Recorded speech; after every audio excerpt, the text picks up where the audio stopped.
Igbenogany, right? Yeah, you got it. Good That's job, right, baby. Chop. That's right. That was a shot in the dark. We'll call her Vida 2.0 Yeah. at corner. Is this Jonathan Hankins 2.0 or not as good as Hankins? He's not as good as Jonathan Hankins, but he's better than, Albert Huggins, who they signed last week. He's probably better than Carl Davis. Carl Davis, who got hurt yesterday. Didn't Brad Sham cut Huggins yesterday? He tried to. That's what. And I mean, potentially rightfully so. With everything, Huggins looked awful in the game the other day, and then you can't shove a Rams staffer to the ground like he did. And so Albert Huggins is definitely in the doghouse now. And with Carl Davis turning his ankle and questions about Mozzie Smith, they had to make some sort of move. Is that one of your control your body things? No, not when you extend. Was that he like, extended his arms? Like, to me, it's one thing if you bump him. That's one thing. Yesterday, Huggins extended his arms. He meant to push him. We'll get to that in a second. But Brian Broaddus tweeted last night, if you just studied the Dallas-Buffalo game from last season, this is a no-brainer trade for the Cowboys. Phillips was an issue in that contest. Yeah, and he'll be somebody who can keep the linebackers clean. He'll plug space. He'll be able to, control blocks, and that's all positive. It's just you're not going to, as I've said before with guys like Jonathan Hankins, when Jonathan Hankins is doing his job, you're not going to notice splashy plays. You're going to notice Jonathan Hankins when he's not doing his job because there's going to be, blown out gaps and everything else. And so I think that if he's doing his job right, Jordan Phillips, you're just going to notice linebackers playing better. That's how you're going to notice him. And at some point in time, I expect to see a similar move, Choppy, at running back. Defensive tackle, running back. Yesterday, we had on one of our insiders saying, we believe that they're scouring for D tackles and in the backfield. I mean, they would have to, you would think at this point, because 2.3 yards a carry for Malik Davis on in the Rams game, and then obviously what we expect Zeke to do or not do this year. I don't think the running back that's going to have the most yards per carry is necessarily on this roster right now. But what are you going to give up for it? Is it going to be somebody that's cut, so it's going to be somebody else's scraps? Yeah. Or are you going to trade an actual, draft pick for somebody, which is, you're giving up equity and capital? Is it concerning that, because they're very small moves, but is it concerning at all that Cowboys have added, 5 veterans now in 2 weeks to their roster? Because, you've got Al-Qadim Muhammad, the edge rusher they got. They added Nick Vigil, the linebacker. Then they signed Albert Huggins. They traded for Jordan Phillips. And yesterday after practice, they signed Cole Cabral, the offensive tackle, who is not going to make this roster, but they need another body right now with the Doga down. Yes. And it's just, I cannot recall a time they added this many veterans in training camp. Well, when's the last time that you're paying 3 guys $35 million? Well, 2 guys $35 million and 1 guy 60 plus. So we know that the depth is going to get attacked, right? It's going to get attacked. Look at the LA Rams. We talked about all off season, these positional groups who are weak. House of Cards. How many are going to get flipped and clicked out from under you? Another trade happened in Matthew Judon. Now, Clarence Hill the other day was kind of getting me a little excited, saying Judon owns a restaurant here. He would love to be a Dallas Cowboy. He's sitting there in New England. And I was like, okay, are they going to try to go ahead and shut us up here with a splash-type move? Well, Matthew Judon goes to Atlanta for a 3rd rounder. Yeah, and Matthew Judon's a good player. That seems high to me for a guy that is last year's deal. How old he is? 32. Yeah, last year of his deal. How old he is? He's still good. He is not who he was a couple of years ago, even. But yeah, no, it's a good move for Atlanta. I'm not gonna go the Maggie Gray route, Sean. Which is I was driving in this morning. That was the thing that angered me this morning. I think every morning I should do a segment. What did Maggie Gray say to piss me off this morning? And this morning it was that Matthew Judon sets Atlanta up to be big-time long-term contenders. Oh. Yeah, because she thinks that, I guess, 4 months remaining on a deal counts as long-term. But I assume if you're going to trade a 3rd for somebody, you're probably going to re-sign them. Ask the Jets. What do you mean you assume they're going to re-sign? They just threw Kirk Cousins a bunch of money and then drafted his replacement. Yeah, but still, the assumption is, if you're going to trade a 3rd round pick, I wouldn't do that for just a year of a player. in a vacuum. Unless you were desperate. A step away from the title, which we don't believe Atlanta is. No, but I mean, look, it would not surprise me if Atlanta goes and wins the division this year by any stretch. I think I would put them as the favorites of that division. I wish you guys could see Atlanta. I wish you guys could see Choppy going left, going right, going left, going right. You will not need to. You might need to or not need to see a chiropractor. I'm going today, 100%. Loosening up of the spine. I'm on the left. Choppy is in the middle. Bobby's sitting definitely to about 4:00. So Choppy is having to turn every which way. He's got to. Did you learn that from Coop over the years? Oh my God! Coop's got to have an audience. Chuck Cooperstein. He's got to look directly at somebody. He's got to. So Chop, it feels like, has to turn and look. I like my view though, Chop. I got a nice view of the diamond calves. I know. From here, I liked. I thought about that. I got in here. I had to go get my computers. I got in here late and I had the last microphone available. People are tripping out right now on the fan cam, Twitch, and YouTube. Tolo Chris saying, "Man, Ryan really did keep this ship together." Yeah, he did. Yeah, it's true. You are live on the fan cam though. It does look very. It looks like CCTV footage of you just like somebody spying on you. It looks very Dalrymple-esque. Damn. Well, hang on. Let me put that shirt down. Pull your shorts down. Pull the shirt up then. Oh my God! I'd love to kick him when he's down. All right, what happened yesterday with another scrimmage against the Rams? Yeah, this one got a lot testier than the one last week, which makes sense. This is the third time you've seen another team in a week. You're going to start having some tension, some aggression build up. But this was something that, you see the clips yesterday and Tyler Guyton and Jared Verse going at it, 2 first-round picks, 2 top, prospects coming out in the draft last spring. And Guyton held his own in a lot of it, but Verse also gave them a lot of trouble. Broaddus, I listened to him. We have another signing. Oh, do we? This is from Tolo J. Thank you, brother. Sending it over from Tom Pelissero. Oh, boy. The Cowboys are signing another defensive lineman. Would you like to guess? Randy's back. No. Carl Lawson. Oh, the okay. Goran Dragic of the Dallas Cowboys. Shaq's brother. Finally signs more reinforcements for Dallas, which also traded for D-tackle Jordan Phillips. Lawson has 27 career sacks. So, Bobby, the much talked about Carl Lawson, according to Tom Pelissero, is joining the D-line. Carl Lawson is a guy who's got, that's a legit technician. Like, that was somebody who, coming out of college, coming out of Auburn, was probably the most advanced rusher I've seen, along with the Bosa brothers, in terms of knowing how to use technique. And he has to be, because he's on the smaller size. He's got really short arms, so he's got to win in other ways. But I like it. I like Carl Lawson, so that to me is a good signing. But, man, that's like we were just talking about a second ago. That's 6 veterans now you've signed in 2 weeks. That, like, every year, all right, we get a Malik Hooker, we get an Anthony Barr. I cannot remember them signing 6 guys with NFL experience. Right. I mean, if some of these guys are just camp bodies, right, which we've seen teams do, but when you're signing guys that you expect to contribute at some point this late in the camp, and they do expect, I'm sure, Carl Lawson to contribute. Lawson, Muhammad, those guys very well could. That may not be the most normal situation. Carl Lawson better than Jordan Phillips, just in what he does? Man, that's tough just because you don't know about Lawson's injuries, and it hasn't been consistent totally the last couple of years. So it depends on his health. There were a lot of questions about Carl Lawson's hip coming out of college.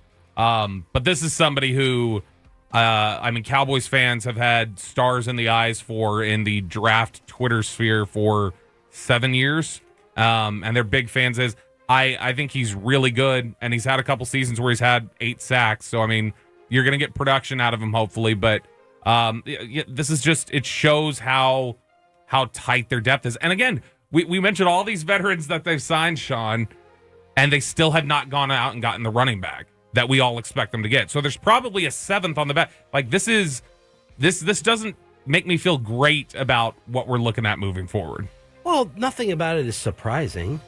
It's surprising to me that they felt the need to sign 7 veterans. Did you want to talk about their depth chart beforehand and feel good about that? No, in fact, I think we talked about their top 22. And by the way, they have to be thin This team cannot have depth, right, after these signings.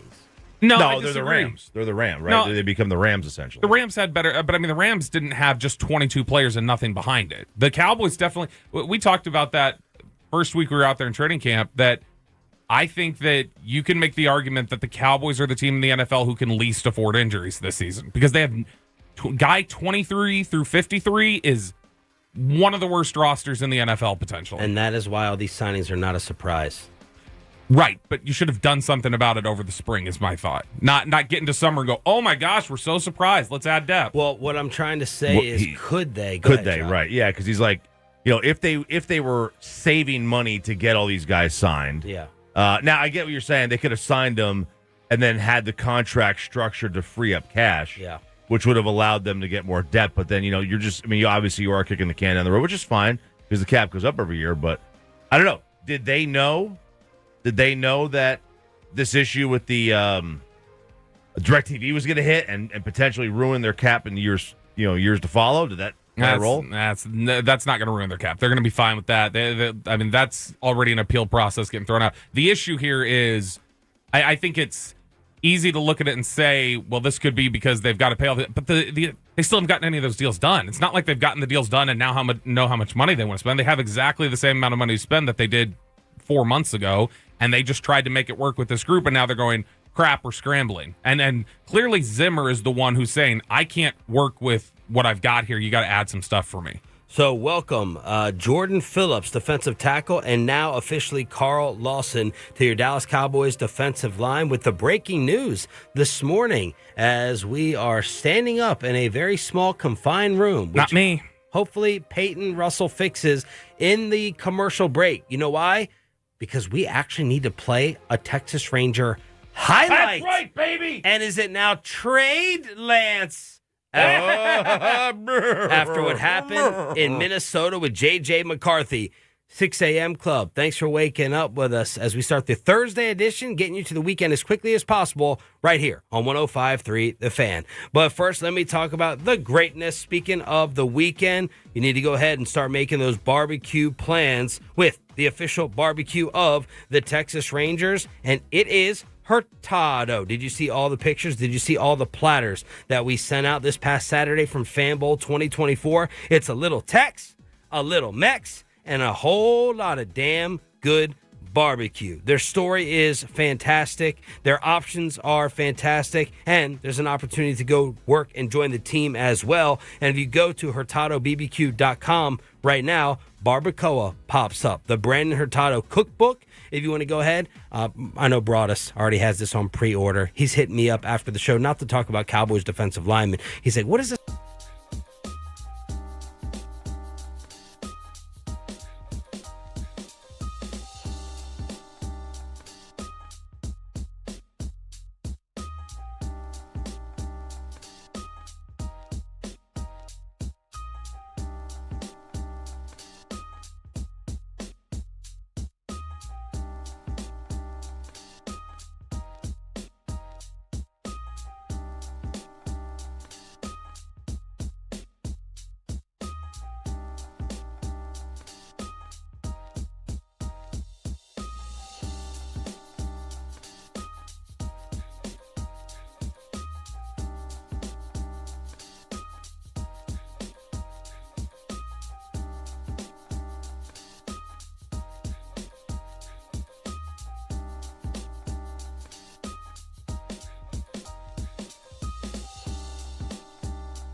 Uber Eats has Lola V products? I gotta remember that. Well, you know, they say in order to remember something, you have to forget something else. Okay, now that is a very cute haircut. That's like a little shag. I've never seen it before. Well, I mean, of course you have. It's the Rachel. Oh, is that your name? No, I mean like your name. No, I'm Jen. My name's Jen. Right, but I just mean like this is your haircut. But that's hair on your head. I'm not saying this is your hair. Okay, freaking me out a little bit.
Do you think it's true that you've got to forget something else to remember that Uber Eats has groceries? No, that's absurd. Hey, remember when you used to be a pepper lady? Pepper lady? Wasn't it Cinnamon Sisters? Basil babes. Saffron Squad? Nutmeg maidens? Paprika? No, Nutmeg Maidens. I just said that. Was it Spice Girls? Doesn't sound right. Was it Saffron Squad?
Because it was the next day. This is all shaping up. I'm telling you right now, Shut kids. up. This is all shaping up. 1969, August 13th. That's what happened on August 13th. And then on August 14th, they win 9 of 10. And the Rangers, they're going to win 9 of their next 10 games. Well, now 8 of their next 9, as it would be. And still be under 500 if they do that. That's true. They would. Would they? Yes, they would. Yeah. Yeah. So look, I mean, yeah, it was an exciting game. You get the Langford home run. That's been like it was. You finally saw the offense show up the way that it needed to. That's all exciting, but there's also a limit to let's not let this influence us too much. Or not that you guys are, but I'm just saying in general. I saw some real excitement on Twitter about, hey, maybe they finally clicked. The bats have figured it out. It's like, yeah, I mean, it's nice to have a 4-homer game, but we've seen this is not consistently who they are. Baseball Robo was not good last night. What's that? David Robertson, not good at all. What has happened to Dane Dunning? Regression to the mean?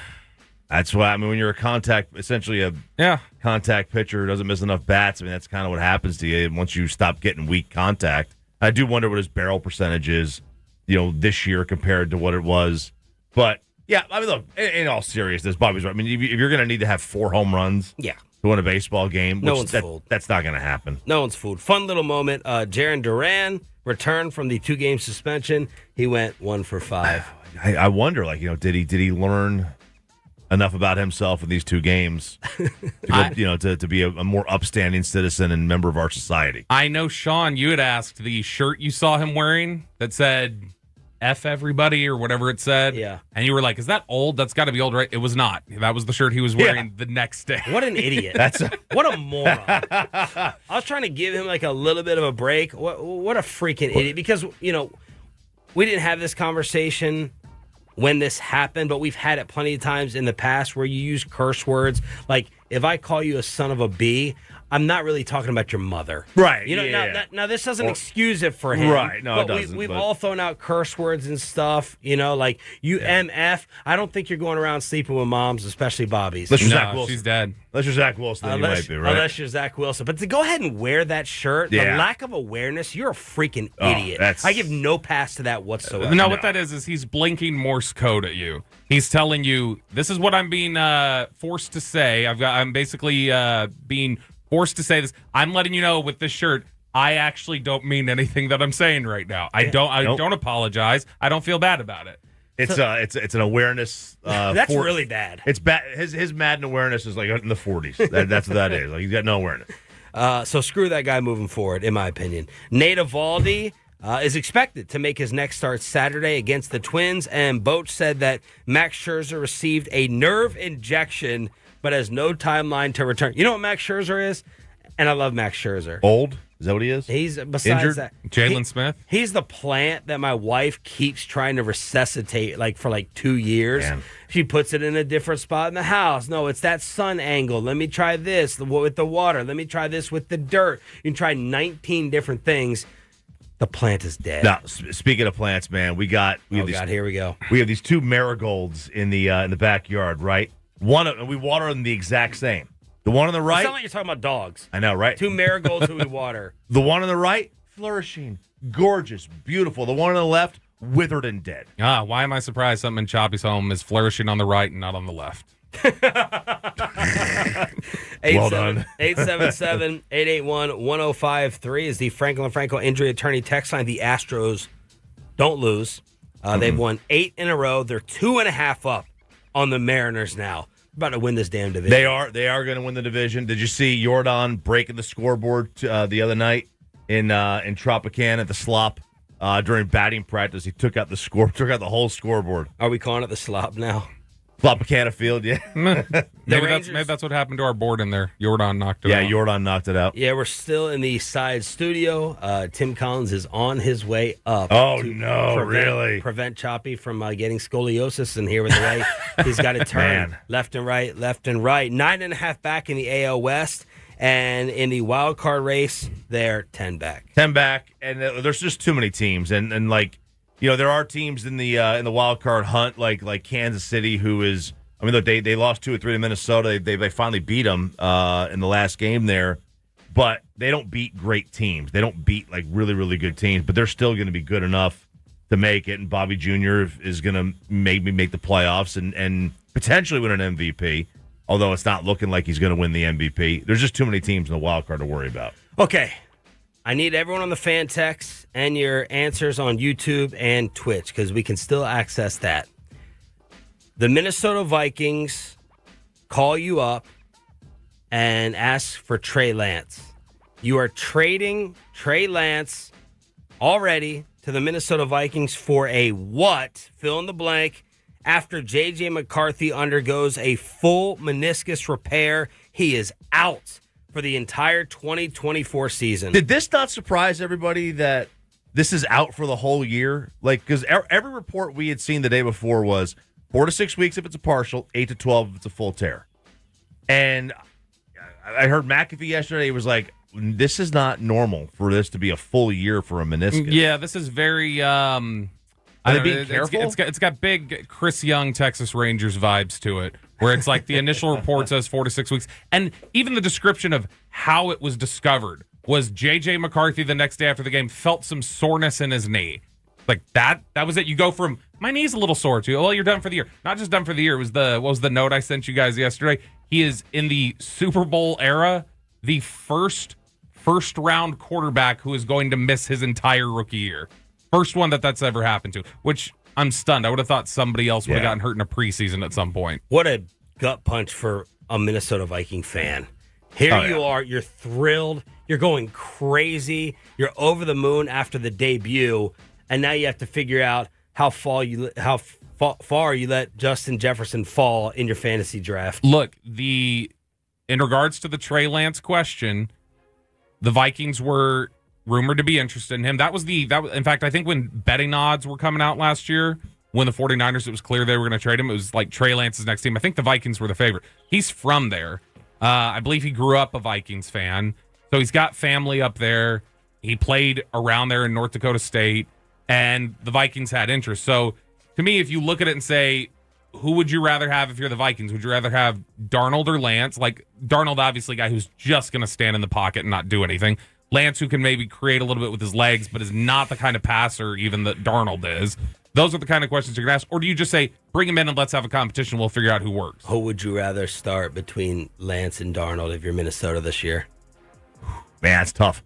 Probably Lance. I know how the Sam Darnold book ends. Although, if you do really believe that O'Connell is a tremendous offensive mind, I think he's a really good one. Really, really good. Then maybe you see what he can get out of Sam Darnold, but wasn't Sam Darnold just in San Fran? Yeah. Sam Darnold didn't play much in San Fran, though. But, if you look at his last 2 years, not that he's super great or anything, but his last 7 starts in the NFL, 6 with Carolina in 22, one last year with San Francisco, 9 touchdowns to 4 interceptions, 7.5 yards per attempt. Like, he's been passable in those situations. But, I mean, he's a former top 3 pick. He's got that kind of physical attributes. He has physical attributes, sure. Let me just stop any hope and any of this hype and any of this talk. Sam Darnold is a bum. He's done. He's not a reclamation project. That's not happening. He beat out Trey Lance last year. And Trey Lance is a bum. No, I know. I'm saying he beat out Trey Lance last year. So what did he do? Yeah. Right now, Trey Lance is a bum. Well, I would probably, if you're looking to win games, I would probably, because Bobby said he beat him out last year, so he's better. I would probably start Sam Darnold, but I also would start Sam Darnold from the standpoint of I assume he's the fastest way to a very high draft. All right, let's have fun with a draft pick. All right, you're Minnesota. You're interested in Lance. This is all hypothetical. They may not be after the preseason debut and all of our Twitter accounts that Mike Zimmer's former staff is probably monitoring in Minneapolis. What are you giving up if you're Minnesota? What are you offering? And what would you take if you're the Cowboys? Or maybe, and I want to see the Dak haters come out strong here on the fan text, it's off the table for you. There's no freaking way you're trading Trey Lance at all. You're not giving up on him yet. Or it has to be a 3rd-round pick or something even more insane like a 2nd. What are you giving him? I want to go to RJ first because I know Bobby has something sarcastic. I don't. Racked up. What would you give him up for right now if you're the Cowboys? I would ask for the 4th back. That's what I would ask for. Now, I don't know that somebody's going to do that. But there's still enough intrigue. What would you take? 5th. Okay. What if they said no? 6th. Then look, they know, the Cowboys know. I think they have an idea right now if they're going to keep him or not. Do you agree? Yeah. Like, I mean, they'll. Yes, they have an idea. So if they kind of know we're not going to keep him, he's gone. Then take what you get. Some of the answers on the fan text: a 4th, 817 says a running back. They take a running back in return. Adrian Peterson's corpse. To give us Aaron Jones. 2 and 4, 5th round pick, 4th round for 2 and 4. A lot of different. 4th round pick's not happening, y'all. Somebody said 817 said a 3rd and a 5th is what they would take for Trey Lance. What? Am I nuts? Are we too affected by training camp to say a 4th round pick would be laughable now? No, you can't. You're not getting a 4th round pick. And it's not really training camp. It's the rest of the league that you've been talking about since the Lance deal with backups who have gone for Justin Fields. Right. The league would probably look at that and say, you overpaid at the time, and nothing has happened that increases his stock. If I'm the Cowboys, I don't know that the Vikings would go for this. We don't even know that the Vikings would want to make a trade. But I would say something along the lines of, all right, it's a 7th round pick. Give me a 7th round pick in return. Like, that's baseline 7th round pick. And we've got escalators. If Trey Lance plays 60% of the snaps, it becomes a 6th. If he plays 75%, it becomes a 5th. And it maxes out at 90% of the snaps. That's a 4th round pick. We get our 4th back. There you go. Sign up. So we would give up. We're giving up on this already if this played out. It was sunk cost, right? It's like, they know. I think they truly do know. They know. They don't know about Dak Prescott yet. No, well, no, they don't know. You mean the contract? Yeah, they don't. Like judging him as a player. Oh yeah, this team. They are slow. I don't think they're truly set on like knowing if he's the guy or not. And I say that like, let me half joking. Let me ask you this: would you just keep Trey Lance and then trade them Cooper Rush? Well, there's a lot of people in the fan text saying keep Trey Lance and they would trade Dak. We've got at least 5 or 6 of those suggestions here on the fan text. I mean, if I have Cooper Rush and Sam Darnold, like the same type of ceiling guy. I think Cooper Rush is probably even better. But I trade for Lance because of the ceiling, the unknown. Yeah, I mean, Minnesota's seen that, though. That was the guy that Cooper Rush started against on Sunday Night Football and had success with. If you're just looking for, I want accuracy, which Darnold is not. If I want accuracy getting the ball to Jefferson, Rush would make sense. Cooper Rush would be fine. Is this already the end of the payload? Next on 105.3 The Fan. But make it the end of that job that you cannot stand. Head on over to mycomputercareer.edu. At MyCC, you can save the time and money and start your new career in months, not years, with the skills and credentials you'll need to attract employers that are hiring right now. The demand for IT professionals, it continues to rise, and the barrier to entry is low. Would it surprise you to learn You don't even need a college degree. My Computer Career could be your fast track.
Uber Eats has Lola V products? I gotta remember that. Well, you know, they say in order to remember something, you have to forget something else.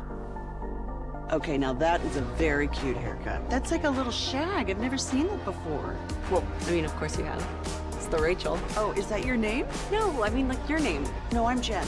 My name's Jen. Right, but I just mean like this is your haircut. But that's hair on your head. I'm not saying this is your hair. Okay, freaking me out a little bit. Usually at night, and baby. holding the same thing as well as he usually does at night in order to broadcast like a professional here in our little broom closet. Sick and tired of turning my head each way. So last segment, I swiveled around and got on the table, and a little bit small, a little tight up there. So I decided to just take the microphone off. And now I feel like Bob Barker. Well, I would not say Bob Barker. He had the thin mic. Yeah, I've got a girthier one. The way that you hold the microphone, the way that you're doing it, because of that XLR cable that's connected to it, you hold it the side very much like a pageant show judge for like something on Toddlers and Tiaras. Look, I always wanted to be a comedian. I did a stand up one time, one open mic, never again. You bomb? Where was it, and where's the video? Oh, this was before camera phones. This was so long ago. People describe it as like Who let you on stage at like 18? Oh, so it was open mic. It was a college, right? It was an open mic kind of thing.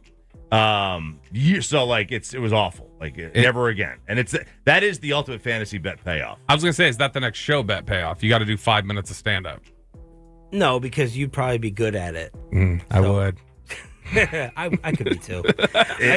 They say if you bomb, and I it's like it's the equivalent of like performing certain acts in front of your mom. Like that's how uncomfortable it is. And so it is. The reason you're not hearing Peyton Russell is because our main studio broke, and some Cowboys news broke at 6:00. They've added 2 new defensive linemen: Jordan Phillips, defensive tackle from the New York Giants. You said this is his 10th year, and Carl Lawson, who I feel like we've been talking about a ton around here. It's finally official, according to Tom Pelissero. So Carl Lawson and Jordan Phillips up front. Yeah, you needed defensive tackle help after. I mean, you needed it in general, but especially after yesterday's practice. Carl Davis leaves the field a little banged up. He had actually played well against the Rams on Sunday. Wait, is Carl Davis or Carl Lawson the one we've been talking about forever? Carl Lawson's the one we've been talking about. Carl Davis is the one that's been here as the defensive tackle of the last since the spring. Okay. But Albert Huggins had a really bad performance in the game on Sunday, and then he got thrown out of practice yesterday by the coaching staff, and so which he deserved. There's video of it, and then he gave the finger to everyone while being told get out of here. Yeah, I mean when one of the Rams yelled out too, according to Todd Archer. They don't want to practice. Come on. They don't want to practice out here. But this guy shoved an assistant coach or like an intern. Staffer. It's just it's the intern. Broke his wrist, man. They could have done anything. It's the intern. So interns will stand back behind their interns, training guys, whatever else. They'll stand back behind the drill, like simulating this is the depth of the quarterback. Like that's where he was standing where he's supposed to, tried to get out of the way. And to me, I understand if you bump into somebody, he didn't try to catch him. When he knocked him down, he didn't go over and say anything to him. So I'm not buying his excuse, which you can hear on the video when Jeff Scania, the Cowboys offensive or defensive line coach, was just as mad as the Rams coaches and players were. Sure, they don't want retaliation. And Scania goes over there and says, "What the F is wrong with you? You don't push him." And he goes, "I didn't mean to push it." Lie. Yeah. You immediately turn around, flip somebody off. You didn't try to help the guy up. I mean, it was an awful look. Okay, so because this isn't normal to practice this, like to do multiple weeks of practicing with other teams. This was not the plan initially. No. Broaddus mentioned San Francisco caused this. San Francisco was too banged up. So, but like, is it normal for a team like the Rams to do 2 different practice sessions like this? That they were to schedule one with San Fran as well? Yeah, no, you will have multiple practices against the Cowboys. Did it last year, I think. They had Chargers. Did 2 different teams? Okay. Or a couple years ago, they had Chargers and Rams, or Chargers and Raiders. I can't remember who all they did it against, but yeah, it's not unusual. All right, let's talk about the rest of practice. Trayvon Diggs had an awesome interception. He said, "I got a lot of great work in today. The mental portion is not really a challenge because I trust it now. It's just more getting the reps, getting familiar with the routes. As far as mentally being scared or anything, quote, I'm not scared." So that was Diggs out there. Because that first highlight I saw while I was out last week that everyone was kind of going crazy about, like Trayvon Diggs is back, I was like, ooh, that's a little slow start and stop. I was not as impressed with the pass breakup highlight last week that I saw. I didn't want to tweet it and ruin my vacation and get angry Cowboy fans. But yesterday was a pretty sick interception, I thought, that Diggs made on the far sideline. Yeah, he looked, the video that we saw yesterday of him out there practicing, it looked good. It looked sharp. And that's going to be one of the things that we're monitoring this year will be how is he bouncing back from that ACL specifically. We know he's cleared, he's medically cleared, he's ready to go, but how much does he trust it? How good has his rehab been? Because that's been an issue here for the Cowboys is getting guys to bounce back from those injuries. Overshown, Diggs, those are two big ones that you're going to watch. Overshown, who also had to leave practice yesterday because of an injury. Is it serious? The hip pointer is what they're calling it. And so, but I mean, Damone Clark was in street clothes as well with a sore left knee. So was Kalen Carson was not at practice yesterday. The corner, he had a wisdom tooth extraction. But they're signing all these guys. Chuma Edoga gets hurt the other day. Earl Bostic, the offensive lineman, he went down yesterday at practice. They had a lot of injuries that they were dealing with. All right, let's get to some contract update stuff. I got the Washington Post with Jason LaConfora saying general managers are making fun of Jerry Jones. We got Jory Epstein, and we have Joel Corey as well. Chop, where would you like to start in terms of everyone's thoughts on this? You want to start with Corey? Yeah, we can start with Joel Corey. Former NFL agent, friend of the show. Yep, and he was talking about the Lamb deal and the sticking points, and obviously, he what he wants, he thinks he warrants more money than Justin Jefferson, but Corey... Now, Clarence Hill, I forgot him. He had a note on this, Bobby, real quick, Choppy, on where things stand. He's reporting what has not been offered. Yeah, he's reporting that the Cowboys haven't even come up to $33 million a year yet, right? Which is... Look, that's not going to happen. A.J. Brown's at 32. You're going to have to start $1 million above him. And so for the Cowboys not to even be there yet, that upsets makes me wonder. That upsets me. Makes you wonder what? Makes me wonder how much when they've talked about, good faith negotiations, we're doing this. Really? Because that doesn't sound like you're genuinely negotiating in real terms. So, and part to that, and Bob, you know this, like the Cowboys, according to this article, prefer 5-year extensions. Diggs, Steele, etc. Typically, but I mean they can want that all they that's what they wanted with Dak. They fought over it with Dak. They fought over it with Zeke. You can throw on your void years on top of it if you want. But yeah, they'd like a 5-year extension because they want to be able to smooth things out. But you know how you can smooth that out? Get it done earlier. They get in these points where they're up against the clock and then they go, well, for us to make it happen, you got to throw that extra year on it, or we got to do this. That's a problem. That's mismanagement. And as DeMarcus Lawrence told him, that's a problem, but it's not my problem. That is your problem. Right. So they want 5, according to Corey. The trend this year, this offseason, because you've got 5 wide receivers who signed 4-year deals. The Cowboys wanted 5 with Steele. They got it. They wanted 5 with Diggs. They got it. They wanted 5 with Dak. They settled on a tag year and a 4-year extension. So that's one of the sticking points. You don't have to keep turning and looking at me. I'm fine. You can make eye contact. I like eye contact, just over your right shoulder to Bobby. So, like, he'll tap you when you're done. What he's saying is, like, the Cowboys, if Lamb goes to a 5th, he thinks the Cowboys might go to 35. But if they don't go to a 5th, it's going to be, he believes in the end he's going to sign for less than Bosa got, which is around 34. He thinks he's going to sign for 33 and a half. This better right at the end. Sorry, right when they come back from camp. This better not be held up over 32 to 34. I was trying to give them a pass and say it's the guaranteed money gap, but if we're not even hitting $32, $33 million in these talks yet, that would piss me off. Yeah. Now, if on their side, because obviously you settle in the middle, you negotiate, and nobody gets exactly what they want. Has CD moved at all? Are they refusing to budge? Because it's like, well, CD hasn't even come down. CD's still saying he wants 36 or 36 and a half. We'll settle, but he's not coming down, so we're not coming up until there starts to be some give. And we're usually trying to figure out and translate Jerry Jones quotes. This time, we have one from Stephen Jones. Yes. Let's figure this out. So I still don't know totally what this means, but I think I figured it out. This is Stephen Jones talking to Jory Epstein yesterday.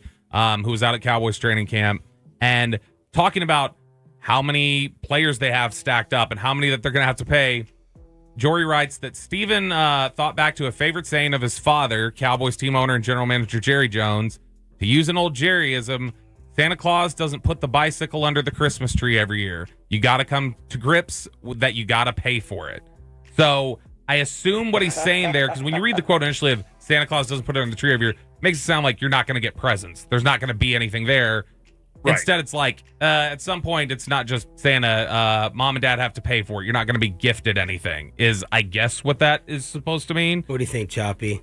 I came up with 3 different things this could possibly mean. 3 different things. One is that they have to come to grips that CD won't be cheap and they need to pony up the money. Right. All right. 2, they're negotiating in the media that, hey, we got to come to grips. We're going to have to look other place for wide receivers because Santa's not going to be bringing us one this year. Okay. Or 3, they're telling us, hey, y'all don't get what you want every year, and that includes CD, so we're going elsewhere. I really have no idea what this possibly could mean. I think it sounds like when you read it in full. See that, John Machado? You got to give the full quote. When you read the full quote. And we've never heard Jerry say, I haven't heard Jerry say this in 15 years, but apparently I was wrong about RJ's Bud Light comment yesterday, so my memory's going. I have heard him say that. I've never heard him say it on the air. But no, this is something where I think what Steven is saying is like, we recognize we've got to pay the bill. Like, this isn't going to be it. We're not going to get any sort of a break or any sort of a write-off. We got to pay it. The thing that was really interesting to me inside the actual text of this conversation is the fact that Steven is very publicly saying, essentially, if we get this done and we're paying the amount of money we're paying, we're going to run all the tread off of these tires. He said, CD's going to touch the ball a ton. For what we're going to have to pay him, he better. I told Mike McCarthy things can't change. He's got to be targeted 12 to 15 times a game. You got to hand it to him a couple more times. So I don't see that changing in the least bit. He's our number one go-to guy. And that's a year after CeeDee Lamb averaged 10 targets per game. So, there's 2 ways that can come off. And I'm just guessing here. I'm not assuming this is the truth. One is like, yo, man, he's our best player. We got to get him the damn football. The other is, if we pay you that, we're going to run you into the ground. A DeMarco Murray-esque feel. And I'm like 51-49 leaning with the way Bobby's portraying it to me.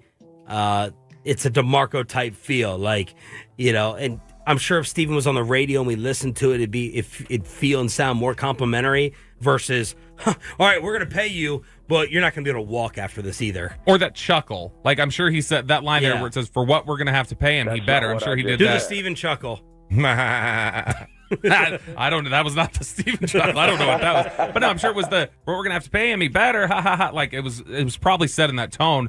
But for them to say 12 to 15 targets a game, he had averaged 10 a game last year, and it felt like he was getting the ball a ton. Now, you got to remember, Steven is also the one who said, the recently retired Tavon Austin, when he said 20 to 25 touches a game. Tavion. Yeah, so, I mean, he's got a history of exaggerating touches a little bit, but I absolutely could see them saying, if we're paying this, we're leaning into this. 877-881-1053 is the Franklin Frankel Injury Attorney text line. RI Payload to Peyton Russell. Man, with the studio broken. The Franklin Frankel Injury Attorney's fan text is not happy. They are not happy. They wanted Peyton's payload. Tap your back. Yeah. Are the Texas Rangers the 2011 Mavericks? And Michael Lombardi, we hope we can talk to him still over the phone with our technology at 7:20. That's all next. Thursday edition of Sean and RJ continues right here on 105.3 The Fan. But let me get you on over to GimmeTheVin.com. I know you just sang the rest of the song because it's that great of a jingle. If you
Do you think it's true that you've got to forget something else to remember that Uber Eats has groceries? No, that's absurd. Hey, remember when you used to be a, what was it, Pepper Lady? Pepper Lady? Wasn't it Cinnamon Sisters? Basil Babes. Saffron Squad? Nutmeg Maidens? Paprika? No, Nutmeg Maidens. I just said that. Was it Spice Girls? Doesn't sound right. Was it Saffron Squad?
This is Sean and RJ on 105.3 The Fan. Zach Kelly is in to pitch here for Boston. Ezekiel Duran, the ghost runner at second. First pitch swinging. Jonah Heim blast one deep out into right field. It is over the wall. Abreu tried to make a leaping grab in front of the Boston bullpen, but he couldn't bring it back. Jonah Heim with a 2-run home run. Rangers on top here, 9-7. Thriller. Yes, for the sir. world champs last night to avoid a 3-game sweep. Good morning, Metroplex. This show's a thriller because it's completely ass backwards here in a different side studio as we are broken this morning, but continuing to power through live on the Fan Cam, Twitch, and YouTube with Sean Sharif, RJ Chop, and our Cowboys insider Bobby Roberto Bell trying to get you to the weekend as quickly as possible. Wyatt Langford with the dramatic 3-run homer to tie it in the 9th. You heard Jonah Heim win it for the Texas Rangers. What? Nothing. I'm enjoying the dynamic of you trying to signal with your eyes to Choppy that you're about to throw it to him, but he's got his back turned. No, I'm just doing them the butt pat. Oh, you're doing the football? Every time I want Choppy to talk, I just go ahead and slap him on the rear end. But forget about this game for a second. I've been saving this topic, and then you guys kind of sent me some rebuild topics to make me go with it this morning. Because I initially had an easy answer on this. Are the Texas Rangers the 2011 Mavericks in terms of this like being a one-off? Because we agreed at the time, many fans still disagree, that I don't know what the nicer word for fluky is, but that Dallas surprise. It was a very, very surprising championship, and I personally agreed with blowing up that team that they were not going to come back and repeat. Are the Texas Rangers that? Because my first initial answer was definitely no. That this is not a one-off, that this team next year can be a contender more so than that team if they brought everyone back. Am I crazy? And what do y'all think on the fan text? This isn't a fluky or just lightning in a bottle championship, right? Well, I mean, look, you have to account for the possibility that it is. I mean, they were bad, then they won, and now they're 10 games under 500. As we approach September, so you've got to account for the at least remote possibility that that's what that is. Which title was more improbable? The Rangers. Rangers. The Mavericks were a 50-win team for 10 years in a row. Yes, Didn't they have them and the Spurs had like the longest stretch of 50-win seasons. Yeah, see, the Mavericks one was only fluky to me in the sense that, like, it happened at the very end of their window. Right. Like, it was literally the last year of their window where it clicked. And it was not their best team. Well, it was No, but like the three best players on the Rangers were better to me than the three best players on the Mavericks. Now, I can't account for one. No one can touch Sniff Dirk. But you give me 1, 2, 3 off each team. Yeah, like the 07 Mavs were better. The 06 Mavs. Sure. It was not their best team they had. It wasn't their best team, but, because they were, the 06 team was more athletic, but that was the culmination of a decade plus sustained success. The Rangers popped and came back down. And that's the difference. Yeah, with the Rangers, I think entering the postseason, that Mavericks team was better within the hierarchy of the league. Like the Mavericks were considered a better team within the league than the Rangers were heading into the postseason. We were talking about Bassick was planning vacation during the wild card play-in game because he's like, well, what's the matter? They go 11-0 on the road. They do it losing DeGrom. Scherzer isn't able to really pitch during the postseason. Evaldi had gotten hurt in the second half of the year. They were completely falling apart down the stretch. That one to me felt a little unique. And the issue is they invested, a lot of their investments are older players. Simeon, DeGrom. Those are guys, Scherzer after they made the trade. That's going to make the window tighter than it would have been. Yeah, so now it's like they've got to figure out this offseason. Let's just assume that they don't come from 9.5 down with 41 games left or whatever. They've got to figure out this offseason. They have to answer that very question. Now, I don't think they think that it was a fluke. I think first of all, they're probably too prideful to think that anyway, which athletes in general are. And Chris Young. And Chris Young is far too prideful to think that this was a fluke. But, they're going to have to answer that question. And they're going to have to figure out what to do with their farm system because the Kylie McDaniel article came out, yesterday? Mm-hmm. And it was troubling. And Bobby, the week before, or maybe earlier this week, put them at, they were 29th? Yeah, it was in the updated farm system rankings from ESPN, they were 29th overall, so second worst in Major League Baseball. And their top prospect is Sebastian Walcott, who Bassick said yesterday, they're going to have to move him to a different position because he's not an infielder. And he's 18. He's 3 years away from playing. He's at A-ball. Right. So, and he's 47th on the list? So their best prospect. Granted, they just graduated Carter and Langford. Right? So they had a much higher one, but they graduated them to pros. So now their top prospect is 47. And they have to figure out how to restock this system. Good news, they're going to get a top 10 pick this year. Most likely. Right? Or right around there. Depending on what happens with the A's and the White Sox and where they are, where the Rangers would land. Because the A's and White Sox can't get a top 10. They can't get in the top 9. But you can't be a one-off, right? With Simeon, Seager, and DeGrom coming back. Well, that's the question. Because Marcus Simeon, there's a Marcus Simeon, not problem, but there's a question there. About?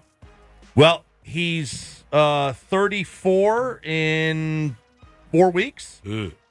And 35, we all know the age 35 drop that happens throughout the history of Major League Baseball. It doesn't matter if you're Adrian Beltre or if you're Barry Bonds or Alex Rodriguez. Barry Bonds didn't really have a drop. But, you get the point. Most players will see some dip in that age 35 season.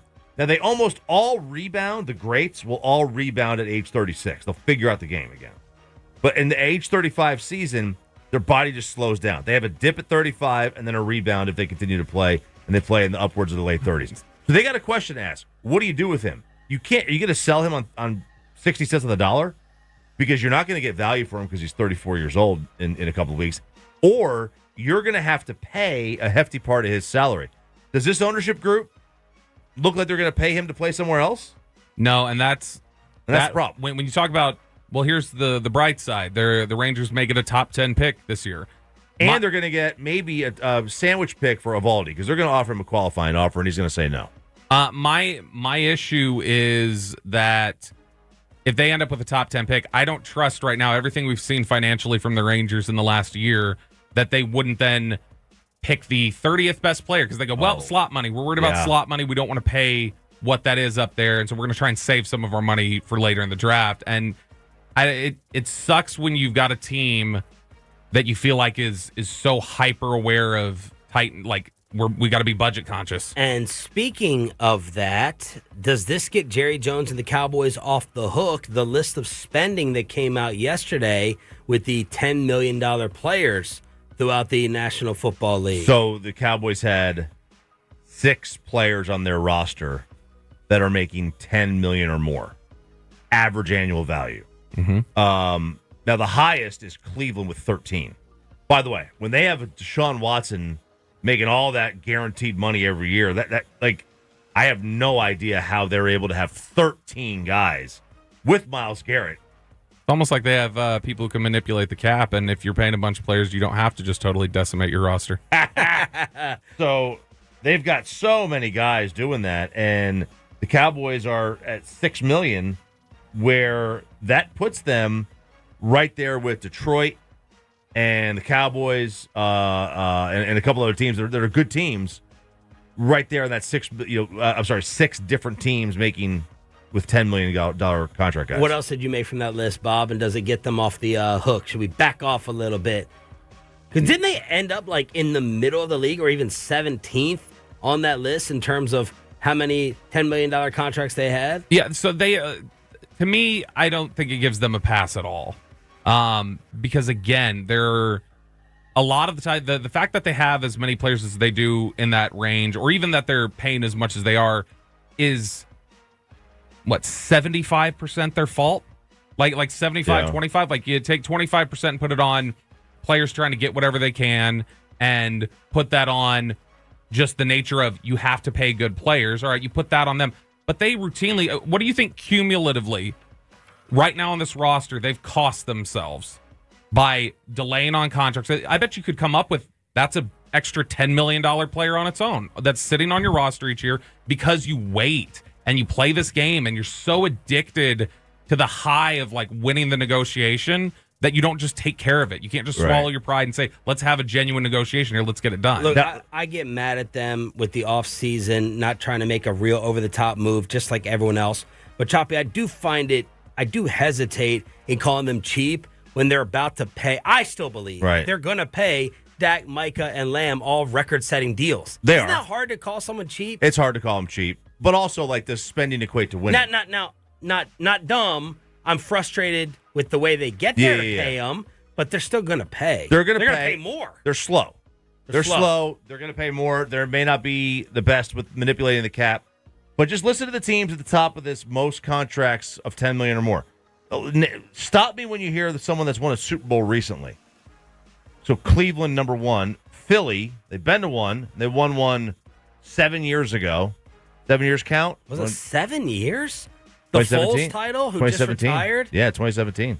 I will pause you just a sec.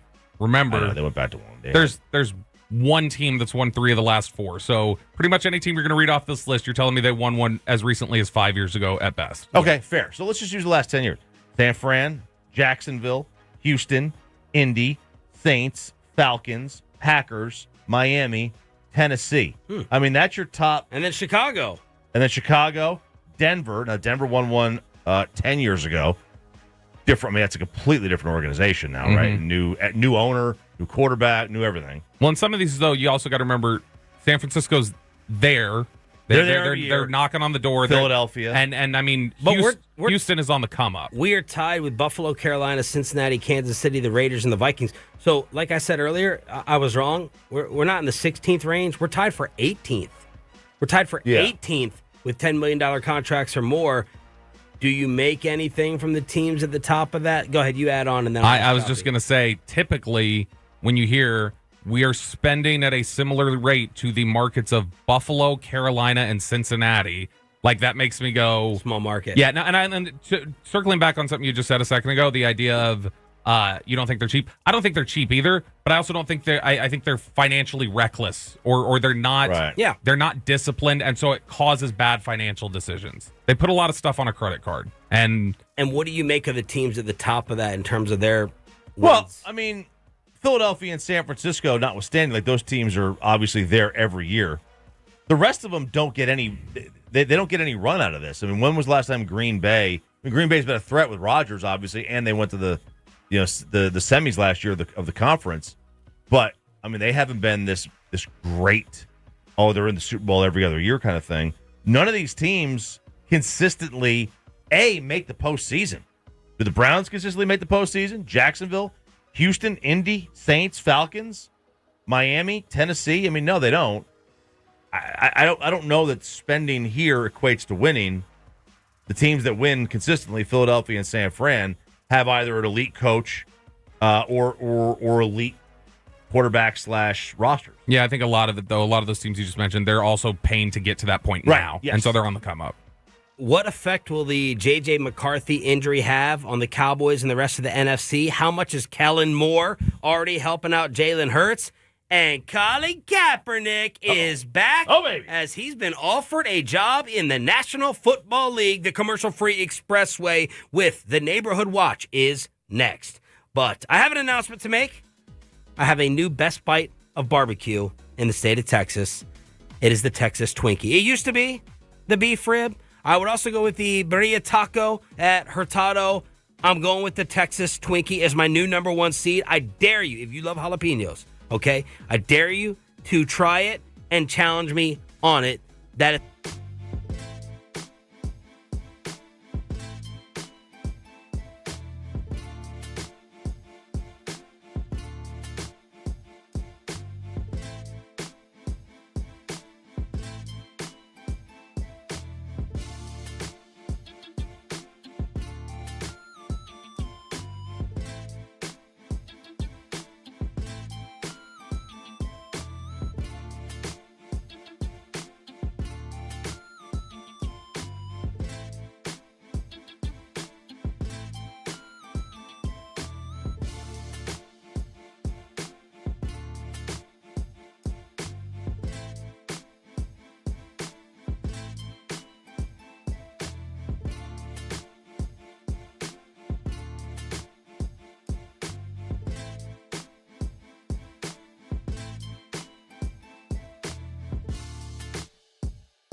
Uber Eats has Lola V products? I gotta remember that. Well, you know, they say in order to remember something, you have to forget something else. Okay, now that is a very cute haircut. That's like a little shag. I've never seen it before. Well, I mean, of course you have. It's the Rachel. Oh, is that your name? No, I mean like your name. No, I'm Jen. My name's Jen. Right, but I just mean like this is your haircut. But that's hair on your head. I'm not saying this is your hair. Okay, freaking me out a little bit.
Have the main issue, but we can now. We know what it is, though. What is it?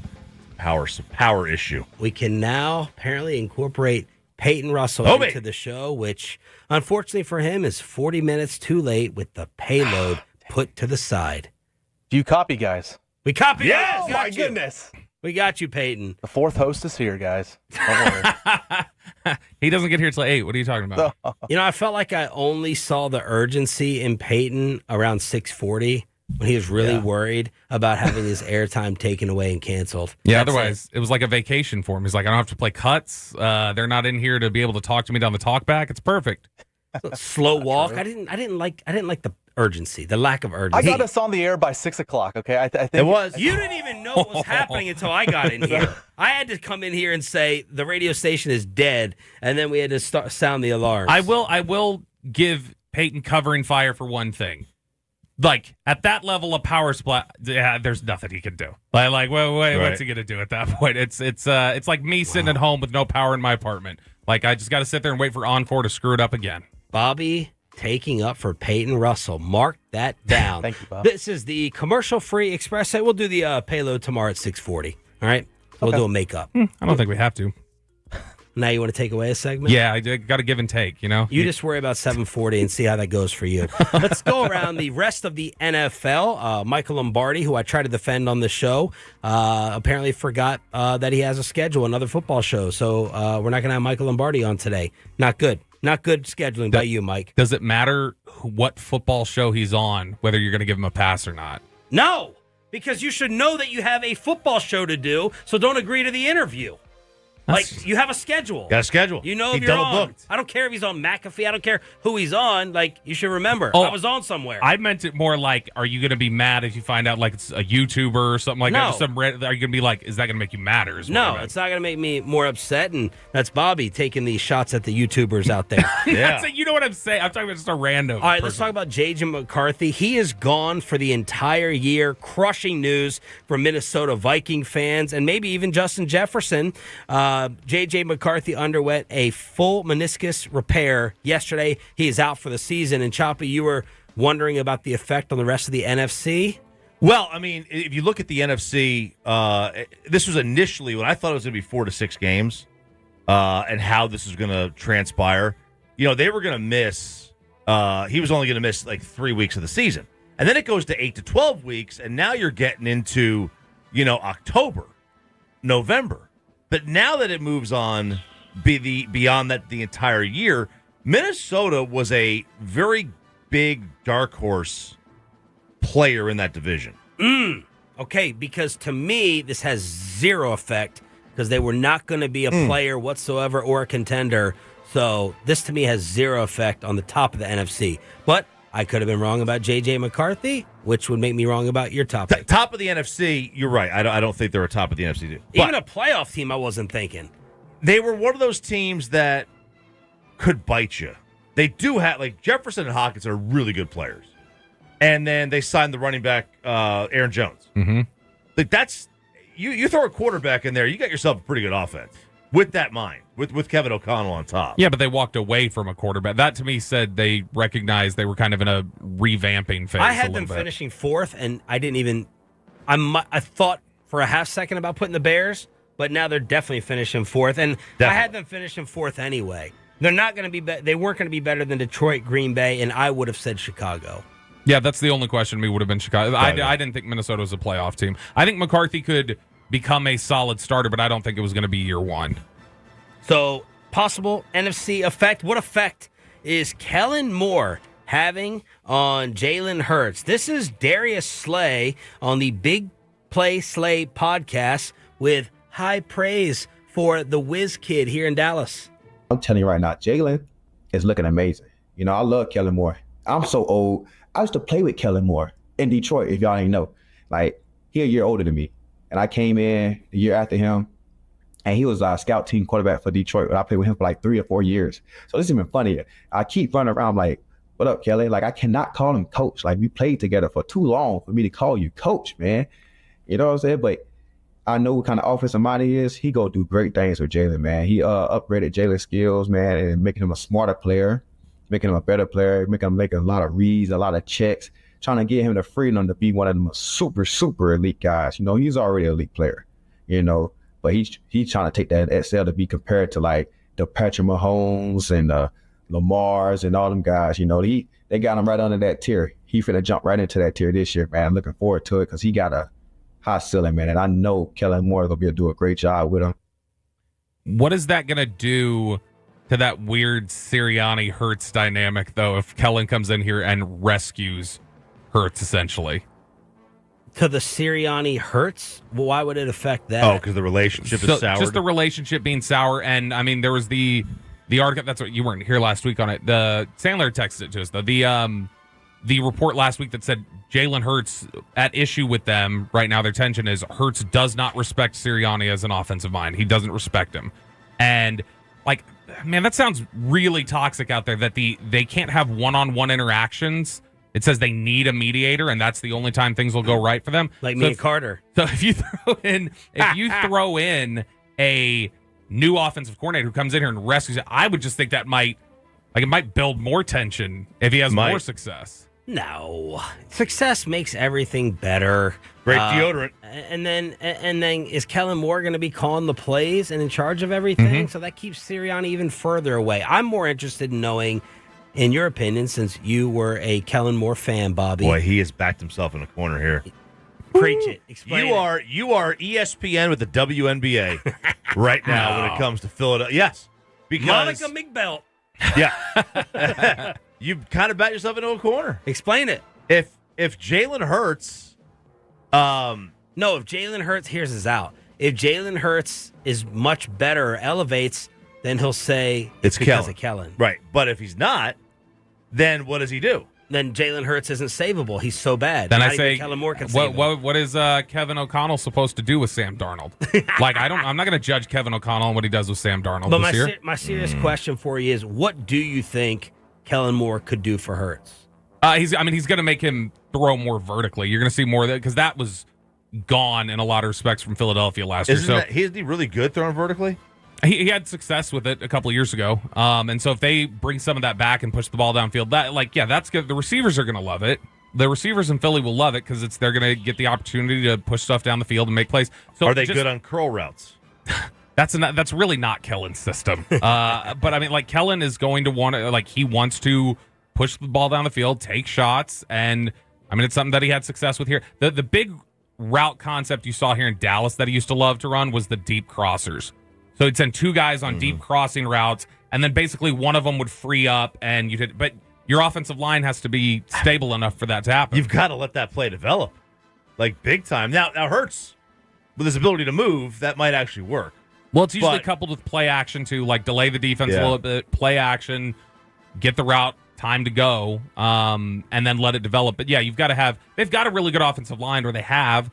Like, how much does Jason Kelsey missing change that? I don't know, but I mean, they've had a strong offensive line. He'll be back. He'll re-sign by week 6. No, he said they're not going to have me at 260. He's already lost the weight. Yeah. He was he was one of these guys who used to have to gorge to be NFL weight because he came into the NFL at like 280. He was small. All right, Peyton says that the YouTube is popping. Maybe we should stay in this broom closet for future show. Oh, here's the savior, Chris. Yeah, or that. Engineer Chris, maybe getting us back in the main room. But thanks to all y'all on the YouTube, fan cam, and Twitch. They're probably just tuning in to watch the disaster. Man, I love it. Chris came in hot. Didn't even comb the hair. Bedhead, I love it. I would hope that's a real engineer, baby. I would hope not. Yes, sir. So we've woken up 2 people to drive in here this morning. How much do you think the fan cam numbers being up right now, Chopper, about you having your backside turned to the fan cam? I would say 0. I have no butt. I've never had a butt. It's a big problem. Every time Sarah says I look like Hank Hill from the back naked. Would you ever think about, like, if the station got a butt implant sponsor, would you consider it? You would? Yeah, not really. Why not? Because that's one of those things that I think you would take pride in working on that. But the problem is I do, and I still got nothing. Yeah. No gain. If you got nothing, you got nothing. I got nothing, you got nothing. Do you pay for God's better plan. clubs?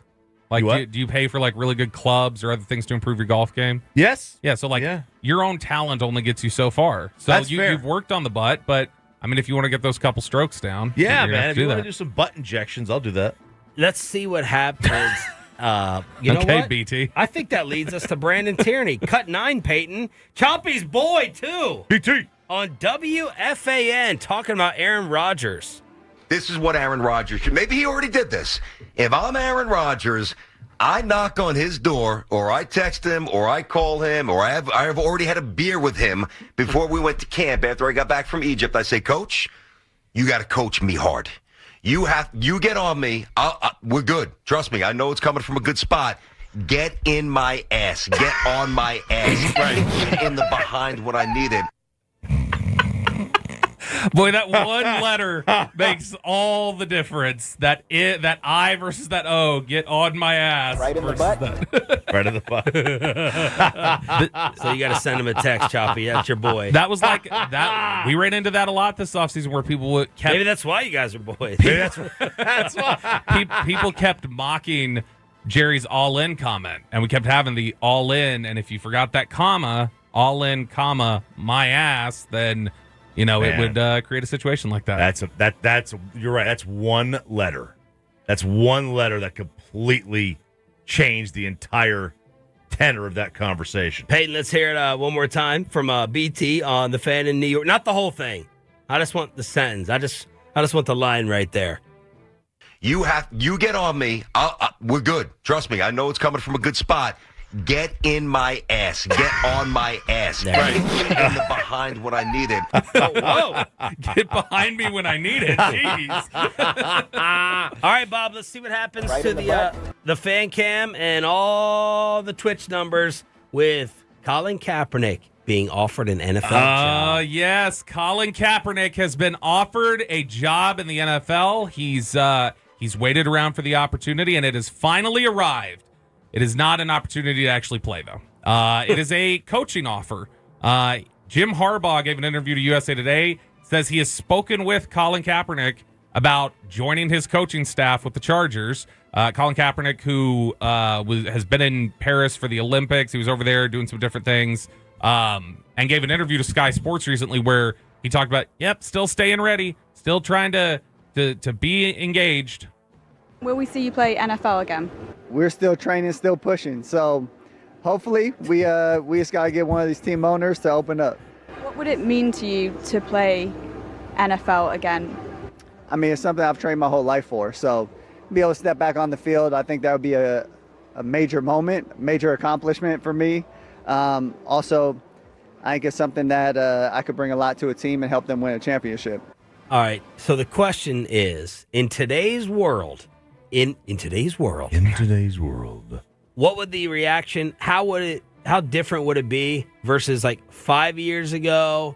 Everything that happened, whatever the time frame was, we've really lost track of time this week when it comes to decades and longer than that. What would happen? What would happen in today's world, socially, online, and everything, if Kaepernick was hired to coach? So I think the reaction is completely different if you're talking about hired to coach versus signed to a team to play. Oh, yeah. If you sign to a team to play, I mean, that becomes a big issue leading up to November, probably. Like, that becomes a big discussion point nationally. Which, obviously, that time is dead and gone. Yeah, that's not going to... I mean, Florio called him delusional the other day. He said he comes off as delusional even talking. He's like, I agree, they colluded against him, but you come off delusional at this point. It is delusional. It is. But, and I'll say it every time his name comes up, they successfully ended his career. They blackballed him. And one day, someone down the road will come out, NFL owner, someone close to an owner, and there will be some type of paperwork transcript. There will be some proof something come out that they blackballed him and kicked him out of the league, which was effed up. Yep, they Trevor Bauered him. They Trevor Bauered him. They Colin Kaepernick to Trevor Bauer. That's the real way, because obviously Cap came first. If he were to be, Cap was much less, to me, it was a much greater sports crime to end him. Like, if you line up the two things that they did, at least one was like a legal issue to some degree. Like, Kaepernick's was. I mean, look, I am a free speech absolutist. Like, I think Colin Kaepernick did.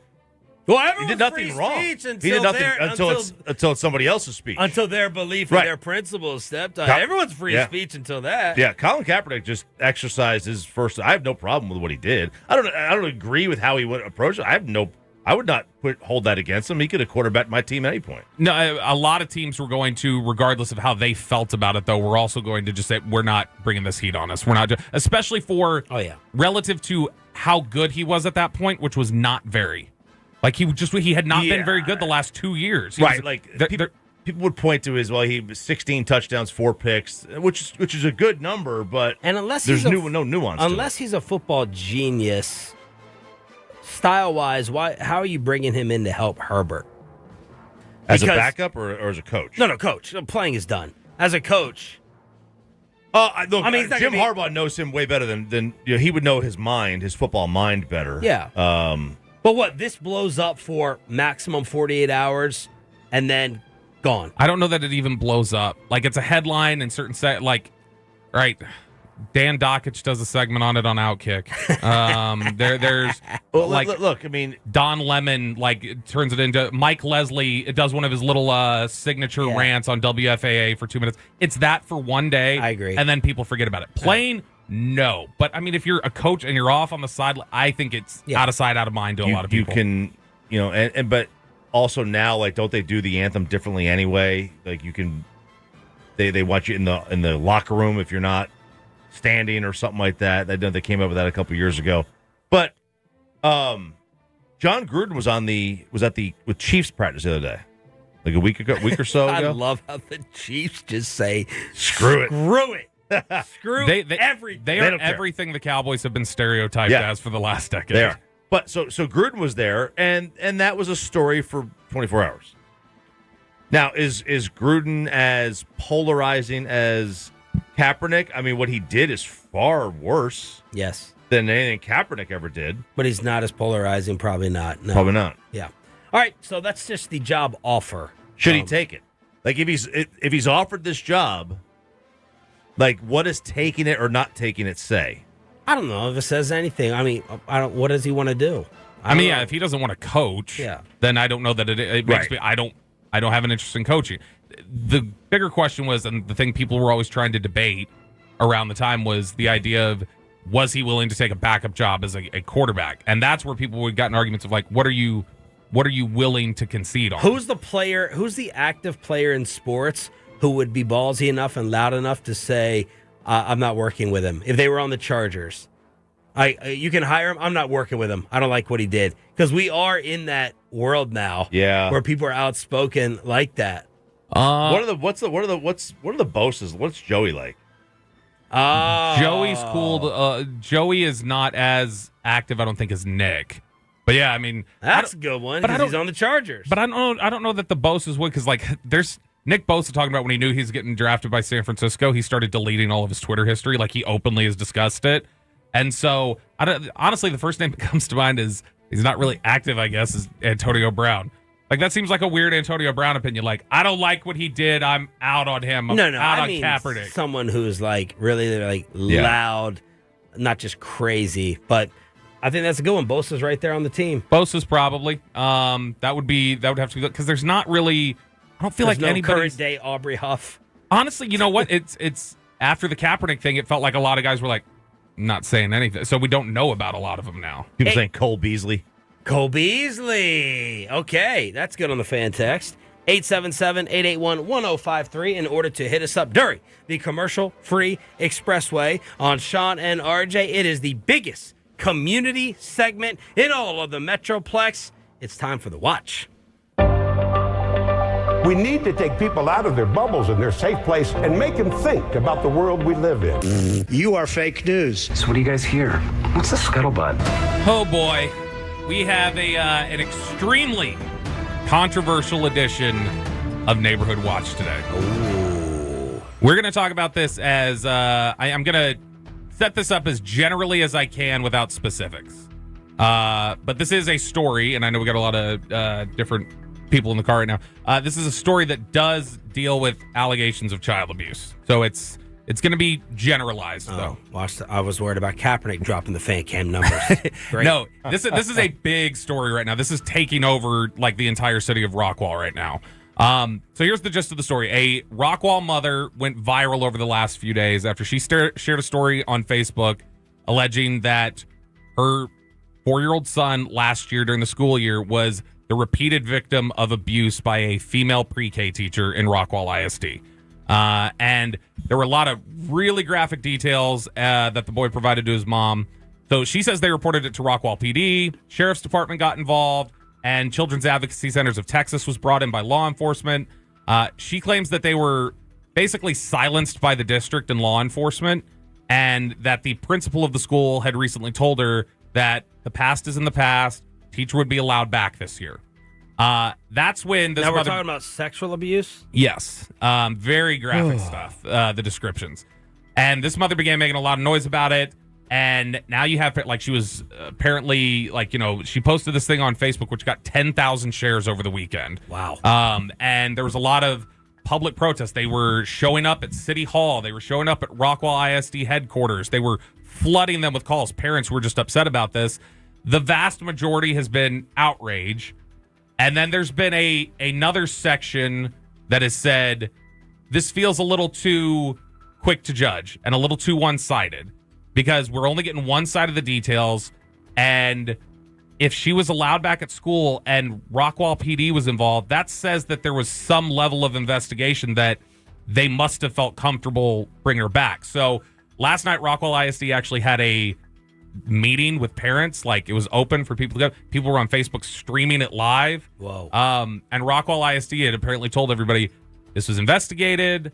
You know, it was something that it went to a grand jury, and the grand jury declined to charge this teacher. And so if there's no evidence for this, what are we supposed to do? And this teacher, who has been on leave up until the school year, which they extended that when all this controversy started because all the threats they got, they said it was for safety is the reason why they hadn't let her back in. They are planning on having her come back to school next week, but there's a lot of people now who are just up in arms in both directions. The idea of these allegations are too serious, too detailed, no way you can let this, you know, this teacher back. And then there's the other side of it that says this has been vetted and cleared, and you can't just let the allegation of essentially a 4-year-old ruin this woman's career if investigators looked at it and said no. Yeah. So, well, I hate to throw my kid in this situation, but I have to because he just turned 4. So the investigation would have to come down to, like, interviewing and trusting a 4-year-old. Now, my kid says yes and no in the same sentence 15 times a day. Did you eat lunch today? Yeah. What'd you have for lunch? I didn't eat lunch. Like, for me, I don't trust my son. All right? Like, yeah. Like, and I'm saying that like generally, half joking. Yeah. But I think my son, like, you know, I've talked about his speech therapy stuff. Like, I felt like he was way behind in the past. Now, maybe a little bit behind. There are other 4-year-olds who are like, you know, more clear and more advanced than him from a speech standpoint. So maybe I would trust them more. I don't know the typical 4-year-old. How much can you totally believe and buy? It's a great question. I don't know how much. Like, what would This And is the tough. police would say, what would, in a court of law, what would they do with a 4-year-old on the stand? Great question. Would they even put one on? Yeah, I don't know. They would, I imagine, in that situation, the fact that they had Children's Advocacy Centers of Texas talk to them, I would imagine they would have an expert from, like, one of the psychologist or one of the people who had Works interviewed with him. them. That would essentially be the voice of, this is what he had told us. Yeah. But this is tough because it's when your child gives you vivid descriptions like this, and if you have seen the post, you'll see they're vivid. Again, we're keeping it general, not naming the school, anything else, because it's just what it is. But it's vivid descriptions of a lot of stuff that's if you hear that, it's hard not to have an emotional reaction as a parent. Yeah. And then if you're on the other side and you believe, and it's different. Like if my son comes out and starts giving vivid description, I'm more apt to believe than just him answering yes or no. Like, hey, did this teacher do this? And it's like, oh yeah, today I feel like saying yes. So today I feel like saying no. Versus like coming home and being like, Dad, like, is this normal? This happened to me, but my kid right now is not capable of that just turning 4. Mm-hmm. He's not capable of coming home and being like, yeah, I did that. Now, if he came out randomly and was like, so-and-so, Mrs., did this with me today. Like, I kissed them on the mouth. I'd be like, okay, hold up. It sets off alarm bells. Yes. And that's... But, like, going to the descriptions that you were telling us in the commercial break, I don't even, like, even if it happened, I don't know if he'd be capable of relaying that. Yeah, and it's something where... Then you got to make the decision of the powers that be to end her. Yeah. Or him. Is it him or her? It's him. It's a boy. No, The teacher's a woman, yeah. Yeah. Then you got to make the decision to end the teacher based off that. Right, yeah. But then you're like, ending kids somebody's... are innocent and they don't lie on top of it. Right, yeah, like this is like, regardless of what happens, this will follow that teacher around. Oh yeah, no matter what, and that's and if this is just a made up story, I mean that's something that's very difficult to come back from. It's because there are going to be people who refuse to believe. Either way, there are going to be people who refuse to believe that she did this, and then if she's exonerated, there's going to be people who refuse to believe that she didn't do this. Yeah, and I get it. It's really hard not to have a visceral reaction, absolutely, to any allegation. A detailed allegation of something like this, where it's hard not to go so angry and upset about it. So I see the side of, when I read the story the first time too, I was like, throw her like under the prison. Like, I mean, it's that bad. But then on the other end of it's like, if they investigated it and if she's innocent, like she's claiming that this didn't happen, like you can't say with certainty that it's such a tough thing to have to debate. Would you have discomfort about it if Ollie was like going to this school, for instance? Would you be like, we got to figure out something else this school year? Because I can't chance knowing what the truth is. I don't know about the school. If he was in the class, I'd be really alarmed. Like, I'm not alarmed, but I'm a little worried. Like right now, not worried. The school he goes to, like, I've walked inside of it twice. Like, they don't really want parents to go in, they say, because of germs and COVID. Like, you can schedule to go in. I'm sure if I knocked and I walked in, I could. Did you go to school in California? My last school, I walked in to get him every day. Yeah. And I would walk him to his room to drop him off. This school, you have to knock at the door. They take him in. When I go to pick him up, I knock at the door. They bring him to the door. I see him outside. I never drop him off inside or pick him up inside. I wonder how much of that is also like safety. Like a lot of schools, schools are locked. Like I can't get into my son's middle school, high school. I couldn't get into the elementary school. Like the doors are locked. Did that ever make you worry? Like, what could be happening in there? That's what is in the back of my mind. Great, I love it. Bam. This school will be on NBC5. So-and-so, it's happening, and us dumb parents never went inside. I like have like 0.0001% of thought in my mind as a psycho. Yeah, like whatever school he goes to. And he loves the school. It's been a fantastic experience. Don't kick us out. When he goes to elementary school, when he goes to kindergarten, that school will be locked. Really? Yeah, you'll have to ring a buzzer. Yeah, and then which I prefer. Right, that you can't get in. Like it's obviously for school shooter protections. That's why they have it now. We're doing Neighborhood Watch here on 105.3 The Fan. Some of the response on the fan text to this story. 425 Rockwall Mom here. The problem is no information was given to parents at all. Regardless of the conviction, the parents should have been told of an alleged event. Yes. I agree with that. Communication when there could be problems behind the scene. What a concept. Another text here. Rockwall police officer here. Don't believe everything you read on social media. You have to look at this factually and not emotionally, and I'll leave it at that. Well, what I would say, and I'm not disagreeing with the police officer, what I would say is, what can you gather factually from a 4-year-old? And is this just cameras? Was it allegations inside the school? So that's one of the... What did the investigation consist of, and how does that solve it in your mind when you're dealing with a kid that young? 817 says, check the video from the school. Most have cameras. They do. Here was what the issue was, and that's been one of the sticking points in, I guess, what the grand jury was trying to decide. There was a video, allegedly, of them holding him back from recess. Because there was one of his things he said was, she always keeps me in from recess. She doesn't let me go to recess. Oh. And there was a video allegedly of that. The problem is that when they went to go get it, it was past the 30-day window, which is all Rockwall ISD keeps on storage of camera footage. And so once they got past that window, they were like, that video's not, we don't have it. It's not here anymore. Tape. So a lot of people look at it and they either say, this is, okay, well, that sucks. Rockwall doesn't have it anymore. Other people look and go, they knew it was a smoking gun and they deleted it. That's what happened. They tried to cover this up. So it's been a very and all emotional these allegations were from inside the school. Allegations that they took place in the school. Yes, that it took place in the classroom. All right, we are Neighborhood Watch here. If you are heading to the State Fair of Texas in October, you better not be packing heat, baby. Oh, baby. The State Fair is banning firearms this year, and Texas Attorney General Ken Paxton ain't happy about it. He's not happy that it's being banned. He's not happy that it's being banned. He is threatening to sue the city of Dallas over this State Fair gun policy, which a lot of blowback against the State Fair for this last week. They have not moved on it. And they're like, nope, policy's the policy. We've had too many instances with violence and firearm issues here, so that's what we're doing. So private businesses, I'll ask Captain Choppy here, Chop Cruz, can private businesses just, can I bring a gun in here even though it's state law I can carry? Interesting. Can private businesses say no firearms on the premises?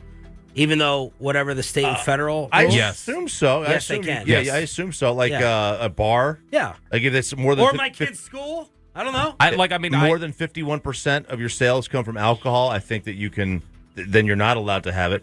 This is I will get political. This is hypocrisy from that side of the aisle. The entire thing is they always preach hey, let the local, let give more power to the local and not the federal. Well, this is the same thing. If the city of Dallas wants to enact their own laws, the state of Texas would say if the federal government wants to enact laws, hey, don't tell us what to do here in Texas. Well, I would say the same thing to them. If Dallas wants to enact their own laws locally, the state should just say, hey, take the same approach. Don't bother us. I have no problem the State Fair wants to do this. That's the issue that Ken Paxton is saying. He's saying Fair Park itself, the area, is owned by the city, and so you can't say we're banning firearms within city, within those city properties. You can't do that. Look, I'd rather go to the State Fair with no guns. That's just me. Now, I also have to trust that the security has stopped anyone from bringing a gun in, which obviously did not take place last year. That's my problem. And that's the problem is that if somebody really wants to bring a gun in there, they're going to bring a gun. Was that the one last year where they said the lady hid it in her fat folds, the firearm? Yeah, they're going to find a way to bring it in. All right, there it is. The Neighborhood Watch blowing up on a Thursday, commercial-free expressway. I think we're back. We're back into the studio for RJ Choppy to plan out every single football weekend that you have coming up. What Saturdays are you actually going to have free? Choppy will tell you in the College Kegger next on The Fan. But let me get you set up with the Tolo. Man, a lot of lawyer questions, a lot of legal questions.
Do you think it's true that you've got to forget something else to remember that Uber Eats has groceries?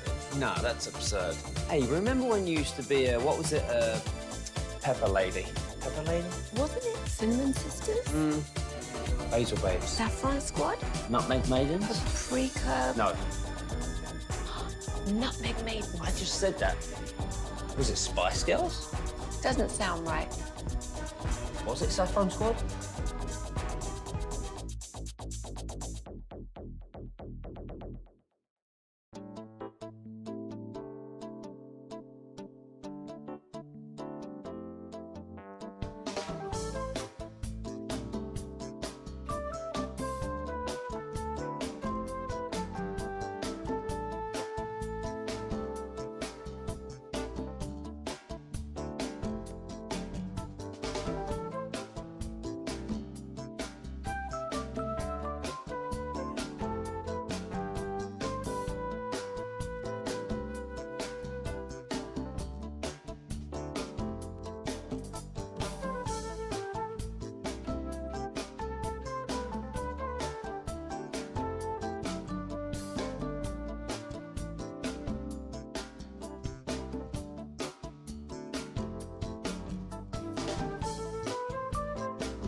This is the exclusive home of Dallas Cowboys football. KRLD-FM and HD1, Dallas, Fort Worth. Let's go, Cowboys. An Odyssey sports station.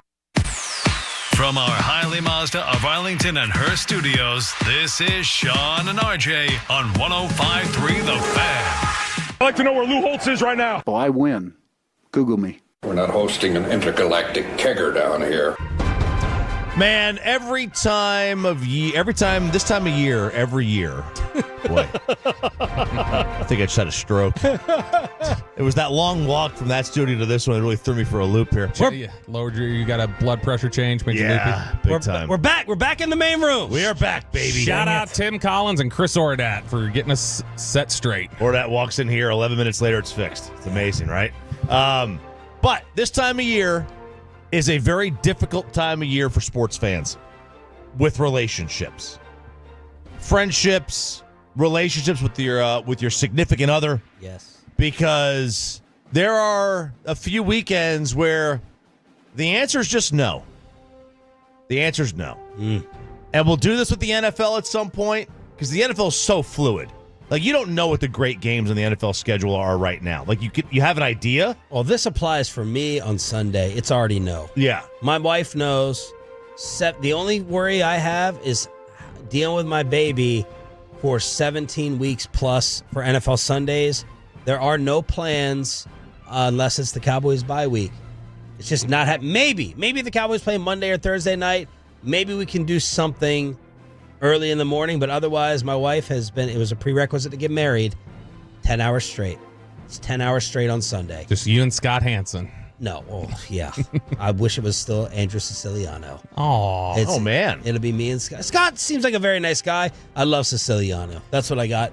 But Sundays for me, no events. All right, so now that Texas and Oklahoma have joined Texas A&M in the SEC, we are officially in the South now. You know, we were just in Texas before. Yeah. Now we're in the South. And in the South, Saturday is the number one day. That's the way it is. I don't make the rules. It's just the way it is. So you gotta don't plan anything on Saturday. So I'm gonna give you some Saturdays though. Now, does your fiance know this? Because I do not see her signing up for this and not having a major problem. Although she's been with you for years now. A couple years now. You brainwashed her with the Tennessee Orange. She's a big Tennessee fan now. We're going to try to go. Joke's on Alabama. It is. Speaking of, we're going to try to go to that game. If anybody knows how to get 2 tickets to the Alabama-Tennessee game for less than the $500 they're going for a piece, please let me know. I'm in. Where's the game? Knoxville. I've tried everything. They don't know who you are? They have no idea who I am. Tennessee Sports Department? No idea who I am. I'm going to ask somebody get me Jason Witten's number. I'll see if he knows. He's heard your pot shots. He's not helping you out. I don't take pot shots. Yes, you do. This coaching stuff. So, September 7th, first week, the opening, the week 0, I don't really count that one. Week 1, September 7th, you tell your friends you're free after 3 o'clock. Because at 11 a.m., Texas and Michigan. Ooh. You're not going anywhere for that game. You're not going anywhere. Hell yeah. Who's on the sideline for Michigan? Is Jim Harbaugh going to be there? No, I don't know. I'm asking you, who's going to be coaching that day? Coach? I don't know. May not be more. He may not be. He may be suspended by. What's that date? September 7th. September 7th. Ooh. Okay. That's a Saturday. Cowboys opening weekend and Michigan, Texas in the same weekend. Ooh. There's not a whole lot of other tremendous games that day, so kind of use that one to, it's a give back day. Look, I'm gonna hang out with you the rest of the day. September 14th. I think September 14th weekend is the number one weekend to say yes to your lady, yes to your friends. Make plans. There's nothing going on. You can have your wedding on this day. Have your wedding on this day. There's nothing going on this day. You're going to have football the next day and the NFL. But from a college perspective, this is not a good day. It's not a great college football Saturday. All right? September 21st. This is OU's first SEC game. Okay, it's a good day. Who's it against? My Vols. Okay. All right, it's against Tennessee. It's in Norman.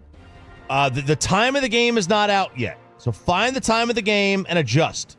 It's likely a college playoff elimination game. The loser probably won't have a chance because the other teams are going to play. Other than that, unless you're an Oklahoma State fan who's got a pretty decent game that weekend, I would take this weekend and this opportunity to go and do other things.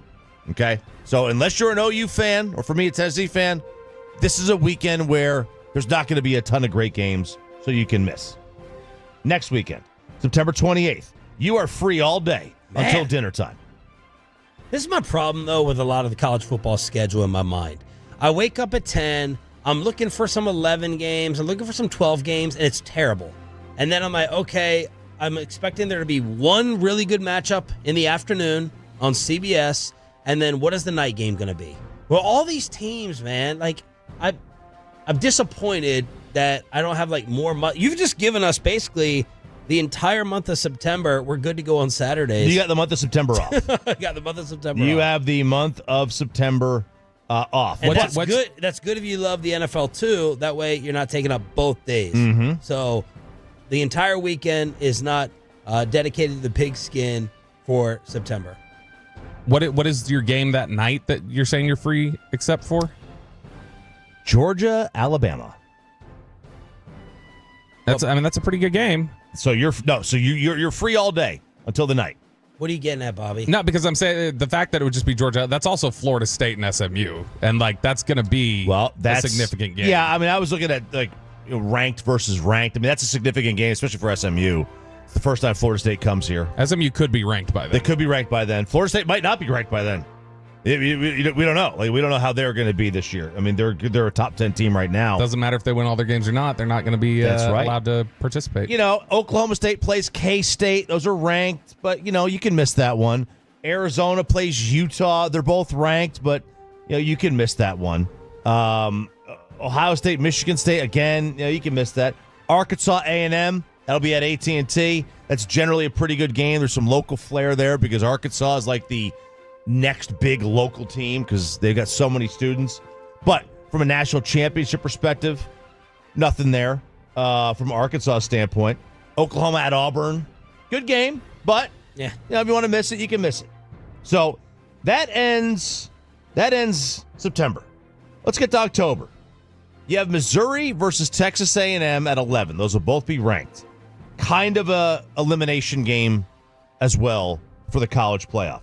You're free that night. And then the rest of the year, the answer is no. Rest of the year? The rest of the college football season. October 12th is the first holy day of obligation. I'm not agreeing with your takes here, by the way, because you left off on October 5th, the very rare national championship game rematch.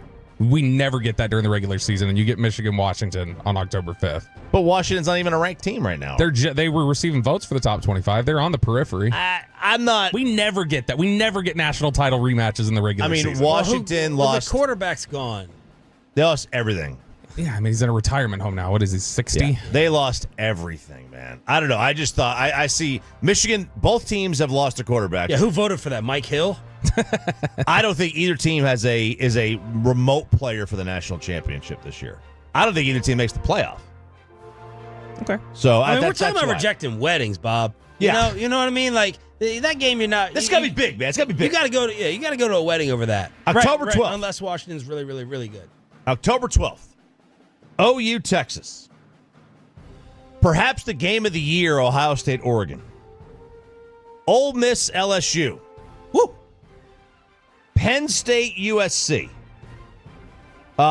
This is October 12th? October 12th. Yom Kippur. That's the Drew Aller get-right game. Going up against USC defense. That'll be where he stacks up his numbers for the year. That's right. So this might be the best day in the history of the sport. It's just tremendous. It's just tremendous. A lot of hyperbole. It's a great day. It's a great day. This is the see you later. The next day. Now, the next day is the Cowboys bye week, so it's tricky. A lot of people schedule vacations around that. You're looking at him. Yeah. So, yeah, right here. Like I plan on being in Knoxville this weekend for Tennessee, Alabama. That's a big game. And then the other game I have that same day is Texas and Georgia. Ooh. It's a massive game. Massive implications. That game right there could be for a first-round bye in the playoff. Right? I mean, like the winner of that game may very well go on to win the SEC. The winner of the SEC is going to have a first-round bye. It's a massive game. Absolutely massive football game. See, I do. This is the thing, just looking at the schedule, though, that's already a little frustrating about the expanded playoff. Yep, it is. Like the I idea totally of agree. taking away a lot of the weight of some of these. Like, could you imagine in a 14 playoff how big that game would be? I mean, mega. Yeah. Because Georgia would have just played Alabama a couple of weeks prior. Just a mega game. All right, so that's October 19th.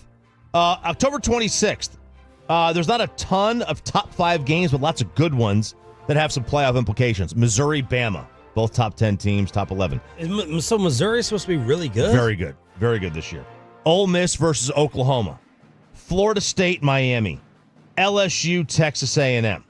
But those are some really solid back end of the playoff type games. November 2nd is another no. Penn State, Ohio State. Both teams in the top 10. Oregon, Michigan. Both teams right now in the top 10. Now, I don't know what Michigan's going to be at that point, but this is their first, Oregon's first game against Michigan as a member of the Big Ten. November 9th. Nope. Sorry. Georgia, Ole Miss. Bama, LSU. Oklahoma, Missouri. Florida, Texas. Florida State, Notre Dame. Mega games. November 16th. Right now, this might be a break. The only games are Texas and Arkansas, right? And that will have that's kind of a renewal of a rivalry. Yeah. And then Tennessee, Georgia. And you guys are preseason ranked what? 14, 15. Okay. So we're a fringe playoff team. Georgia obviously is Georgia. So those could be games you could miss if you wanted to take a break there. On November 23rd, you got Bama and Oklahoma and A&M and Auburn. They got some juice as we get closer to the finals, to the playoff. You might be able to miss there. And then on November 30th, there are other games, but this is the one that matters, and you cannot miss this one. It is the renewal of the rivalry. It is Texas versus Texas A&M. Ooh. And you are not missing that day. We did this last week while you were out. The most expensive ticket for a college football game this year is Texas A&M. Wow. In fact, for proof that Texas is bigger than the SEC, Sean, Texas has 3 of the 4 most expensive games in college football this year. Where is that game? That's at Kyle Field. I don't know. I was asked. I don't know. I don't know where the game is. Okay. Kyle yeah. Field. A&M demanded that, right? That was part of their. They were like, "Oh, you're gonna let Texas in? We get the first home game." So you got 3 of the 4 next weekends that are yours, right? That you could play with. If you're then you belong to college football.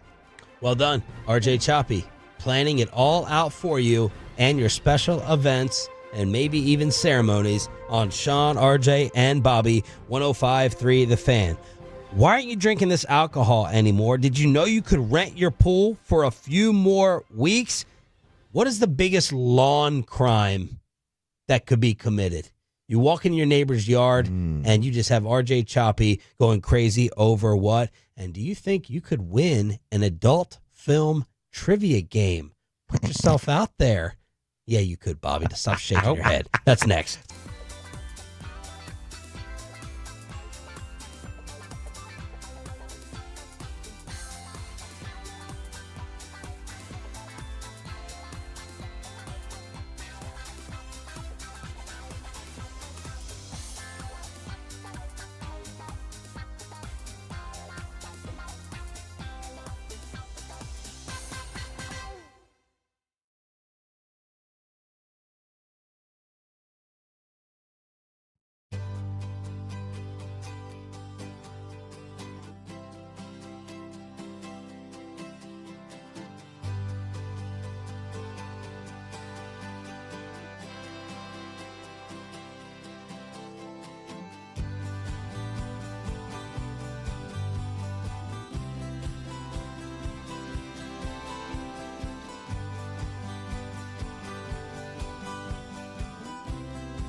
Uber Eats has low fee products? I gotta remember that. Well, you know, they say in order to remember something, you have to forget something else.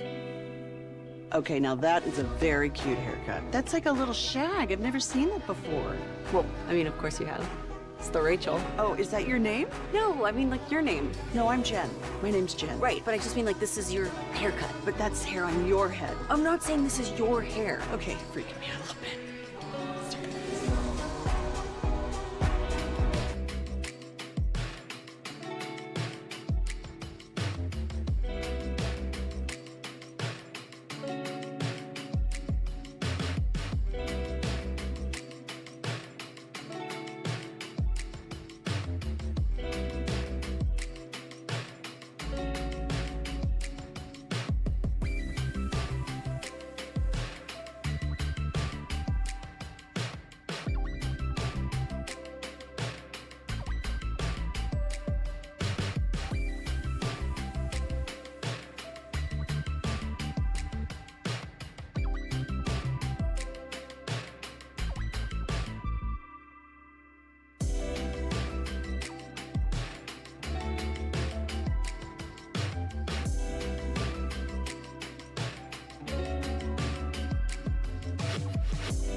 And it's back to Sean and RJ right here on 105.3 The Fan segment here, brought to you by Stay of the All White Loss, that's soda, and by the personal injury lawyers, Frankel and Frankel. If you have been injured in a car or truck wreck, call Frankel first, 214-817-333-3333 with Frankel. And Frankel, there is never an out-of-pocket cost. They only get paid when you win. Frankel and Frankel, the go-to car and truck wreck attorneys in Dallas. At 8:40 from Oxnard, Brian Broaddus recaps the Rams scrimmage and also previews and scouts the two new Dallas Cowboys defensive linemen. Jordan Phillips worked out with a trade with the New York Giants last night, and this morning Carl Lawson joins the D-line as well. Broaddus with the breakdown at 8:40 here on Sean and RJ. Got to get new toys for Mike Zimmer. Boy, they are just loading up with veterans on the defensive side of the ball the last week or so. I've never seen them add like this in a single week during training camp. Deuce Vaughn, by the way, got back in full pads yesterday after we were talking about him possibly not even making the team. He missed several practices with a hamstring, but he was full team drills against the Rams. Man, did he fool me in last year's preseason. I was like, this guy's got some juice. Just get him a little bit of space, and he'll break it, make everyone miss, and he might get cut. Yeah, it's he's right now. He would, if I was to do a 53-man roster right now, he would probably be off of it. They're trying to find stuff for him to do. They've wanted him to return. They've had him working out with the receiver group at times, and there's still aspects of his game that are really good to have, and it's a dimension that they don't have. It's just he is smaller. And like, can he break away from first contact from defenders? Does he have the long speed? Like, those are questions that you got to ask. Clarence Hill reports what the Cowboys have not gotten to 33 a year yet with CD. Yep, they still have not even gotten up to that number yet. And so now, of course, that's probably coming from Lamb's agent. But all we can do, I guess, is assume that he's telling the truth. Yeah, I don't think usually. And Jefferson is at what? 35? Yeah, 35. Usually, yeah, if the agent is saying something like that, which I assume that's where it came from, Clarence obviously didn't cite who said it. It was a source thing. If that's where it came from, typically I feel like the figures they're throwing around, nobody's made those up before. Like, if you give a specific number of they have not come up to here yet, it's very easy for the Cowboys to go, that's not true. And they haven't. So they're not going to respond to every single thing either. They're not going to respond to every report. They were the ones who ripped the pin out and tossed the grenade during the opening press conference of, we've thrown out all these offers. Jason LaConfora, Washington Post, talked to some people around the league. Remember yesterday, Bobby brought you some quotes defending Jerry and agreeing with the way he's gone about the Lamb situation. This is the opposite. One GM, quote, Jerry totally screwed this up. And this GM has dealt with several high-end quarterback negotiations. Quote, either pay him or lose him. So that's from one. Another contract negotiator in the league. It makes no sense whatsoever. Jerry has cost himself a not inconsequential amount of money already, and it keeps adding up pretty quickly with how the market has moved. I can't tell you precisely when we reached the point when it became an irrefutable universal truth that at certain positions, the next guy up was going to leapfrog everyone else, even if he wasn't quite the same caliber of player, and reach a new price point plateau. But in this instance, it's absolutely irrefutable that this is going to be the case. As someone on the other side of these things, trust me, I wish it didn't work this way, but it does. This is our reality. Yeah, I mean, that's kind of where I think everybody's fallen down on this one. Is like, the longer you wait, the more it costs you. Now, another one. They've absolutely painted themselves in a corner as a franchise with the quarterback, and I'm honestly even more baffled they didn't get ahead of this with the receiver. That's close to $100 million a year on those two players alone, no matter what Jerry thinks, and that's us talking today. By March, we're looking at even more. A lot of the Cowboys would probably say, if you got them off to the side and said, hey, what is the benefit of waiting? If you know you're going to cost yourself more money, what does that impact? Because the earlier you get in, the less it's going to cost you, because quarterback salaries are always going up. People within the Cowboys, I think, would say they would already restructure. No, what they would say is because quarterback salaries are always going up, it doesn't matter when we get it done. If we get it done tomorrow and we've cost ourselves money, ultimately it's about the same percentage of the cap because the cap is going up. And as well as that, you're also looking at the factor of that will, again, reset. It'll look like a deal no matter when we get it done in 2 years because salaries are going up. So if it's percentage of the cap, then they're absolutely right. Right? Because if you sign Dak, let's say they signed Dak 2 years ago to an extension at what's his percentage of the cap going to be? 25%? Coming up on this next deal, 20%. 20, between like 23 and 25. All right, let's say they signed him 2 years ago at or whatever, at 22%. It is the exact same as signing him now at 22%. The only difference is because in 3 years they're going to have a real big gap of. But what is that number at 22% years ago versus today? Well, it doesn't matter. But the Cowboys would say, and I think a lot of teams say it doesn't matter because we are still going to be at the same percentage of the cap at the time of signing. So let's just say they signed Dak for 2 years ago. They gave him an extension.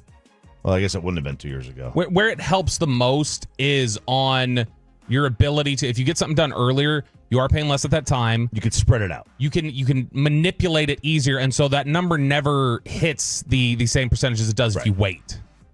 Also, Jason LaConfort is projecting that people believe next offseason will offer one of the weakest quarterback free agent and trade markets in years. Almost all the quarterbacks on track to be available project as backups, and Cousins could be the most appealing in a trade.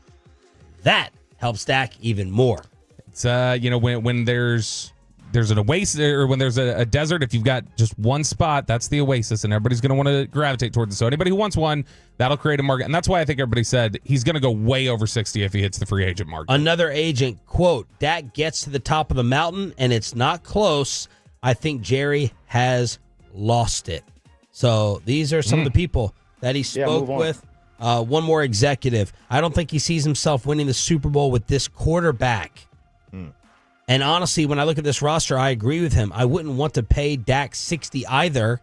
But at Jerry's age, what else is he going to do? Start over with a rookie next year? He doesn't have 3 years to play that out. Jerry's frustration with not being able to get his team over the top is showing more and more, and he knows time is not on his side. However much he used to listen to other people about the management of his team, I think that's happening less and less now, and we would all disagree with that, that he listens more and more. And then one more person, let's see if this is an owner or GM, whatever. It's an NFL source. Said, quote, what I would tell Jerry, it's pretty simple. If this player is a free agent and he has a market, and if you have two teams, you have a market, and Dak will have a market, then he'll get 60 a year. I don't understand why we haven't done this already or why we aren't doing this now. The price is the price. I mean, look, I think if he has more than two teams, he's getting way more than 60. That's just the nature of the NFL. Like, that's just like, you get two teams to bid against you, and they're two teams that are in big markets that are desperate to win, that are got passionate, pressure-packed fan bases. Look, He's getting more than 60. The way that Jerry and Stephen Jones can end up right on this moving forward is if Dak Prescott this year has another Packer game in the first round, okay?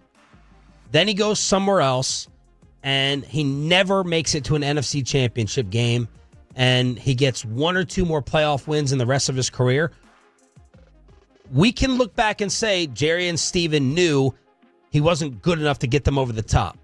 No matter what happened with your replacement, no matter what happened if you go through your Drew Henson era again, that is a way down the road they can be proven right. That goes somewhere else with a good enough team to compete and doesn't make it far advanced in the postseason and has other Green Bay type games. There's a lot of things. You could say that the Cowboys. Then they can say, yeah, we were willing to. We were willing to overpay at the end of it if he got us far enough, but we wanted to see this as a judgment year again. Yeah. He's not good enough to do it. We're willing to let him go. Around here, I know this is funny. It's about championships or bust. I think you could look at it from both perspectives. Like, you could say the Cowboys never gave Dak an elite head coach to work with, like a Sean McVay, Kyle Shanahan, whatever. The flip side could say Jerry did such a great job winning 12 games in 3 straight years with a non-elite quarterback. If you don't think Dak's elite. Like, that's impressive. Like, that really is. If you don't think Dak's elite, that's impressive. Well, he's really good. He's really good. But really good doesn't win 12 games 3 years in a row. Like, the only guys who win 12 games 3 years in a row have gold jackets and are icons. And I'd like to look at those divisions of the guys who have done that, because this is a crappy division. I'd imagine Tom did it in a crappy division, and I think Peyton played in a crappy division, if he's part of that. 877-881-1053 is the Franco & Franco injury attorney text line. This got away from us.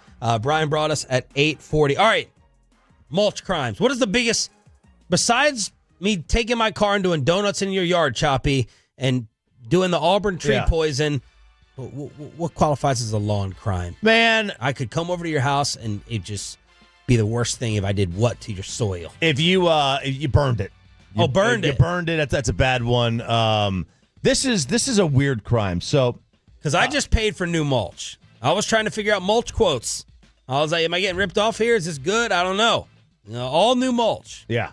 So I've ditched the mulch. I've gone to it's the rock, the stone, the crushed granite. I think it is. I think it's crushed granite. Because I've gone for more of a zero-scape look, Sean. So anyway, Nathan Morris, a 35-year-old, was on a walk with his wife and daughters. And by the way, Ryan, great price. Follow me on social media if you need a lawn hookup. They are 2 and 5 years old near their home in Canton, Michigan. And police say their neighbor, Devereaux Johnson, confronted him and they got into an argument. Johnson was upset that Morris's daughter touched the mulch on his property. Touched the mulch. And this caused a big, heated debate. The neighbor took a gun out and started threatening the family. Nathan sent his family home and said he would try to defuse the situation. Instead, he was shot and killed. Dang! Shot over mulch. Shot in the back by Buford Tannen. Over mulch. It's a psychopath. That is an absolute insane person who, whenever I hear these stories, I'm almost like, how did it take that long for you to do something that is, because you're clearly not well. Yeah. Like the fact that even if no gun would have been pulled out, you're an insane person for losing your mind at a child touching your mulch. Yeah. I think for me, it'd be like someone just coming and spilling like soda or red wine on my pool deck. That's what I would treat as my mulch. Will it not wash off? I don't care. Like I'm so anal about it. Okay. Because of the upgrade I got. Ooh, and I'm just it's like my marble tile out there. Oh man. Oh, I love it so much from Emerald Custom Pools. Very nice. There you go. Okay. Yeah, I mean, it is after 6:40, even though there was no payload. It is after 6:40 on a Thursday. It's true. Oh, you mean Peyton's effort level? Checked out. And you can rent your pools now. Yeah. Uber your pool. And this actually caused an issue for you can rent a pool that's not even your own. A lady in Montreal was shocked when she came home and found that there was a whole family in her swimming pool. And she's like, what are you doing here?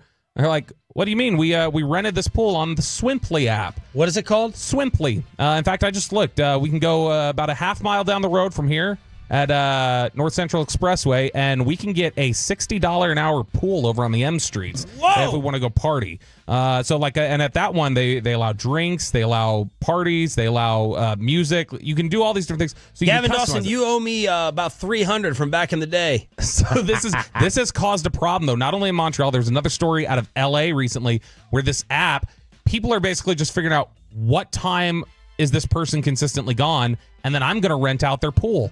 And I'm going to give and then just, back gate's unlocked. And people are like scamming it where it's like, I know that woman's at work all day. I am going to say that the pool's available to rent from 12 to 4.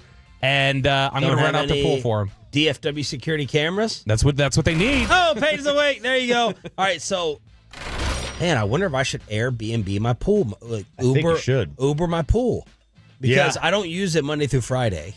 Monday through Thursday. Okay. Dude, some of these are really nice looking.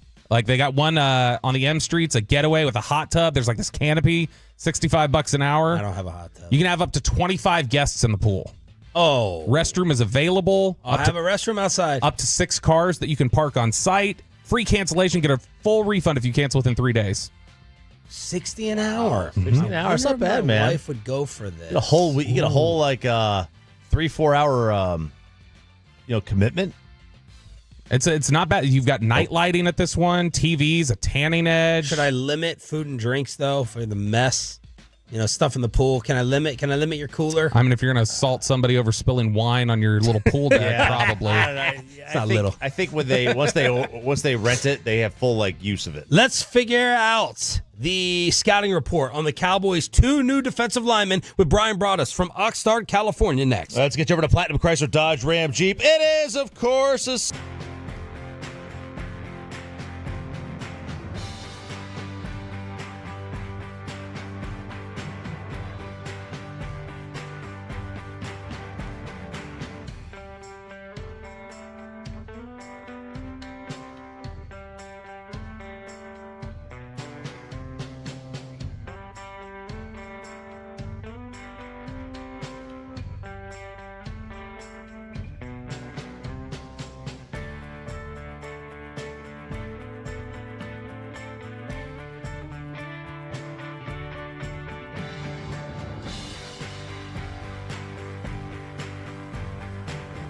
Do you think it's true that you've got to forget something else to remember that Uber Eats has groceries? No, that's absurd. Hey, remember when you used to be Pepper Lady? Pepper Lady? Wasn't it Cinnamon Sisters? Basil Babes. Saffron Squad? Nutmeg Maidens? Paprika? No. Nutmeg Maidens. I just said that.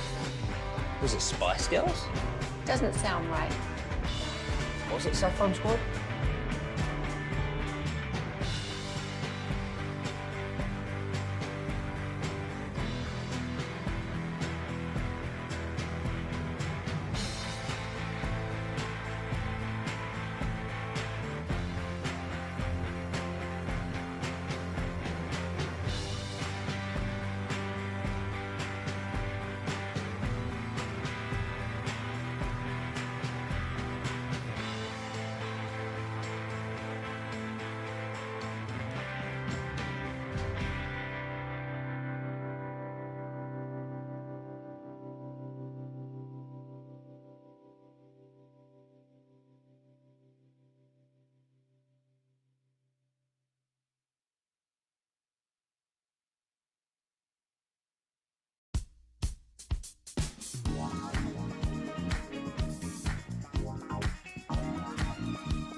#1 Chevy dealer in the world.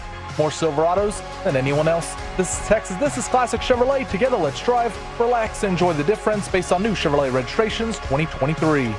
The great Bobby Belt. You ruined the morning show. Don't make me take off my belt. Don't make me take off my belt. We're not. Over to you, Bobby. Is there panic in the Oxnard streets or the Oxnard tennis courts?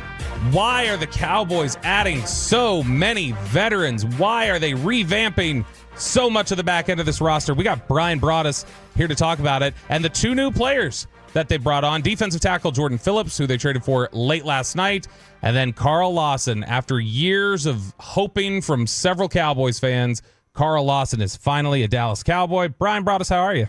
Doing well, boys. How about yourselves? Great. What do you think of these two acquisitions that the Cowboys have made? Which one you want to talk about first? Let's hit the one that probably has the most immediate impact, Jordan Phillips. Yeah, Jordan Phillips. If you just watch and I tweeted this out last night, if you just watched the Buffalo game in Dallas last year, that's where the majority of his season was. There's really nothing you can get out of his time with the New York Giants, but he's got some initial quickness to him. He's a 320-pound guy, very nimble-footed for a guy that big. Kind of has an idea of how to play these blocks. You know, when I thought the one thing that he did was, for a guy that big, he actually played with some range. Sometimes you see these guys and they get stuck along the line of scrimmage and really, really don't move. That's some of the problems you have, with Mozzie at times. He just doesn't, he's not able to extend and then get down the line and make these plays. But you can line this guy up like on the opposite shoulder of the center. He did it to Broaddus like one time. It was really pretty, where he lined up on the opposite, say his left shoulder, and then worked all the way back to his right shoulder. And Broaddus really had attacked his snap hand, and so Broaddus really didn't have an answer for that. So this guy's not going to stand still. He's going to fight blocks. He's going to stay active. He's kind of a thumper when he hits you.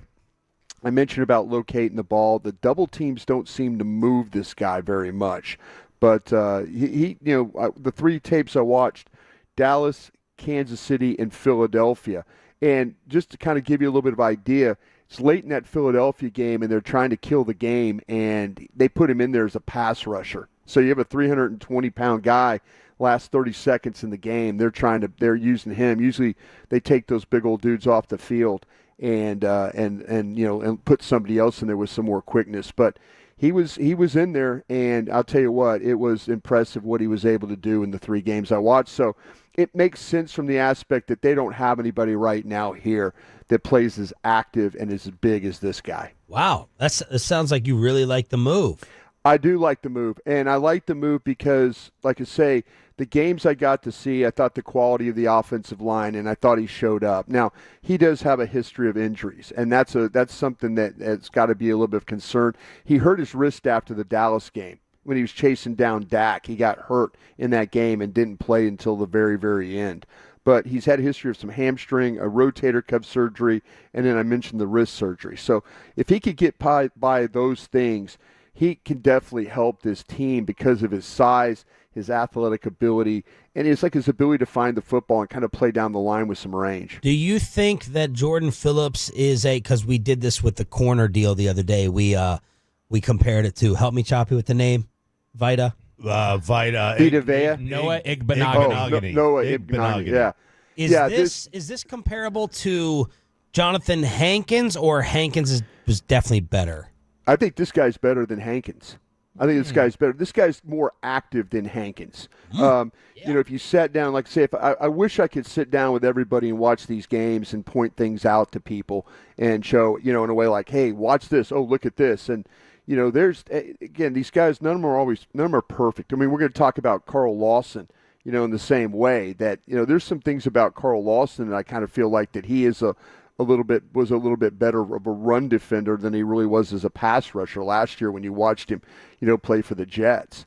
So, but yeah, it's a move. There were 3 areas I kind of felt like they needed to look at. They needed to look at the defensive tackle area was an area that I thought was really kind of one of those, you're like going, okay, well, they got to figure this thing out.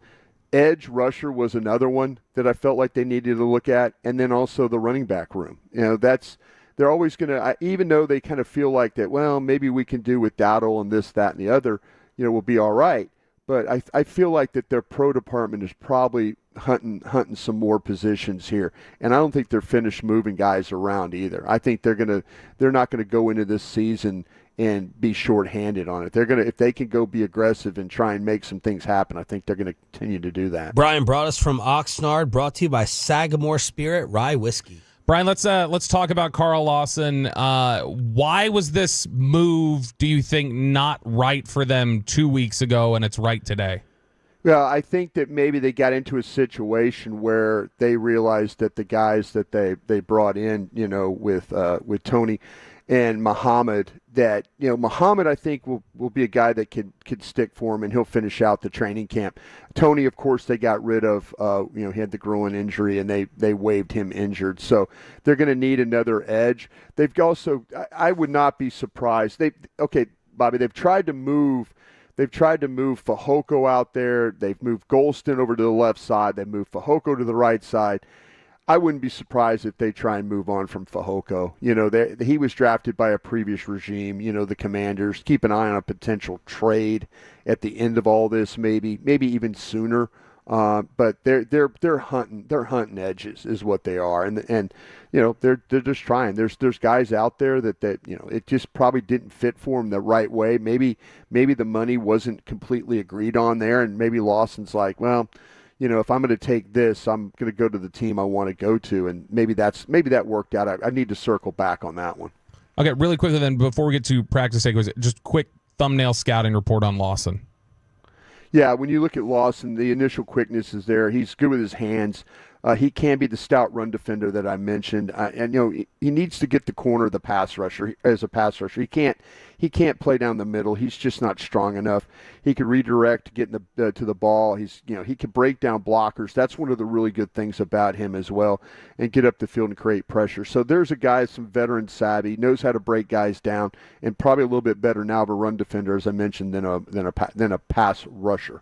Let me ask you a nerdy question just to kind of go inside your craft. The breaking news happens. You find out that a deal like this takes place. Mm-hmm. What do you immediately do in terms of asking, acquiring film? Why do you think 3 games is a good, comfortable amount to judge the player? Just what happens when the Brian Broaddus world when a move happens? Yeah, that's when you find out something. I just got done doing some work from practice, and then I turned around and I was then working on podcasts, and then the news came down. I've already got the film in my box through my program, so I immediately start to get into that. And then you kind of follow back around. If you know anybody from another team, if you know maybe you have a guy from that team that you made a trade with, or you made a claim from, you might ask him, hey, how are things in camp? And then they'll tell you that. And then, you put your notes down and you get to talk about it either on the radio the next day or on a podcast. So that's kind of how it works. How long is it taking to go through the 3 games? I went for 3 hours. It takes me about an hour a game. Oh, God. And how far back is too far back? I try and get the most current. Like I said, if a guy, like for example, this offensive tackle that they signed is a UFL guy hasn't played since, I believe, been playing the league since 2021. I can go back that far, but does 3 years remove help me in any way? Yeah. I might need to find another way of accessing some tape for that one to get an idea of him as a player. But if a player has played regular season games or preseason games, I got all those games. I can find him. And all the clips, all the clips, you can click his name and it's his highlight back to back to back to back. It's not a highlight. It's actually play. Yeah, I have a system that I could plug in a name. I could plug in Carl Lawson's name and it will pull 416 plays. Wow, that's cool. Yeah. Brian Broaddus joining us here on 105 through the Fan. All right, Brian, we're going to practice now. They had the joint practice with the Rams. Got a little chippy. I guess the big thing everybody was looking forward to yesterday was how is this new offensive line combination looking? What did you see out of there from the O-line group? And I know you said it was kind of a mixed bag overall at practice. It was. It really wasn't that good of an offensive practice. I felt like the defense did a really nice job. If you're talking about the rookie left tackle, I know people posted clips of him and Verse and the one-on-one stuff. sometimes you got to be careful with them clips. He was there were times where he was very good. I felt like that he was out of sorts in the way that he had his pass blocking. Matter of fact, I'll send you guys all my notes that I have on him. But there were 3 different times where Verse had broken him down pretty good, where he took his hands. Yesterday's day for him could have been 3 sacks. Actually, it was 2 sacks, 1 holding, and then an illegal motion is what happened with your left tackle. Yeah, there were some very good things that he did, but Verse also did a good job of breaking him down. I guarantee you that kid was on the phone with Duke talking about, hey, how do I keep my hands from getting broken down in these things, because he was a little bit out of sorts with hands and feet yesterday. But other than that, like I say, the rookie center, the snaps were good, the help was good. There were a couple different times where things just got wadded up for him, and he got pushed back into the quarterback. Dak didn't particularly have a lot of time to throw the football yesterday. He wasn't particularly accurate, and they weren't getting open on the offense. The main guy that was kind of helping him was Cooks in the red zone. Dak was having to move around to find Cooks. But Rams, I think, won the defensive side of the practice yesterday. On the flip side of that, though, the Cowboys defense, I thought, did a really good job. If you studied what they were able to do and down in the red zone, the combination of using Nealon as a defensive tackle along with Parsons and Tank and Osa was a good combination that caused the Rams some pressure down there. Zimmer brought a couple of different blitzes that got home that caused some problems as well. So I would say that both offenses, when they watched the tape last night, clearly are some things that they're going to have to work on. The defenses have to be pretty pleased about the way that they were able to cover some and then also get some pressure.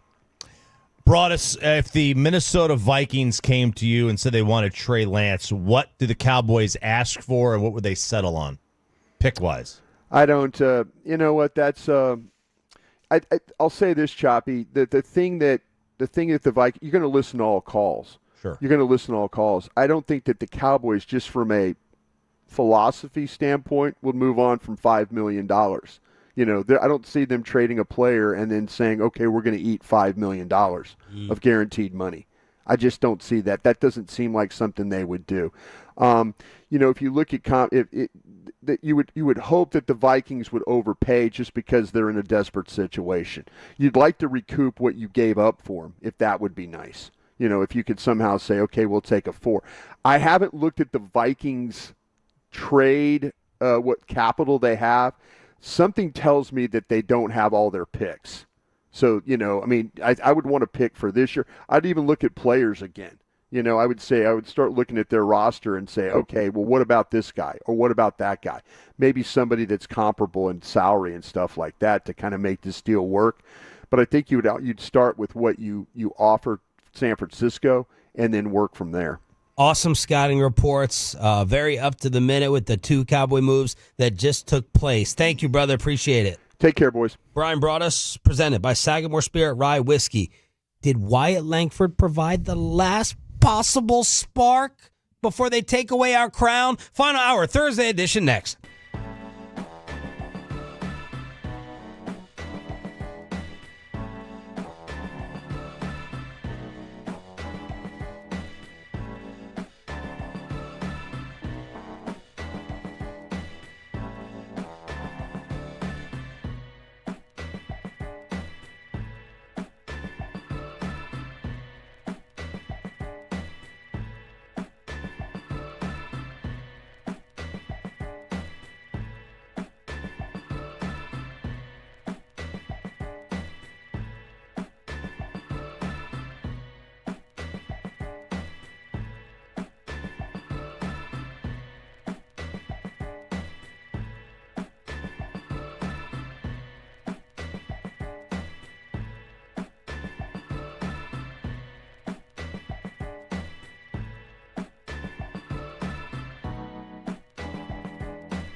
Uber Eats has Lola V products? I gotta remember that. Well, you know, they say in order to remember something, you have to forget something else.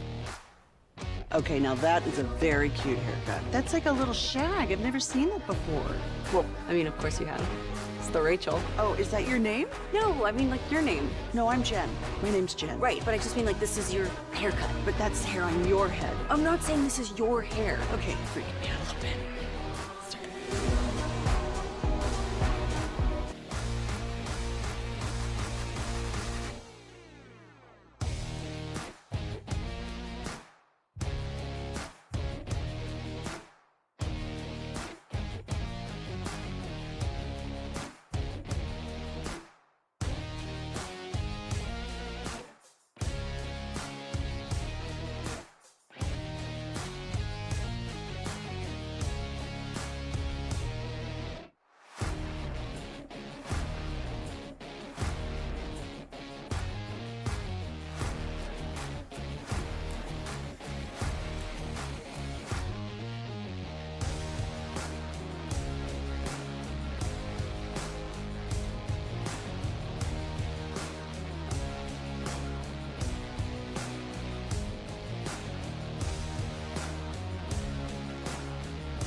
Do you think it's true that you've got to forget something else to remember that Uber Eats has groceries? No, that's absurd. Hey, remember when you used to be a, what was it, Pepper Lady? Pepper Lady? Wasn't it Cinnamon Sisters? Basil Babes. Saffron Squad? Nutmeg Maidens? From our Highly Mazda of Arlington and Hearst studios, this is Sean and RJ on 105.3 The Fan. Mikowski set, and here's the pitch. Langford a swing and a blast. Deep left center field. It's on its way. That ball is history. This game is tied. A 3-run Jimmy Jack for Wyatt Langford. It's a 7-7 ball game.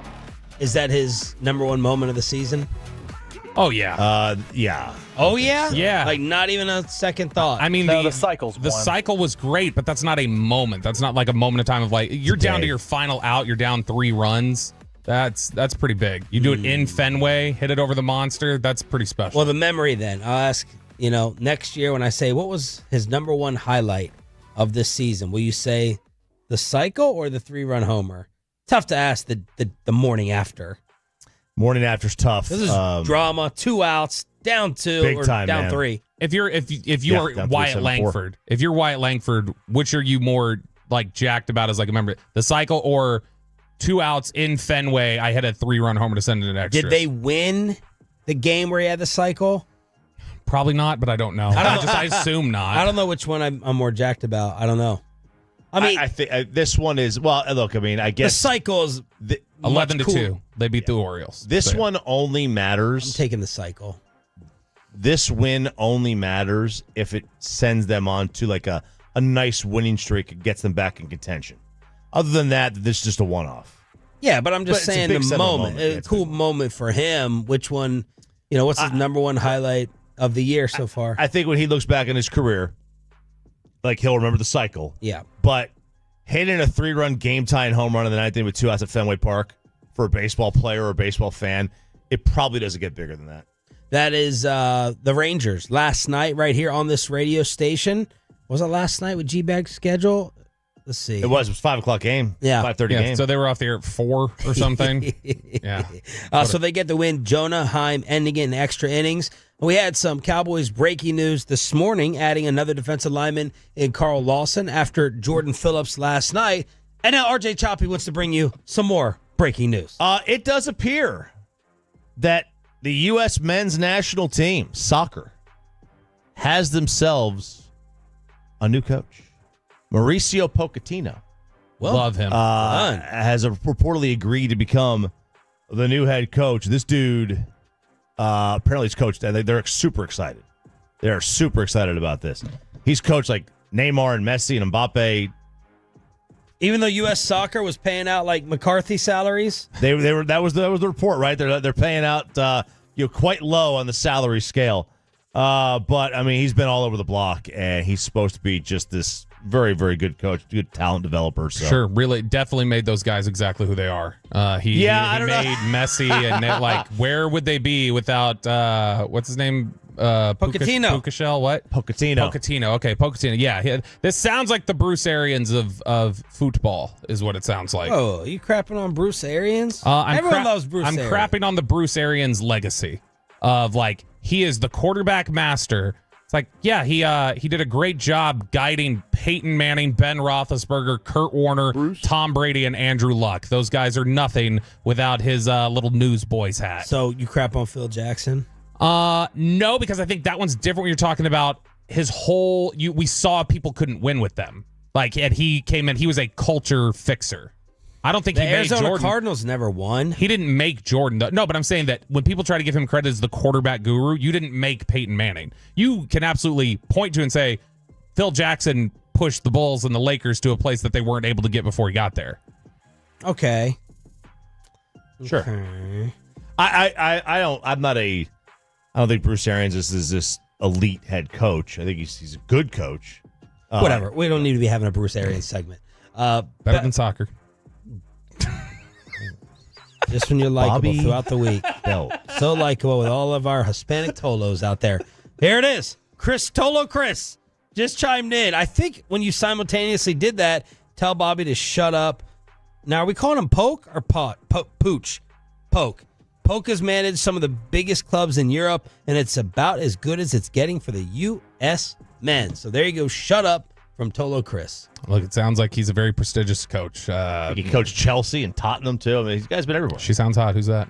All right. So you are you're very Rangers excited. I was like, oh, they must be playing Pittsburgh next, judging by RJ's email. But no, it's the Minnesota Twins, and you're still writing about the Pittsburgh Pirates. Right, because, it does appear, Sean, that we are going to get Paul Skeens at the Globe. Now, Kevin and Corey can hate this all they want. And I know they're gonna. They hate Paul Skeens? No. They want to avoid Paul Skeens. Oh. They want to avoid him No! I want to see Paul Skeens. Now. Oh, how was the reaction when I was out? I assume you came in and talked about rooting for the no-hitter. I had a lot of people say that were agreeing with me, and a lot of people that were killing me on the fan text. Like, the moment the no-hitter was gone and Seager hit the home run, it was like, okay, let's go win the game. But, yeah, after the 7th inning, and it was right around after the 7th inning, I was like, I want to see it. I'm there. I want to see it. Okay, so if I told you went to, you're trying to go to Alabama, Tennessee, and I tell you that Milroe, before the game, can throw for 10 touchdown passes. Or, sorry, he can account for 10 total. 10. Would you say, I'll take the Tennessee loss? If that's the equivalent to a no-hitter, then yeah, I want to see something cool. Okay. I don't know there's a football equivalent to a no-hitter, though. Is there, Bobby? No, not. What do you mean, no? We can make up anything. Something that's crazy and you haven't seen. You can make up anything and say it's the equivalent. I think the issue is, there's no other sport that... You're going to see someone rush for 400 yards. That's... I don't know. The same or cooler than a no-hitter. See, my argument with him was that the no-hitter is like, it's been done. If it's a perfect game, I kind of understand saying this is history. It's been done 27 times or whatever it is. A no-hitter to me, it's like the Astros have done that 6 times in 3 years. It's also different because that's one game versus your college football season may be screwed with one loss. Right. Yeah, it is. You know? It's opposed to Rangers are pretty much out of it. And anyway. as Skeens, your number, it used to be Trout. You would acquire Trout tickets to go see him in person in Arlington. I know that made Mike Bassick very, very proud. Is Skeens number one for you? And have you seen Ohtani? I have seen Ohtani. I've seen Ohtani pitch and hit in the same game. That was cool. All right. Judge is still is right there. And what did he do last night? 300 home runs. Fastest ever. He had 300? That's equivalent to a no-hitter. That's right. 300 in one game? Fastest ever to 300 by 130 games. Wow. And his injuries. And he still did it. Yeah, now, so the injuries don't count, right? So those games that he missed. Oh. Right, so it's just games played. Okay. In the fewest games played. But, oh yeah, I absolutely would die to see Paul Skeens pitch. So it'd be great. And they're going to see him next week. Because he was announced as the starter on Friday, and they are moving him to... RJ is monitoring the Paul Skeens rotation announcements out of Pittsburgh for the Rangers. I was just going to say, to that point about where you're saying, I don't know that there's an event that could cause me to say I'm rooting for this other than maybe the 20 strikeout threshold. If I got Paul Skeens walking in there striking out 21, I'd probably be rooting for that if he was getting close. Because that I want to see. That'd be cool. Just somebody being that dominant. But it's only happened, twice? Yeah, your boy's getting worked over, though, recently. He's getting worked. Skeens? Yeah, gave up 4 runs. Gave up 4 runs against the Dodgers. That's what Choppy's going to be doing when he's sitting in those stands watching him. He's lost his last 2 decisions, and his ERA is now 3.2 over his last 4 starts. He's no longer the dominant guy you thought he was, Chop. 3.2. All right, who sent and who wants to set up cut 3? Because I don't want to touch it. In setting it up. I got this. Yeah, this is Rick Manning, the guards.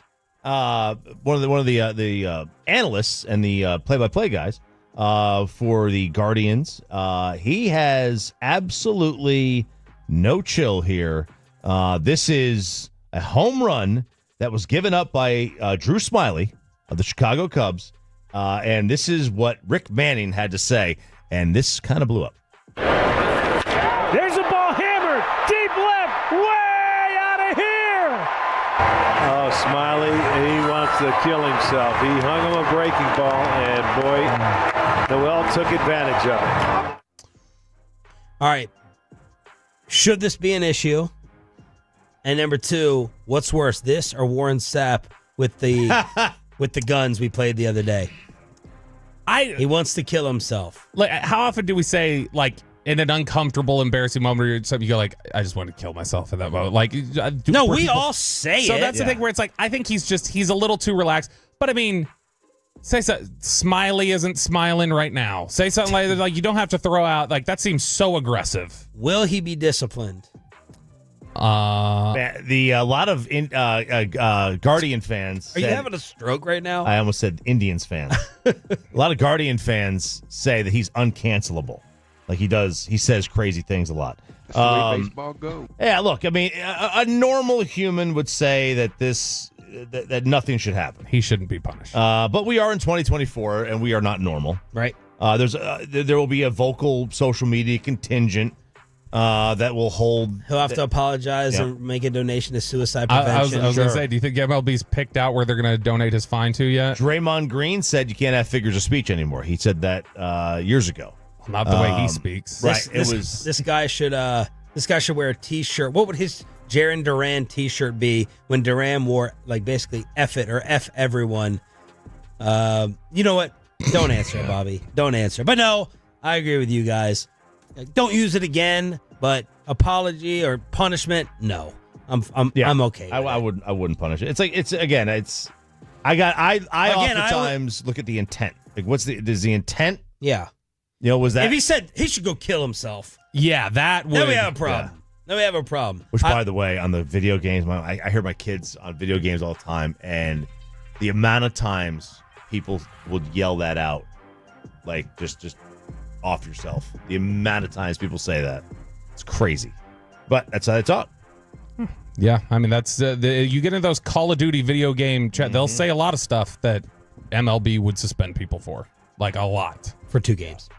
877-881-1053 in order to hit us up. So there are some Diamond Cavs on your home of the Rangers. They'll start a series against the Minnesota Twins tonight right here on this station. Is it trade Lance now? If the Minnesota Vikings call, we'll talk about the 2 new defensive linemen and the Cowboy who was thrown out of practice yesterday after the shove in the middle finger. We'll do it all with Nick Harris from Oxnard right after this.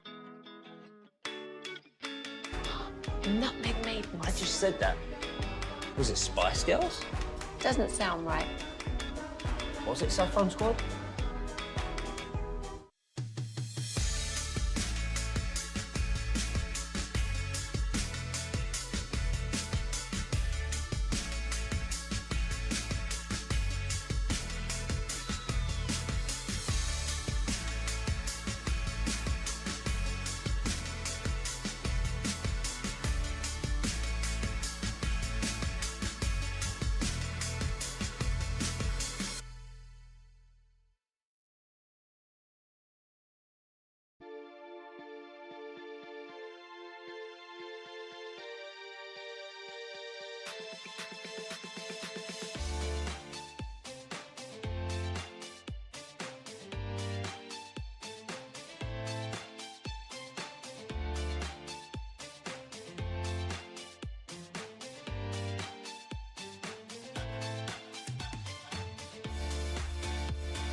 Uber Eats has Lola V products? I gotta remember that. Well, you know, they say in order to...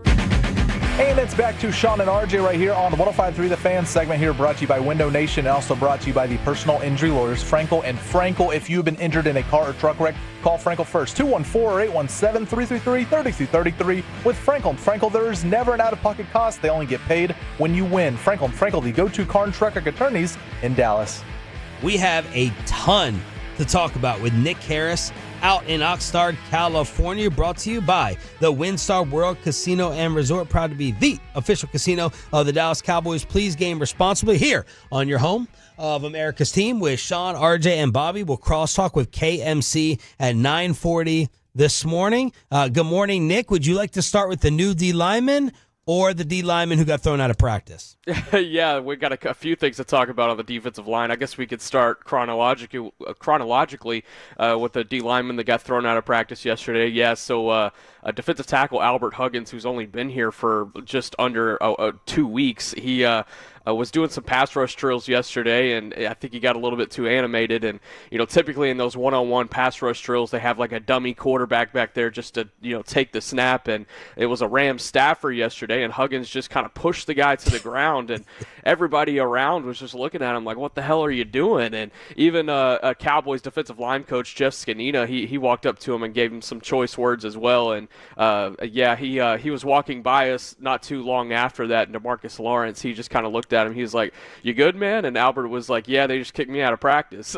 And then about 45 minutes later, he just went ahead and walked to the locker room, and it was in between. It was while they were taking a water break, and everybody was just kind of looking at him as he was walking to the locker room. So, yeah, that was a really strange moment during practice yesterday. I can't say that I've seen that happen to a dummy quarterback, but hey, you got to be ready. It's a physical game. And is that when he gave the old finger walking off the field? No, it wasn't. It wasn't AB84. No CT ESPN today. Oh, wow. No, so is that he was not good on Sunday, and then he has that issue where Scanilla was just as worked up as the Rams coaches were. Like, is that enough that his job's in jeopardy right now, or are they just saying live and learn, get back at it tomorrow? Yeah, I'm with you, Bobby, because he was on his backside one too many times, I think, in that game against the Rams. He didn't look good at all. So, with these two new additions, they're going to have to figure out some corresponding roster moves. And especially, they're looking at the defensive tackle position. They trade for Jordan Phillips yesterday. And so that's, Huggins is definitely a guy I'm keeping an eye on this morning as a guy being on the chopping block. What else happened from practice, if anything, that stood out? Yeah, it was compared to the joint practice last week, at least from my perspective, there wasn't as much energy, I would have to say. It was heavily dominated by both defenses. And so as a result, there just wasn't a whole lot of energy from the crowd. There wasn't any big offensive plays. I would have to say that the pass rush units on both sides really got after it. The secondary for the Rams really started to settle in as the game went on, or as the practice went on. And then whenever Earl Bostic went down and they're trying to play, offensive line musical chairs on that left side to figure out who's going to be at left tackle. Josh Ball goes in, and then Jared Verse was it looked like he was playing North Alabama again from last year. So he was feasting on a Josh Ball and whoever they were putting in front of him, and it just wasn't giving the depth offenses any time to operate. But from the Cowboys defense perspective, they looked pretty good. You look at Micah Parsons, you look at DeMarcus Lawrence, both of those guys were able to get after the quarterback a couple of times. And then Chauncey Golston, Mike Zimmer had said a couple of days ago that, and I'm sure we'll love this as time goes on, but Mike Zimmer had said that they're going to use him a little bit more on the outside, a little bit more natural for what he has been for this defense going back to maybe 2-3 years ago. And he was finally getting a lot of reps there yesterday. He had a couple of low lows, don't get me wrong, but he had a couple of really high highs as well. I think as he starts to get used to being back on that end again, I think it's going to prove to be pretty fruitful for the Cowboys. Nick Harris, Cowboys.com. Join us here 105 through the Fan. Dallas Cowboys. I'm sorry, Cowboys.com is careful. Another one, right? I didn't even notice it, so hey, we're good. So last year they played the Rams. They took care of them. Rams going to get hot. They go to the playoffs. It was tough to tell which Rams team they were. Based on what you've seen from them in these practices, are they a team the Cowboys need to worry about in terms of maybe seeding in the NFC, or are they a tier below? Yeah, I think so. I think whenever you look at, the youth that they've kind of put forth on their team and you look at their defensive line, man, their defensive line is really impressive to me. And it's not only the talent that they have, but it's the youth that they have. I mentioned Jared Verse. He's going to be a dangerous guy for them. And then you look at Kobe Turner, second-year defensive tackle out of Wake Forest. I'm sure that's a guy that people are looking around at as far as, comparing to Mozzie Smith, just because they were both at the top of that defensive tackle class last year. And he had a really good year last year. Got after the quarterback many times. He has some pass rush to him that is really impressive, and he looked really good in that scrimmage yesterday too. But they just need to kind of round out the secondary a little bit. But I think if they round out that secondary and find some reliable guys there, I think I think they are a playoff team for sure. And then if they're a playoff team, then you're fighting. The Cowboys are fighting them for a playoff seeding for sure. Just because you look at the Cowboys' schedule and who they're going to have to go against, I mean, you're probably looking at a 10-7, 11-6 type campaign. That's what I would expect from the Rams too. Diggs looked like he had a really nice interception yesterday. How back to normal does he look to you? Yeah, it's still tough, and it's still early. I mean, that was the first time he had taken team reps against another team yesterday, and even before that, he hasn't had a whole lot of team reps against the Cowboys' first offense either. So it's a slow ramp-up period, and they're taking their time with him. And Mike McCarthy has even said, we're going to err on the side of caution more often than not when it comes to Trayvon Diggs. So ask me in about a week, but I would say everything that I've seen so far, he looks fine. He's trusting the knee, the fluid change of direction that we saw, before the injury. We're starting to see it again here. So, so far, so good. There was some hesitation in that answer. it was just more so because I haven't seen the reps. He just needs to have more reps. Okay. I would feel more confident talking about Overshown just because I've seen more reps from him in a team setting. I feel like he looks good. He's trusting that knee. But from a Diggs perspective, I just want to see more reps from him. That's all that is. Nick Harris on the D&M Leasing Hotline from Oxnard, California here on 105.3 The Fan. Your thoughts on the two new defensive linemen? Yeah, it's interesting, right? In the last 12 hours here, the Cowboys have added two guys up front on the defensive side of the ball. We can start with Jordan Phillips, 6'6", 341 pounds, 10 years in the league. It's interesting because I think whenever you look at it on paper, the Cowboys fans will look at it and be like, okay, there's that run-stopping one tech. We got him. And I don't think he's necessarily a run defender in my eyes, which is unfortunate. But I think he's really good at getting after the quarterback, that 6'6" frame. He can get his hands up and bat the ball down. He had a career high in passes defensed last year.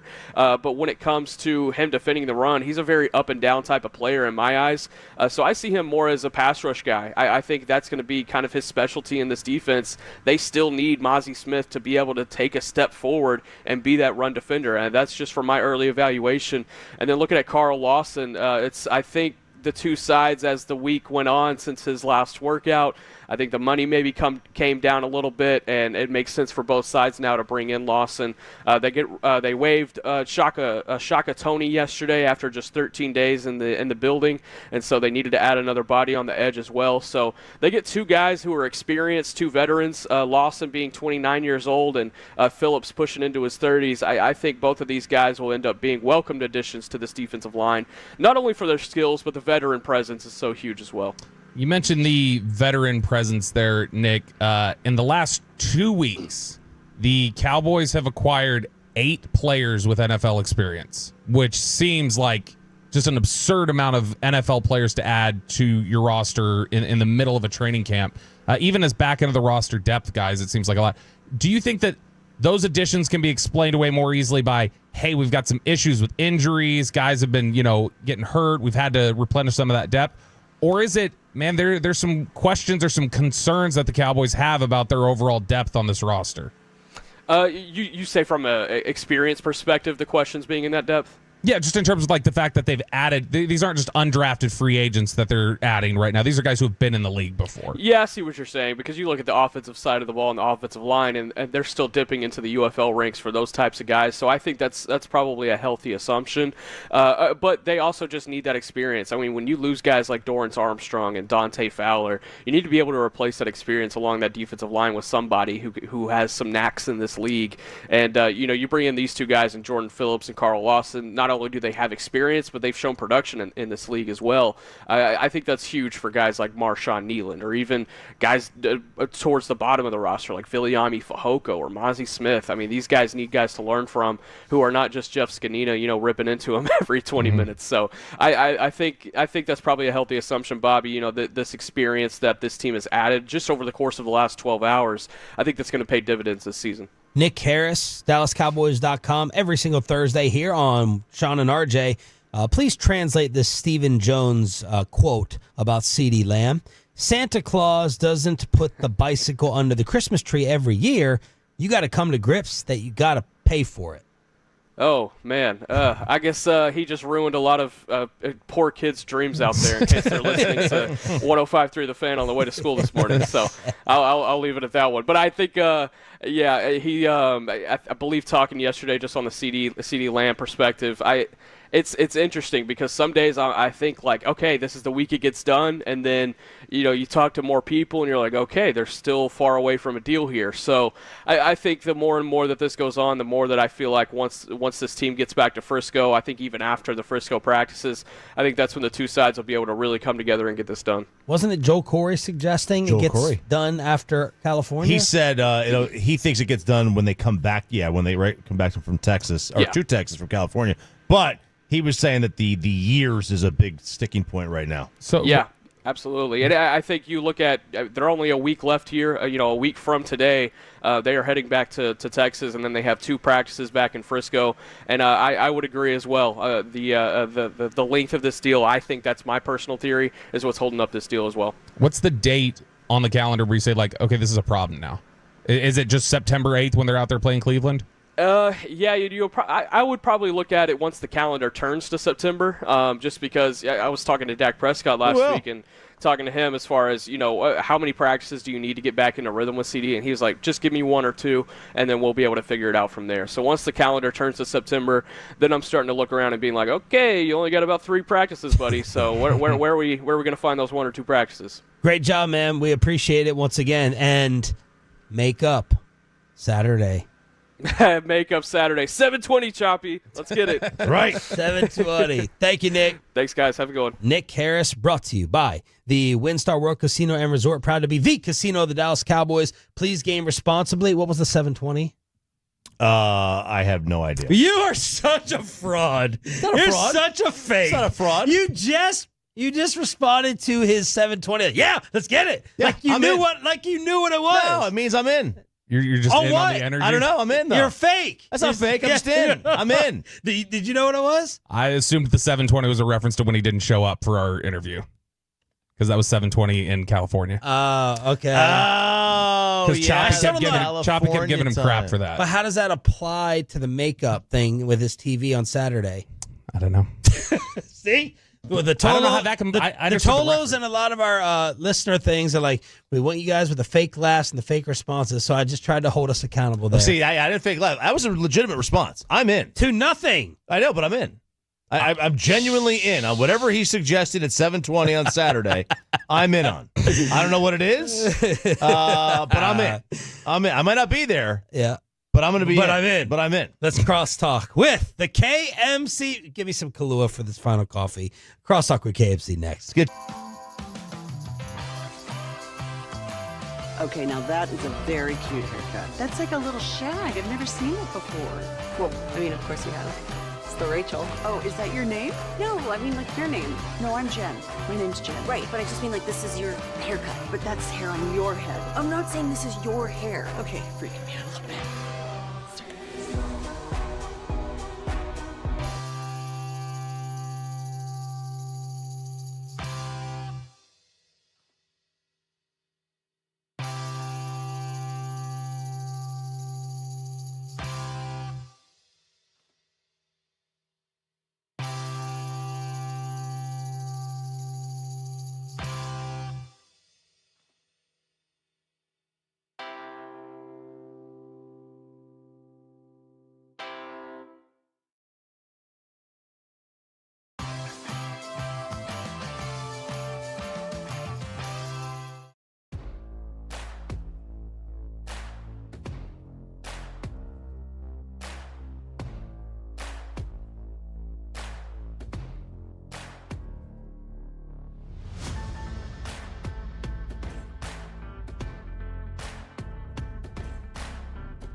Do you think it's true that you've got to forget something else to remember that Uber Eats has groceries? No, that's absurd.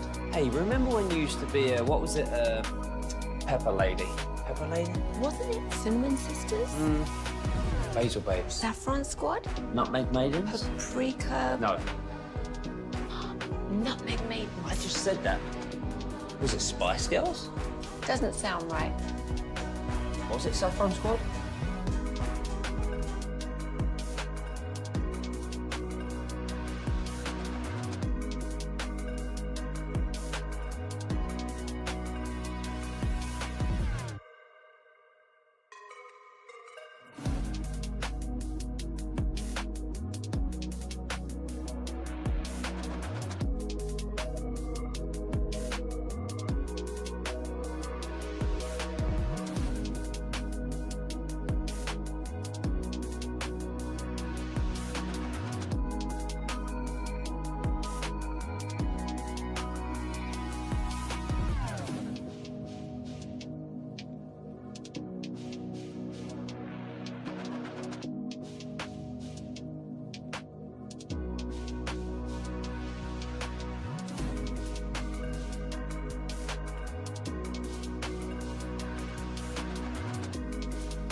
Sean and RJ right here on 105.3 The Fan segment here brought to you by Classic Chevrolet. Classic Chevrolet in Grapevine is the #1 Chevy dealer in the world. More Silverados than anyone else. This is Texas. This is Classic Chevrolet. Together, let's drive, relax, enjoy the difference based on new Chevrolet registrations 2023.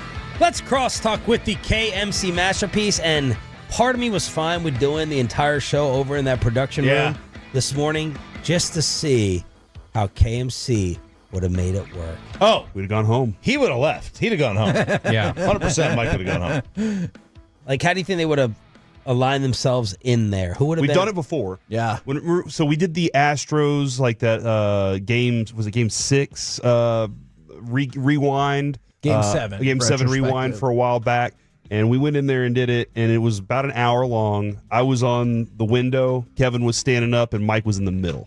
And Mike kind of had to turn around and look at all of us at some point because it was wild. I was gonna say, I would imagine that you'd have Mike on the right, Hagee in the center, and then it'd be Corey on the left. I get what you're doing, Bobby. I'm just talking about how people would be standing. No, you're not. We'd be from the windows to the wall. Yeah.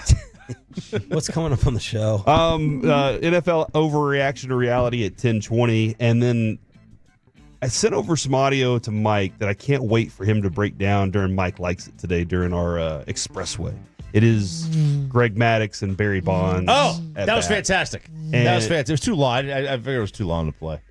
Thanks for helping us hype that segment. He's trying to justify to Sean why he didn't send it in his prep. That's fantastic. It's too long. Yeah, no, this is, and it's perfect for Mike too and Kevin because Greg Maddux is Kevin's favorite pitcher of all time. Me too. Mike faced Barry Bonds. Couldn't make it in today's game, but it's one at bat. He'd figure it out, and it's two of the greatest at what they did. Talking about how they're thinking during that at bat, and Mike gets to break it all down at 12:45 or 12:40 today. Looking forward to it. I'm trying to think. That means, RJ, all of your favorite players of all time had to be the most physically gifted, since you always crap on Maddux.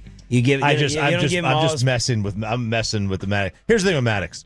No pitcher I don't think ever pitched all all 4 dimensions of the plate better than he did. But that strike zone was so wide. He got 2 feet outside. Every changeup that went outside low and away. In the StatCast era, how he would But if you pitch if he was forced to throw the ball over. Because the whole point with Maddox was like Maddox could put it where he wanted. Exactly. And so if they were going to give that to him, that's where he was going to put it. That's not his fault. He would adjust to the strike zone. He would still make sure it was fitting within the strike zone. Right, but I'm saying like, if he had to throw the ball over the plate, which you do now, was his stuff elite enough? The movement on his stuff. The movement was pretty great, but freaking elite. Especially if you got a hole in the ball. What was Randy Johnson telling Skeens? Was it Randy's advice? Randy's advice was tell the team no, I'm pitching. Like don't put limitations on what they want to hold you back. You're good enough. He's like, I was good enough to tell the Mariner, whoever, no, this is what I'm doing. I'm going to pitch today. I'm the top dog. Who was his manager? Pinella, right? Yeah, Pinella would walk out and say, "You're better than anything I got in the bullpen right now. So I just got to keep throwing you." But he'd be like, "All right." And Randy's like, I threw hard. Pedro threw hard. Roger threw hard. Nolan Ryan threw hard. They never had elbow injuries. Like, don't worry about it. That's my issue. Like, why are there so many elbow injuries now?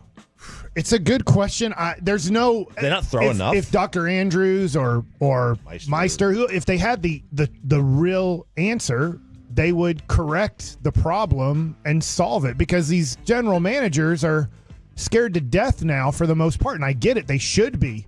To give a pitcher a 5-year contract, I think DeGrom might be the last guy we ever see get a long-term huge contract because. The assumption is, and it's the right assumption, you're going to miss 2 years of that contract. So if you sign a dude to a 5-year contract, 2 of those years you're just paying for nothing. You're paying for rehab. And that's just the way it's going to be. Awkward segue, but I was going to ask you why Matthew Perry was trending.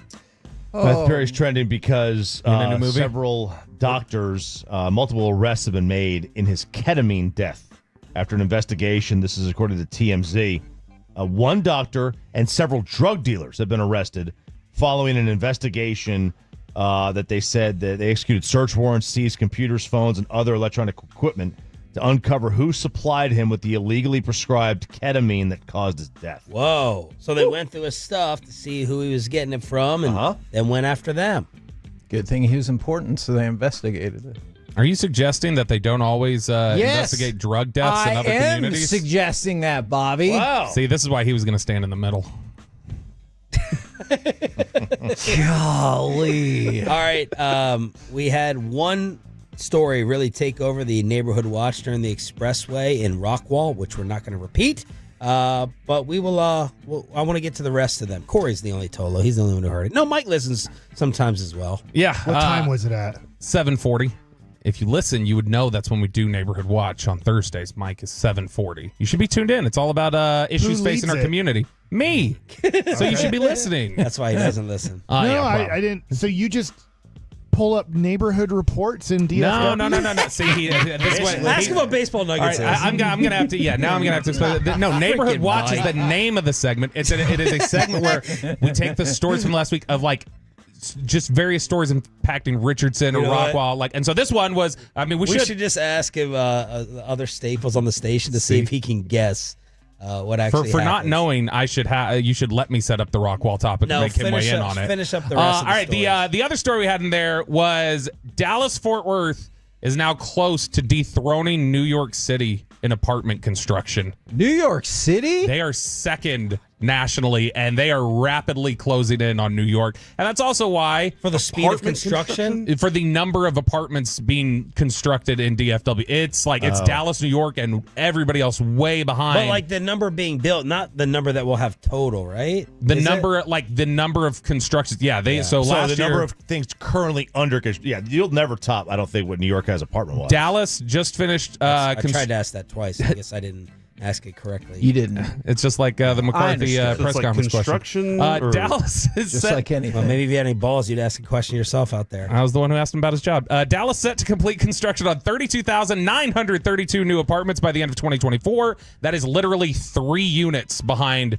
New York City, who did 32,935. And so they're saying this is the California, all these people that coming in here, that the market became saturated with individuals that needed housing. Everything got really expensive. So the idea is we're going to build up all these apartments, and it's going to be cheaper in theory, once there's more places for people And to you go. guys, because of that, can stick out your chest even more and use this in your next contract negotiation.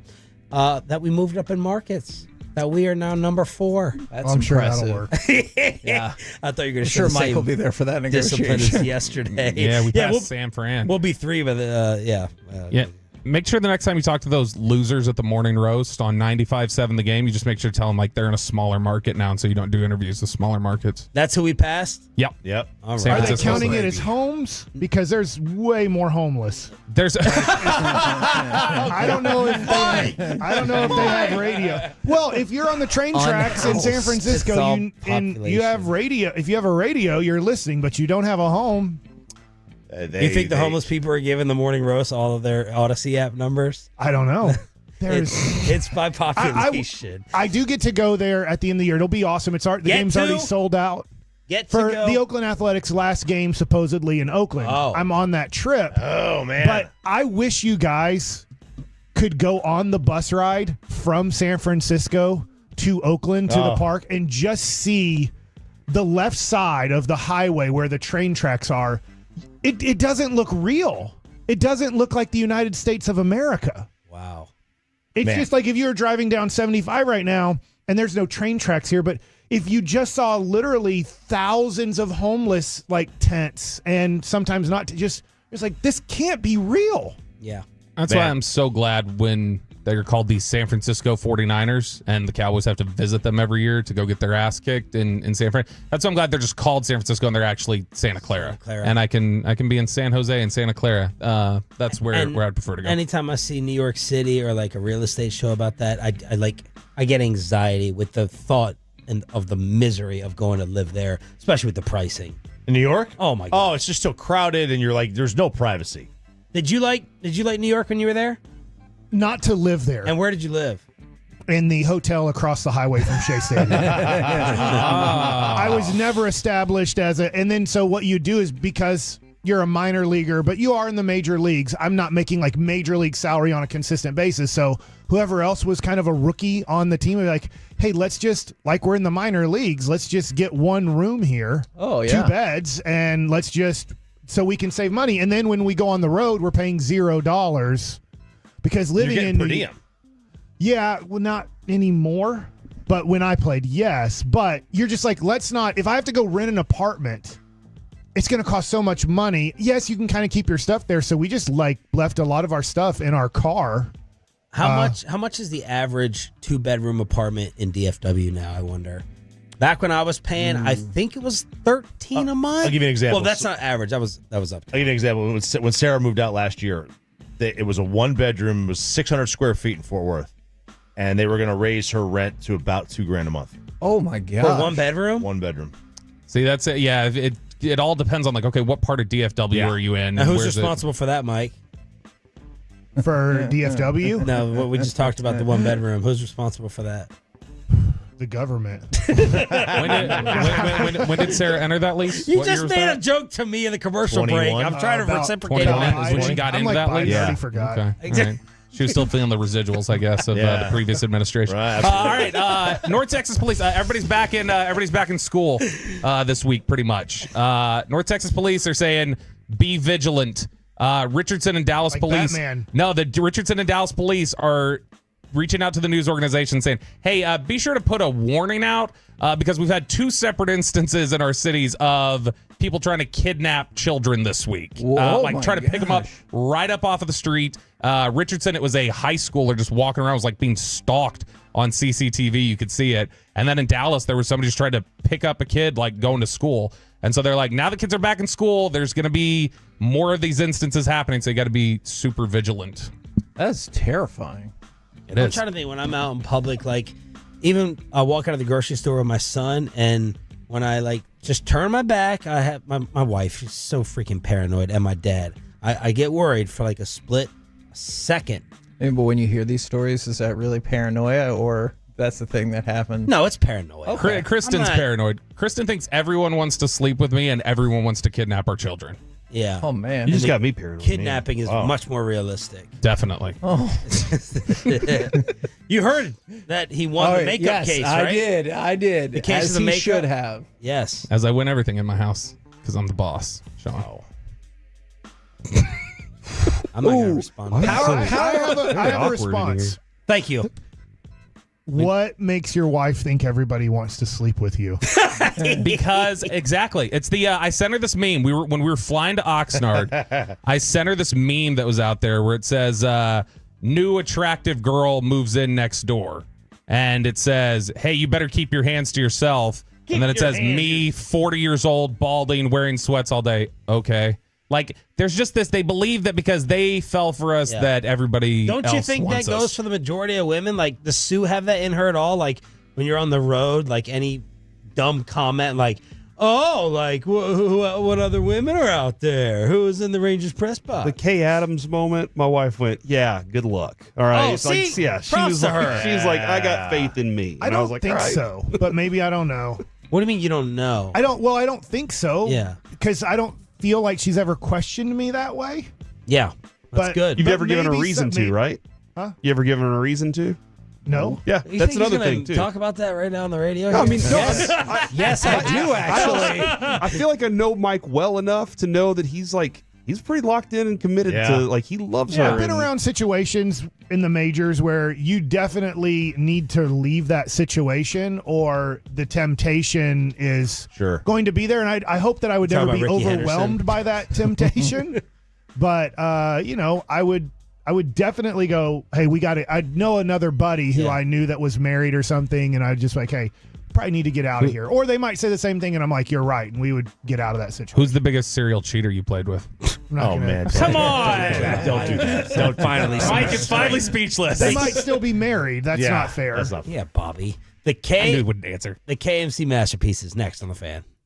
We chapter your favorite segments and even bring you the entire Sean and RJ show. Thank you. It's all there for you on our Odyssey app, presented by Comerica.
From our Hiley Mazda of Arlington and her studios, it's the KNC Masterpiece on 105.3 The Fan. KNC Masterpiece right here on 105.3 The Fan. You got me, Kevin Hagel, and Corey Majors, the famous Mike Bassick. Famous. And it is the penultimate show for one Reginald Atatula before he packs up his stuff and moves to Houston and says goodbye to us. Gentlemen, welcome to the show. How are you feeling today? Great. I have a question for Reggie to start it off, even though tomorrow's the Reggie show. Yes. Oh, okay. Yeah, we're taking the show off. Will you text Kevin or Corey or me, or will you just go, it's over? No, I've absolutely text you guys. The only thing that's tough is I've gotten very used to, if I'm not on the show, kind of watching the show and then texting you guys and not getting responses during the course of the show because you're obviously doing a show. Right. Not going to really have that opportunity nearly as much. But yeah, I'll definitely hit you guys up. We're 10 to 2. What time is your show in Houston? Also 10 to 2. That's it. You have to do a 4-hour show? We have to compete with him on the Odyssey app? That's what I said, too. Who, okay, 877-881-1053. Who will be listening to Reggie in Houston on the Odyssey app over our show? You will wait. You can't. They have CJ Stroud. Absolutely, I can put it on the Odyssey app. If you want to hear about the Strouder, is that his nickname down there? Highly doubt it. The Strouder? What do you think his nickname is? CJ. Cal? Why would it be Cal? I don't know. Okay. Throw a nickname out there, man. You think I should just come up with a nickname, honestly, guns blazing, just like, here's the new nickname that we're all going to call him? Yeah, walk in there and say, this is how we do it. That's wild. I have no clue what CJ stands for. That's a good question. I just looked up what penultimate. Because you said Cal, and I'm like, maybe it is. Maybe you know what his name is. Maybe it's Cal James Stroud. Oh, my God. It's Coleridge Bernard Stroud the fourth. Where does the J come in? I'm guessing junior. That's a fancy. Oh, yeah, he's a fourth. Well, so wouldn't it be I know. CF Stroud for the fourth? Because I think fourth you should starts start with an calling him F. CF Stroud. But it's just two initials. Like, you're just changing an initial. You can't be J. You can't be a junior if you're the fourth. Yeah. But sometimes we just call folks junior just because that's somebody's son. I don't know. Somebody did say y'all should do a cross-station interview between both stations. When we go to New Orleans for Super Bowl week, that is going to happen. We will storm the doors of Reggie's show and kick down everything. It'll be amazing. Cowboys versus Houston in the Super Bowl. It's going to be my favorite Super Bowl buddy, ever. that is going to be a great Super Bowl. What if that was it? What if Reggie being here was the reason the Cowboys couldn't do it? How long have you I been here for 25 years? There you go. Oh, have you? What year were you born? 92. He's not the jinx. But when did he get to Dallas? 2011. Oh, okay. Yeah. Never mind. All right. Well, that might be the reason that they didn't win there. Rangers. Yeah. Yeah. Maybe he's the reason. He's the reason the Rangers didn't win the first one. Wow. All right. Now, speaking of the Cowboys, they have gotten all kinds of movings and shakings happening in the last 15, 16 hours. Carl Davis has been waived by the Dallas Cowboys. In the meantime, well, that just happened in the last 15 minutes. Carl Lawson, the former Jets defensive end, was signed, and the Cowboys made a trade with the Giants for Jordan Phillips. I'm not saying that this changes the world or the balance of power or anything, but it is nice to see that the Cowboys look at the defensive line, and it feels like they're like, oh, yeah, we should probably do something. You know, it tells you that during the they looked at their offseason and said, we didn't do enough. We have to get in here. We're watching what we had from last season. We're watching what we did in the offseason, and it's not good enough. So we're going to have to go find other avenues to make this better. When there were probably other options out there during the offseason, they could have gone and attacked there. But here you are now with these players, and now Mike Zimmer gets an opportunity to go, well, yeah, the guys we got are good enough, or this still isn't good enough for what I want. I watched the first half of the Sunday game. It looked pretty bad, the defensive tackle situation. Yes. Now, I don't know this. The Rams don't really play anybody in preseason football. Like, they do very Cowboy-like stuff and go, we ain't playing anybody. It just looked questionable in training camp. Most teams are like that now, yeah.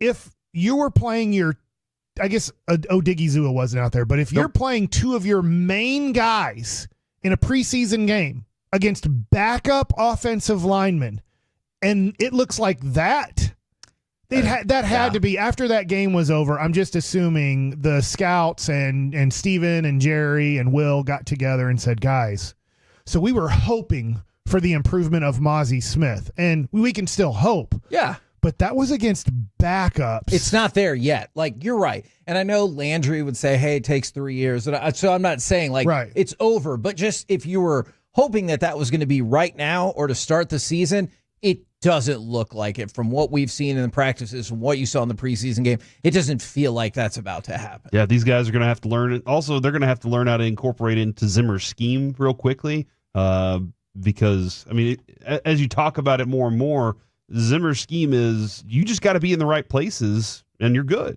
You don't have to be one of those physically over-the-top gifted guys that takes over the entire field. You do what we're asking you to do, and we're gonna be in a better position to make the right plays. Here's my question to you guys, and maybe Reggie, you can help out too, because I forget. Was there a defensive tackle that was somewhat affordable in March or April that, like, let's just say, because the Cowboys' hope was Mozzie's going to improve tremendously, and these other guys are going to improve, but now they're kind of getting, and I'm not trying to take shots at these guys, but they're getting scrap heaps and hoping they help. These aren't great players. They're just, or even good players. They're just like, let's give ourselves depth and hope that these guys are as good or better than what we have. Was there a person in March or April that was a defensive tackle that the Cowboys could assign to, like, let's just say $7 million a year that you'd feel a lot more better about? I don't know if a lot more better, Yeah, and I know, I that's like a horrible no, sentence. I like that descriptor is accurate, but yeah, I'm not sure because we got past the annual. Why don't you go sign Sue? Like we moved on from that because that's what it felt like for, I don't know, like 4 years. Every year you're like, what about Ndamukong Suh? But we moved beyond that. So I don't know, but I did hear, I was going to say, I did hear Carl Lawson's name come up just off the edge, but I know that doesn't answer your particular question. Yeah, I was just kind of looking. There were a bunch of dudes out there. Most of them were probably going back to their teams, though. Like that was really, you'd have to go overpay.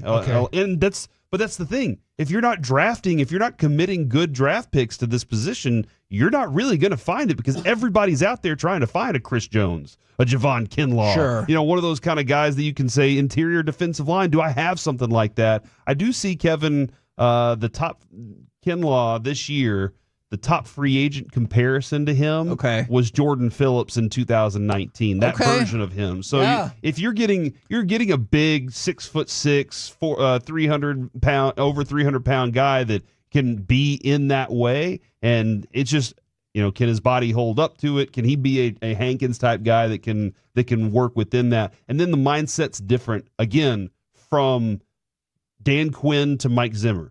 Dan Quinn's approach was, I'm putting 4 guys that can rush the passer. And that's going to bite us in the butt sometimes, but we really don't care about the run as much as we care about stopping the pass. And now that's going to be the fact, though, they got ran over most of the time.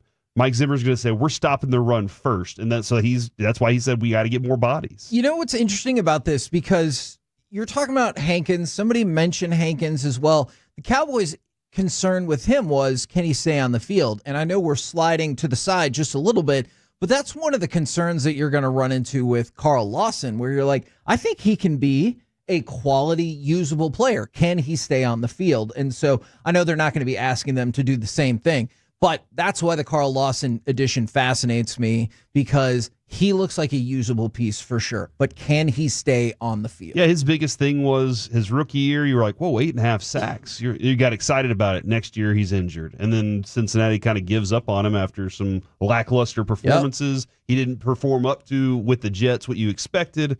But oh, yeah, he way undershot that contract. By any means. So hopefully you know, Mike Zimmer can get the best out. It really is, when Mike Zimmer says the best players want to be coached, he's like, I can coach. I know I can coach. It's just, can the player respond to it? And so I have no clue what to get out of the personality of Carl Lawson, but I know the body presents itself for the ability to be a good pass rusher. Can he play the other parts of it too? And then you get an intra-division trade picking up Jordan Phillips from the Giants. You get Jordan Phillips in a 7th for a 6th-round pick. And these are the kind of moves, we talked about this last year with Gilmore and Cooks and moving off your 5th-round picks. I'm not saying that a 5th-round pick is not valuable. I'm not saying that whatsoever. But if you're making moves for a player that you're like, I think this player can be in the rotation right now, those are the kind of draft pick trades that I'm all about. I'm with you, but here's where I always worry. If you're in the same division before a season starts and a team is like, you can have them, I always worry about that player. Does that make sense? Because right now, if the Cowboys traded a player to Washington, Philadelphia, or New York, wouldn't be like, they took him, and we moved up around in the draft. True. So that's the only thing. I'm not saying he's going to be good or bad or whatever.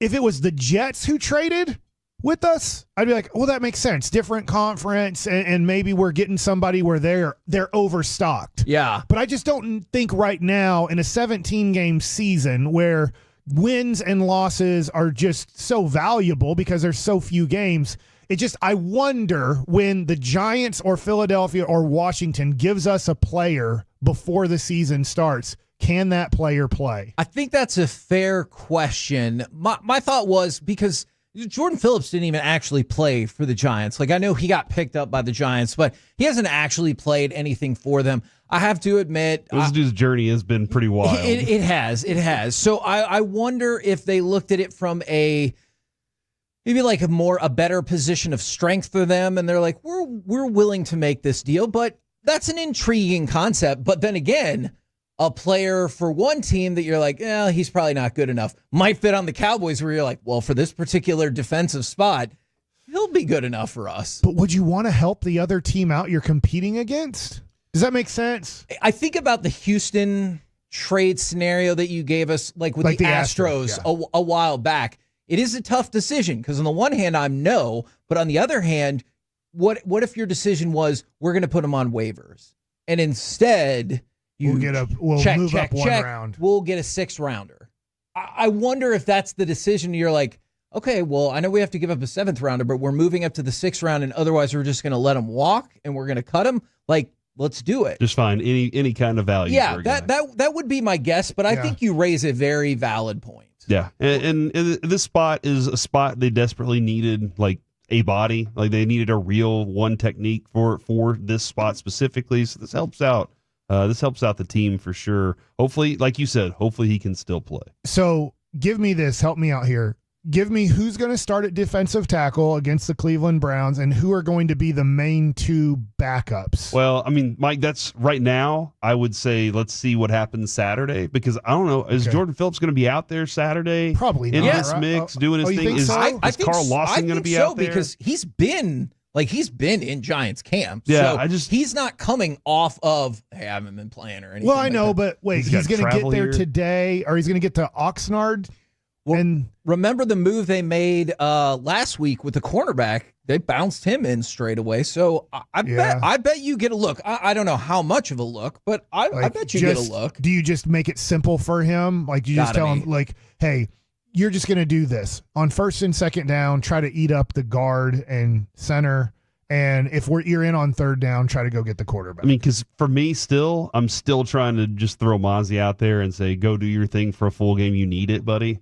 In the preseason game, or in the preseason, okay. and then this last game, maybe roll him out there. But we'll see. I mean, that's one of the things as we get through today and as we get into tomorrow, we'll find out more from Broaddus and Mickey, because we'll get a better understanding of where they are, where their feet are, what they're actually doing. Because would your initial thought be maybe, with a lot still in flux, and I know you set it up like that, Mozzie and Osa could start in the middle, but that could change really quickly if you think Phillips for the preseason games or for the regular season. I would think Phillips next to Osa. Okay, just so based on what we're watching from Mozzie right now. If that is fair, if you think Phillips can fill or maybe upgrade from the Hankins role, then you're like, healthy. Well, here we go. And be healthy. So it does kind of feel like 2 of those 3 are how it's going to go. But I think Corey's right. There's still a lot to determine. 2 preseason games with Osa, left. I feel fine about that, but with Mozzie. But I like that they took a look and they're like, hey, we didn't spend a lot of money on it, but let's make some moves. Let's try to upgrade. Hopefully this helps. I'm with you on that. We're the KNC Masterpiece right here on 105.3 The Fan. Coming up next, you want to keep those NFL conversations going with some NFL overreaction and reality, including a question about the Cowboys. Next right here on The Fan. Commercial-free KNC? Delicious. Spend your lunchtime commercial.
think it's true that you've got to forget something else to remember that Uber Eats has groceries? No, that's absurd. Hey, remember when you used to be a, what was it, Pepper Lady? Pepper Lady? Wasn't it Cinnamon Sisters? Basil Babes. Saffron Squad? Nutmeg Maidens? Paprika? Club? No. Nutmeg Maidens. I just said that. Was it Spice Girls? Doesn't sound right. Was it Saffron Squad?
If you've been injured in a car or truck wreck, call Frankel first. That's 214-817-333-3333. With Frankel and Frankel, there's never an out-of-pocket cost. They only get paid when you win. That's Frankel and Frankel, the go-to car and truck wreck attorneys in Dallas. At the 45 of New York.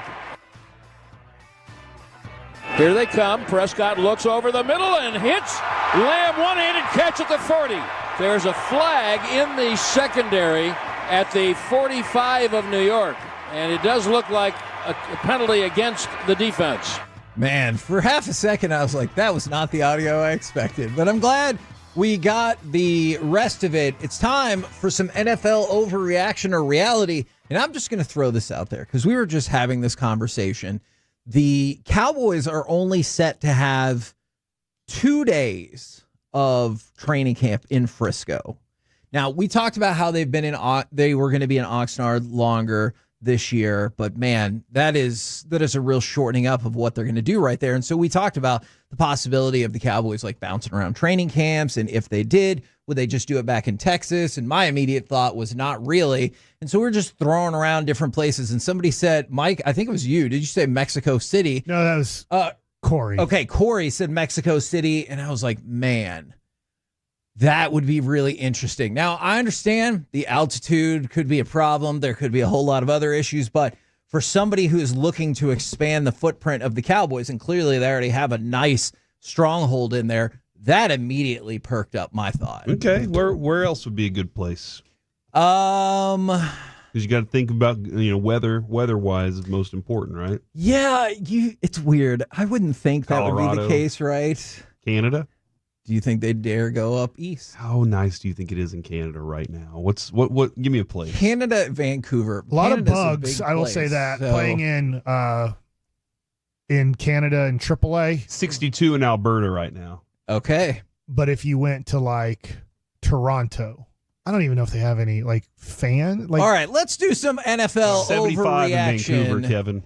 Or reality. NFL overreaction or reality. You will watch or listen to the Cowboys Raiders preseason game live on Saturday night. I think so. I'm doing the Ranger game. Let's say you weren't doing the Ranger game. No. Okay. I will watch this game. I will watch preseason football after it's happened. Did you DVR it right and fast forward? And then I hit the 30-second forward button. So after every play, like I'm watching this game as fast as I possibly can, if that makes sense. So I'm watching it, but I'm not waiting the 40 seconds in between plays. I feel like I'm going to have to watch it on Sunday, unfortunately. Okay, so your answer is no. It'll be on where I am. Okay. But I'm probably not watching it because I have to be at a birthday party. Whose birthday? Yeah, is it kids or adult? At 9 o'clock at night? Okay. And it's not in DFW. It's out. It's on the outskirts. Dude, you have friends outside of this area? He moved. It's my dude from Papa John's. He moved and he's You're going to Papa John's birthday party? No, it's my friend. Actually, I was telling Lucy about that this morning, and I said, yeah, we're going to go see our friend. And she goes, oh, you mean the pizza delivery guy? And I was like, he's not a pizza delivery guy. He was like he's an executive. He's the regional right? director for the area. But you have to start off somewhere. He's turning 50, and so we've been invited. Wanted to go say hi to him. Haven't seen him for a minute. Okay. So I think it'll be on where I am, but I don't think I'll be able to like sit down and watch it the way I want to. Okay. NFL overreaction or reality. The Colts, not the Jags, will push the Texans for the title in the AFC South. I'm going to be biased here and say the Jaguars had a horrible finish to the season. They were winning that division for most of the year, and then I think they went 1-5 in their last 6 games, correct. and blew the division. And so I will say that they're not going to do that again. But I can see Houston winning that division again, but I think it'll be the Jaguars who are the ones that are competing for either a wild card spot or pushing Houston right at the end for a division title. Are you trying to say that division might be the most competitive division in all of football then, Kevin? Because that doesn't mean it's good, right? Because if Jacksonville, like Doug Peterson is kind of I don't know what to think of him. He's a Super Bowl champion head coach. True. Who also has had 2 of the biggest doo-doo seasons we've ever seen as a head coach. Mm-hmm. So I'm like, which one is Doug Peterson? Can he be the guy that takes them all the way? So I think the Colts are an interesting team with Anthony Richardson, and I think they have a Michael Pittman's a really talented receiver who's like, he even said this year, I'm good, but I'm not known yet. Yeah. I'm not known, and I want to be known by everybody. So I'll go with the Colts over the Jags until the Jags prove otherwise. Especially when you consider, man, the Colts looked really fun last year when they had out of 17 games, 13 of them were started by Gardner Minshew. Yeah. I think Shane Steichen is an incredible play caller. Like, that's going to be a really interesting team this year. Does Anthony Richardson, because I've said before, my interest level on what he does this season is really, really high. Is he high up in y'all? I know Cowboys are the focus, but is he high up in y'all's just like general NFL interest to see like, Can he stay healthy? And if he does, what can he do on the field? Absolutely. Okay, that's where I am too. There was already that intrigue last year. Yeah. And so, like, him being out, because, I mean, at Florida, he was one of those big-time boomer bust prospects that you go, yeah, Yes. that's the kind of guy that gets somebody fired. Because you see the high end of it, and you're like, that's incredible. Then you see some of his passes, you're like, who the hell was that to? Right. And so, like, you want to see if that works out, and now the intrigue has just added because in 4 games, he looked kind of intriguing, but then got hurt, you know? I guess he's not high on my board. That's okay.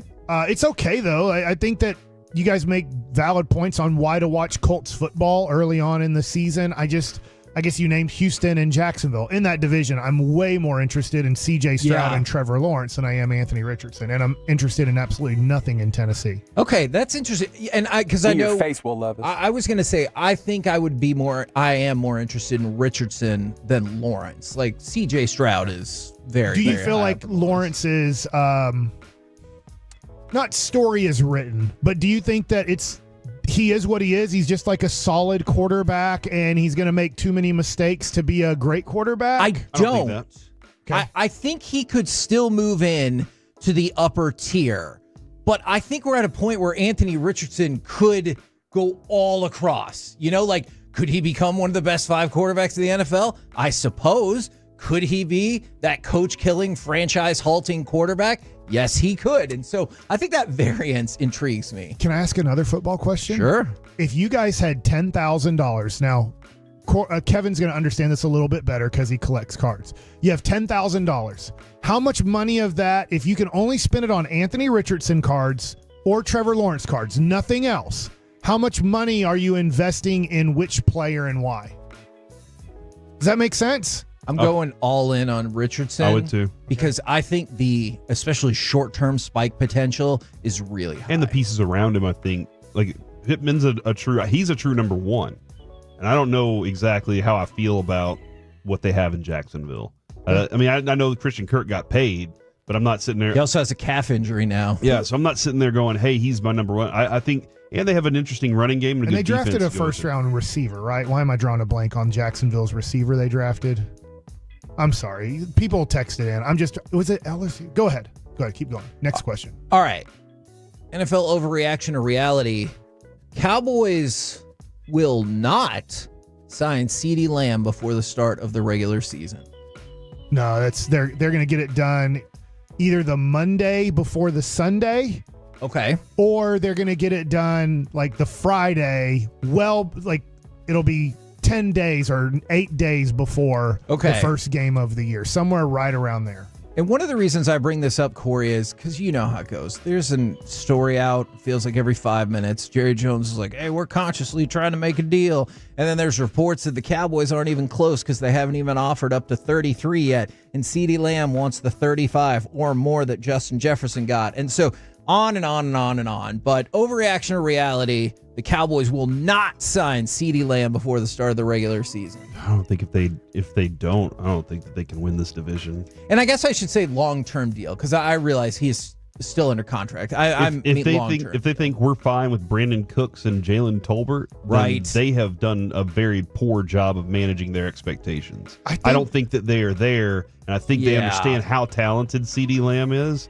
Now, that could also be a situation, Kevin, where they're like, maybe we want to be higher up in the draft this year. The feeling is always Jerry wants to go win a Super Bowl because he doesn't have time for a bad time. But man, CeeDee Lamb is the thing that changes everything for you. I would say if they play that game and they do a little bit of the Emmitt Smith thing, they are losing at Cleveland by double digits. Okay.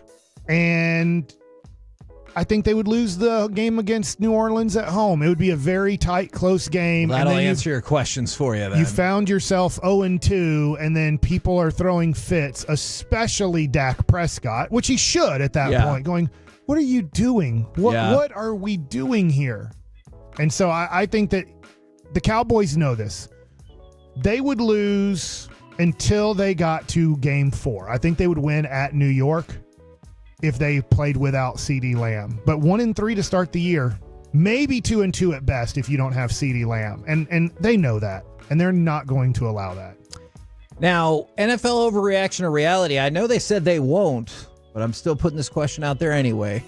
The Jets will change their mind and trade Hassan Reddick when he doesn't Who even wants play to trade for them. him? Well, I mean, Who wants to trade for that guy? At least now you know the parameters. If you don't give him a new deal, he's not going to play. But he said he wouldn't. He wouldn't hold out before. So at this point, I'm like, I don't even want to try working and negotiating with that guy. But that wasn't the question. The question was They won't trade him. Okay. Yeah, I don't Because think they'll trade him either. I think what Corey just said is the truth. Yeah, you're probably right. All 31 other teams, and I guess we'll include the Philadelphia Eagles here. I don't think they're trading back for him. That would be amazing. But they are going, hey, this guy right now is somewhat crazy. And we know his parameters, and nobody's going to do it. So he's going to have to never play football the rest of his life. It looks like the Jets might take that stance and go, you son of a gun, you told us this, and we traded a third-round pick. That's fine. You know what? You can never play football the rest of your life if that's what you'd like. Plus, the timeline on getting another deal done is probably a little tough. If you trade for him and then get him in and then also still have to work out a new deal, that feels like that's going to be tough for another team. I'm always fascinated by that kind of stance. You'll never play football for the rest of your life. Because my first thought is, I've made millions of dollars playing football. Right. But also I've spent millions of dollars while I've been playing football. A lot of times because a lot of people don't work well with their money while they're working. Let me ask you this then. Do you think every bonus overreaction or reality, then I have one more actually. This is fun. Every NFL team should employ some sort of financial detective to understand what the finances of all their players look like. See, I thought you were going to say every team should have a help, an assistant to help them with their money. But if they did that, they wouldn't be able to leverage. So yes, I would hire a financial detective. So could be like, he has no money. He's screwed.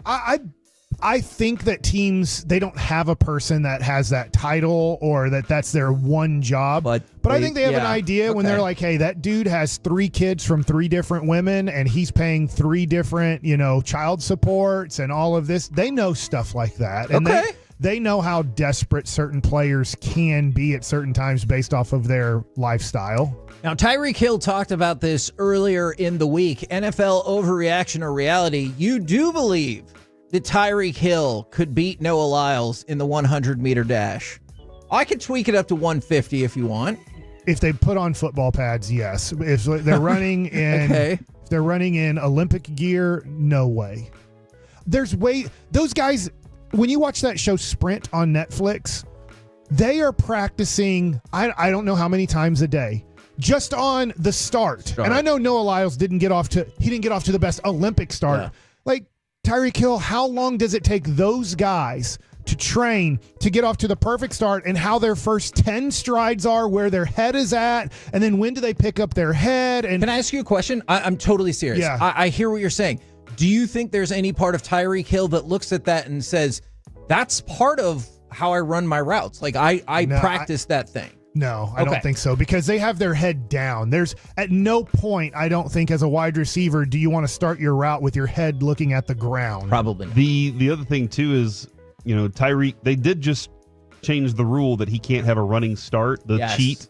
And I wonder how much that changes things. He feels like he's fast because he outruns all the cornerbacks who are going backwards, backpedaling and everything. But they also, he had that running start. I wonder, that doesn't change anything. He's still super fast. I don't think he's going to beat him though. It's like if we just said, I know he's 40 now. But yeah, just put LeBron James at tight end. Remember, he had the commercial, and it's like it makes sense because he's 6'8" and 260-something pounds. He'd be a beast guy out there. But the route running, he's smart. Like if you would have done that at 18, if you had decided at 18, I want to be an NFL wide receiver or tight end or whatever, LeBron would have done it and been great at it. But at 25, hey, just go out there and just run around and get open. There's more to it. Quick, tiny bonus question. He could beat Noah Lyles in the 40. Nope. Okay. Just checking. We're the KNC Masterpiece right here on 105.3 The Fan. You said the 40, not 100. 40 yard. Yes. What did I'll still go with no. Okay. No, because I was like, Noah does kind of start a little slow, but no, I'm still going no. The only thing that maybe if you did it combine-wise, where you have a hand in the ground and you're starting more like the way they do it rather than blocks and everything, that would be interesting. Okay. I think that would be a very good question. Coming up next, it's time for Baseball Nuggets with Mike Bassick. Will the Rangers ever lose again? We're back, baby! It's time. The Miracle Rangers next.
Uber Eats has Lola V products? I gotta remember that. Well, you know, they say in order to remember something, you have to forget something else. Okay, now that is a very cute haircut. That's like a little shag. I've never seen it before. Well, I mean, of course you have. It's the Rachel. Oh, is that your name? No, I mean, like, your name. No, I'm Jen. My name's Jen. Right, but I just mean, like, this is your haircut. But that's hair on your head. I'm not saying this is your hair. Okay, forgive me a little bit.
Five Through the Fan is brought to you by Classic Chevrolet and Grapevine, where they're the #1 Chevy dealer in the world, and they've got more Silverados than anyone else. This is Texas. This is Classic Chevrolet. Together, let's drive, relax, and enjoy the difference based on new Chevrolet registrations 2023. Winkowski set, and here's the pitch. Langford a swing and a blast. Deep left center field. It's on its way. That ball is history. This game is tied. A 3-run Jimmy Jack for Wyatt Langford. It's a 7-7 ball game. KNC Masterpiece right here on 105 Through the Fan, and it's time for Baseball Nuggets with Mike Pasek. Last night was one of... Where's your enthusiasm? Was one of the best wins of the year. Okay, good. I think Josh Smith hitting the walk-off homer against Houston was probably better, but this one is probably second. Now, that being said, it's tough because you're going to have to go on a miracle run here. Like in the next 40 games, you're pretty much going to have to go 30-10 to give yourself a chance. So most likely, they're not going to do it. Maybe they could. Probably not. Right. But last night was really fun to watch. They've been really top-notch in extra innings. I know they just dropped the one before, but they've been excellent at extra innings this year. Well, to get to down by 3 with 2 outs, and Wyatt Langford, who has 6 home runs on the year, 5 that have been out of the ballpark, you're just not expecting it. You really aren't. And as a pitcher at this point, you're not working off of Wyatt Langford's college stats or spring training stats. You're working off of he is not a power threat in the major leagues. He's a speed threat. He can beat out ground balls, but for him to get a pitch that he could handle and for him to hit it over the green monster, that one will be really fun for him the rest of his life. And hopefully for him, we talked about him yesterday. He was hitting 133 in the month of August. Now he is up to 200, going 3 for 5. It changed a lot when you just look at 1 month of stats. So now he's up to 200 in the month, and he was batting 430, or OPS was 430. And that went up like 200 points. Yeah, it went to like 630. He goes 3 for 5 yesterday, 3 runs, 3 RBIs. So that was great to see. Now, it was also great to see in this. If you weren't watching the game is tied in the 8th inning, and they hit a ground ball to left field, and the runner from second is going to try to score. Now, that fence is really close, and Wyatt Langford does a good job of charging the ground ball. The throw that he's making is probably 150 feet. Okay. He throws it all the way to the netting. So like he let it fly. And right there, you got to really concentrate. Remember, he hasn't played a lot, and there's a big moment. It's a sold out crowd, Fenway Park. It's a lot shorter throw than what you're used to because the fence is so close there because the green monster. And so he just way overthrew the ball. And this is the learning stuff we talked about yesterday. Hey, he's learning. He's learning Fenway Park. He's learning left field overall. He's learning, his arm strength isn't the best. Somebody tweeted me the other day because he threw a guy out like, I threw it, over 90 miles an hour. It's like, hey, that's fine. I'm not trying to knock Wyatt Langford. I love Wyatt Langford, but arm strength in the outfield, when guys get like all the way into it throwing, Ezekiel Duran throws it close to 100 miles an hour. You have Adolis Garcia throwing the ball in the mid to high 90s when he gets his body behind it and throws it as hard as he can.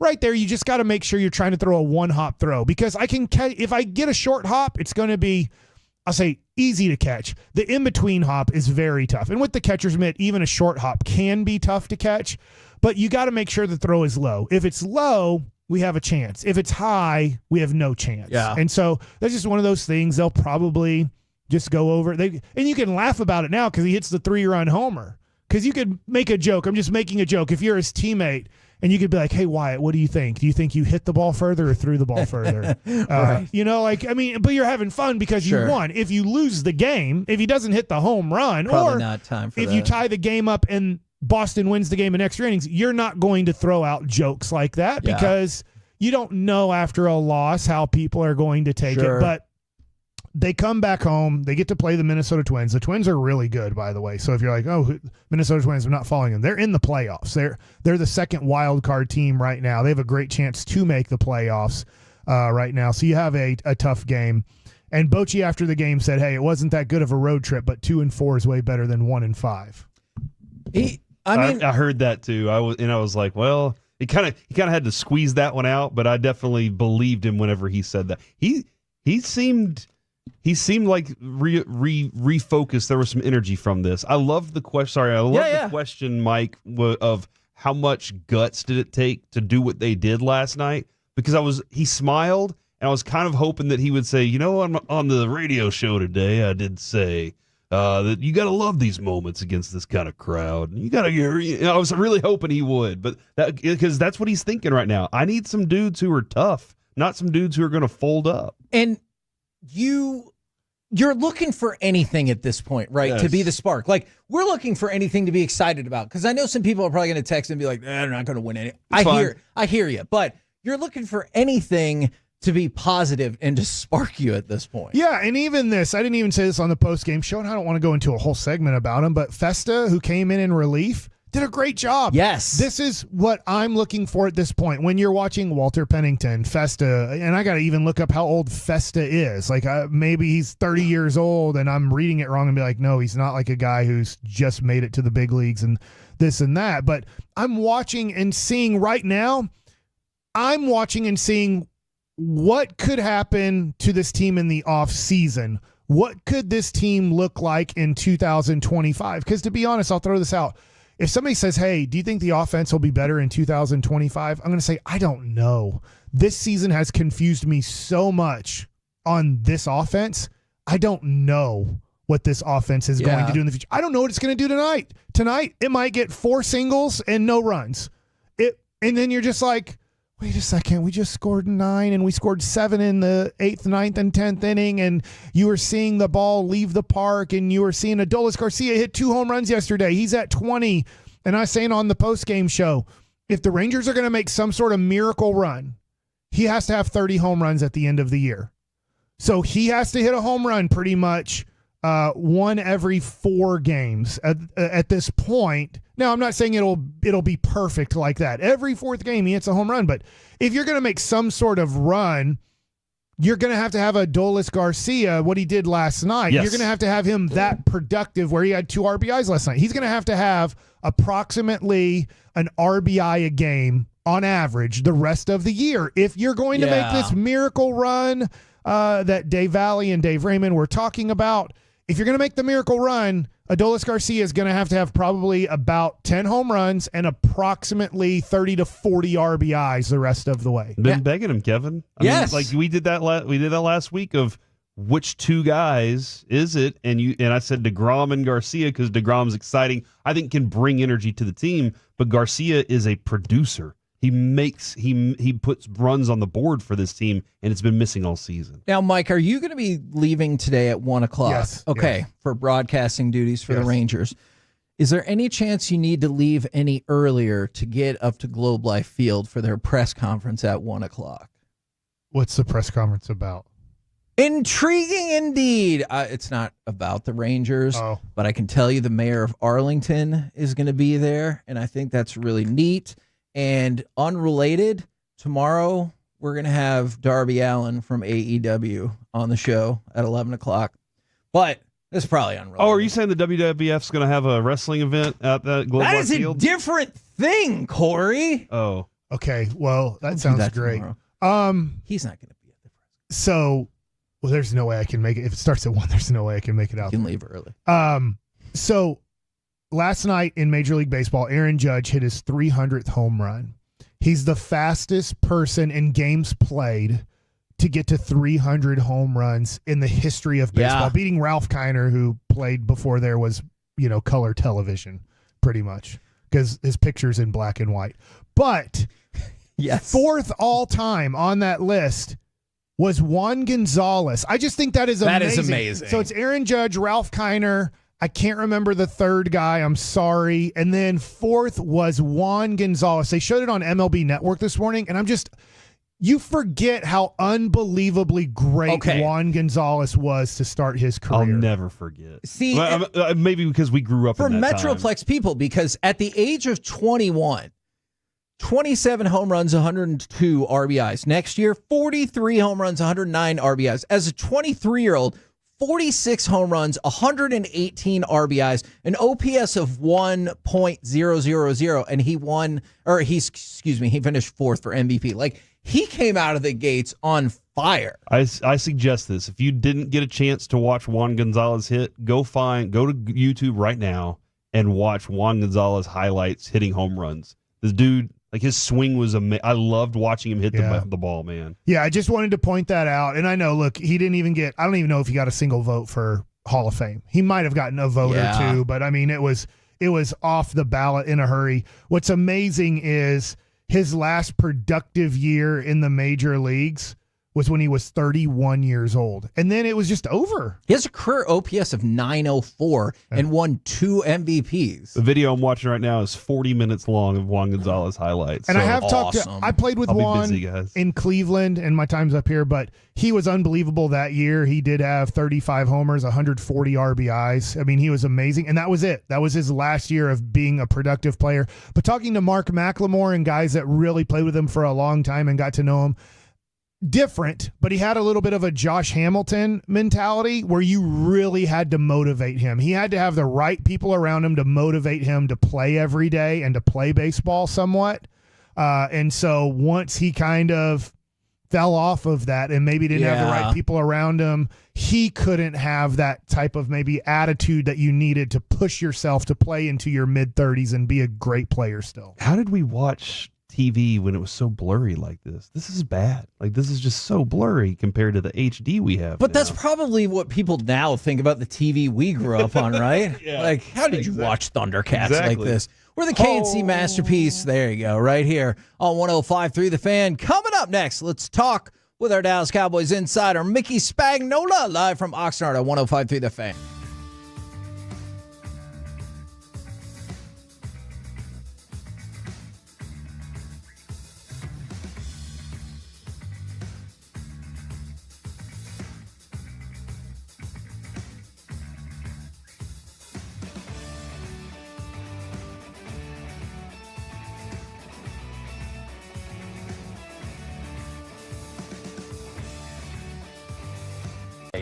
Pepper lady? Wasn't it Cinnamon Sisters? Basil babes. Saffron Squad? Nutmeg maidens? Paprika? No. Nutmeg Maidens. I just said that. Was it Spice Girls? Doesn't sound right. Was it Saffron Squad?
Uber Eats has Lola V products? I gotta remember that. Well, you know, they say in order to remember something, you have to forget something else.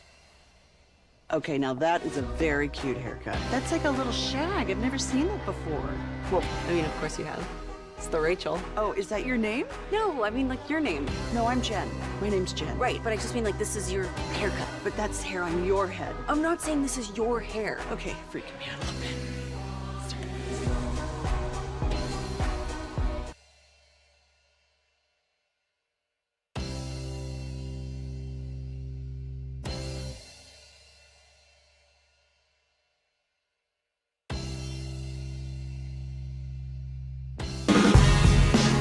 From our Hiley Mazda of Arlington and her studios, it's the KNC Masterpiece on 105.3 The Fan. KNC Masterpiece right here on 105.3 The Fan. Right now, brought to you by Ford and your North Texas Ford dealers. Ford is the best in Texas. It is our Dallas Cowboys insider, Mickey Spagnola. Good morning, sir. Good morning. How are you guys today? Man, we're good. It sounds like it's been a really hectic 17 hours or so. Things are flying around, right? Yeah, just coming like and going and maybe coming and maybe going. Do you think they're flying around more than Cowboys players pushing Rams people out of the way? What an idiot. Huh? I'm with you. I'm right there with you. I mean, Mickey. you guys saw the video? Yeah. Oh, yeah. I mean, I there's one thing, practicing hard one-on-ones and stuff like that, but to do that, and the guy wasn't in the way where he had to do that, and they took him off the field. So Yeah. we'll see if they're taking him off the team. We'll find out. Do you get that sense at all? If they have to make another move, and look what they've done, they brought in, they're bringing in a defensive tackle, they're bringing in a defensive end. They made corresponding moves, but if there's another move you have to make, and they signed another offensive lineman, and that was before Earl Bostic suffered his ankle injury and had to be helped off the field. It looked bad. They may need to sign the other guy. They worked out two guys. They signed Cole Cabral. They also worked out a guard, Drew Samia. Who knows? They might say, hey, whoa, don't go to the airport, come back. So we need to see what happens with that today. Now, I know frequently you will tell us, especially as we get closer to the season or perhaps in season, this guy was available, either free agency or trade, for a reason. But yeah, I do appreciate that with the signing of Carl Lawson and the trade for Jordan Phillips, it does seem like the Cowboys are like, hey, you know what? Maybe we do need to tinker a little bit. Maybe we do need to try to upgrade or build depth a little bit. Well, I don't know if it's upgrading, building depth. They needed bodies because of the amount of guys that, were hurt and not practicing. And they needed some experience, too, by the way. Now, you got to remember with Lawson, he worked out with those other guys, and they decided not to sign him. And I had heard he was sort of a pain in the ass, so we'll see what happens. That sounds fun. And how do you do that when you don't have a job, right? That's a good point. That is a very good point. You just are who you are, Mickey. Yeah, it's like you go for a job interview and and you don't act right, and so we'll see what he can bring. But he's been pretty productive a couple of years ago, and then last year basically got benched, and really I think if I remember doing my homework on him when he was coming in, he only played like 6 games. So he had an early injury, but then he got beat out. So yeah, we'll see where that one goes. At least we recognize his name, right? Yes. That's the best I can say for him right now. Now, what did you think about, or have you ever been asked about this, George Kittle pointing out that he did not love the media members for the 49ers and their shoe game? Have you ever tried to up your shoe game because you were shamed by somebody in the Cowboys organization? Shoes like what you wear? On your feet, yeah. I'm sorry, Mickey, did you just ask what a shoe is? Well, I didn't know if you meant shooing somebody away, No, shoe as in what's on your feet. Yeah. You know what? I've probably been made fun of some things, but probably not for my shoes. Okay. and I'm not one of those shoe guys that go out of my way. I mean, I wear tennis shoes. That's it. Who is the DallasCowboys.com shoe person? Ooh. Oh, that's a good question. All right, there you go. That's your work Is that for tomorrow. Yeah. Yes. Although I did get a compliment for a new pair of tennis shoes that I got, so from one of the people on the staff. So, Do we get any more information, or are you just going to say they're tennis shoes? I don't know. They're just a pair of tennis shoes that I needed, since my other ones seemed like I was walking on cement, and now I got a little cushion. The way you describe this, though, Mickey, it sounds like you buy a plain white box that says shoes on it, or tennis shoes, and you're like, I'll take one tennis shoes, please. Actually, I didn't. I'd never. Well, I've done this before. I bought them online, just looking on the internet. And that's a scary venture, because you don't know if they're going to fit. Yeah, and although with my foot, I know the size, and I know they have to be narrow, and so yeah, I'm able to do that. All right, can you tell me a little bit about Diggs' day yesterday? Yeah, he had a nice day. Obviously, I was watching the offense most of the day. I was trying to zero in on those offensive linemen, see how the young guys were doing.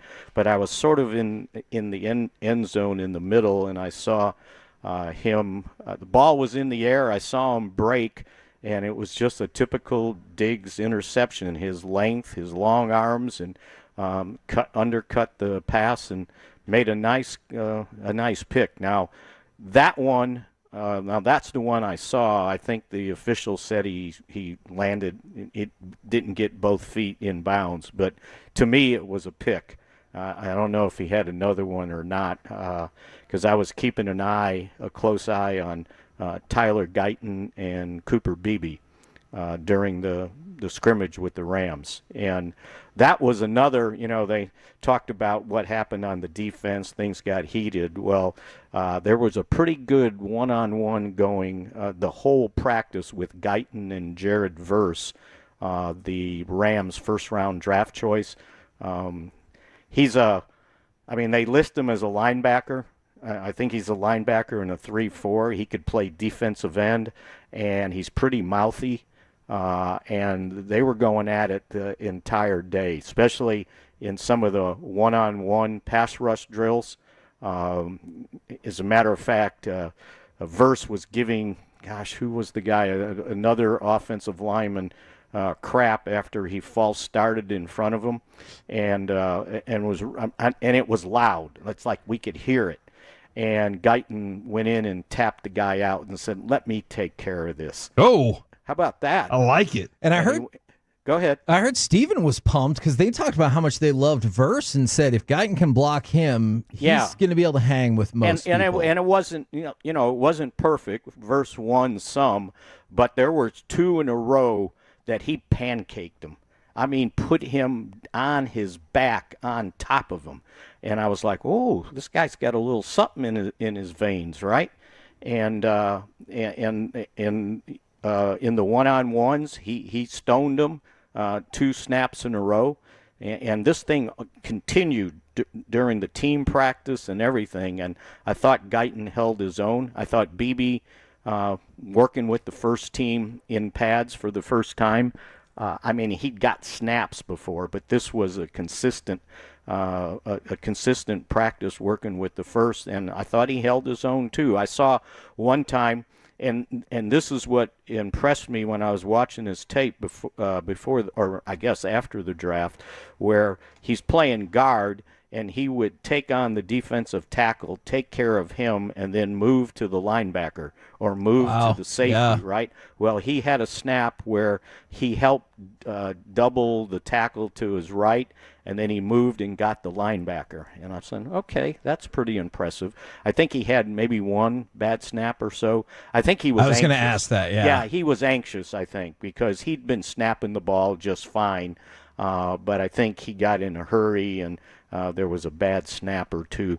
But from a blocking standpoint, he held his own. So that'll be an interesting competition going forward with Brock Hoffman. They just wanted to see what he can do.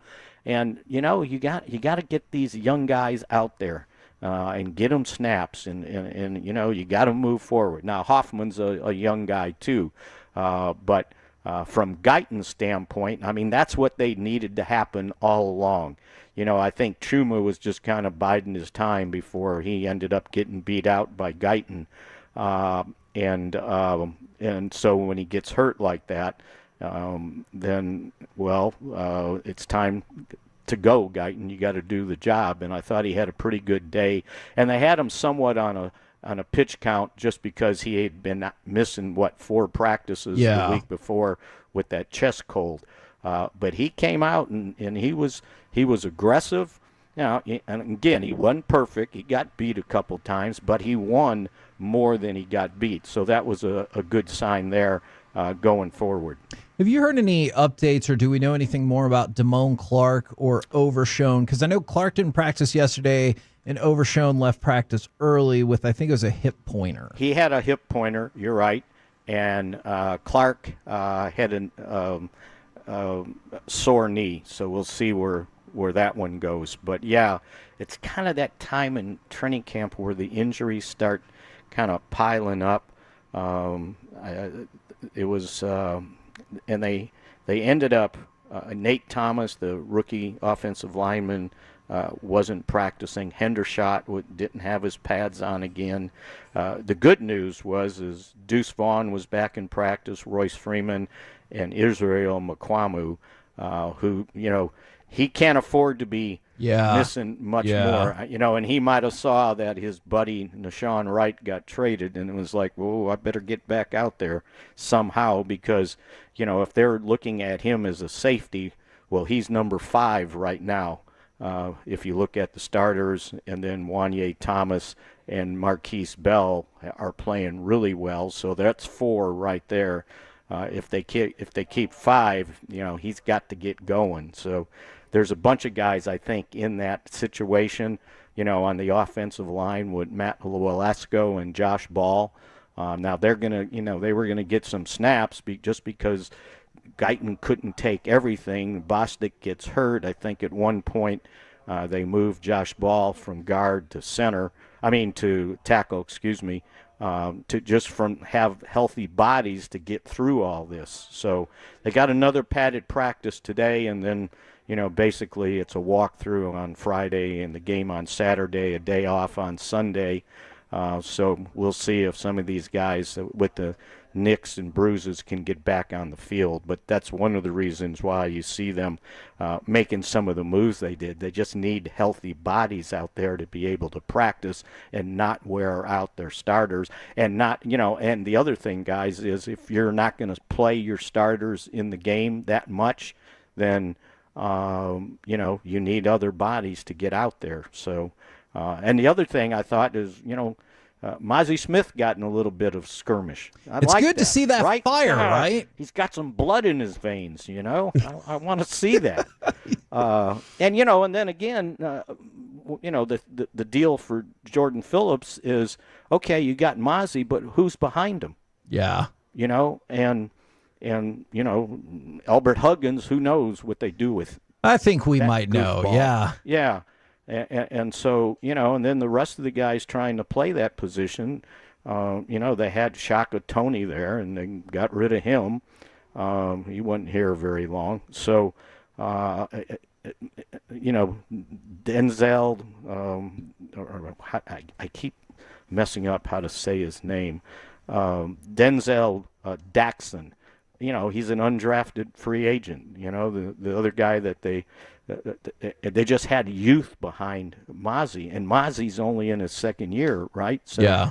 They need some people, and they had tried Fihoko and Golston there, and then they decided, well, I think those guys are defensive ends. They're really not defensive tackles. So Carl Davis, it looks like they're going to depart with him. So they didn't really have much depth at the defensive tackle spot. You know, you had Osa, and then what? So, yeah, it's funny. We were just talking the other day about what positions, you know, do you think they need help at? And my answer was, well, defensive tackle, defensive end, and probably now offensive tackle, because you need a backup swing tackle. You know, who is that guy with Guyton starting? Chuma doesn't look like he's going to be here. Probably IR either now or after the first day of the 53. They got to find a backup swing tackle. But they signed, the guys they brought in were center guards, so we'll see what happens there. Appreciate that, Mick. You're a wealth of information. Did we cover it all? I was looking at my notes bit here of to it. see if we forgot anything. Crushed it. That was an amazing sentence right there. All right, we'll catch up with you again tomorrow, good All sir. right, we'll see what happens. There you go, Mickey Spagnola right here on 105.3 The Fan. Coming up next, we're going to switch it up just a little bit. Masterpiece Theater. What is the most complex TV show you ever watched? 877-881-1053. We'll do it next right here on The Fan.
you think it's true that you've got to forget something else to remember that Uber Eats has groceries? No, that's absurd.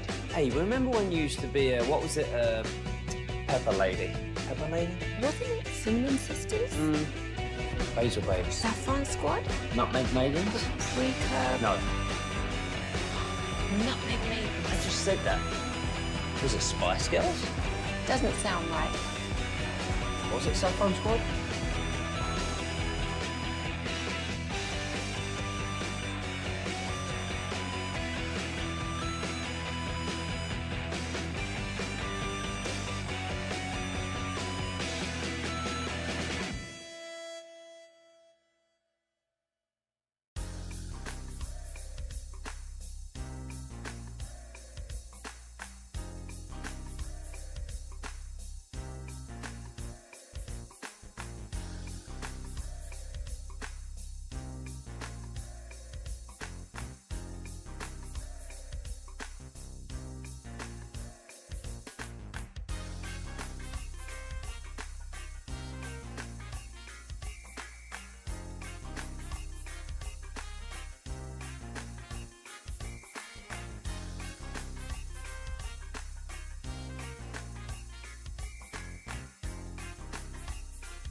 This segment of the KNC Masterpiece is also brought to you by Frankel & Frankel. If you've been injured in a car or truck wreck, call Frankel first. That's 214 or 817-333-3333. With Frankel & Frankel, there's never an out-of-pocket cost. They only get paid when you win. That's Frankel & Frankel, the go-to car and truck wreck attorneys in Dallas.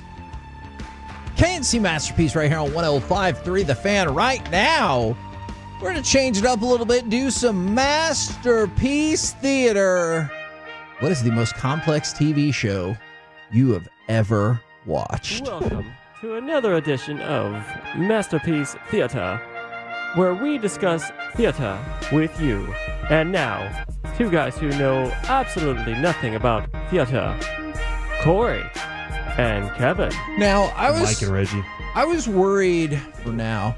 I was worried that people wouldn't know the show that I was going to throw out there, but I've already seen it from multiple 214s and then another one from the 972. If you could play cut number 10, even finding this clip from the trailer was complicated. The past doesn't just influence the future.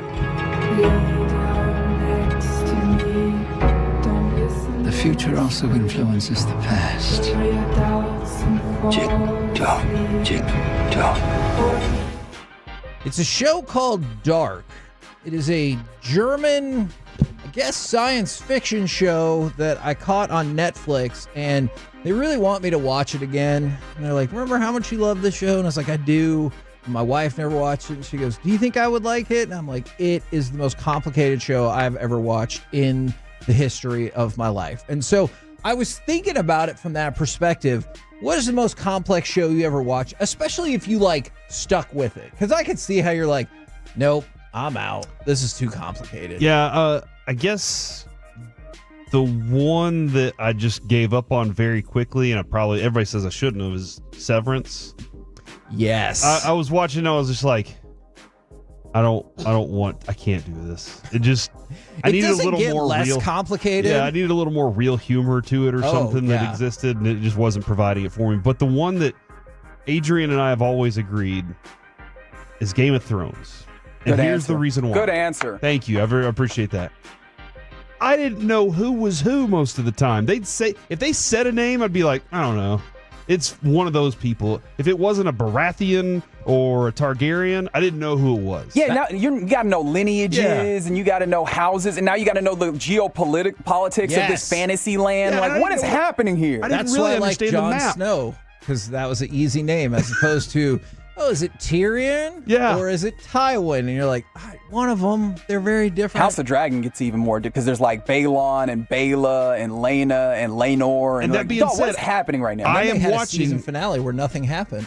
Correct. Bold decision. Which somebody said was great, and I was like, you're an idiot. And I have started watching that, and I enjoy it. The same way I enjoyed Game of Thrones where I didn't try to like put the map together or put all the things together. I just went, I'm just going to enjoy watching the dragons and the stabbings and the stuff like that. It is very rich if you do know that stuff, though, I will say. Okay.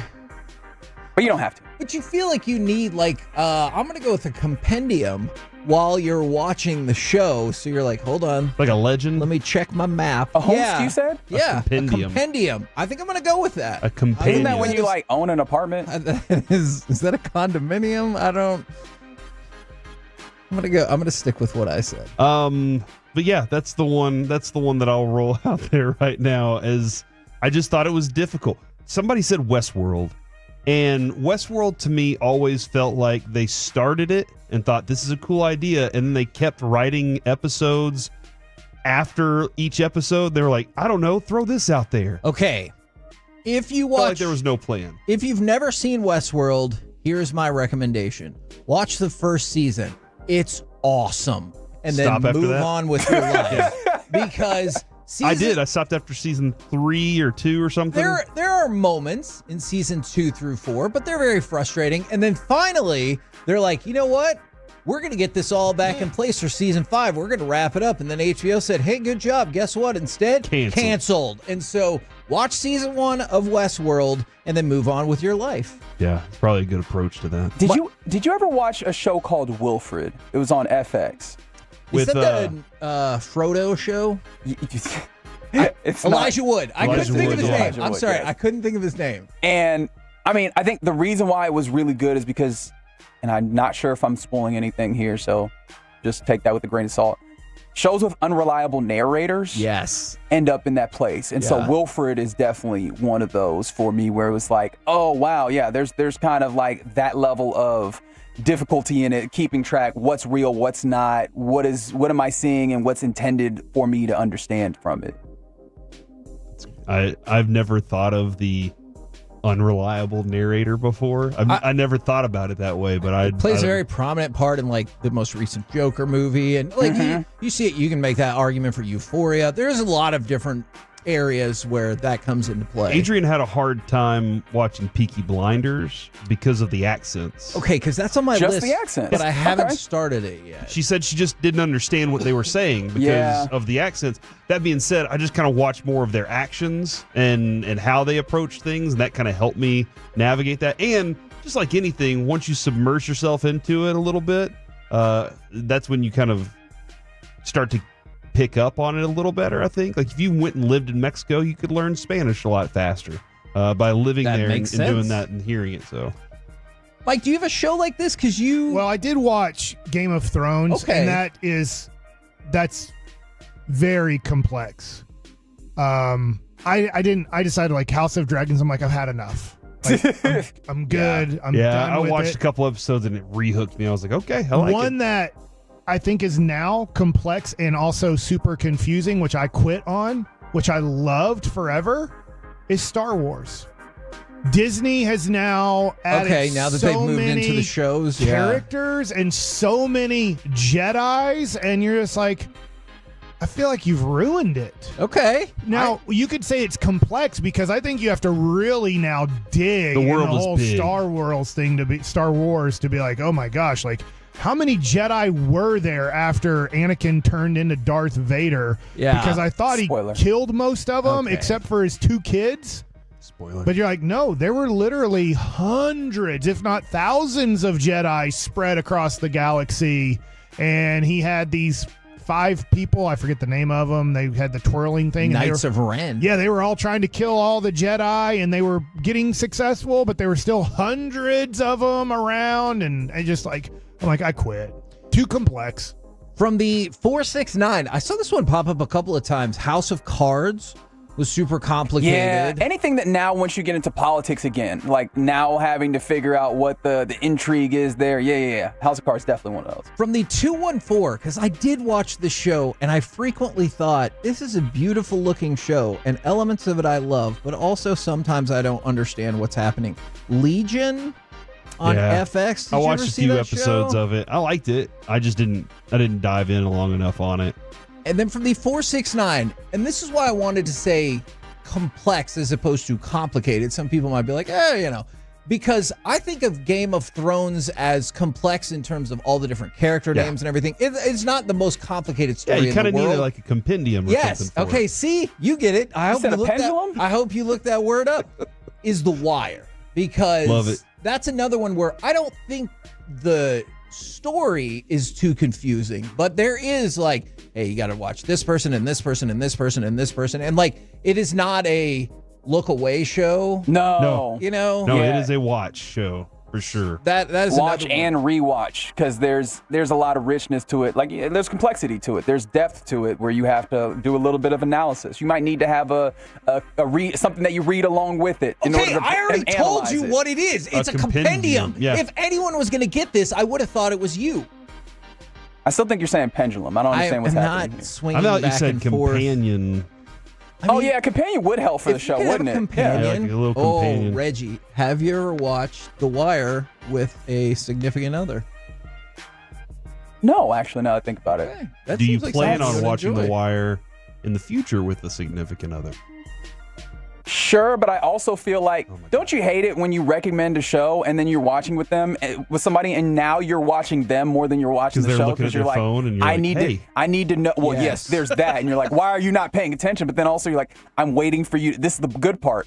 Yes. Did you like it? Did you like the good part? I didn't. You need to see this part. Why are you looking at your phone? I did Stop. not realize, to Corey's point, I did not realize how passive aggressive I watch shows that I love with Jess until part of it's Jess's fault because she tries to pull things out of thin air as if she saw what happened.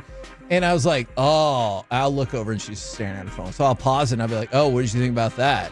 She goes, yeah, it was. And I was like, what just happened? And you know what? 3 Now you're episodes quizzing from now, her? she's going to be like, why did this happen? Yes. And you're like, because in 3 episodes ago, this happened and it set it up and you were looking at your phone. I just need her to admit that she missed it, because here's what happens. It'll be like a major plot point. Like, let's say Wallace got shot. And I would ask her, hey, what did you think about that? And she'll be like, oh, which part? And they're going to miss that rebounding defensive threat. That for the Pistons. different Wallace. And Which so, Wallace do you think he was talking about right there? And so she would like go, oh, do you mean that dialogue where he said, let's go to the McDonald's? And I'm like, no, the thing that just happened. And she goes, oh, sure, I saw that. And I'm like, no, you didn't. Because when I stopped and go, what did you think about that?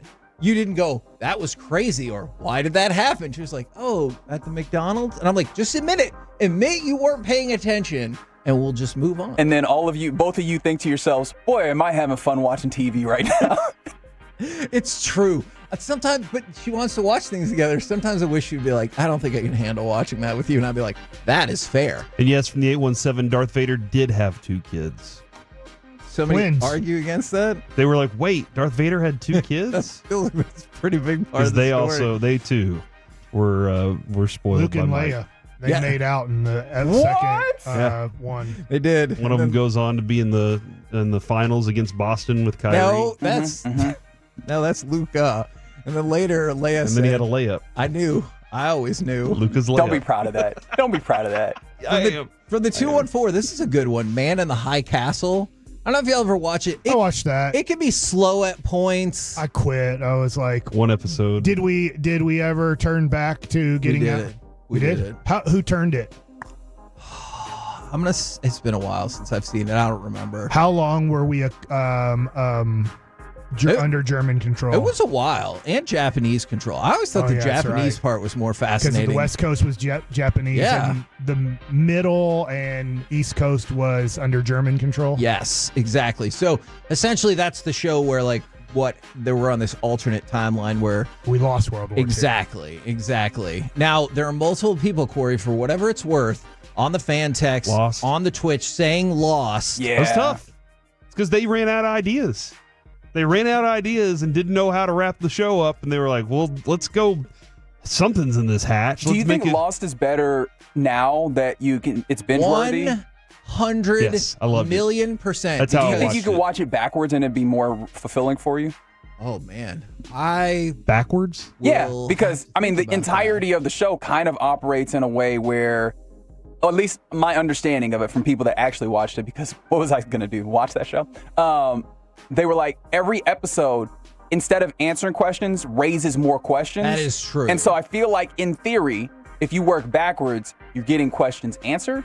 Is that how that works? But I'm probably not going to understand the dialogue if I'm watching it in reverse. But at least Not quite what I meant, but okay. At least you won't be as bothered about where the smoke monster. Why is there a polar bear there? Valid. I guess. That is valid. But I remember once, Corey, when you were binging it, I felt like you said, yeah, it moves really quickly. And I was like, what are you saying? Because I was binging it, and that's whenever I had to watch discs from Netflix back then. So that it was moving quickly. I was like, man, this is good. So Jess had never seen it. We rewatched it together, and when you can just go next instead of having to wait each week. I thought it was fantastic, and I think this could be a controversial opinion for some. Still think the final episode of Lost is one of the best final episodes ever for TV. You didn't get to find out where the polar bear came from. Get over it. Stupid opinion. We're the KNC masterpiece right here on 105.3 It's on the boat with the tiger and the orangutan. What book is that? Are you talking about Noah's Ark? No, it's a Life book. of Pi. Life of Pi. Thank you. Woo. Coming up next. Nice. All the animals were murdering each other. It's time. But it was really his parents. What? Oh, you didn't know that? That was a real spoiler. Oh, wow. It's time for Gridiron Gravy. Who was the tiger? Could this NFC East player be prepped for a career year? Next on The Fan. It's time to warm up that.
Uber Eats has Lola V products? I gotta remember that. Well, you know, they say in order to remember something, you have to forget something else. Okay, now that is a very cute haircut. That's like a little shag. I've never seen it before. Well, I mean, of course you have. It's the Rachel. Oh, is that your name? No, I mean like your name. No, I'm Jen. My name's Jen. Right, but I just mean like this is your haircut. But that's hair on your head. I'm not saying this is your hair. Okay, freaking me out a little bit.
This segment of the KNC Masterpiece on 105 through the Fan is brought to you by Classic Chevrolet in Grapevine. They're the #1 Chevy dealer in the world, and they've got more Silverados than anyone else. This is Texas. This is Classic Chevrolet. Together, let's drive, relax, and enjoy the difference based on new Chevrolet registrations 2023. Taylor over center. Play fake, back to throw. Steps up, dumps it underneath, completes it to Barkley, runs out of a tackle, he's to the 10, he's to the 5, he's in for the touchdown! Saquon from 32 yards out, and the Giants take the lead 13-0. KNC Masterpiece right here on 105.3 The Fan. Right now, let's go around the entire NFL and dip into some gridiron gravy. Now, we start with, we talked about that Cowboys-Rams joint practice. Another thing coming out of that is Matthew Stafford left practice with a hamstring injury, or excuse me, a hamstring issue. Now, you could probably make the argument you're using an abundance of caution at this time of year. He's but old. Yeah, I agree with that. He is 36. That's got to make you like a little nervous if you're the Rams, right? Or are you just like, not really, because he was like, I'll be fine. I need to be done for the day. Dude, he's played a lot of years. He has. We're at 15 years in the NFL. We're going on 16 right now. This is a lot of years for an old guy. He's at Highland Park with Kershaw. Yeah. Look where Kershaw's at in his career. Yeah. About to fall apart. Well, he kind of already has. I mean, he's falling apart. Don't worry. If he's hurt, Stetson Bennett will play. Yeah. Awesome. Remember, here's a reminder from our stat of the day yesterday or the day before. No team had more than one interception in the first preseason game, with the exception of the Cowboys, who had 4. Yeah, that's your question. Bennett throws a very catchable ball. Who won that game? The Rams did. Why?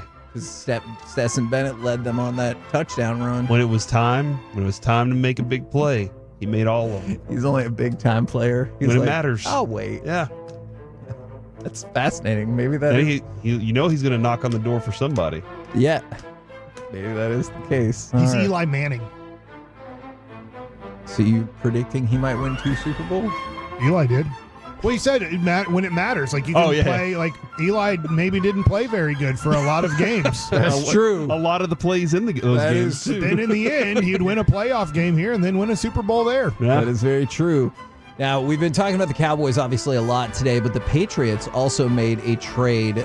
They traded Matthew Judon to the Falcons for a 3rd-round draft pick. Now, I don't believe this is going to happen because we all have seen the problems with Hassan Reddick and the Jets. But theoretically, the Falcons could be like, yeah, we're not going to give you a new deal. And we could see this exact same thing all over again. I don't believe that will happen. Actually, I'm pretty sure that there's already been reporting that he'll play out this season on this contract. Oh, he will? Yeah, that he said that he will. Okay. Wow, I bet the Patriots are like, oh, well, thanks a lot for not doing that for us. I imagine that there's probably some level of, I don't know, wink, wink, nod, nod agreement that they'll have. That is a very fair point. But this feels like a heck of a move for a third-round pick. So good job, Falcons. Yeah, or at least I think good job. I think that's a win for both sides, actually. I can see that. Very, very good win for both sides, as one's going in a different direction and the other one is looking for what he provides.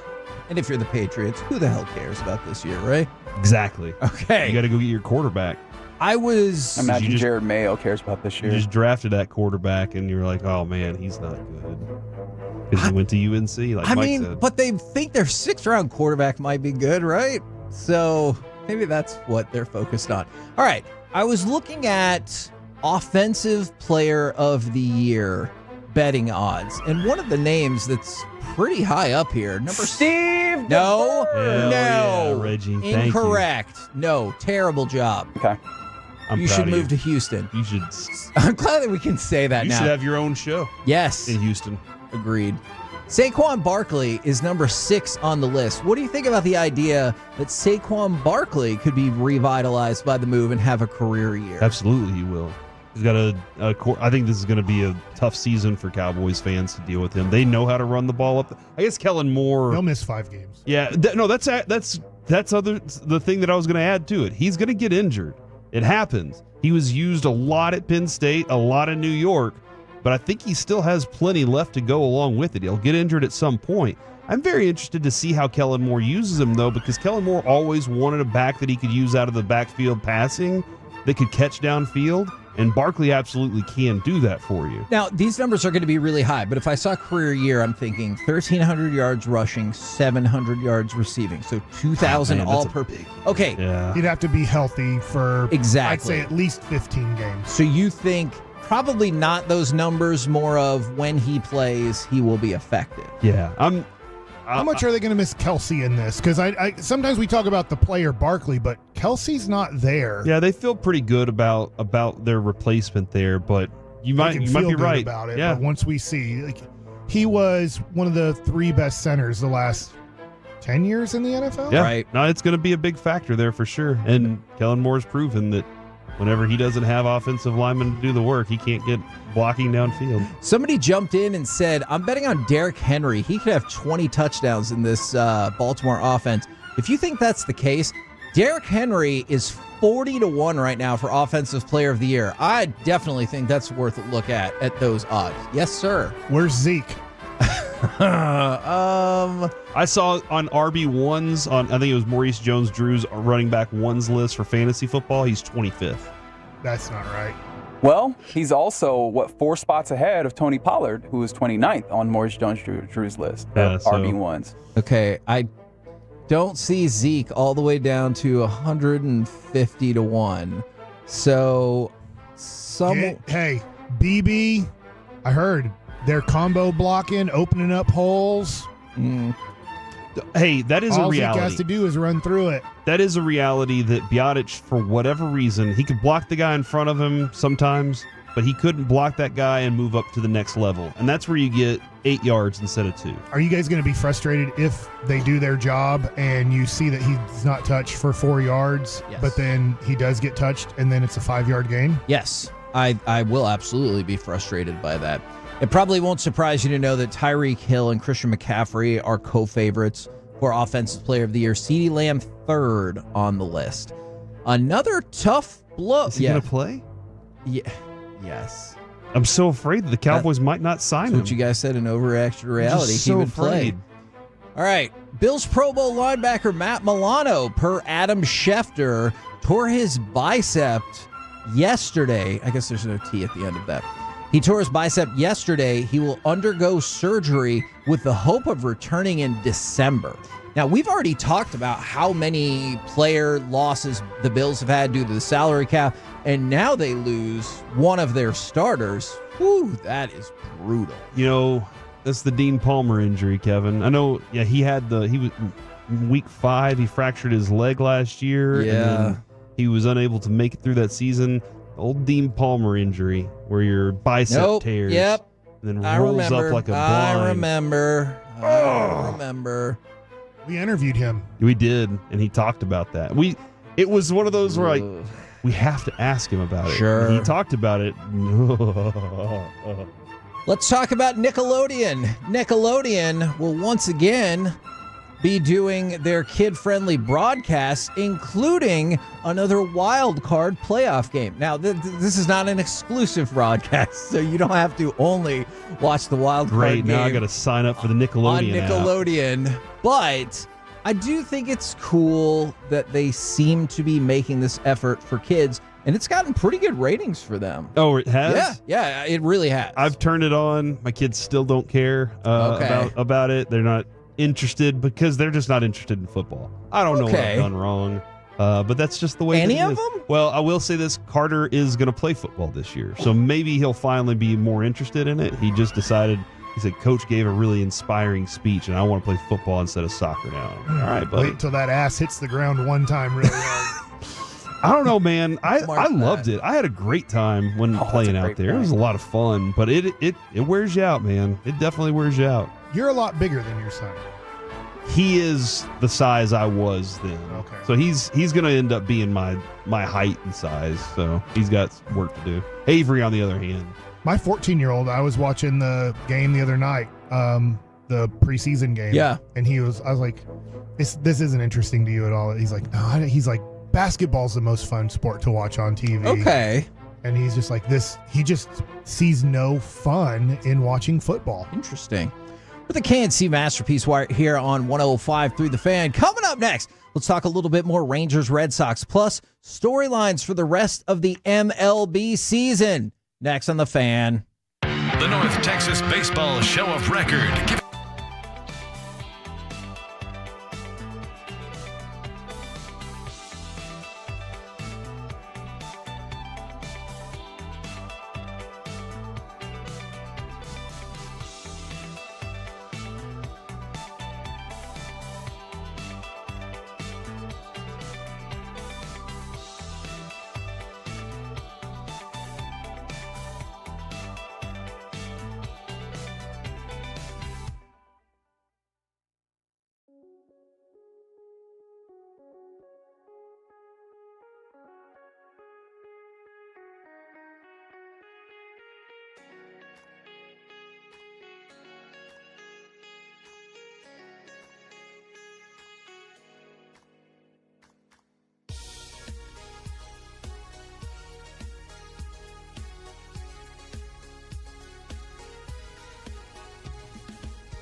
Do you think it's true that you've got to forget something else to remember that Uber Eats has groceries? No, that's absurd. Hey, remember when you used to be a, what was it, Pepper Lady? Pepper Lady? Wasn't it Cinnamon Sisters? Basil Babes. Saffron Squad? Nutmeg Maidens? Paprika? No. Nutmeg Maidens. I just said that. Was it Spice Girls? Doesn't sound right. Was it Saffron Squad?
From our Highly Mazda of Arlington and her studios, it's the KNC Masterpiece on 105.3 The Fan.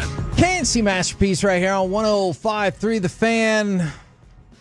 We do have some Rangers optimism for a day. I don't know. Let me try that again. I'm excited the Rangers won. Whether or not that actually leads to optimism, I don't know about all. We are back, baby. We are back in this thing. Watch out. Don't let us get hot. Mike's right. we Do do. not let us get hot. Celebrate this thing. Or else what? The Rangers could win 8 in a row and still be really far back. Wow. Not as far. Dude. I mean, if Houston and Seattle go 8-0 both, then we would stay the same. This fire was just getting started. Kevin, I didn't say it was a burning inferno. I was just saying it's just getting started. Wait Here you till walk in with tonight a when we wet take rag. down the 6'9". Paul Skeens? No, Ober. He's 6'9". Bailey Ober. We're facing a 6'9". Nice. Never mind. Don't ask that question. Hold on. Are you not? Did that win last night not excite you? Was that not fun to watch? No, did you not believe down 7-4? No, I didn't. And I think people who said they did this is for might be lying. The They scored MVP 9 runs. Tell me, be honest. MVP race is on. No. Be honest. Down 7-4, you thought the Rangers were going to win. If you're saying that I thought that. No, question mark. Did you think the Rangers were going to win? That is nicely done. I think that answers my question. But guess what? We can go to cut number 2 because this is what happened, and maybe the momentum is starting. Zach Kelly is in to pitch here for Boston. Ezekiel Duran, the ghost runner at second. First pitch swinging. Jonah Heim blast one deep out into right field. It is over the wall. Abreu tried to make a leaping grab in front of the Boston bullpen, but he couldn't bring it back. Jonah Heim with a 2-run home run. Rangers on top here, 9-7. That was the moment. What? Okay. After the moment. Okay, wait, what? Wasn't the Wyatt Langford one that was the moment? Okay, so the Wyatt Langford was the moment, and this was the moment after the moment? Yeah, because then that showed you it wasn't just Wyatt. It was contagious. That's contagious. I hope you're right. That's a reality. And I think when Adolis went up there, the best way to get contagious is to all get on a plane together. That's how I got it a while back. My buddy was on a plane, and then What is it exactly? Yeah, what did you get? All the guys after that happened all got on the plane together, and they all got hitting contagious. There you go. Actually, I think that's in the dugout where it happens. Just my thoughts, but maybe so. Maybe More it was on open the air plane. in the dugout. Yeah, but Kevin, I think it's contagious, man. You see one dude go after it, he gets his, and he's like, all right. But I really still think it starts with Adolis and him having the kind of game he had last night. I think is a big factor. All right. I just need him to do it again for the rest of the season. Then you won't care for my first question in storylines to watch for the rest of the Major League season. Do you think a storyline to watch is, will the Rangers have a massive releases this month? 50-50. Not if they win the next one. Just okay. And then the next So one. hold on. No, I really like the idea that if they win tonight, they're like, we're good. Kevin, all right. I know I've That told kinda you. happened in the White Sox series. I've told you Yep. about Shoresy. Yes. That's one of my favorite shows. I love Shoresy. It's an absolute blast. The beginning of the show is basically they're playing Whale S hockey. All right. It's minor league hockey, and they're gonna fold the team. Oh. And Shoresy's like, don't do it. Please, like, we will never lose again. That's what he tells them. And she's like, you can't ever lose again. And he's like, just let me collect my team. And I think that's what needs to happen. Boach needs to walk in there with a Ray Davis cutout, all right, and just say, all right, guys, every time y'all win a game, we remove a piece of Ray Davis's suit. And then then the team rallies together, never loses another game, and just keeps going. Then why would you sell? Why would you say, hey, we're releasing these players? Let's make another run at this championship. I like that idea more than I like Ray Davis is going to piece off every one of these players. I didn't say the storylines you like. I said the storylines to watch that might define the regular season. Why would I watch something I don't like? I think if they are... Oh, please, because you're a sports fan. You watch things you don't like all the time. If they are 10 or more games back on August 28th, I would lean towards 70% that they release or put on waivers. So I'm going to make this clear. You don't just ultimately release them. What you do is you put them on waivers. Yeah. If anybody claims them, they got them. But if they're, I know this, I'm going to give two different numbers here. If they are 7 games out of the division, I think they'll hold on to Andrew Heaney and Evaldi and a couple other guys that their contracts are up at the end of the year, and the likelihood of the Rangers financially being able to compete in the marketplace to get them to come back isn't very high. Then I think they will keep them if they're 7 or less. I think if it's 10 or more, they will put 2 to 4 guys on waivers to save money for the rest of this season. Okay. But there's that buffer of 8 or 9 that I don't know what they'll do. Now, it could be worse, Corey. Can the Chicago White Sox make history. The worst winning percentage in the history of baseball is 242. Or excuse me, 242 would mark the worst winning percentage since 1916. The White Sox would need to finish 39 and 123. Right now they're 29 and 93. Do you think the White Sox can do it? No. And go 10 and 30 down the stretch? 100%. Oh, you're saying that's good? That would. No, that would set the record. Yeah, they're going to set the record. If they don't go better than 10 and 30. I think they're going to set the record. That is, their talent on that team is so low right now. I just don't know how they figure it out. Heck, Eloy Jimenez wasn't even having a good year for them, and he's not even on the team anymore. Sure. So, I just look at it and go, I don't know how they beat the Yankees on that day they did. But all they have to do is do that 11 more times, and they tie the record. Yes, I guess they'll tie the record then. Has Grady Sizemore been like the interim manager for every team in baseball? I feel like he's, am I wrong? He's only 40 or 42 years old. I feel like he rolled through our organization at one point, right? Am I wrong about that? I think you're wrong about that. Okay. Are you thinking Grady Little? That's who's who I like was thinking. 80 years old? Yeah. So. Now, do you give the White Sox any credit for the fact that they're dropping their season ticket prices by an average of 10% for Who's next doing year? this? The White Sox.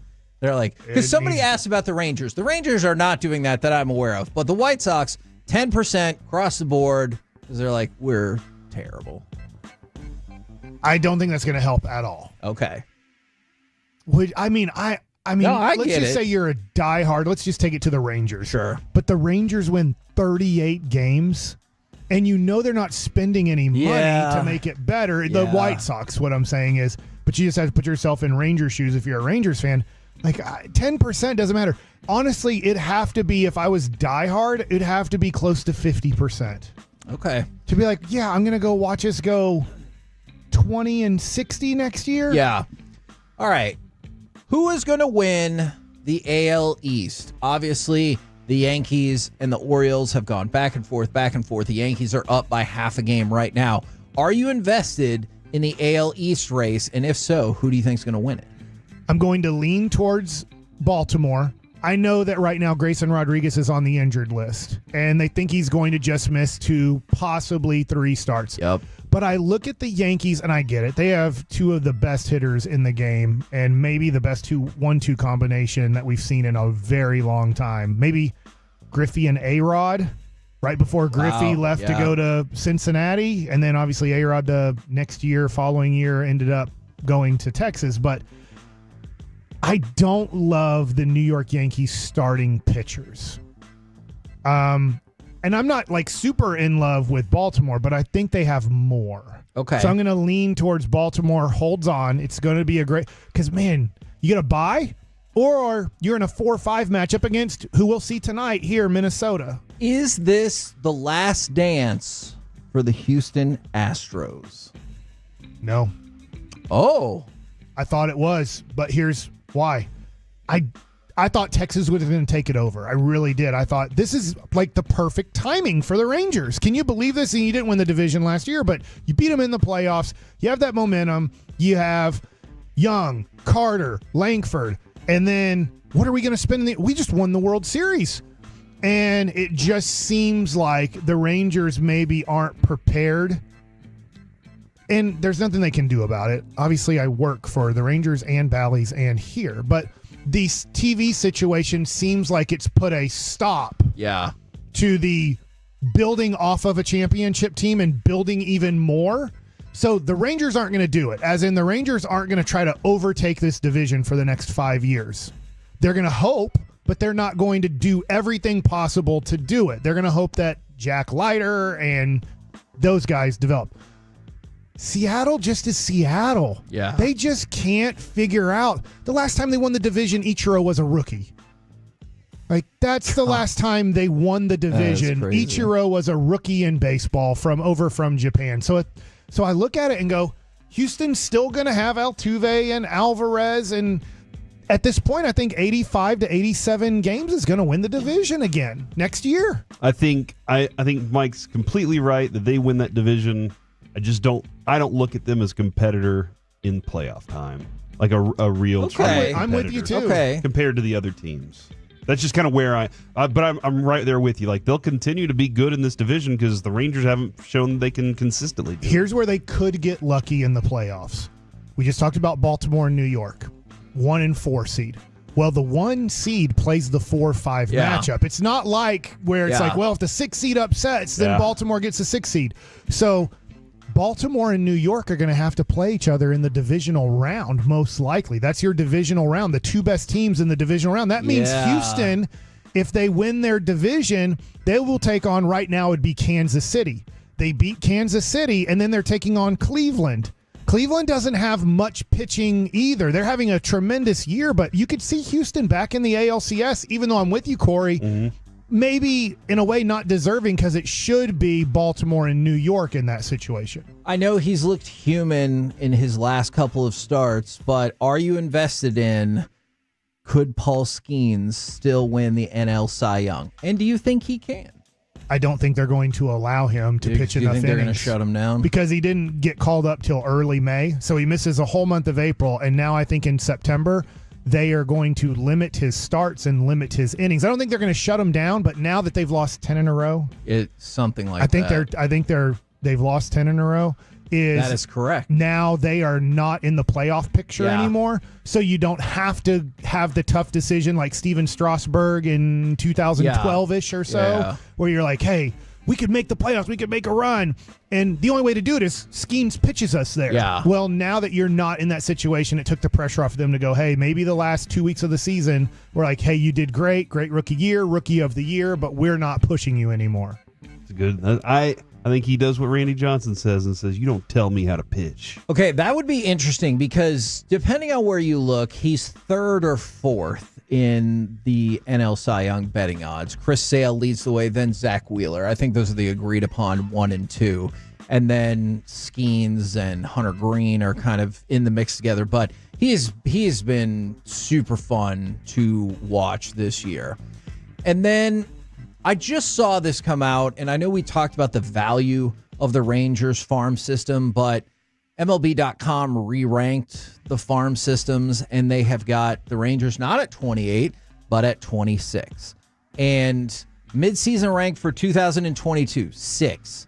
2023 preseason rank, 7. Midseason rank that season, 10. Preseason rank this season, 7.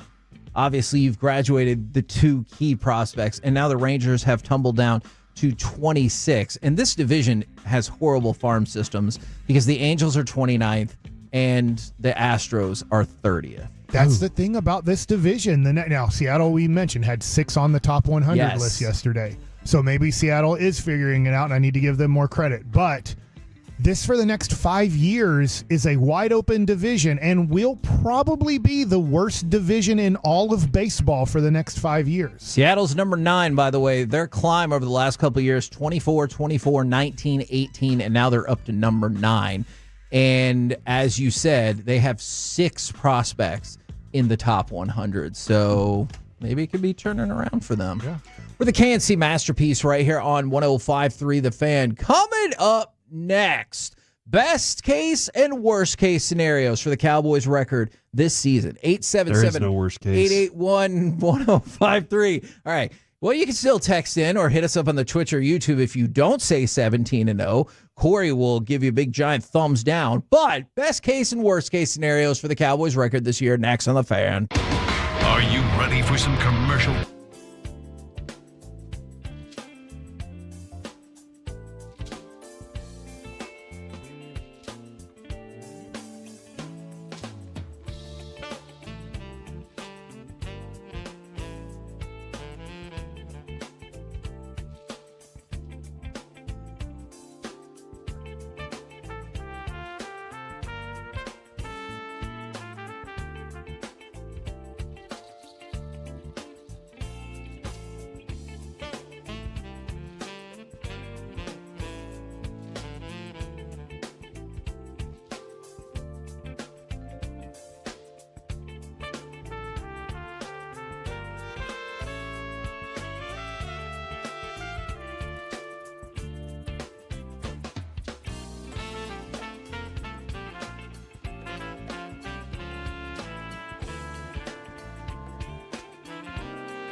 Uber Eats has Lola V products? I gotta remember that. Well, you know, they say in order to remember something, you have to forget something else.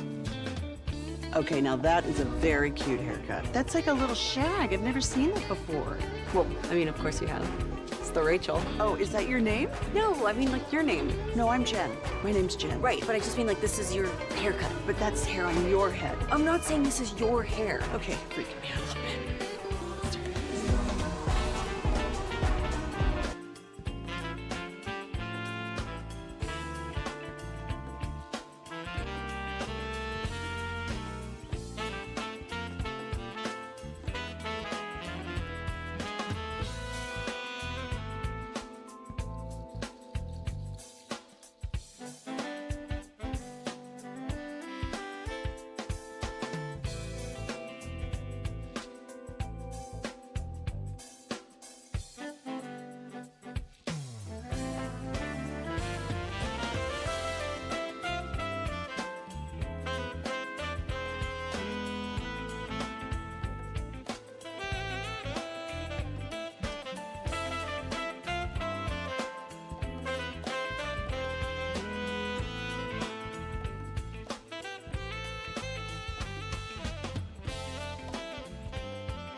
think it's true that you've got to forget something else to remember that Uber Eats has groceries? No, that's absurd. Hey, remember when you used to be pepper lady? Pepper lady? Wasn't it Cinnamon Sisters? Basil babes. Saffron Squad? Nutmeg maidens? Paprika? No. Nutmeg Maidens. I just said that. Was it Spice Girls? Doesn't sound right. Was it Saffron Squad?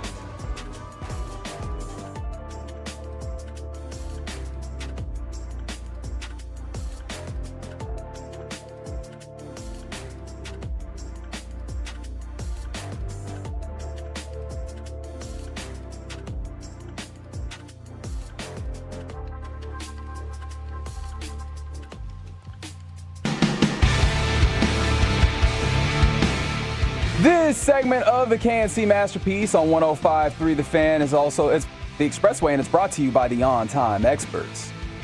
Love with a play fake, boots back to Wide his left, open. throws back down the right side. Musgrave's all alone at the 15, down the sideline, to the pylon. Touchdown, Green Bay. KNC Masterpiece back here on 105.3 The Fan. What do you think is the best case and worst case scenario for the Cowboys record this season? Now, I did see someone text in and say, best case is 17-0, worst case is 0-17. True, technically Fair. correct. From a realistic perspective, what do you think is the best case and worst case scenario for this team? Best case, 13-4. Okay. I don't think they're going to reach their best case, Sure. but that would be wow, because that would probably give you a great chance to be the 1 seed. But you're still feeling nervous going into the playoffs. 100%, because I'm just going to assume, Yeah. I hate saying this, but I'm going to assume they play their worst football of the year in that game. Whenever they get to play their playoff game, my assumption is we have not seen this Dallas Cowboys team play. We're going to watch a team we're going to be very confused on how bad they are in that playoff game, even if they go 13-4. Hope I'm wrong. But worst case is 7-10. I think they can still win with Cooper Rush, because worst case scenario is Dak gets hurt early on in the season and can't play. Because I think that would destroy your season of making the playoffs. There's other guys too that I think would destroy it too, but he's the most important. But I would go, you know what, with Cooper Rush, I saw him go 4-1 a few years ago. And I'm not saying he would go 4-1, but I think that in 17 games, if Cooper Rush was your quarterback, I think you'd go, I guess I would move it maybe down to 6-11, but I still think they could go 7-10. I gotcha. Well, Mike did take my best case. Ooh. 13-4. And I kind of, part of me wants to go 12-5 just because they've done that so consistently. And to actually achieve that this year with what I think is a lesser roster would be a very good thing. Okay, let me ask you a quick question. Plus, they got a tough schedule.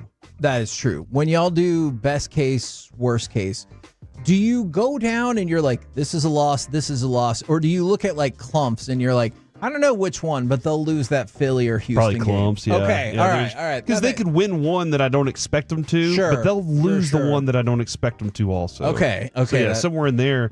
But yeah, man, a 13-4 season is pretty exceptional.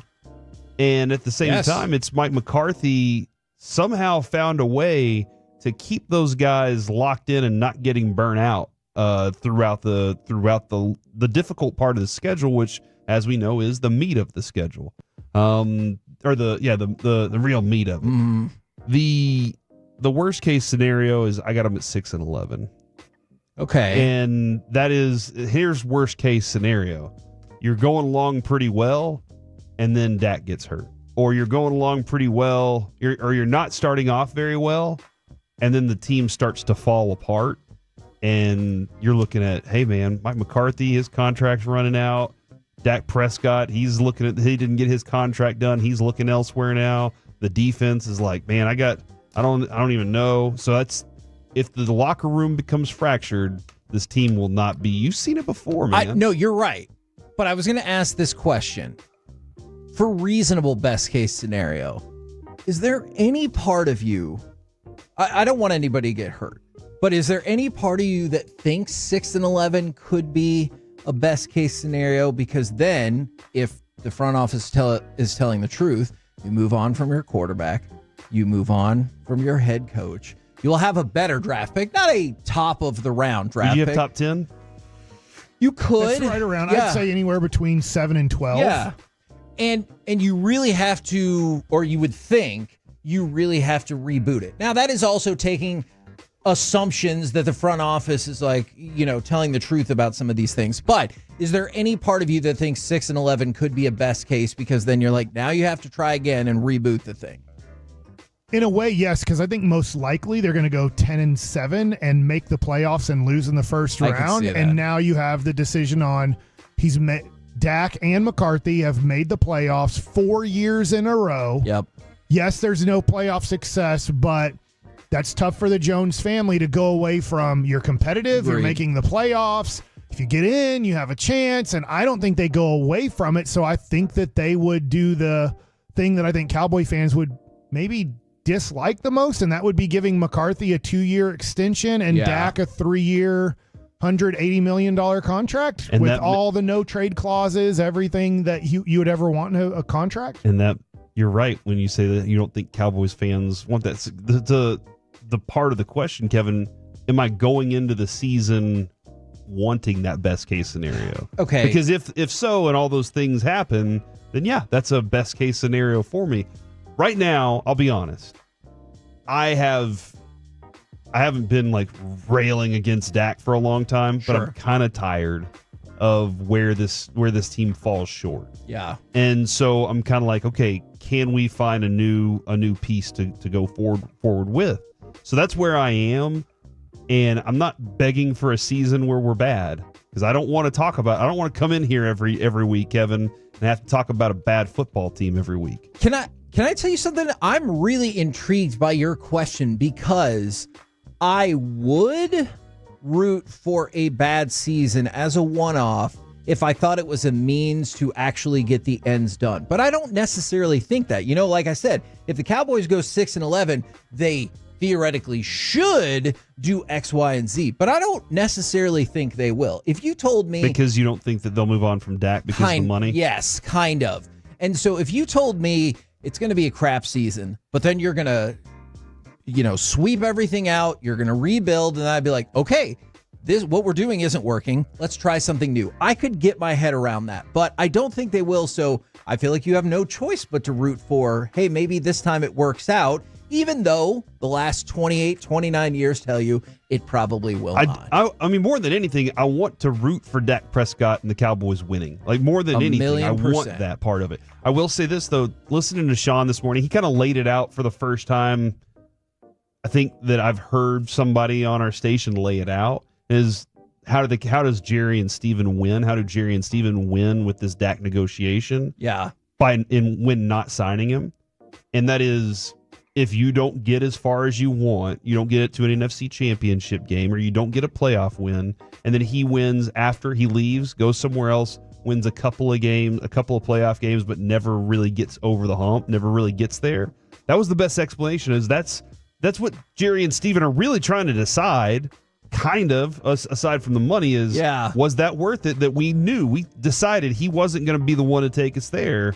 And so we bit the $40 million on the dead money and said, we just have to live with that. So ESPN put out kind of their idea for every single team's floor and ceiling. And if you're curious about other teams, I'm sure we could run through that as well. For the Cowboys, they said ceiling 13-4, floor 8-9. And kind of going through some of these texts, some of the stuff on the YouTube and the Twitch.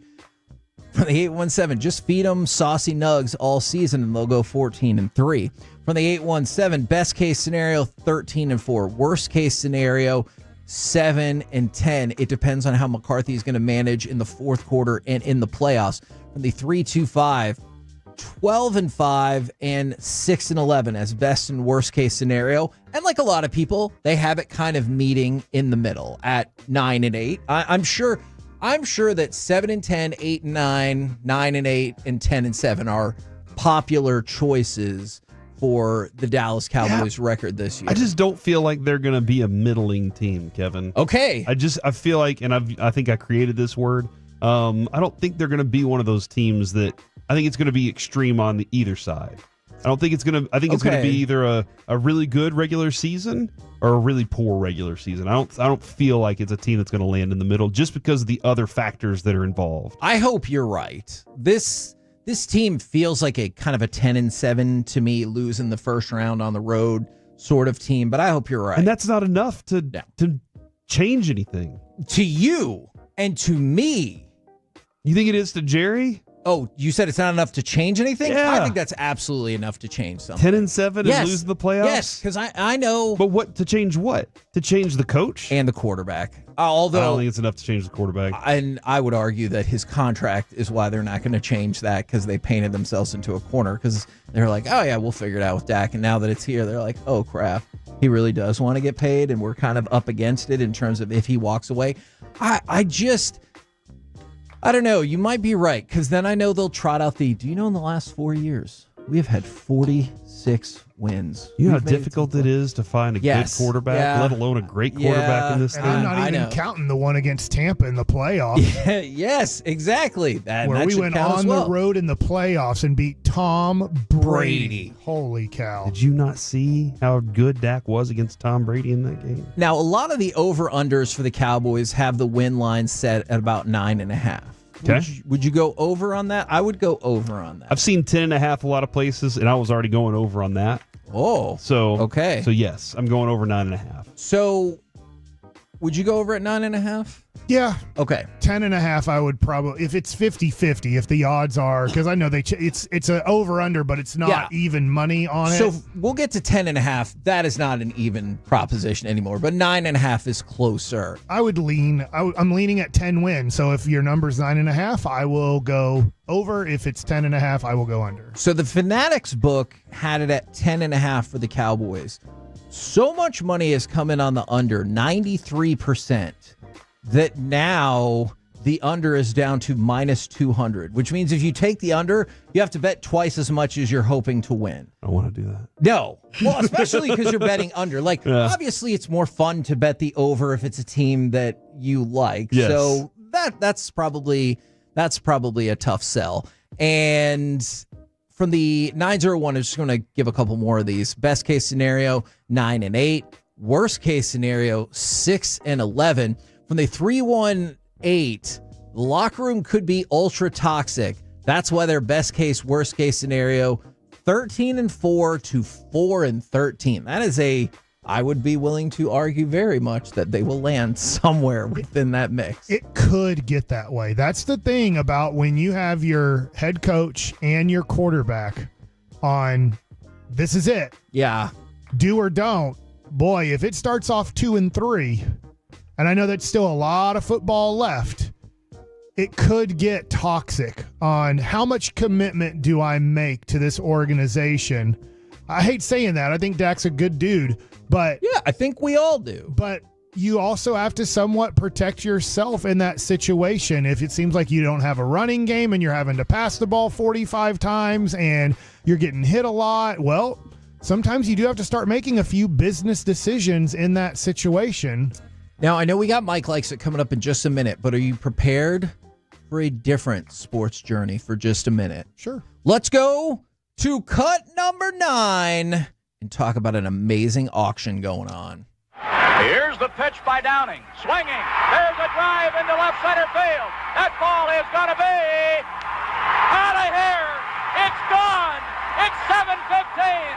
There's a new home run champion of all time, and it's Henry Aaron. So they weren't talking about Brian Downing.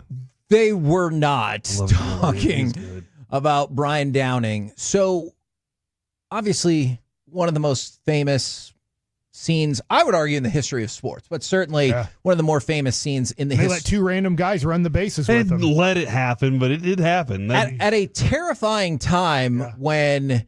If I was Hank Aaron, I would be concerned that those people are coming out to stab me. Like you've heard all about the they did awful, let it happen, didn't they? awful stories of racism leading up to Hank Aaron trying to break this record. But The interesting thing about this is there was a Braves employee who instructed his staff to grab everything related to the record-breaking home run. The bat, the hat, the jersey, pants, shoes, socks, belt, everything. So Aaron gave the jersey, bat, and ball to the Hall of Fame. The jersey's in Cooperstown. The bat and ball are at the Braves Park. But the Braves also grabbed all 4 of the bases from the field, and they've just been kind of like in a box for decades and decades and decades. And now there is an auction going at Heritage that is selling all of them. So home plate, first, second, third. I'm sure you've seen a baseball game before. You have an idea how it goes. I probably wasted time with that. Then you go home. Probably wasted people's time on that. But it is the entire set of 4 bases that Hank Aaron ran when he broke the record. I realize it's different than maybe the bat or the jersey or whatever, but this still seems like a really neat auction. It's super cool. I mean, it'd be something that if I was a multimillionaire and a collector of memorabilia, that this would be something that I would want. And then the thing is I have all 3, but if I wanted to, I could a couple years from now go, hey, I'll sell third base. Yeah. I'll sell second base. I'll have first base. So now somebody else who missed out because this was a big collection, I think I can make money. Like, what if you feel like, I don't know how much does it have an estimation on? Yes. What do you think the estimation is? I'm going to be low, okay? Mm-hmm. I'm going to say $300,000. I was going to say 400. You are going to be shocked then because $3 million? I thought this was way low. $100,000 for all of 3. them. Okay, and there are I thought it was going to be too conservative. Yeah, for sure. There are spike marks on home plate, by the way. Like, I'm not saying that I can guarantee you this is where Hank Aaron stepped and put his foot into history, but here's my dream. Like, my mind is in this dream world, Kevin, of I have this room that's big enough to have a small baseball field in it. All right. Like, it's got one of those, I have a Fenway Park wall over on one side. And then I walk in and I'm like, oh, yeah, by the way, all the bases are from Hank Aaron's home run trot. Now, Mike just said, I could sell third base. Would you're OCD. Would your mind be like, I have to have all the bases from the same thing? Or if you had a different base from different moments in time, would you be cool with that? Like, second base is from this moment. I need one. You don't have to frame it either, by the way. I need Just lay it on the none, ground. one, or all of them. All right? I can have none of them. Okay. I can have one of them, or I can have all of them. I cannot have 2 or 3 of them. But you could have all the bases being different. You just have them laid out like this third base here is from that, second is from this, first is from that. Wow. I can't do that. I can't do that either. I don't know why my brain works the way it does. There's still 8 days left in this auction, and let's do it. And it's at 44,000. That's at 44,000. I'm gonna bid 50,000. I will split that bid with Here's you. the deal. I remember I was going to do this, and you have to get a lot of clearance from Heritage or these auction houses. I can't remember what it was. I was like, I'm not going to win if I bid 50,000, but it'll be fun to. Sure. But they don't allow. You have to go through a lot of, which is probably for the best, because they're just not going to allow me. I'm going to bid $800,000. Yeah, because then they're like, you won, and you're like, here's hey, the deal. I need this. I'm going to now the scary commercial. You want to go into Mike Likes It based off of this? Let's go to Mike Likes It. All right, one of the most scary commercials that are going on right now, and I think you and I, Kevin, have gone through this recently. They're like, hey, do you have a kid that's leaving for college? Yeah. Well, now you can turn their room into a rent-a-room. In our world today, do I want to take a room that is next to my other kids' rooms, near my room, in my wife's room, and just go like, hey, guess what? Randomly turned it into a rent-a-room to make money to people that I'm not going to be able to. Adrian's father-in-law or Adrian's dad did that back in the day, and I'm like, what? Isn't that scary? Somebody was living with the family, and I was like, that is wild to me. Like, I understand if it's a friend, family member, they need whatever. I get that. You're just going to throw it up on whatever the VRBO website is and just be like, anybody want to rent a room for a few nights in our house? Yeah. I'm with you because I think that could be a great way to make money or help somebody out. But I also see how you end up on the news and you're like, well, that was stupid. Yeah. Why did that person? Well, I followed the commercial. Yes. Okay, so now we get to the other Mike Likes It. Corey, thank you. You pulled some of this audio. We're going to have to kind of stop it because it's I a think little we can bit actually long. let this run, to be completely honest. Okay, let's let it run. This is at their prime. Greg Maddux and Barry Bonds, literally, arguably, the greatest pitcher of all time versus the greatest hitter of all time. They both have iPads. They are both, one's in San Francisco. One is, I don't know where Greg Maddux lives in the offseason or where he lives now. But they are just going over this, and they give you the genius of their brains working on how it works to hit and pitch. Yeah, this is an at-bat between the two of them. And here comes Barry Bonds. So, I mean, first inning, it's kind of too early to pitch around somebody, so you're going to try to get him out. Well, Bonds chased that first pitch. Ooh, jam, fastball. What was that, 92? Pretty good cutter that beat him. I'm feeling okay about throwing that pitch. So he's going to try to float a changeup or some of that little floater away. Because he thinks I'm going to speed up because they jammed me. The cutter beat him, so I thought he would speed up. I threw a changeup, and he spit on it. Yeah, it's his changeup. I mean, that's a pretty good changeup right there, and it was an easy take for him. I didn't even try. I just knew it. And now we're playing chess. He knows he can't beat me inside. Experience has taught me that he's probably looking in. Back then, I didn't know it. And most of the time, I was always waiting for that 92 end back over the plate so I could catch him. And I'm just praying for it. Bonds hits one high to right field and deep. And there it goes. Can't come in the well twice, buddy. You just can't do it. And Greg knows, because I always have this saying, you cannot come in the penthouse without an invite. I mean, that's a good pitch, believe it or not. It's an executed pitch, but obviously it's a wrong pitch to throw. That's one you got to put in the memory bank and try not to ever throw it right there again to him. I mean, he's the best in baseball, and you can't make it easy for him. That's the pitch he wants to hit, so you have to make him hit something other than that. I really loved when Barry Bonds says, and now we're playing chess. That's the part when you watch at bats, Mike, and I've been very fortunate over the last few years to be able to hear you talk about sequencing and why you're doing things while you're pitching. It made it so much more fun to watch the Rangers pitching and the Rangers hitting during the World Series run, because I had an idea of what they were trying to do. And now hearing those two guys, masters at what they did, talking about facing each other, just kind of, I got chills right now just thinking about that. Look, I'm not Greg Maddux at all, but he's a genius at this. And he made a mistake there. He talks about, look, I threw the pitch exactly how I wanted, with the break I wanted, location that I wanted, but it was the wrong pitch. It's the wrong pitch. That's what Barry wanted. I messed up. Through experience, I knew not to do that. That was okay. I lost this battle in this at bat, and now put it in the memory bank, and now I have to do different sequences. If I'm going to go cutter in, change up away, I'm not going to go back to cutter in. And it's interesting. I was watching Mariano Rivera to explain his cutter on video this morning, and it just goes to this because we do this. And I've said this to Dave Raymond on the air before doing a game. I'm like, we have this. It's a sinker. It's a two-seamer. It's a four-seamer. They're all fastballs. Give me a break. Like with this, like they throw 7 different pitches. My rear end. Like a fastball is somewhat a fastball. I threw 4-seam and 2-seam too. It was a fastball. There was a hair different movement to it, but it wasn't crazy. But we just throw cutter as like cutter, one pitch, and Mariano Rivera's like, very few people throw a cutter today. They're throwing sliders. They're calling cutters because it's like, I'm like, we need to do, if we're going to do this with fastball, it's a 4-seam, it's a 2-seam, it's a sinker, 3 different fastballs. Well, in a cutter, is it a cut fastball or is it a cut slider?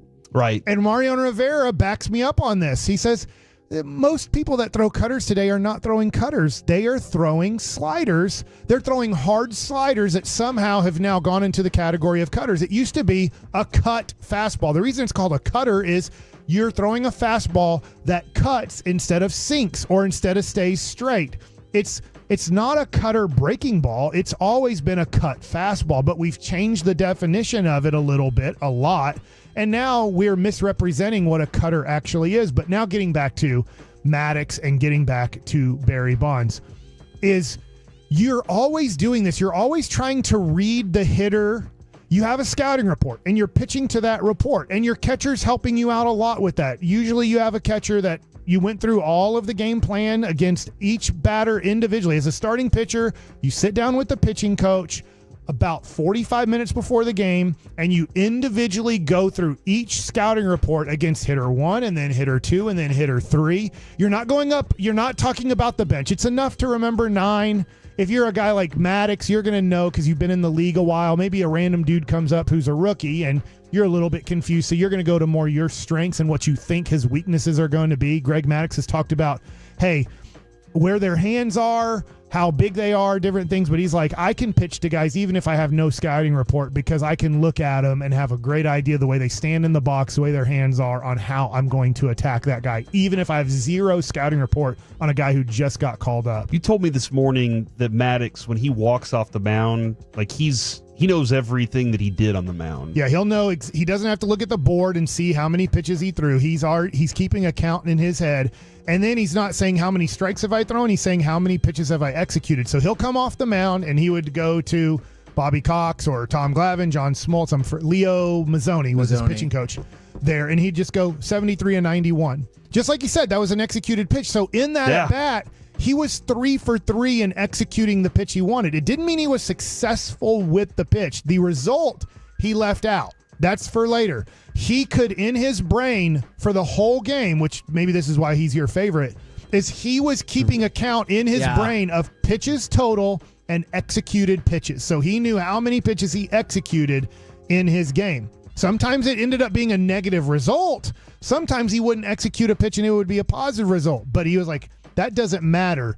Did I do exactly what I wanted to do when I made the pitch? Did I execute the pitch? The result. It was the sequencing or the pitch that I chose, but not the execution of it. And I was talking about this with different football. level. That's a different level than just regular pitcher. I mean, all those pitchers are coming off not thinking on that high level. And I had somebody ask me this, and I thought it's a valid point because they're like, Mike, I'll bring this up because I sometimes do this. I fall into this category listening to somebody else talk another sport that they didn't play. And you're like, what do you know? Because they're like, hey, how do you do football? Aren't you kind of embarrassed to talk football a little bit? This is at the Dallas Card Show because I'm such a baseball guy.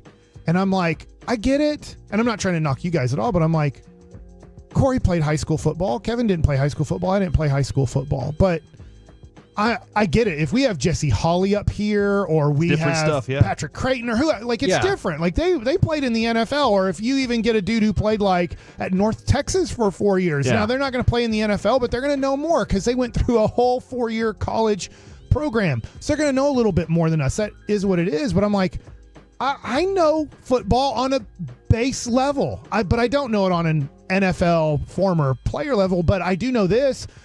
When people complain about an offensive coordinator, why the hell would you run the ball there for 2 yards to the right side? Yeah. Well, I understand this because of pitching. I'm my own coordinator. And sometimes you make a pitch because you need to see how they react to this pitch to base on what you're going to do the next pitch, what you're going to do the next at bat to them. So a lot of times when people complain as we get to football season about an offensive coordinator, or I guess a defensive coordinator, sometimes they're doing things and they're not trying to get 10 yards every play, even though you'd love for them to just be first and 10 every play. I love my guy, Jeff Kavanaugh. He's my buddy and everything, but sometimes he gets really ticked off. Like, why would you ever do that? And it's like, dude, sometimes you have to do that to set up something else later, even though it ends up being in your book or in analytics a negative play or a stupid play. Sometimes you have to do that to set up something later, and the offensive coordinator is not going to let you know, hey, in the first quarter on our 7th play of the game when I ran the ball for 2 yards to the right side, do you know in the third quarter with 3 minutes to go in a big situation, I ran the same set, the same look and everything, and then did something totally different off of it that you guys aren't going to remember or even recognize because it's 40 plays later in the game.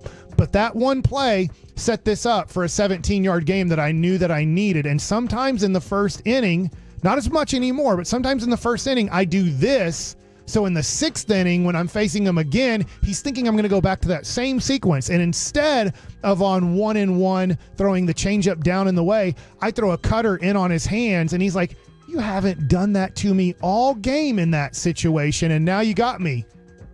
Yeah, and sometimes also when you call that play on offense, the execution is poor. Yeah. And never forget, just like we saw with Barry Bonds, there's another person on the other side trying to make sure that they got their own plan. Yep. And maybe they never come in at me with a 92-mile-an-hour fastball because that's what I'm looking for. And you know what stinks is sometimes they get in your head and they're not even in your head.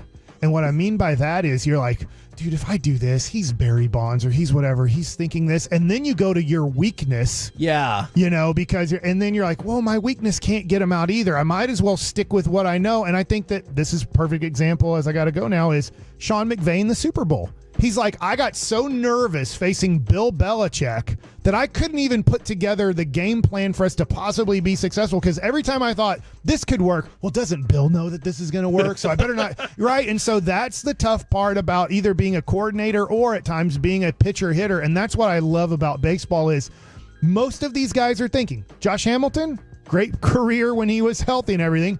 He wasn't thinking at the plate, and that's what makes him great is he never had those thoughts. He's just see ball, hit ball.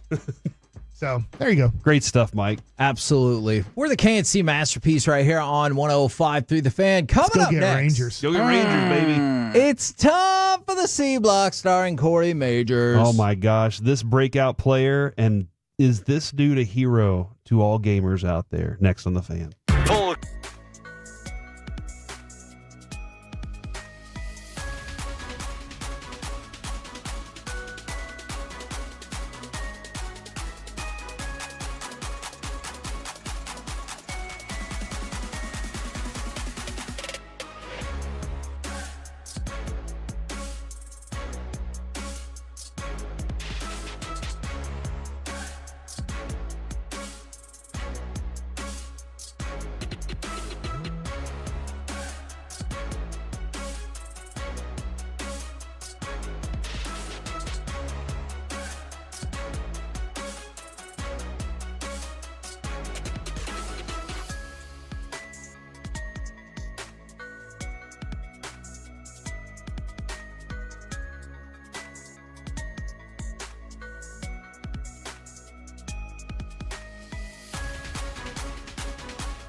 Uber Eats has Lola V products? I gotta remember that. Well, you know, they say in order to remember something, you have to forget something else. Okay, now that is a very cute haircut. That's like a little shag. I've never seen it before. Well, I mean, of course you have. It's the Rachel. Oh, is that your name? No, I mean, like, your name. No, I'm Jen. My name's Jen. Right, but I just mean, like, this is your haircut. But that's hair on your head. I'm not saying this is your hair. Okay, freaking me out a little bit.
From our Hiley Mazda of Arlington and her studios, it's the KNC Masterpiece on 105.3 The Fan. KNC Masterpiece right here on 105.3 The Fan, where everything's happening. The Hawk Tua girl, who's still around, she threw out the first pitch at the Mets game. Well, good for her. She hawked through her? I did not know you were going to say that. You're welcome. Now I'm very glad that I brought that up. Now, it's time for the C Block starring Corey Majors. Also, did we just see the Colorado Rockies have put Elias Diaz on waivers? And, All-Star Game MVP. Yeah, last year. So maybe that dude could he be a Ranger? Hey, here's the thing. You're so bad this year that you would be in a very advantageous waiver wire position. Yeah, you could do it. You could absolutely. The Angels, they did all that last year where they let a bunch of people go and then people were able to collect, right? Mm-hmm. Okay. I know you got stuff to get to, Corey. Let me just ask this quick question, please. And I'm going to ask it of you to start. Have you ever been bad in a fantasy league that you would pick up people because you knew somebody else in your league that maybe you didn't like or were trying to make lose wanted that player? Yes. Okay. Do you think that is a common occurrence? I'll do it all the time. Okay. And sometimes, I'll be honest about this, sometimes it helps me eke into the playoffs. Okay. I've gotten into the playoffs with a bad record before and then gone on a run because I was picking up players just like that, just to make sure my friend didn't get them. Because I knew exactly what he was thinking. And so, yes, I that happens all the time. I would just like to let you know, on behalf of your friend, you're the worst. Why? I should just sit back and let him win the championship? That's right. Why? That's not how America works, all right? Isn't it? It's not. Your thoughts, Reggie? Back to you, Corey. It's supposed to be. We all have an opportunity, all right? That's exactly what it is. I want a chance to win. I did win that year, too, by the way. I went to the Super Bowl that year. But you didn't win? I was like 5-7 going into the playoffs, and I was able to eke into it or something somehow, and then ended up getting to the Super Bowl, beating that guy, by the way. Okay. Because he didn't have one of those players that I picked up. Nice. Breakout player for every single NFL team in 2024. We're not going to go through every team, but we are going to discuss some of the people on this list. Overshown? DeMarvion Overshown. Okay. Now, I know, Kevin, you said yesterday he had a hip pointer. Right. That concerns me. And it continues to concern me because coming off a torn ACL, Did his body just overcompensate on that? Does it also concern you because, much like perhaps with Wyatt Langford, we have unreasonably large expectations for this young player? I think a lot. I don't. I think I might have too high of expectations. I see a lot of people have very high expectations for him, and you're one of them too. Yes. Mine. So I guess I'm still at the level of expectation I was last year. I thought he was an undersized linebacker at the position, and then he got hurt, and we never got to really see it. Right. What I was seeing in camp last year was, he's dynamic, and he can really run in this defense. That allows him to make to be in space.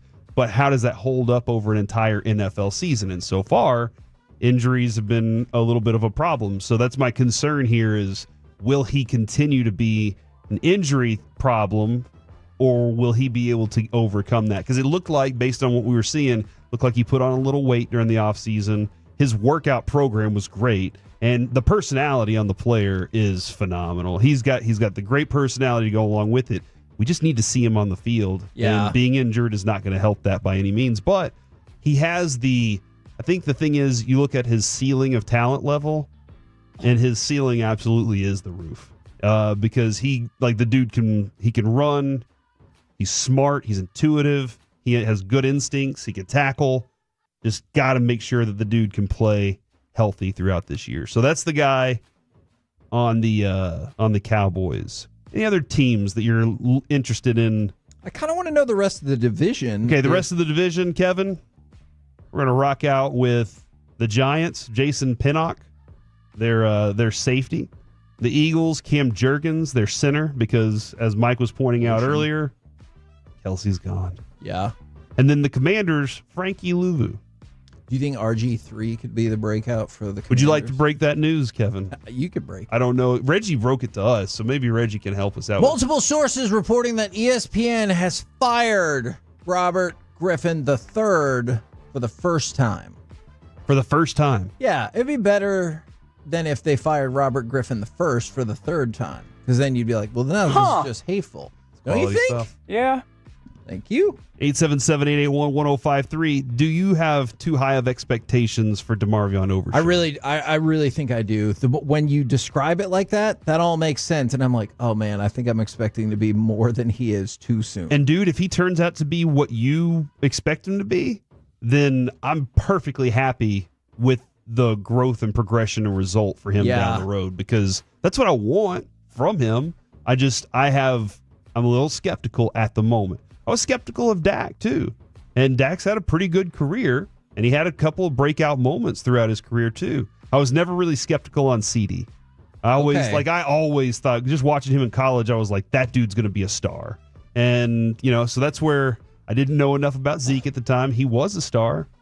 Just the consistency of doing that year in, year out, and being able to be healthy for it all the time kind of drew him down, because, as Mike McCarthy even pointed out, that guy had the most carries early in his career than anybody. I don't want to have to do that to him again. Now, Kevin, how many gaming consoles do you have in your home? 2. All right, and they're all Brandon's, or correct? Okay. Actually, 3. Oh, look at you! Yeah, because he has a PS4, PS5, and a Switch. All right, but yes, none of them belong to me. But I believe 3. Okay, and Noah, he cannot read, let alone game yet. I think maybe you're just haven't given him the joysticks and see how that rocks. All right. Did you know his birthday is tomorrow? I did know that because you told me this morning. What do you think is a bigger deal tomorrow? Noah's birthday or Reggie's last show? Birthday. I think it's Reggie's last show. I think it's Reggie's last show too, because he'll have another birthday. Yes. And a birthday that he'll remember. True. Sure. The show tomorrow, we won't have another one of those opportunities, and we'll always remember it. Yeah. It will be maybe the most memorable show in the history of radio. Holy moly. Highly doubt that. We got some more work to do then. All right. I do think it's going to be a super fun show. What? Reggie, do you have any gaming consoles in your house? I do. I have a 877-881. singular You have gaming one? console, yes. PlayStation? Xbox One. Xbox. All right. I have the PlayStation 4. Never got the 5 just because I'm not rich. We have a Switch. We have the goggle thing. What's that called? The Oculus. Oh, wow. You fancy. Carter bought that on his own. My Carter, With what money? with his allowance and babysitting money. Oh, you are rich. What's the allowance situation looking like then? I think it's like $20 a week. Oh, sweet. Yeah, I mean, there's lots of chores that they do, so it's pretty extensive. Avery built his own gaming PC with Christmas money, and then he also has his own Switch, I think. So then we got about 5. A dedicated gamer from Saudi Arabia earned a Guinness World Record by hooking up 444 video game consoles to a single television. That's right. Yes. Yeah, I know you're over there going, wow, what's going on here? Some of them are repeats, right? Ibrahim Al Nasir of Riyadh, yes, told Guinness World Records he uses an Excel spreadsheet to keep track of which switch boxes and converters he needs to turn on to play each console. You got to be worried about a fire, right? He said the setup has 444 consoles, more than 30 RCA switchers, more than 12 HDMI switchers, and various other modes of connection. Quote, after a while, I noticed I had a big stack of gaming consoles that I couldn't play. The TV ports are all limited, and if I wanted to play, I could either unplug the existing console or I had to keep everything and add more switches and more converters. By adding more switchers, the idea came to mind to connect all of the gaming consoles to... So I have the TV, then the contact at Guinness World Records because this project is obviously very unique. That is crazy. But why though, right? Like, because the idea, record. Oh, just for a record, okay. Because I was like, the idea is are they all the same console? Dude, it doesn't look like they are. Just a whole bunch of different consoles? I mean, I don't know that there are... Does that many consoles exist? Well, we're just in America.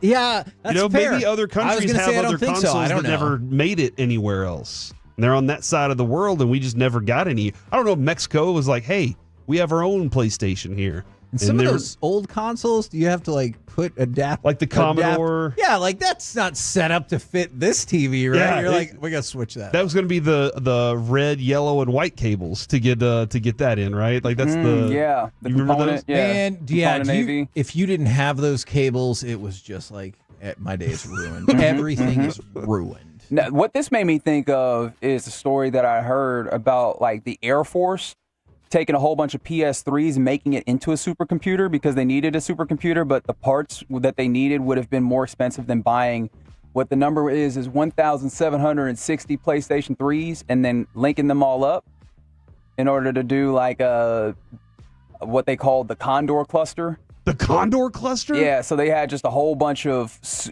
PlayStations tethered together into like a supercomputer to run some numbers, whatever.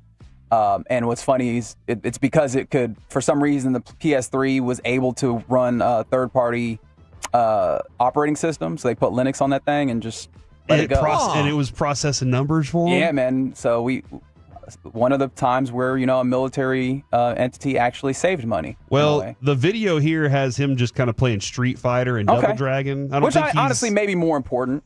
Yeah. Than processing all that. I don't know, like trying to solve the world's problems. I don't know what game you possibly could have said, and I'd have been like, good. Like whatever game he said, I was like, oh, that's a lot of work to get to Double Dragon. One of these games. Yeah. But, Big City, Little Kitty. Yeah. Oh, is that a good game? Is it? Is it? Mm-hmm. What's it about? Yeah. What is that game? So you are a cat that has fallen out of the window of their high-rise apartment. Oh no! And you've got to go through the city.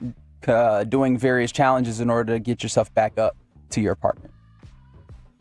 You didn't think I had an actual answer, did you? I didn't. I actually thought it was going to be a porn game. If I'm really being honest, I thought that's what you were going to say. The something from the 469. Sorry, but that's dumb AF, and I get it. Like I get that too. I mean, I'm not. Look, I have a few of them in the house, but I'm not sitting there playing. I'm retiring here in about 2 weeks or so from video games. Oh, okay. Good. Well, I was about to say. Well, yeah, you learned some new things, didn't you? Some more to people. Focus on my novel and music, and also Electric Shrimp, my band. Mm-hmm. Electric Shrimp, okay. and also, being a better dad. I told you, Kevin, I can't play video games and listen to my kids talk because when they come in the room and start yapping at me, they make you die.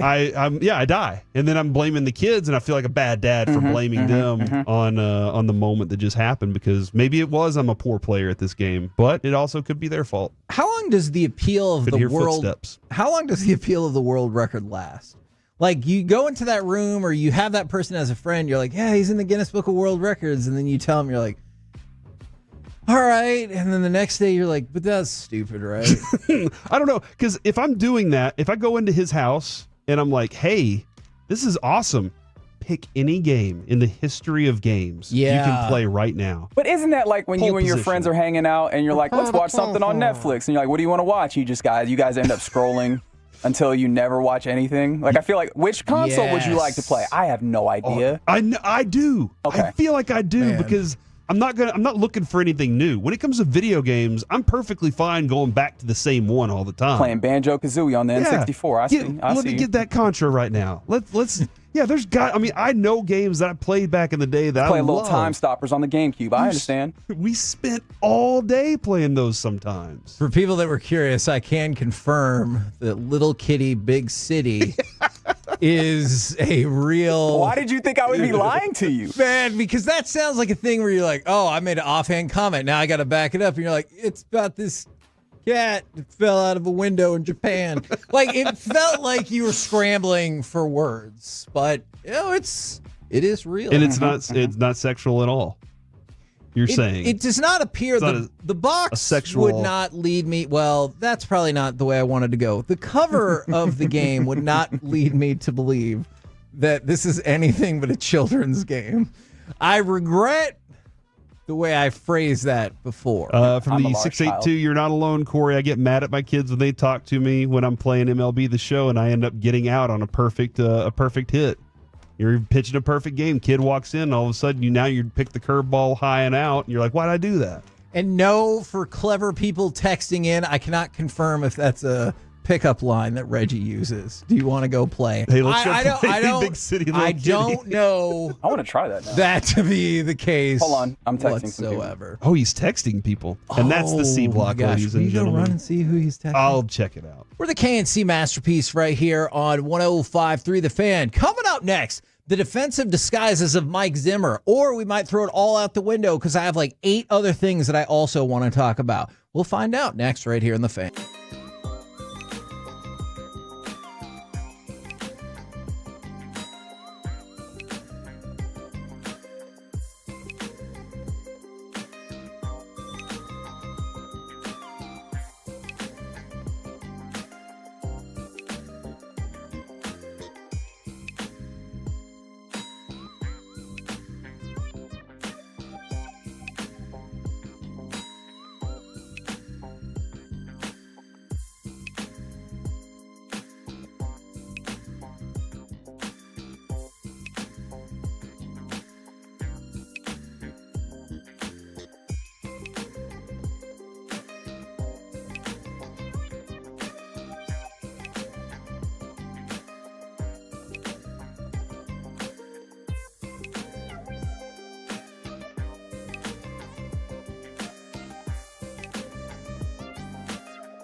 Do you think it's true that you've got to forget something else to remember that Uber Eats has groceries? No, that's absurd. Hey, remember when you used to be a, what was it, pepper lady? Pepper lady? Wasn't it Cinnamon Sisters? Basil babes. Saffron Squad? Nutmeg maidens? Paprika? No, Nutmeg Maidens. I just said that. Was it Spice Girls? Doesn't sound right. Was it Saffron Squad?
This segment of the K&C Masterpiece is also brought to you by Cars for Kids. Donate today at carsforkids.org, and it's brought to you by Frankel & Frankel. If you've been injured in a car or truck wreck, call Frankel first. That's 214-817-333-3333.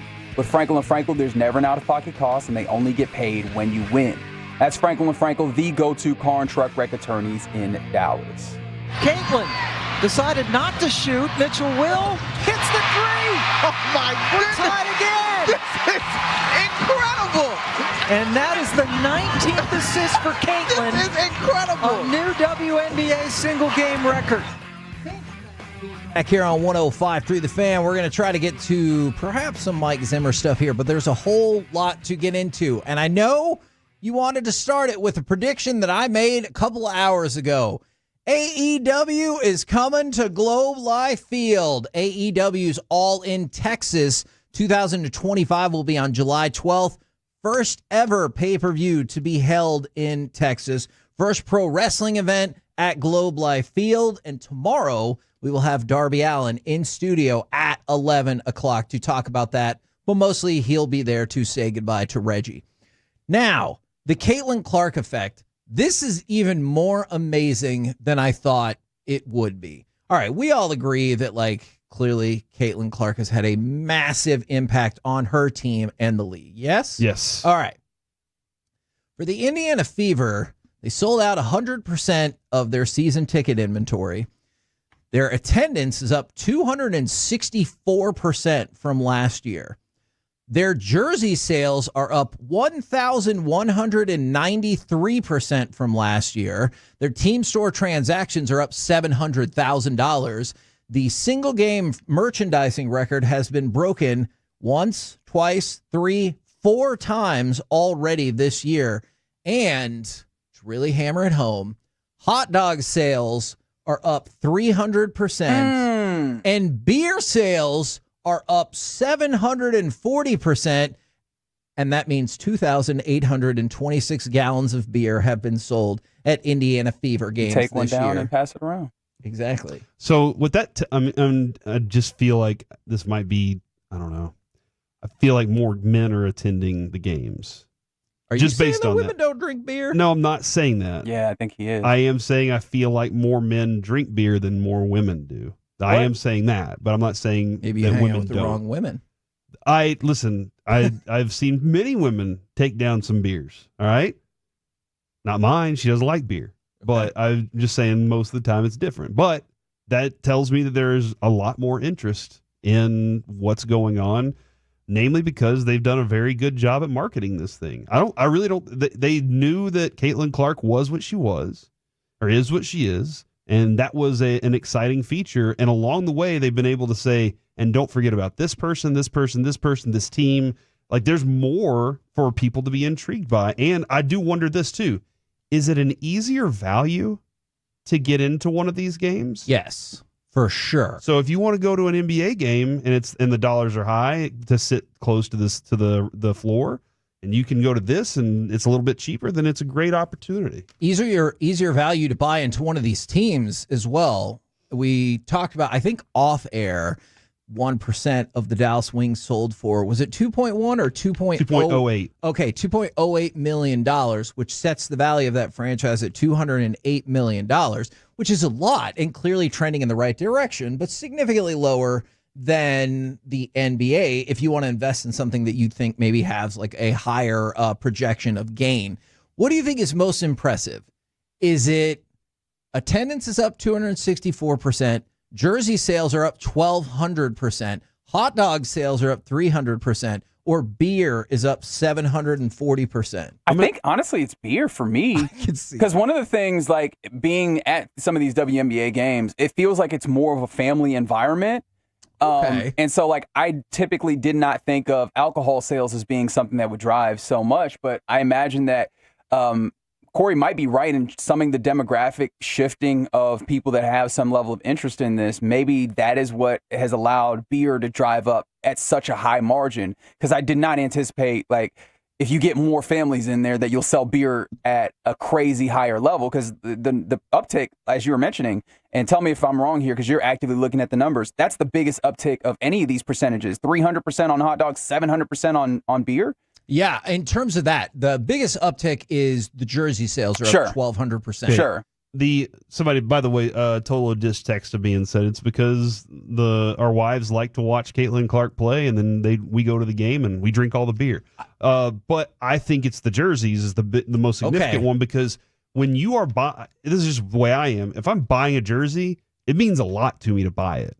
Like that really is a significant purchase for one. But also, like, I'm going through and trying to find the right person that I think not represents me, but I want to be a fan of theirs. And so that means there are a lot of people that I chose to be this person's fan. I really like the fact that Caitlin Clark and Angel Reese, yes, I know the TikTok supercut of her missing layups is out there. I think it's really cool that they have lived up to the hype. Yeah. And hopefully that continues the growth. And I know there's a lot of hype on their cards for this year, too. And Reggie, the next crop coming out of college is really exciting, too. There's another group that's like Paige Buchers hasn't come out. Juju from USC, she hasn't come out yet. So, like, there's another group following that I think is going to continue to grab the interest of people. Now, as we bounce from sport item to sport item, a lot of people have been buzzing today because ESPN put out an article. We did talk about this earlier in the season. ESPN put out an article today talking about the 6-inning minimum for starting pitchers coming to fruition. And there's a few things that are said in there as exceptions. And I want to see if you think this would help, or does this still feel like they're trying, but this isn't going to work. So starting pitchers would have to be out there and pitch at least 6 innings, unless they can leave early if they have thrown 100 pitches, if they've given up 4 or more earned runs. I like that because they're like, look, this is probably going to be the most useful exception. And they're like, we saw you're not out of the game because it's boring. You know, you want to be like, let's change out pitchers every 2 seconds. You're just not doing well. Right. And then the other one was he gets injured. But to avoid injury manipulation, that would come with a required injured list stint. So you couldn't be like, oh, he's hurt. Oh, he's better. No, they'd be like, no, you have to go on the injured list. But that one feels like, I think that it's good to try and avoid injury manipulation. That one feels like that could be bad for teams that are being really cautious with a player or what have you, right? Like, think obviously with the Rangers, with someone like Evaldi or Gray, even like when it's like, oh, they felt something in their back. right? Now you have to try and play them through that, and you might actually create an injury stint where you might not have had to if you could just kind of pull that guy out. It's tough because how many rules do you think exist in society for that exact purpose? That, like, there are people who might do things for the right reasons, but because of these, I'll use one of your phrases, bad actors, we had to put this rule in place because I can't just go at trust value. You bring up an interesting point. What was the max number, or was there a minimum number of runs or max number of runs that you could get to? Minimum number of runs, you have to give up 4 or more earned runs. See, that's where I think that it could just, scores could really get out of hand too. Okay. Like, I think that could be a problem, but I don't like forcing that. I really don't like the idea of forcing that. And I think the games could get longer because of it too. Yeah, it is tough because MLB wanted games to be shorter, and they have clearly accomplished that, and I feel like the public loves it. But now you've also been like, hey, some of our offense has gone away. We don't like that. How do we balance? What's the reason that they are pitching? Like, I don't understand completely why they're saying this. So the logic is, and there's also talk about shortening up bullpens. Is it because we're saying the older guys are like, they're not tough anymore? It's not that, believe it or not. I understand that line of logic. It's because I don't get to see, not me, people in general, don't get to see enough offense anymore. Okay. Right? Like, you see some of these unbelievable stats that pitchers are putting up, and we even talked about, would they consider, lowering the mound like half a foot, maybe even a foot, whatever the case might be. It's because there's not enough offense. And so they have talked about making changes, and to force a pitcher to be out there third time through the lineup. So change the rules instead of telling the teams, hey, change your philosophy on hitting. I mean, isn't that kind of the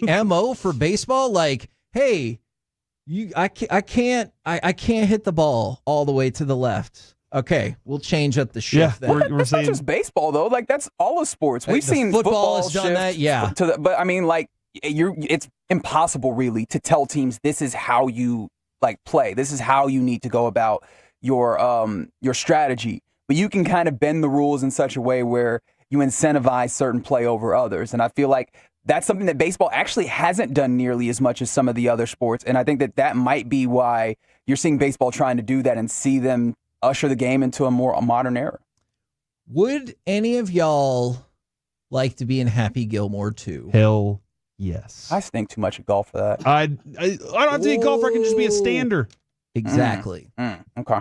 So, and give me a role. Do you want me to be who was it? Julie Bowden when she's standing there in the negligee with holding the beers. I do not. In the kiss, the Gene Simmons mask with the tongue hanging out. I would like you to be Ben Stiller and being yelling at old people. You're in my world now, Grandma. Throughout the movie. That's right. You just pulled yard duty.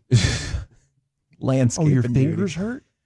My fingers hurt. From noon to 7 p.m. on Tuesday, there is going to be an open casting call at the Hyatt Regency in Morristown, New Jersey. Now, I realize that that's probably not super close for a lot of our listeners, but Odyssey app goes a long way. And if you do live in the greater Jersey type area, open casting call Tuesday from noon to 7 to potentially be in Happy Gilmore 2. I don't think I'm going to make it. And that's unfortunate. So you said all this stuff about how you want to... You said it's tomorrow? Tuesday. I have big stuff planned for Tuesday for the show. What? We have. Oh, actually, that is true. I have multiple guests planned for the show on Tuesday, so I have stuff I got to take care of. Unfortunately, no, Reggie. Okay. All right. Unless you want to, if you want to call in, I think I'll be busy during your show while you're trying to, become part of a new community with new listeners and everything. That's fine. I'm perfectly happy with that. Kevin, Happy Gilmore was the movie that I always, when Adrian and I would go out while we were dating, we would always go back to my place and watch Happy Gilmore. Okay. It was just the one we'd get back to the house, turn on Happy Gilmore, and then I love that movie so much. It's one of my top 5 movies. It is a very, very fun movie. Now, Reggie, I'm going to need help with the last name here, and I hope you're prepared for this.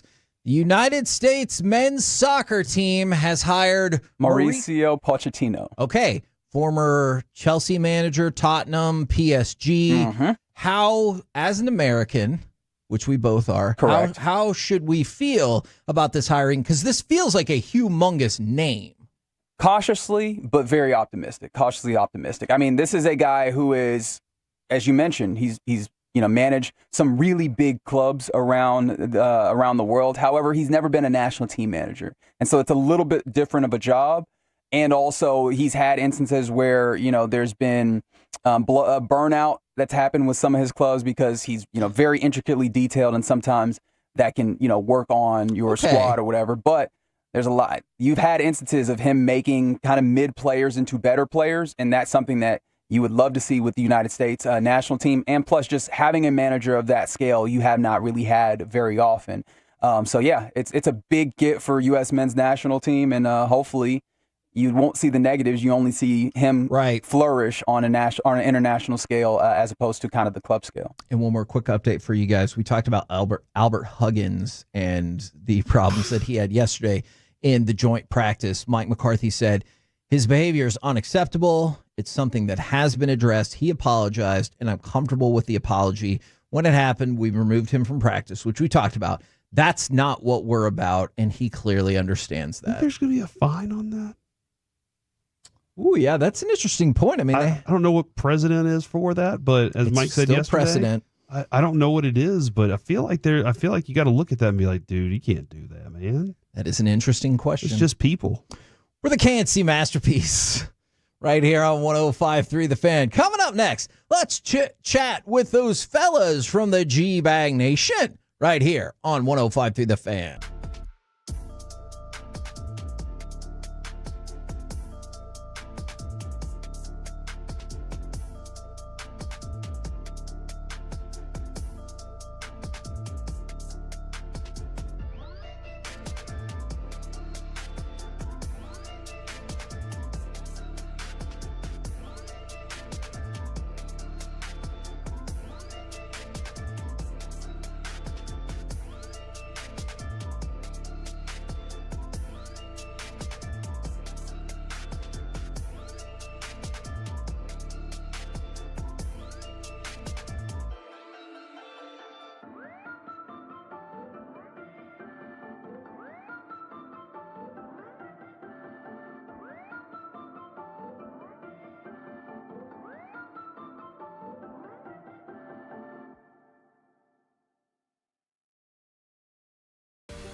Uber Eats has Lola V products? I gotta remember that. Well, you know, they say in order to remember something, you have to forget something else.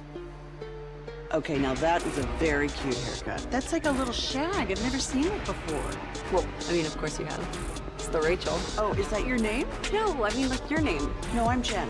My name's Jen. Right, but I just mean, like, this is your haircut. But that's hair on your head. I'm not saying this is your hair. Okay, freak me out a little bit.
Chevrolet in Grapevine, where they're the #1 Chevy dealer in the world, and they've got more Silverados than anyone else. This is Texas. This is Classic Chevrolet. Together, let's drive, relax, and enjoy the difference based on new Chevrolet registrations 2023. K&C Masterpiece right here on 105.3 The Fan. Right now, courtesy of DNM Leasing, it is time for our chit chat with those fellas from the G-Bag Nation. Gentlemen, how is you today? Peggy, we are rolling. How about you? I'm doing excellent. There's going to be a ginormous wrestling event in Arlington, which we may or may not have predicted before an official announcement got made a couple hours ago. We're going to have one of those wrestlers in studio tomorrow, Darby Allin. But at the same point, tomorrow is Reggie's last show. No! Yeah. It's true. It's true. How do we even keep going after that? Maybe we shouldn't. You guys bringing cupcakes or something? What's the plan? Oh, there's plans. I love that Can't Chiafalo's eyes are on the prize. He's like, this is a chief occasion for some grub. How can we all win on Can't- this being Reggie's last day? I can't say with Reggie around, but there's stuff. Surprises. There are plans in place that can both help the belly and other things. What, Now- ladies of the night? Oh my gosh, I'll get back to you. It's on that. midday. Dude, you have kind of never belly. talk Yeah. about ladies and ever. Ladies ever. of the night? First for And everything. now you're talking about Big City Little Kitty, and now you're talking about That's a honeys. game about cats. I don't know what you're talking about. Yeah, Yeah. but you also moments ago said that you were going to try and see if that pickup line worked. Hey, you want to go to the house and play Big City Little Kitty? Let us know how that works out. Yeah. Now, we talked earlier about how RG3 had gotten fired for budgetary reasons. Samantha Ponder, definitely for budgetary reasons and not because of her political opinions, has also been let Sure. go from. She has. I did not know. I did not she's- know. She has thoughts. She has politicals. Can't say I followed that. She has thoughts, and I don't know if they always jive with the general consensus at ESPN, but she has been let go as well. And I know they said budgetary reasons, but I always wonder in situations like this if they're like, oh, we got to fire one of these people. I want that person to be quiet. The person I'm not that- saying I think that, but just maybe ESPN thinks that. I could see it. Good news, though, the Gold Zone for the Olympics is coming back in 2028. Hell yes. Did you? Okay. As predicted. That's Big what hit. I was looking for. How much did you love the Gold Zone for this Olympics? This is the first time I've heard about it, actually, to be honest with you. Hey, Oh, Lucius has been no. talking a lot about Oh, it. that's what he's been talking about? Lucius The is all gold zone? about the gold zone. It sounded amazing. I really only watched the basketball games Okay, or okay. the sprinting when it was on if we were doing the show. I appreciate your honesty on that. Essentially the red zone, but they'll be like, hey, gold medal alert. So you kind of know. I love it. I love it. Yeah. That's a You great get to see idea. all the gold medals. You get to see it all. I'm glad. It took Lucius weeks of talking about it. He's like, yeah, Lucius maybe. was loving the peacock. All right, now speaking of the Olympics. All right.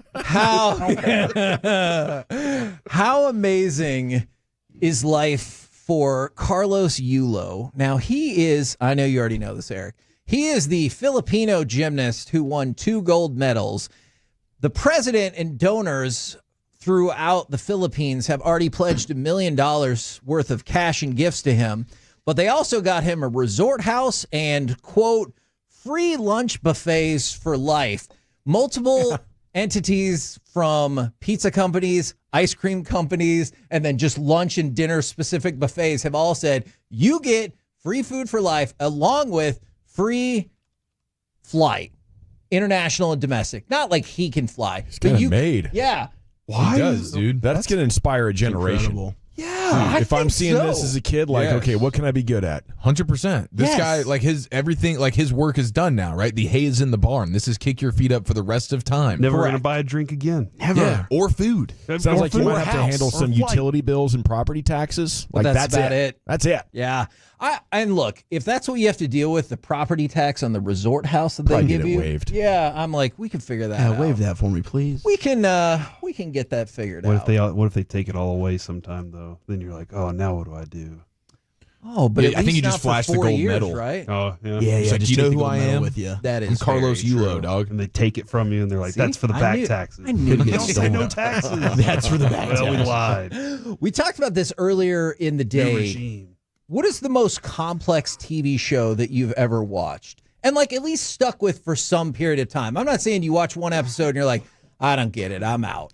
Probably have to be Game of Thrones. Okay. And Yeah. that was a very popular answer on the YouTube and That was me. Twitch today. The names were too difficult to keep up with who everybody Yeah. was, and then like I didn't always know exactly where they were. They tried being like, "Look, we're wearing coats and it's cold. All right, we're probably up north somewhere." But I was always kind of confused on exactly where they were. That's what the intro is for, right? Like I know it was really cool and the song is catchy, but they're like, hey, Skip learn intro. it. All right, learn it Here's the because map. this is where we're Figure going it to out. be this season. Skip That's why they intro. would switch it around. They're like, this is where we are now. I know, and I would watch every episode twice, like just trying to get up to speed because it was an amazing show and I wanted all the detail as well. But I still didn't know more than 50% of the characters. I couldn't match face with name. I know he was a main character, but is there any part of you that thinks that Jon Snow stood out because his name was John? And you're like, I get it. That's easy for me to identify with. That's why I always knew Jon Snow. And they're like, oh, this is Theon and Tyrion. And you're like,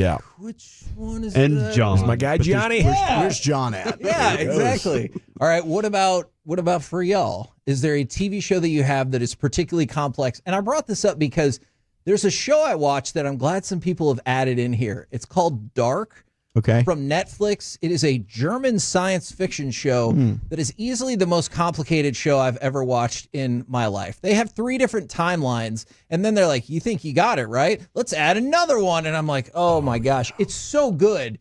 But if you look away for one moment, you'll be like, what happened? What just happened here? Yeah, it's really good, though. I'd probably be Lost for me. Lost was a very popular. Yeah, and I know a lot of people love Lost. Like maybe it's their favorite TV show. I just eventually said, I'm done with this. I'm okay. I'll move on. Reggie said to watch Lost in reverse. Okay. And I was like, it's going to be difficult to keep up with the dialogue when you're playing it that way. But he explained to me, watch the end of the seasons and then go backwards that way because then it adds up and makes more sense. Yeah, I guess so. I haven't tried it. That's my guess. I don't know. That's what he guesses. That's good job, Eric. Is that what you're bringing to the show today? Yeah, I think that's what I got. I got nothing on complicated TV shows because I usually can sniff that out from the jump, like something called Dark or whatever. Like I never saw Game of Thrones. I vaguely remember Lost. I think my parents watched it. I didn't watch a ton of it. And you avoid, if it sounds complicated, you're just like, don't want to deal with it? Gotcha. Yeah. Okay, because of that, I have for a while now avoided like multiple timeline shows or tried to because they're like in these 2 different. I'm like, nope. I need something that just takes place in this one line. Yes. And it just goes straight and you're like, figure it out. They do have these. There's at least one Netflix show I think that came out in the last year where it's like we talked about this. where you're supposed to watch it out of order. I watched that show. I saw it too. And everybody that watched it had different orders in which you saw it. Yes. And it was awesome. Kaleidoscope. Kaleidoscope. That was great. I really enjoyed that. Is was that the really one that good. had like the different colored Yes. episodes? Yes. Yeah. Okay, they're like, would you like to watch the yellow episode? So it was awesome. Yeah, Gus I really Fring was enjoyed in it it. a lot. Yeah, I really liked it. Okay. Based on the order of events that you got to see it in, but I may watch a different order and And say hate it it. sucked. Yeah, you might think so. I have no clue what order it would be in for anybody else. I don't so, either. yeah. But it was good. I do remember it being enjoyable. And what if they lied to you?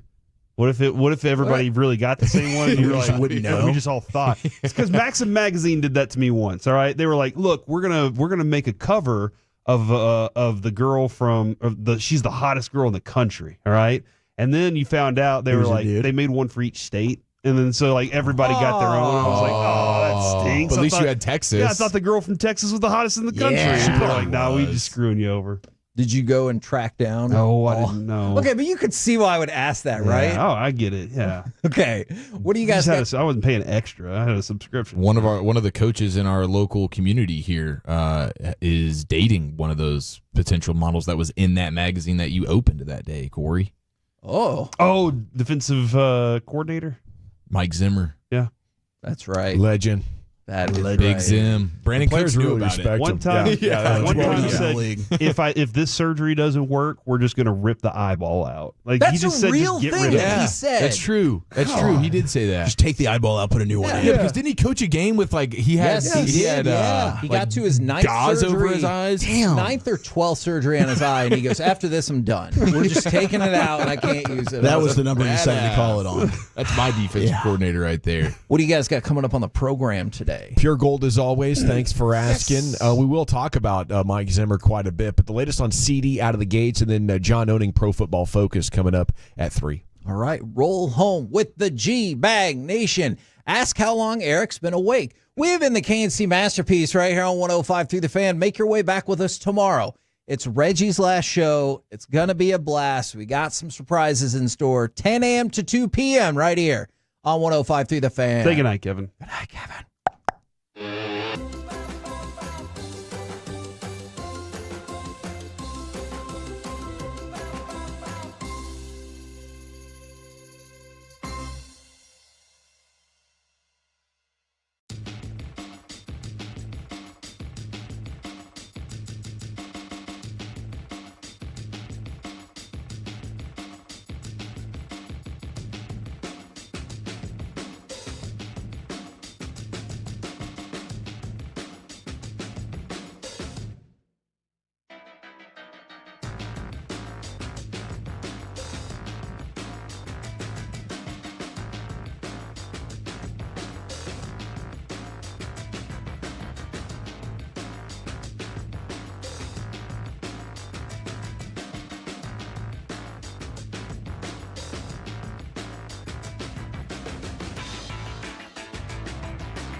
Mazda of Arlington and Hearst Studios. You're rolling with the G-Bag Nation on 105.3 The Fan. Here we go. It's hour number 1 of the G-Bag Nation on 105.3 The Fan. Hope you're having a fantastic day as we're off and running here on a Thirsty Thursday. We have 4.5 hours of sports broadcasting coming up here for you. General at your service. Salute.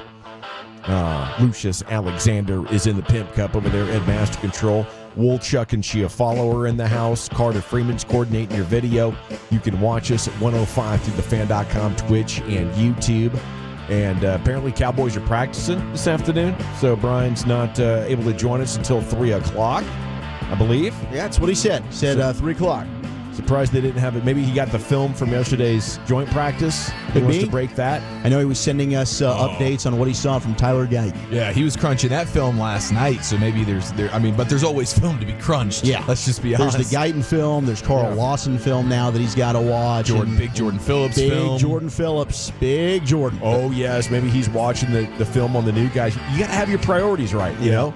And your show might start at 2 o'clock.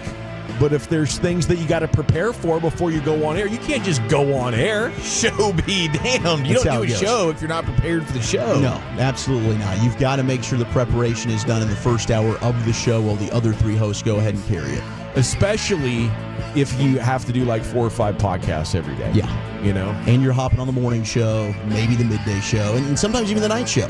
Okay, It's the least we can do for him. How much does these moves move the needle for you at 877-881-1053? Defensive end Carl Lawson signed.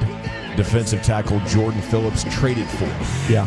Seems like their defensive line definitely got somewhat better. How much better would be the question?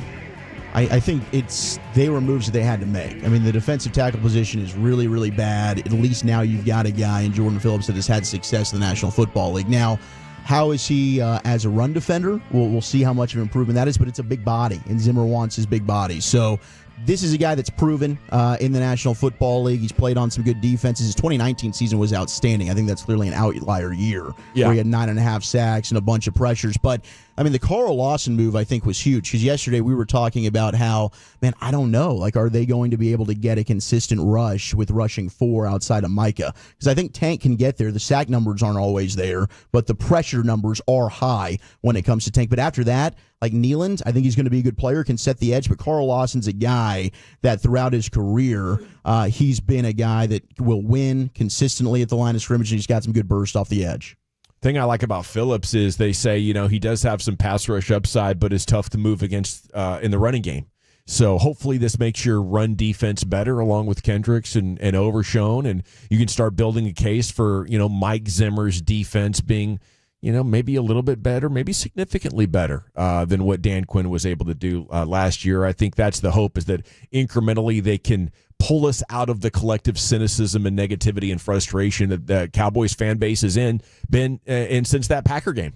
Yeah, man, no doubt about it. I mean, I was excited when I got both of these updates. It's like, okay, this is not going to make your defense all world all of a sudden. Neither one of these guys are huge in the sense that, wow, it's just going to be big time impact players. But based on the need that you had when we talked about it yesterday, are you going to be able, like with the loss of Sam Williams and the lack of pass rushers, like being able to get pressure with 4?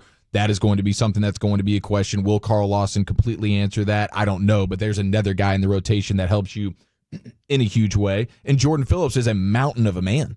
I mean, that is a long arms too, 340-pound dude who is very difficult to move. And I've already seen some clips of him from the preseason game that he played with the Giants just over the weekend. And you can see him eating up some double teams and that kind of deal. So he's capable. He's an adult in the room. And I don't think you had one when it comes to like an actual true nose tackle, run stuffing, one technique kind of guy. So they needed depth on the defensive line in a huge way. And so it's nice that they absolutely they addressed it. So the 940 asking, what did we give up to get him?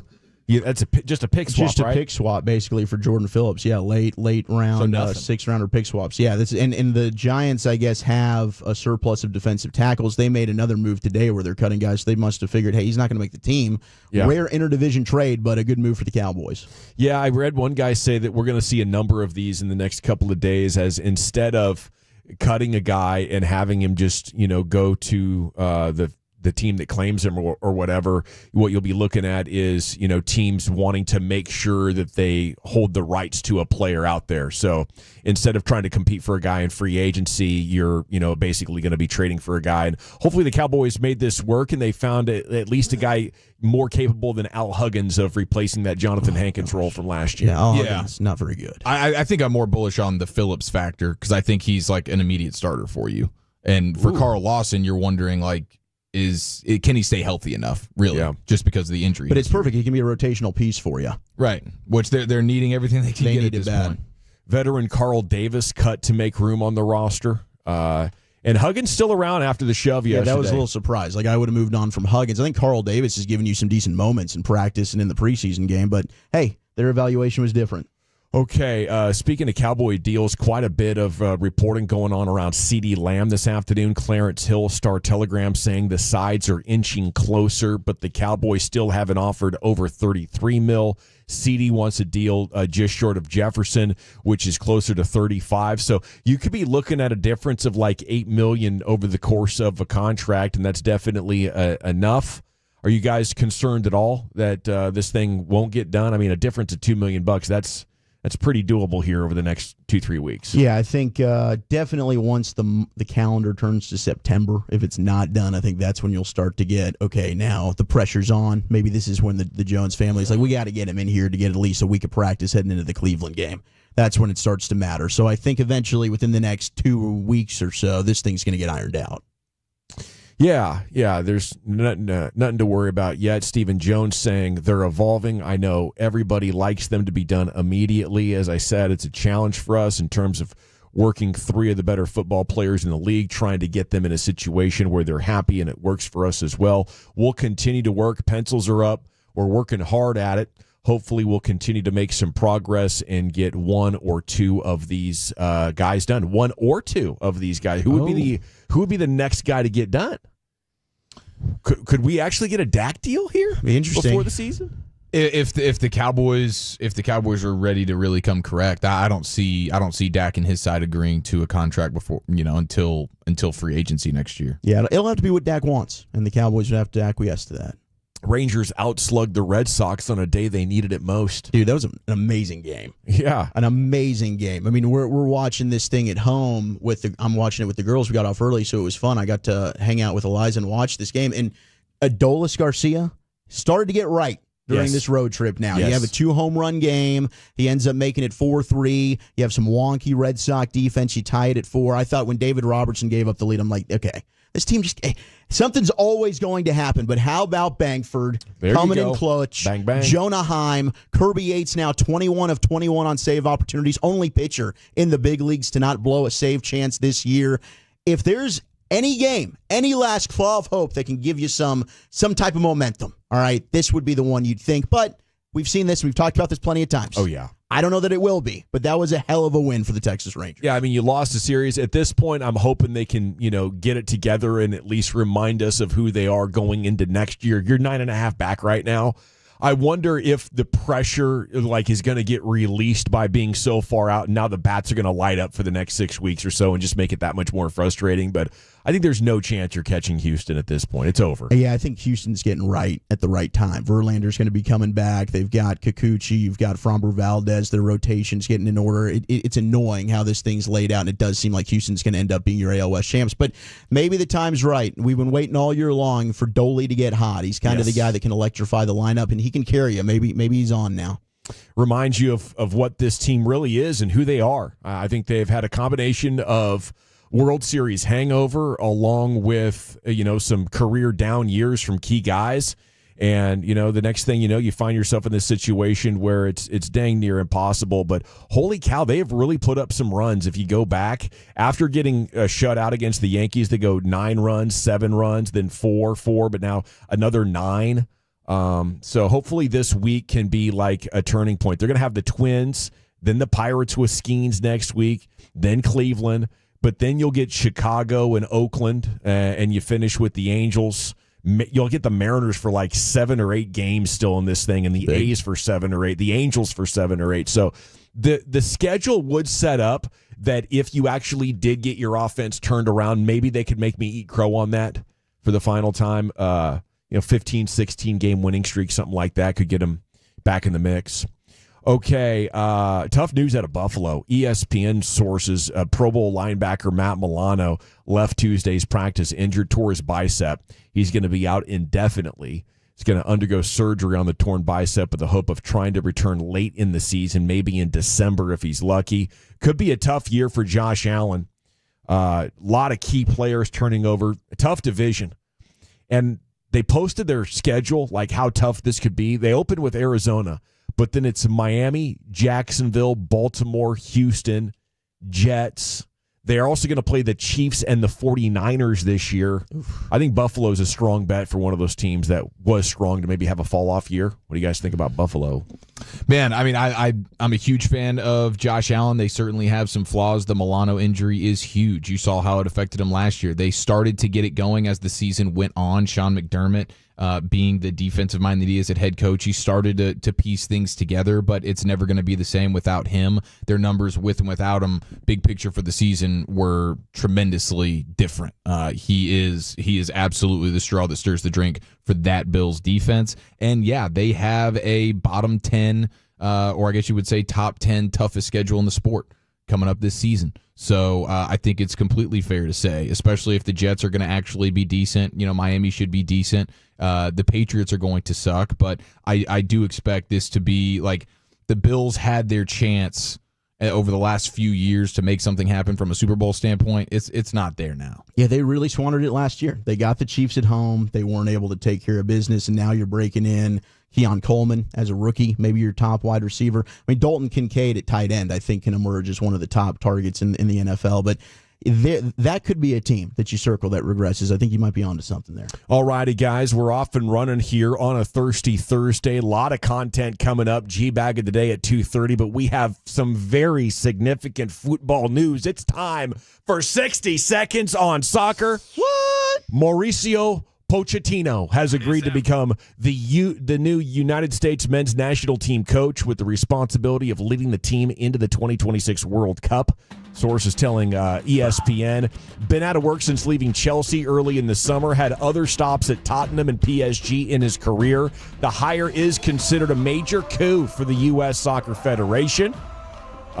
He was also under consideration to replace Gareth Southgate as England's manager. And he is a coach that has reached the Champions League final and won a Big Five domestic league. So huge name, biggest name, I think, best resume that they've ever hired to lead this program, and that is exciting. We'll see how good of a fit it is.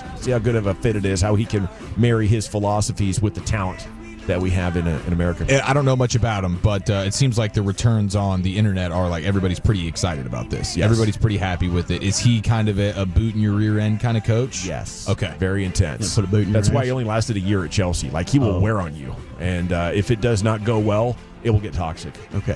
But maybe that's exactly what we need. Maybe I not think a they do long-term need that kind of fit, but hey, can be good here for a little bit. I think so. It wouldn't have been my first choice, but after Klopp said no, you want a big name, bring some of that je ne sais quoi to the position. You got it. Okay. Congrats are in order once again. Speaking of that, for Reggie Atatula. Yes. If you missed it, he got a big job there. He's going to middays in Houston to be a sports radio host. So tomorrow is going to be his last day. Yep. And I wanted to make sure that we sent him off with a proper G-Bag salute. We love you, Reggie. All right, so congrats in order for him. Definitely one of the most talented guys that's ever graced these halls here, and it's no surprise at all that Houston has tabbed him to be their new midday host down there. That's with our guy Parker, right? Yeah. Parker's the program director. Look at that. Yeah, just kicking ass, taking names. Pretty amazing. Okay, G-Bag of the Day is coming up at 2:30. What are we doing next? We'll Chuck Wagon. Yeah, airport robberies, meth celery, and footlong worms. That's next in the nation. But let's talk some.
Do you think it's true that you've got to forget something else to remember that Uber Eats has groceries?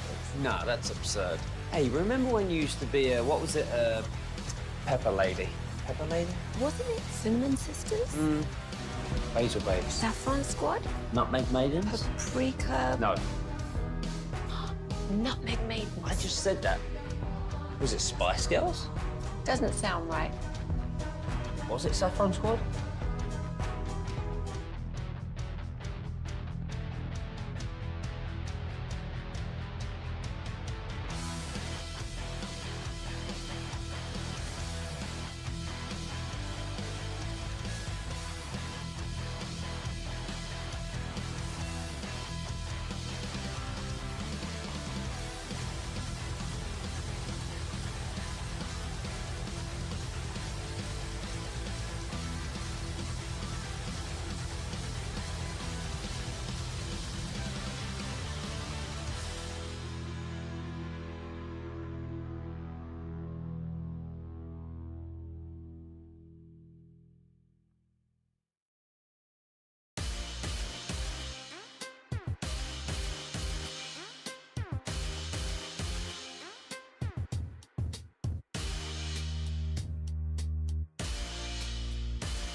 Welcome back, G-Bag Nation. It's time now for Zach Wolchuk to deliver his Chuck Wagon. G-Bag of the Day is coming up at 2:30. Segment of the Nation's brought to you by the Frankels. Life's unpredictable. Accidents happen. Franklin, the go-to attorneys for car and truck wrecks in DFW. If you or a loved one's been in an accident, contact the Frankels for your free consultation. 214 or 817-333-3333. Jump to frankelfirm.com. And it's brought to you by Cars for Kids. Donate today, Cars for Kids. Wolchuk, what do you say? Yeah, we got some news out of the practice field there in Oxnard. We'll have Brian give us a report on this coming up at around 3 o'clock when he rejoins us after practice. But Brandon Cooks headed to the locker room after a visit in the medical tent. So, hey, hopefully this is not anything serious. This is just precautionary when it comes to Brandon Cooks. But that would be a massive, massive loss if that is anything serious, especially without CeeDee Lamb. Whew, I think you could be excited about what Tolbert and Brooks are doing so far in camp, but until you've proven it on the field on NFL Sundays, I'm not a big buyer. Yeah. So, going in with just one bona fide receiver, that would be tough, especially with the nice steps they made today to fortify that defense. Man, that's part of the reason why, that's why guys hold out. And you wait it out, and you never know what can happen. Now, all of a sudden... You have even more leverage than you started camp with. Well, hopefully it's not bad. Yeah, no, for sure. Hopefully it's not. God help us. Whether CD's coming back or not, you don't want Brandon Cooks to be injured at all. Not. He was a monster last year, and he's a great dude. We love him. He's one of our favorite guests that we've had on the show. Yeah. It would be absolutely heartbreaking if he's actually hurt. But the business of it all is now the Cowboys going, okay, maybe we will acquiesce to you. Yeah, all of a sudden that deal's done a lot quicker than maybe it would have been. But hopefully nothing serious when it comes to Brandon Cooks. And it's just a false alarm. We'll get more from Brian here later on in the show.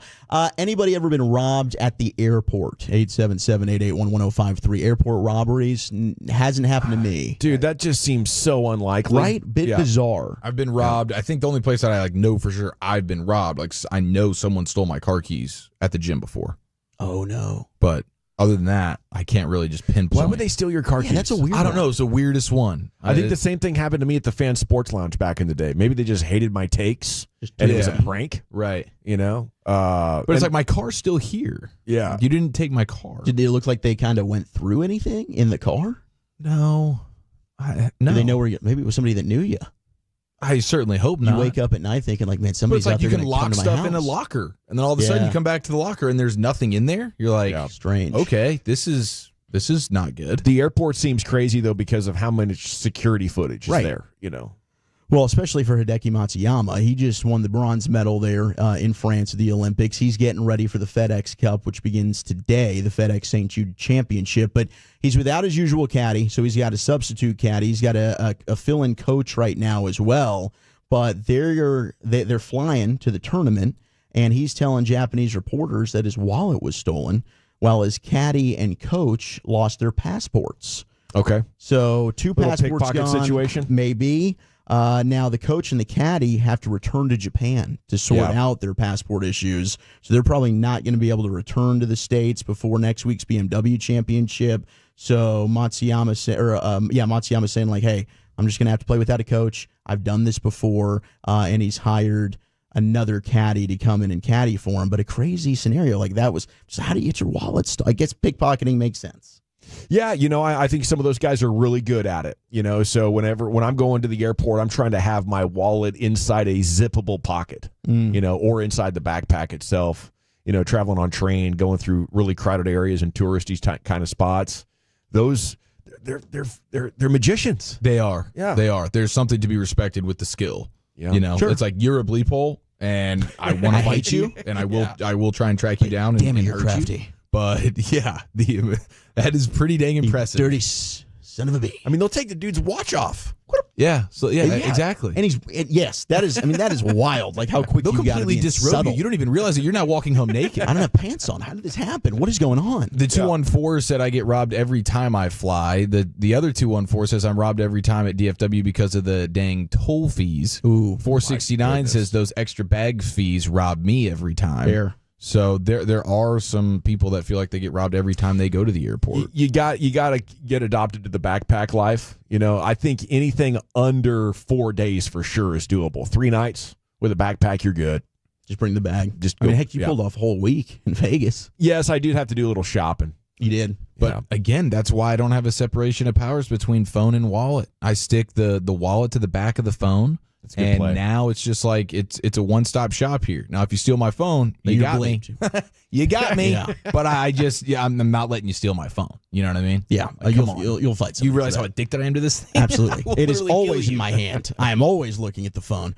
Farmers market. You guys into the farmers market? I love going I to knew the you farmer's would. market every Saturday, dude. Every Saturday I hit the farmer's market. It's the best eggs I get. They're still like dirty from the chickens that came out like probably that morning. Well, we had a drug bust in Atlanta. Farmers market, Atlanta State Farmers Market. They found a ton of meth, $3 million in wholesale value. Wait, when you say a ton of meth, are you like generally saying a ton or like a physical actual ton? Like a 1 ton of meth was found that smuggled into celery. Celery. They had the drug bust there at the farmer's market. They're going through the celery, and it's more than $3 million in wholesale value. So just be careful. Like when you're going through your produce there at the farmer's market, just take a peek ski. You don't want people are smuggling this stuff into all kinds of weird contraptions these days. Wash it a little extra. Yeah. Next thing you know, Might be a little methy celery there. They're getting creative with the way, like, where they're trying to hide this stuff. Every week there's a new story What about is going on? they were hiding them in bell peppers, Taco Bell burritos, a bunch of green tomatoes. Yeah. Blue waffles. Yeah, they had the chalupa one. Yes. They had like tons of chalupas, and it was just meth chalupas. It is crazy. They're getting very, very creative with this. Now, I don't know if you guys have seen any giant worms in your neighborhood, but I guess we've got a hammerhead flatworm problem that is invading Texas. They're foot-long giant worms. Kind of does look like a snake, but this is due to the hurricanes that have come through, the big-time rain. So now this is a snake-like worm body that grows up to 15 inches long. The problem is people are like chopping them in half. It doesn't kill them. Oh, they just grow too. Yes. You got to put salt on them. You've got to do all kinds of crazy stuff to be able Something to more actually like a kill slug? them. It does look like a slug, but if you see this 15-inch hammerhead worm, it can be killed using a combination of citrus oil, salt, and vinegar that you put directly on the worm. So it's got like the hammerhead, like a hammerhead shark, and it's got a stripe down it. It kind of makes it look like a snake a little bit. It's very interesting. It came from Southeast Asia here. I'd never even known that this worm existed, but now it does. And the likelihood of hammerhead worms harming people or animals is low.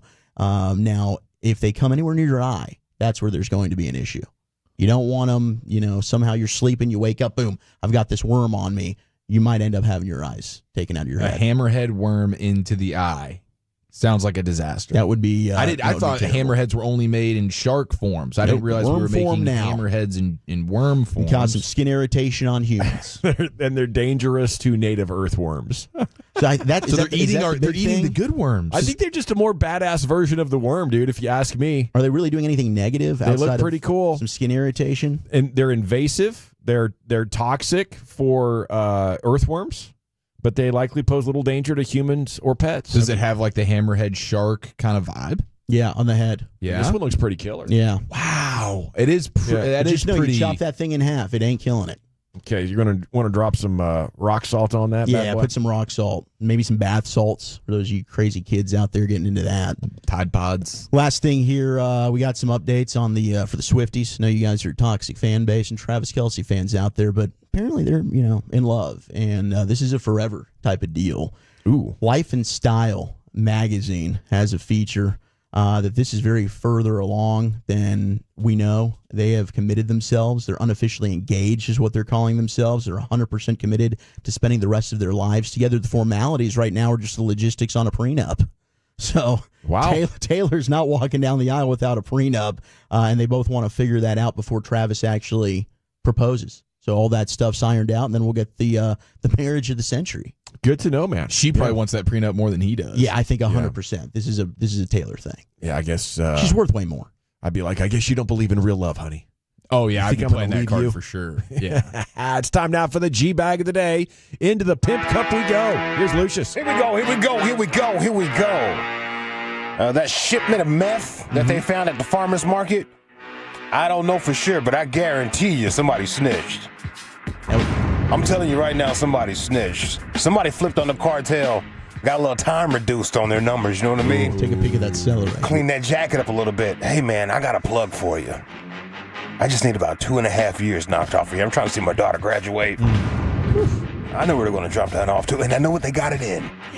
I'm telling you. I think I'd rather do the time than be looking over my shoulder for the cartel. 100%. Oh, goodness. That's when you trust. You can protect me, right? You're going to send me to North Dakota. That's what you said, right? Yeah. All right. I like those Alaska jails. Yeah. All right, let's see what we got right here for you boys. I believe this is day 3. Day 3, maybe? Day 4 coming up for the Redneck Brawls. Yeah. We got an Oklahoma man that went undefeated in a Texas prison system.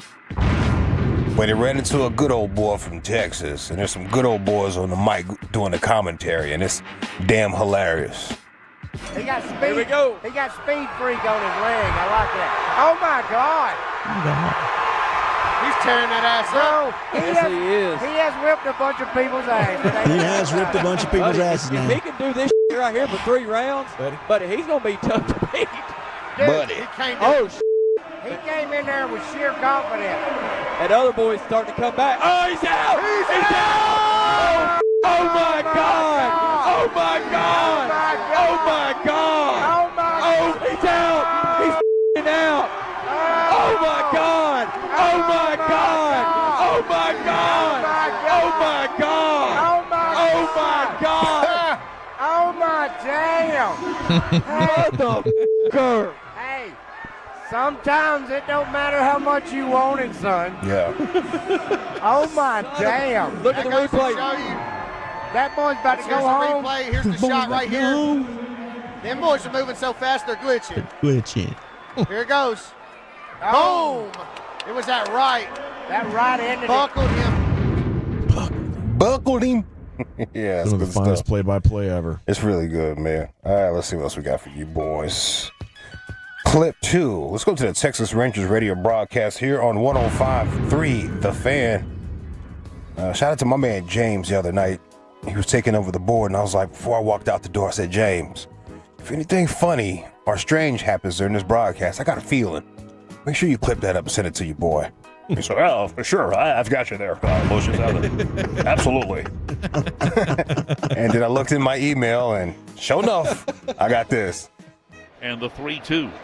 Swinging a foul ball coming back our way. Look out! Oh, my goodness. Into and out of the booth. It rattled around, and thank goodness, Eric, it didn't hit your laptop. Oh. I was more concerned with it hitting me. I was under the counter. Dave Valley is looking at you like, how come you didn't make the play? Yeah, right. That's good. You're rattling around in there, man. The only thing that would have made that better is if Matt had gone, "Oh my damn!" Oh my The ball came in here with sheer confidence. Oh my damn. That's hilarious, dog. Let's see. Hey. Oh! Yesterday was a church day midweek. I pray you got your blessing. And if you showed up midweek, you're a hell of a prayer warrior and a saint for the Lord. Yes, you are. Shout out to my pastor, Dr. Pastor Freddie Haynes, and Reverend Ike. He's no longer with us, but I catch his old clips on YouTube. He's with God now. Yes, he is. We're going to go to a funeral. Turn this music down a little bit. We're going to go to a funeral. We have a comedian right here. His name is Jesse McDonald. Okay. He was born with cerebral palsy. Am I saying that right? Yep. Okay. All right. So he's got the little walker and all the situation. You know, he's got the cerebral palsy legs situation. Yeah. Okay. All right. He's at a funeral and his friend CJ just passed, and I think he's gonna tell a story to lighten up the mood. You know, if you know CJ, I'm finna get out here and tell you this. You know, CJ loved to eat. He loved to eat, and CJ was a pretty boy, and the women loved CJ. And one time me and CJ, we went over to this girl's house. I don't know if I'm supposed to tell you, but we went over to this girl's house. It's a funeral. And she had cooked. And when she was cooking, she said, "Y'all got to hurry up." And I'm like, "Why we got to hurry up?" She said, her husband may be getting off early. I say, "CJ, I ain't got no legs to help you out." And CJ was sitting in his spot where he eat at. And I guess she went in the kitchen to go get it, and he came in there and he seen us. He started walking towards us and say, "Ooh, I'm finna whoop me somebody." I didn't realize how much that girl loved him until she came out and said, "Ooh, not my patient." It's awful. I looked over at CJ, and when he walked up on CJ, I looked at CJ. CJ said, He turned around and looked at me. I said, But we gonna miss him, y'all. And let this not be our only time. We're gonna miss him. His ability to Not think my on his feet. patience. I got time for one more here. Shout out to Carter, sent me this one yesterday. He said, "Lucius, you're gonna want this one." Let's go to WFAN. Boomer Esiason show was making fun of their teammate Brandon Tierney. Okay. We hear his updates here on the Fan every once in a while. Brandon Tierney, Yes. BT, Yeah, BT. Yeah, well, they were making fun of BT. He slipped up. It really is a great idea what BT pitched here. So let's listen to this from yesterday. This is what Aaron Rodgers should. Maybe he already did this. If I'm Aaron Rodgers, I knock on his door, or I text him, or I call him, or I have already had a beer with him before we went to camp after I got back from Egypt. I say, "Coach, you got to coach me hard. You get on me. We're good. Trust me. I know it's coming from a good spot. Get in my ass. Get on my ass. Get in the behind when I need it. Get in my ass." Maybe he has a beer with him. Yeah. He says, "Coach, get in my ass." Please, Coach. I meant on. I meant on. Freaking Piers. That's good stuff there, Brandon Tierney. This is the Redneck Brawl play-by-play, our three-time champ looking for 4. This is the Rangers radio broadcast. The ball nearly hit Eric and Matt and Eric's laptop. Jesse McDonald with the Not My Patient story, and then Boomer Esiason and crew story about Brandon Tierney's idea for Aaron Rodgers. Redneck Brawls for me. Chief, how about you? I'll go with, I'll go with Tierney. No, you would. Lucius? Yeah, the Redneck Brawls. We'll check. Yeah, I still think you got to be the champ here. By a score of 3-1, still your G-Bag of the Day champion. Looking for 5 tomorrow, which would bring G-Bag Nation immortality and a spot in the year-ending G-Bag of the Year competition. Okay, coming up next here on the Fan, little hodgepodge, Chief. Yes, sir. It's the summer of the collab. Which of these new treats would you most want to try next in the nation? Okay.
Uber Eats has Lola V products? I gotta remember that. Well, you know, they say in order to remember something, you have to forget something else. Okay, now that is a very cute haircut. That's like a little shag. I've never seen it before. Well, I mean, of course you have. It's the Rachel. Oh, is that your name? No, I mean, like, your name. No, I'm Jen. My name's Jen. Right, but I just mean, like, this is your haircut. But that's hair on your head. I'm not saying this is your hair. Okay, freaking me out a little bit.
dealer in the world with more Silverados than anyone else.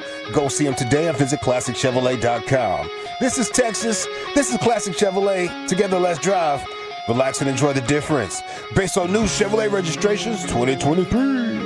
Yes, sir. Thank you, Lucius. John Owning, Pro Football Focus, coming up at 3 o'clock. Broaddus is going to jump on, give us his takeaways from Cowboys practice as well. It's time now for a sports hodgepodge with Eric. Thank you. All right, lots to get to here. Broaddus just let us know that Brandon Cooks, who went into the injury tent during practice, it looks like Broaddus is being told just knee soreness and doesn't think it's a big issue. Ooh, thank goodness. So a nice little collective sigh of relief in regards to Brandon Cooks and his health. Now, we also have some NBA schedule release stuff that's going down right now. Congratulations to Luka Doncic. Looks like he will be confirmed a 99 overall in NBA 2K25. Hell yeah. Wow. So that's... Do they come over to his house and give him like a big box like they do at the Madden Club? You know, it's a good question. Do they get something cool for the 99 Club in 2K? I'm going to have to follow up with that. I will follow up with that. 2K hookah? Yeah. Yeah, I'm sure he would appreciate that. Absolutely. Also getting the with the schedule stuff here, looks like you're going to be opening up the season at home versus Victor Wembanyama and the San Antonio Spurs. Let's see. You will have 7 of the first 9 games of the season at home. And then in November, plenty of road games. You'll have 2 road games in November versus Denver and the Joker, 2 in 12 days. You'll have finals rematches with Boston in January and in February. And I'm looking here, ESPN throwing up the graphic, the toughest strength of schedule to start the season amongst the teams that were in the playoffs last year. And the Mavericks are sitting third. So third toughest to start the season in terms of October and November versus teams that had winning records last season. So we'll get more information on the schedule here, but that's some of like the highlights there, starting with Wemby. And I guess they opened versus the Spurs last year too, but it was in San Antonio. Now you'll get them at home. But there's an update on your Mavericks schedule. I think I'm going to go with please hold me to not panicking if they're just barely above 500 for a couple of months. Yeah. I think that might be this team's identity. I think they've proven they can kind of figure things out during the regular season, make a move if they need to, and then as long as the defense is there, they'll be good come playoff time. But also now with Gafford and Washington and Clay, maybe they do go on a huge like wire-to-wire type of run. Yeah. That would be exciting, you know? I wonder if Luka will ever be that focused to care enough about crushing in the regular season, you know, because that's really what it's going to take. Yeah, I feel like at some point he's probably going to really want to get an MVP award, and so maybe one season he really like sets out to be in the best shape possible to start the season and all the way through. I don't know that this is that season. After going on the finals run, playing a little bit in the Olympics, he's probably going to be a little sort of limping into the season to some extent. I mean, even Kyrie with his hand injury, will he start the season? So I think it's fair to question how this team will start as things get going. And you've added some new pieces here for sure. Klay Thompson and company, Najee Marshall, guys are going to be big time in the rotation. But I'm super confident that with health, this will be another championship contending Mavs team. Elsewhere around the world of sport, it is kind of crazy. Baseball fans are absolutely wild, or maybe it's just Red Sox fans or whatever. But their player, Jarren Duran, who said the homophobic slur the other day and was suspended for 2 games. Mm-hmm. His jersey sales have just skyrocketed on Fanatics. Like, it's become one of the most popular jerseys in all of baseball over the course of the last couple of days. Like, these people are nuts, dude. Just crazy baseball fans, crazy Boston Red Sox fans. You have the Indiana Fever releasing their updates on just how much growth they've seen across the board since drafting Caitlin Clark. The numbers are crazy. 265% increase in attendance, almost 1,200% increase in jersey sales, 740% increase in beer sold at games, 225% increase in partnerships. And they started with 500,000 Instagram followers, and when they drafted Caitlin Clark, it has now since gone up to 1.8 million. Wow. So I mean, it's just insane. They're still a losing team, 11-15 after 26 games here. They'll get going again, I guess. Good run though. sometime here pretty soon. They've had such a bad start. They've probably been above 500 since their first 8 games. Yeah, it's just crazy the impact that this girl's been able to have for them. My goodness, what an awesome deal business wise for the Indiana Fever, just absolutely cleaning up. Now it is the summer of the collaboration. The first one I want to acknowledge is the Batman Crocs that have been inspired by the Batmobile. They are going to be releasing soon. These are all black Crocs. They have like the bat wings on the back of them. It looks like the Batmobile, but it's your Croc shoes. I think these are awesome. If you're a Batman fan, I mean, I'm not a Croc guy, but I'd consider those. See Derek Holland with some of these, maybe. Totally. I could see a lot of like 6 to 11-year-old boys in these. Very popular, very badass. Yeah, like what they're doing with the fantastic. Crocs. And then, okay, which one of these sounds better to you? Did you guys see that Oreo and Coca-Cola are teaming up to launch an Oreo-flavored Coke Zero and a Coke-flavored Oreo? I want neither, man. Yeah, that's a weird one. You don't want to drink your pass on both. You don't want to drink your Oreo and eat your Coke Zero? No, and when Oreo starts to mess with the basic cookie, I just don't think it's ever been good. They've had a couple that I've been like in the area of, hey, this might be a decent standalone, but nothing better than the original Oreo. No. They nailed it. Like they do the mint, the birthday cake. I don't know. I'm just not into. They must be so cheap to make that they're just cranking them out for the marketing. This keeps their name recognition going. That's probably what it is. Oreo? I mean, what is that going to taste like? What are you more interested, though, if I gave you both? If I presented you the Oreo that tasted like Coke or the Coke that tasted like Oreo? Oh, with the Coke Zero that tastes like Oreo. I want to see what that can do. Yeah, I am intrigued by do a that. little sipping first. Yeah, absolutely. Just get a little sippy Maybe get a sip. flight. Then you have, not to be one-upped, here comes Dr. Pepper. Oh, Chips Ahoy. And Krispy Kreme. Oh, okay. Reportedly launching a collab. That just might work. Dr. Pepper cream-filled donut. So I mean, it's Dr. like Pepper's sweet. If you're super into it. Now, I'm like, I don't mind like a jelly donut, but the cream donuts have never really done it for me. So I feel like I'd be out on this one, even more so than I'd be out on the Oreo stuff that we were just discussing. But I'm sure like we know this is the land of Dr. Pepper in Texas. Yeah. It's crazy. So I'm sure like Krispy Kreme, Texas is going to clean up with Dr. Pepper lovers. Kind of two birds, right? Yeah. Oh, yeah. I think if you do that Krispy Kreme flavored Dr. Pepper, that could work. Ooh. Yeah. Krispy Kreme Maybe put 2 scoops of vanilla ice cream in there and hit blend. All of a sudden we're at 24 flavors. Let's go. 24,000 calories. Why not? Just wild collaborations taking place here. So we'll probably need to do a food test on that. Wolchuk. Review that. We'll review. I'm down. I'm in. Whenever make that those happen. things release. We do have an alleged ball sacking on the text, Eric. Really? I don't know if you want to address that. Just that the Luka 99 thing, like Luka's not a 99. That was you got ball sacked on that one. I got ball sacked on the Luka 99. And we got Tolos that are saying he's a 97 overall. He's not a 99. Okay. I don't know.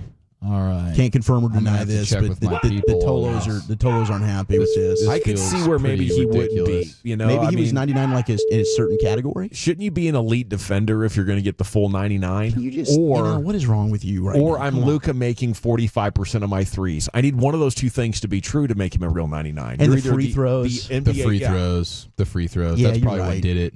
The free throws and just the general out of shape look to his body. They're like, we can't make him 99, can we? Speaking of eating and whatnot, and I'm sorry about that. Perpetuating ball sacks is one of our biggest no-nos on this program. It And happens. the fact that I did that today, I stand in front of everyone and just say, I'm sorry.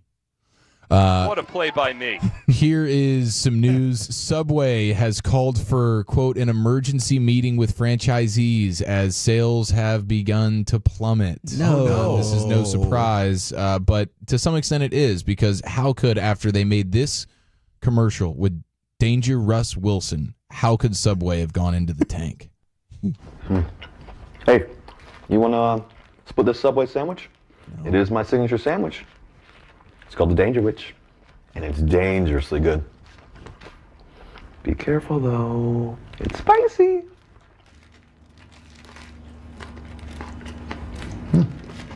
Oh, You ever done anything dangerous?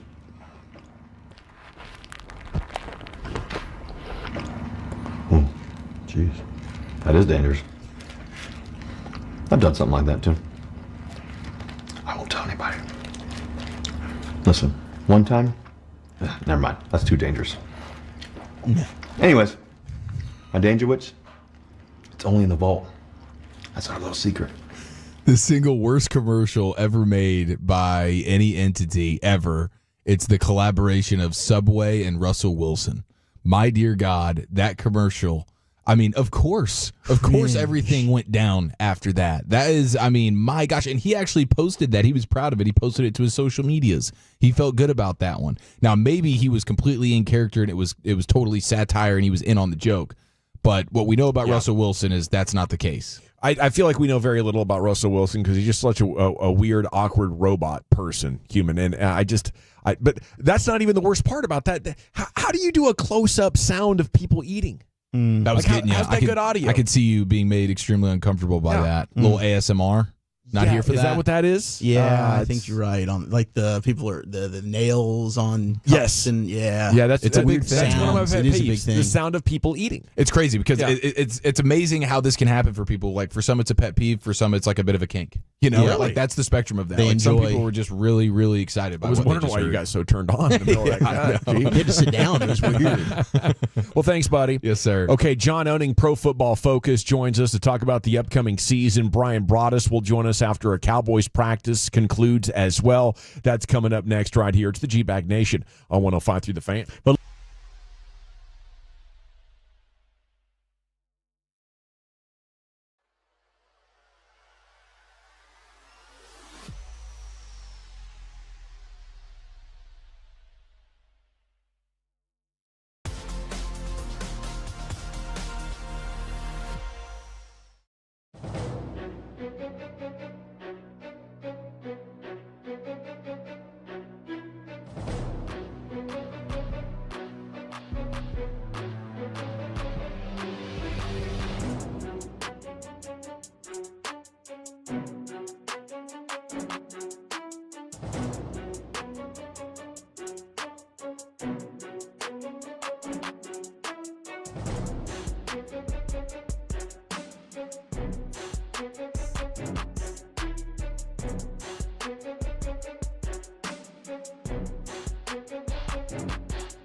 Do you think it's true that you've got to forget something else to remember that Uber Eats has groceries? No, that's absurd.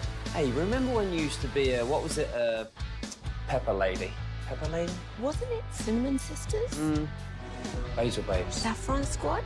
Nutmeg maidens? Paprika? No, Nutmeg Maidens? I just said that. Was it Spice Girls? Doesn't sound right. Was it Saffron Squad?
Fitness and wellness stores. They've got top-rated treadmills, ellipticals, strength equipment, rowers, exercise bikes, even massage chairs. Their experts will help you find the best home fitness equipment for your unique fitness goals, space, and budget. And right now, the summer clearance event is going on. You save up to 58% off cardio equipment in-store only. In Tolos, mention the Fan in-store, and you get a free massage chair when you purchase a Force USA strength trainer. Those massage chairs are phenomenal. That's an $1,100 value. Work out like a champion. Become the fitness MVP you know you can be. 7 area stores. Find your nearest online. JohnsonFitness.com. That's JohnsonFitness.com. Tell them RJ Choppy for the Fan sent you.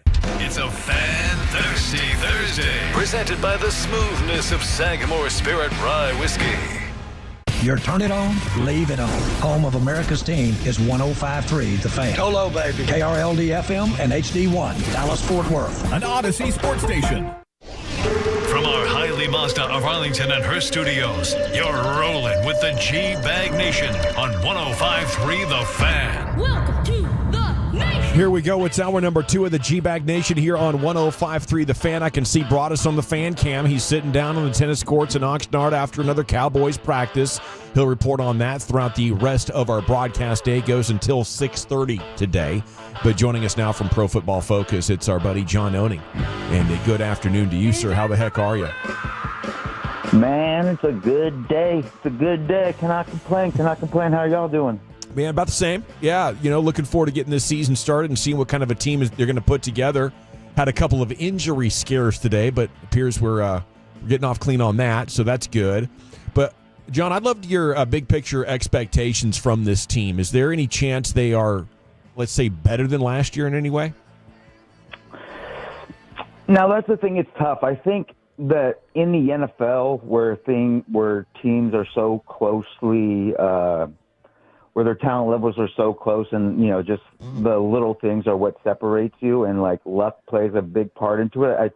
I would say the complete roster isn't as good as it was last year, but there's definitely an avenue where they have better, where their results are better than they were last year. You get a couple of bounces of a ball to go the right way. You get, you play better in bigger situations, like you don't lay an egg against the Packers. You come up and you play better. I definitely think there's an avenue to where they do perform better over the long haul of the season, but I would say odds are that, especially in the regular season, they're not going to perform up to that 12-5 standard that they've set the last 3 years. John, it's a big day for you, man. Carl Lawson is finally a Dallas Cowboy. You have been dreaming about this moment for many, many years, and I just want to say congratulations. This has happened. How pumped are you that the Cowboys made this signing? I'm very excited, very, very excited, especially, given the fact that he worked out with the team a couple weeks ago and they didn't make that sign. They didn't sign him then.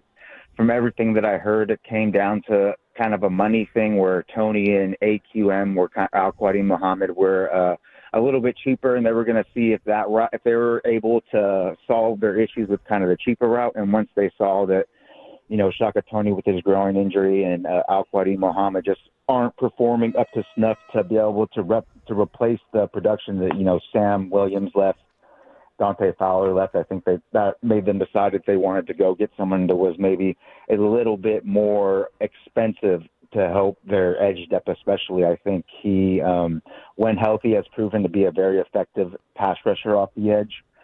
I think he's someone who has familiarity with the scheme dating back to his time in Cincinnati. He didn't play under Mike Zimmer, but he did play under Paul Guenther. So I think the Cowboys are very aware of the skill set that he has and the things that he can bring to this scheme and this defense. So I'm very excited. I think he's someone who can kind of play in that Dante Fowler role that they had last year, a guy that can be a really effective pass rush specialist for them, who can be efficient on pass rush downs, third downs, 2-minute situations, those type of situations where you need to generate as much pressure on opposing quarterbacks as possible. And that's something that when he's been healthy, Carl Lawson's been able to do throughout his career. They also bring in big Jordan Phillips as well to bolster up the D-line and the run stopping. What do you make of this Zimmer defense? Do you feel like this has the potential to be better than the defense that Dan Quinn was bringing to stadiums every Sunday? I definitely think so. I think where Dan Quinn was so good at, the motivation factor and things like that and getting his players to play fast, I think Zim is going to bring kind of the scheme element into it, and he's going to be able to kind of play chess with the opposing offensive coordinators where Quinn kind of didn't. We saw that Quinn has kind of had trouble with the Shanahan and McVay kind of coaching trees, those teams that use a lot of play action, use a ton of motion at the snap, a ton of shifts, give your offense a ton of eye candy, and they try to exploit the weaknesses in your zones and in your communication and those type of things. And I think Zimmer does a much better job of establishing like orders of operations for going against motion. I think that's a big thing we've all noticed with the Zimmer scheme during the preseason and during when we were down in training camp is that the Cowboys are handling motion much more effectively. They have definitive things. The one thing that I keep harping on is that they're keeping the math in their advantage. So much about playing defense, especially coverage-wise, is you want to have the math advantage. And by that, I mean you want to have, if they have two receivers to one side, you want to be able to have three coverage defenders to that side. So you have 3 over 2. Or if they have three receivers on that side, you have 4 over 3. And when teams created motion last year, that would kind of mess with the math of the Dan Quinn defense. They didn't do a good job of, when they would be static, they would be 3 over 2 on one side. But when they motion one receiver over to create a 3 receiver side, it would kind of be a 3 over 3, and you get a only man-on-man situation. And if everybody is not perfect, you can get exploited, especially if you don't generate pressure on the opposing quarterback. And that was kind of something that became an issue for the Cowboys, I believe, last year when teams were, putting a ton of emphasis on slowing down Micah Parsons and no one else was really getting home consistently. They were able to, exploit the Cowboys through the air, and I think that's something that Mike Zimmer is going to do. He's not going to allow offenses to exploit the math. He's going to always be able to keep things 3 over 2, 4 over 3, keep that math advantage for the Cowboys defense, and that's going to allow them to, I think, have more success against these more cutting-edge offenses that they're going to see, the Shanahans, the McVays, the LaFleurs of the world. Hey, John, watching practice, I feel like that they've addressed the defensive tackle spot. They've addressed really the end spot. That was something they were kind of chasing on both fronts. I'm thinking about this running back group might be the next one. Is that in line with what you're thinking? And do you see that as being something that they're absolutely going to have to address? I wouldn't say it's something that they have to address, but it's something that I think if the right opportunity presents itself, you should definitely take that opportunity. Like, say if someone like I'm going to butcher this name really bad, but the guy on the Jets, Israel, I think it's like Abanikanda. Yep. Someone like him becomes somebody like him becomes available who can, give you a little bit more of a big play ability, still does a good job with vision. Because the Jets have a really stacked running back group, if he somehow gets waived or released, or the Cowboys can, throw a conditional 7th-round pick their way during cut downs that bring them over here and not have to fight on the waiver wire, that's something that I would definitely explore. But I'm not looking to just grab a running back for running back's sake. I think if you had to go into the season with Ezekiel Elliott, Rico Dowdle, and, Royce Freeman or Malik Davis, and depending on what you want to do with our guy Hunter Lipke, I'm totally fine with that, because I'm the type of guy that thinks that what you do up front is going to dictate how well your running backs are going to play. And I think as long as the Cowboys offensive line does their job, and the Cowboys offensive coordinator and play caller and scheme developer do a good job of mixing up the schemes, using play action, keeping defenses on their toes, using motion at the snap, using shifts, those type of things, I think they can still be successful enough on the ground that it's not going to inhibit their passing game, and it's going to allow their total offense to still be very effective. John Owning with us here on 105.3 The Fan in the G-Bag Nation. When you're looking at the landscape of the NFC East, it's weird, man. We have not had a repeat champ since the Eagles did it in 2004. Are the Cowboys, you think, still the favorite? Are the Eagles much better? Do you believe in maybe Washington making a jump with Jaden Daniels and Dan Quinn now there?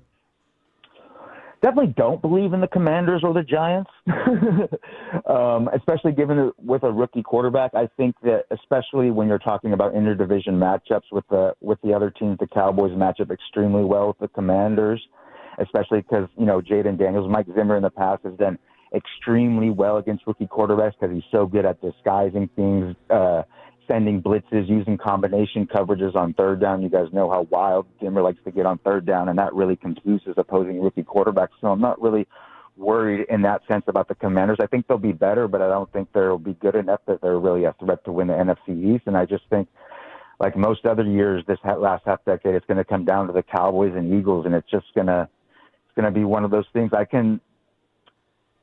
The Eagles have a lot of talent, but I'm not sure how well their totality of talent meshes together well. And then you have the issues with the head coach and Jalen Hurts, and we've seen in the past and down the stretch of last season how that can really, really devolve a team and really create issues as they're going down the stretch, and could allow them to play much lower than their ceiling, than their potential is. So I think the Cowboys still have a really good opportunity.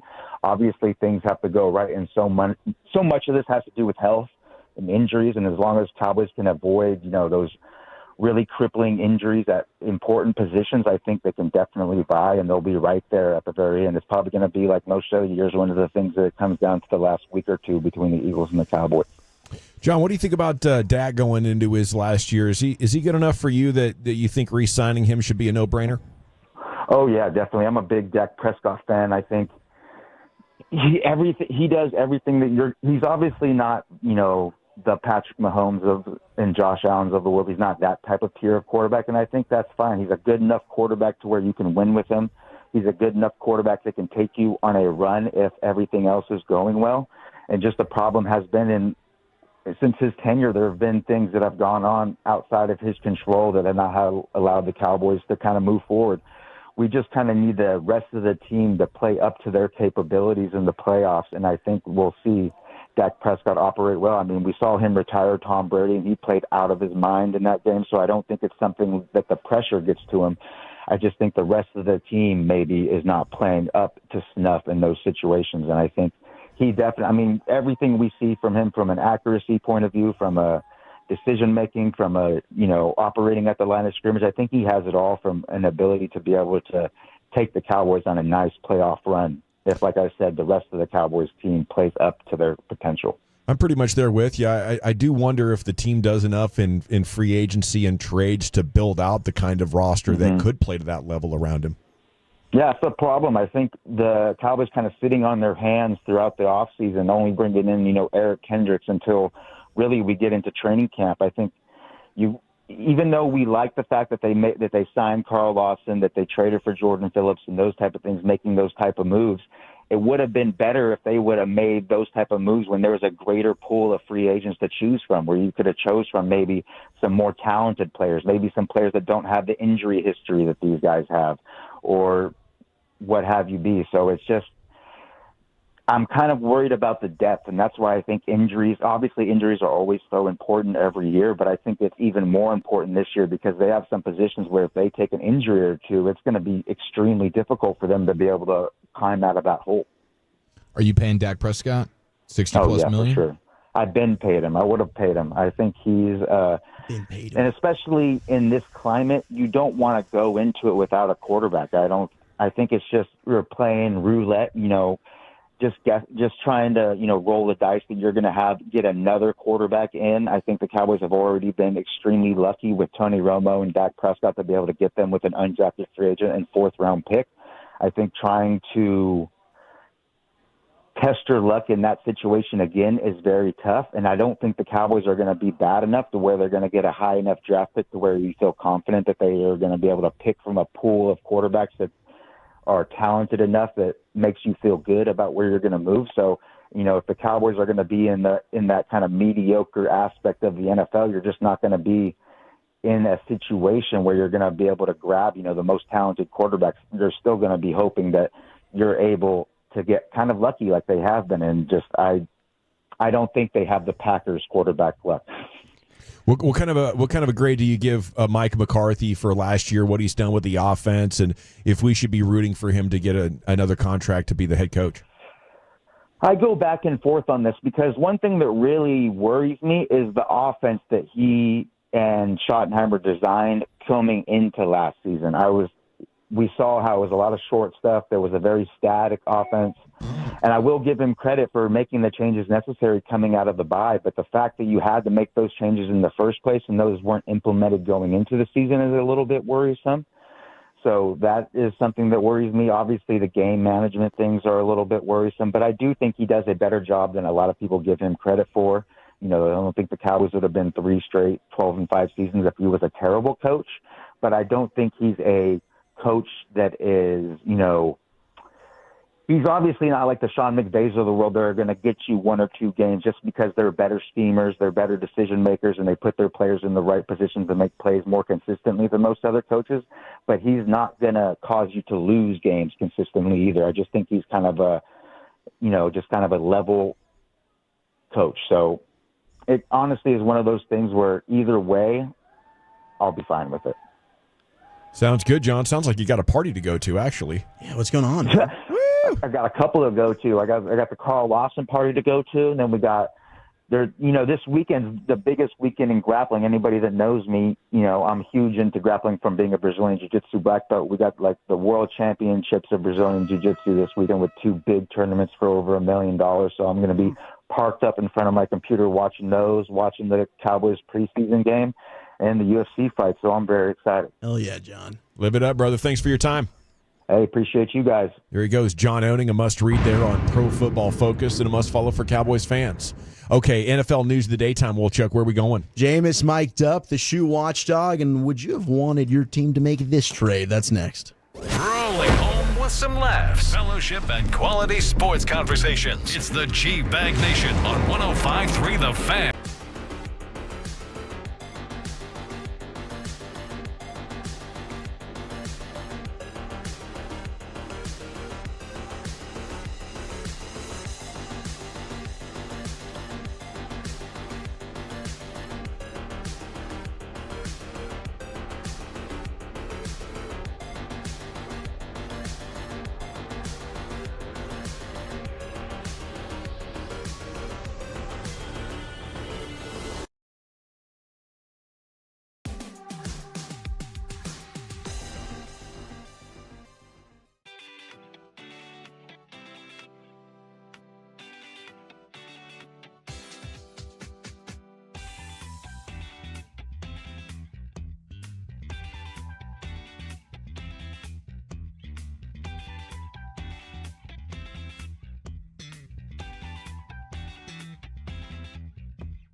Uber Eats has Lola V products? I gotta remember that. Well, you know, they say in order to remember something, you have to forget something else.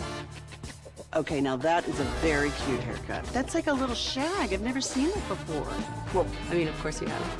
It's the Rachel. Oh, is that your name? No, I mean, like, your name. No, I'm Jen. My name's Jen. Right, but I just mean, like, this is your haircut. But that's hair on your head. I'm not saying this is your hair. Okay, freaking hands, man.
Is the same, so pay as little as possible.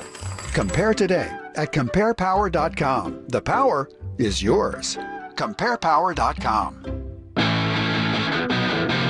Yeah, buddy, welcome back. It's time for the NFL News of the Day. Segment's brought to you by Soda. That's state of the art. It's brought to you by Cars for Kids. Donate today, carsforkids.org. Brought to you by the Frankels. Life's unpredictable. Accidents happen. Call Franklin Frankel if you're hurt in an accident, not your fault. For a free consultation, 214 or 817-333-3333. Go to frankelfirm.com. And here's Zach with your NFL news. Well, excited for Krusty's Corner coming up next. Of course, we got the two new Cowboys, Carl Lawson, Jordan Phillips, and then practice today. The one thing I do want to just get some reassurance on any update on Brandon Cooks, who left practice, Brian? It said it was just knee soreness and there's nothing you need to worry about. And then also Wilson went off the field too. He banged his knee and went into the tent for an extended period of time. We were kind of waiting to see what happened. But then when he walked out, he went back out onto the field. So it's not like he just banged his knee and he's okay after getting checked out. Always want the bang over the twist when you hear about the knee stuff. Ooh, no Always twisting. want the bang Give over me the bang. twist. Give me the bang. Well, Cowboy fans, you can set your calendars. They're almost done with the Oxnard practices. They'll be back for Cowboys night on Tuesday, August 27th, 4 o'clock. At the Star on the Tostitos Championship Plaza. It's going to be the Cowboys kickoff live DJ. You'll get Rowdy, the mascot, interactive games, giveaways, and more. Doors for Ford Center are going to open at 5 o'clock. They got practice afterwards, and those who can't attend, this is going to be broadcasted live, TXA 21. You can watch it from the comfy confines of your own house, wherever you might be. So that will be Tuesday, August 27th, your chance to go watch the Cowboys in Frisco. Now, a lot of Cowboy fans were asking, I'm sure, Brian, your mentions got flooded too. Like, any interest in Matthew Judon of the New England Patriots? Yeah, I'd had interest if I known all I had to do was give up a 3. Right? Like, I'd have to pay him, though, too. That's the thing. He's expecting a new deal. Yes. So. And I guess the Falcons and him, maybe not as close to a new deal, but that'll probably get ironed out, I would assume. That's why they're trading for him. But a third-round pick in 2025 is all it took for the Falcons to get Matthew Judon of the New England Patriots, one of the best all-around edges in the sport. Now, he is 32 years old. He had a career-high 15.5 sacks in 2022. Prior to that, he had 12.5 sacks, 4-time Pro Bowler. I mean, he's very consistent, double-digit sack-type player. But Justin Simmons, the All-Pro safety, also just got signed by the Falcons. So the Falcons are over here adding some All-Pro type of talent to a defense that was top 10 in the sport last year. Yeah, that's a great point. But they got a new coaching staff, and you get through training camp the first couple of weeks, and then you realize you're not worth an S, and you better go out and you better trade for a guy, and you better find a way to maybe get some safety help. But you're right though.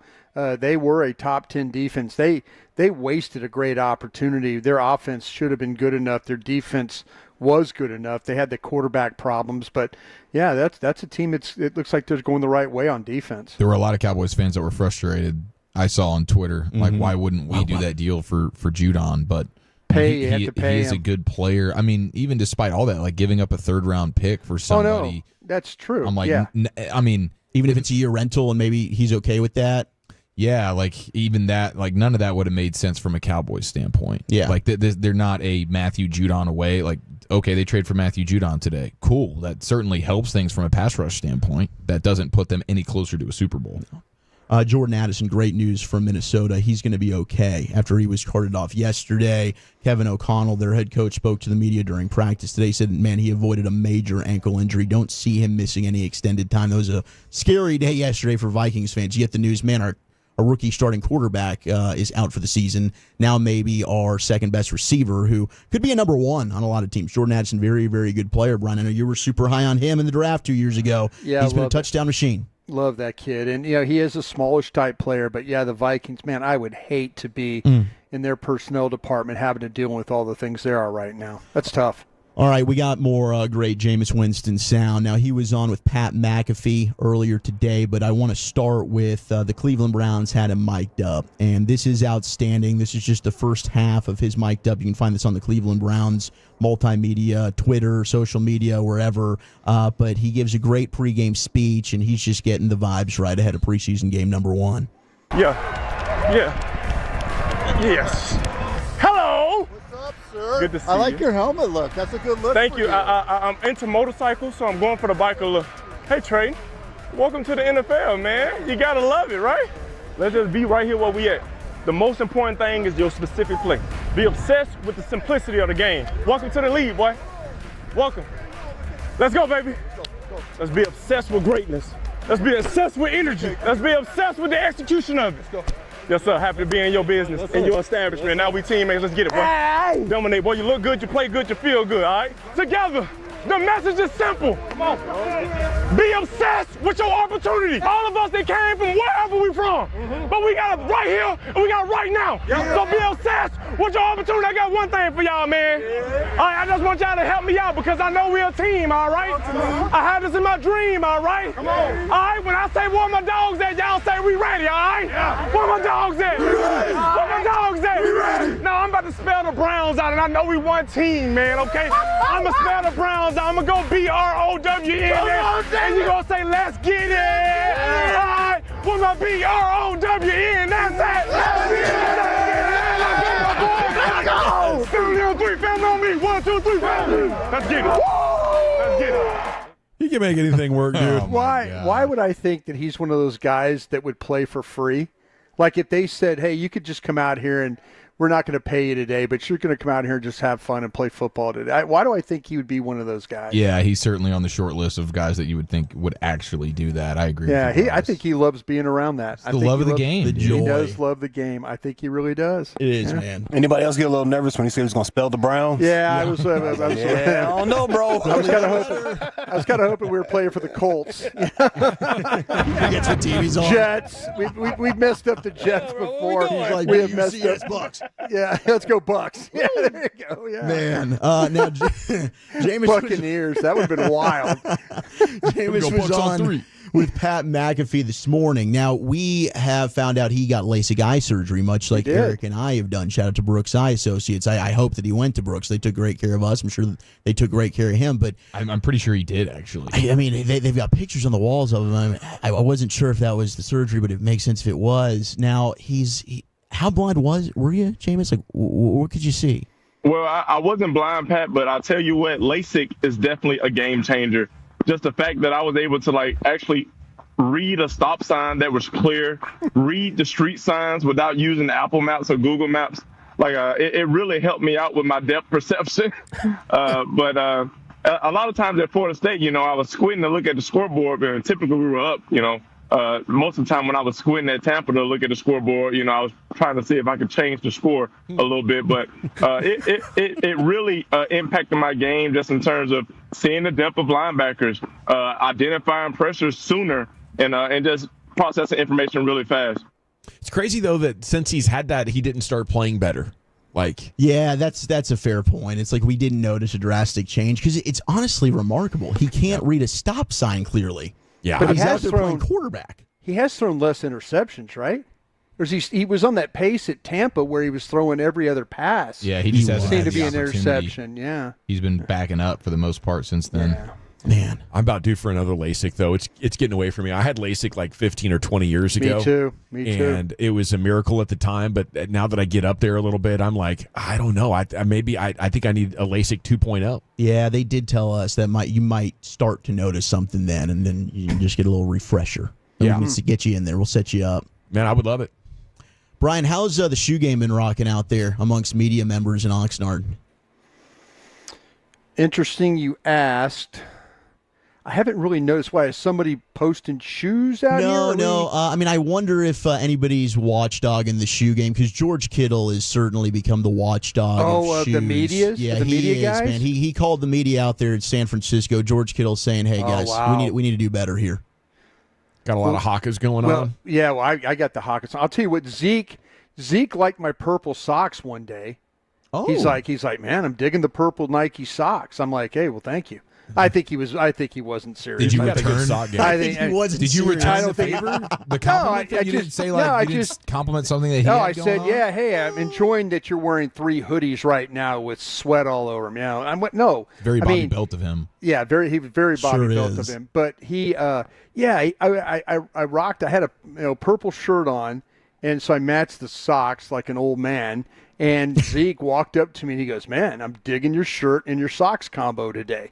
I think he was busting on me. I just really do. I just kind of, I said thanks, but, in real life I was thinking he was probably making fun of me and he was at my expense. But that's okay. No, your drip game can be pretty strong sometimes. Not really. I heard you guys talking about what are those what are those? The Crocs, the Batman Crocs? Yeah, the Crocs. And I heard Dawson go, "Oh, they're doing some good things with those Crocs." You know, They are. I'm like, Yeah, I'm a lot like of fun going, themes. Dawson's not serious. His lies bounce off you like a lot of 6 to balls. 11-year-old So boys. I hear that, he looks at me. I remember times I'd sit in that table in the break room and I had my feet up and he'd look at those Crocs like, "What are you doing? What are you?" What Yeah. what kind of Very game? comfortable. I heard him. He said they were for Derek Holland and 8-year-olds. I heard that. I heard the Derek Holland. I said, "Oh, okay." And then when he goes, "Yeah, some 8 or to 12-year-olds can wear those," and I'm like going. Derek Holland's a big Batman guy, though, isn't he? Big Batman like guy. Batman super fans. Yeah. He dresses up as Batman. Doesn't he? Yeah. Then he go to He does the voice and hospitals He's also trying to save himself. It's pretty badass. He's a good dude. He's a good Batman guy. Yeah. Man, yeah, I don't know if you've ever been roasted like George Kittle roasted the San Francisco 49er media department, though. I think before we begin, so you guys are out there at every practice. You guys watch us all the time, but there's a special teams period where I catch some footballs and I like to observe you guys. And you guys really need to up your sneaker game. It's absolutely atrocious.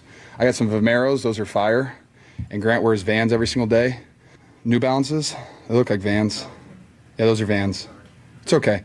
But you wear those every day, so I need you to switch those up. But I observe all your guys' shoes, and I am disappointed in you guys as a community. So if we could up those, please. It's year 8, guys. Let's figure this out together. Okay, no, it's all you guys.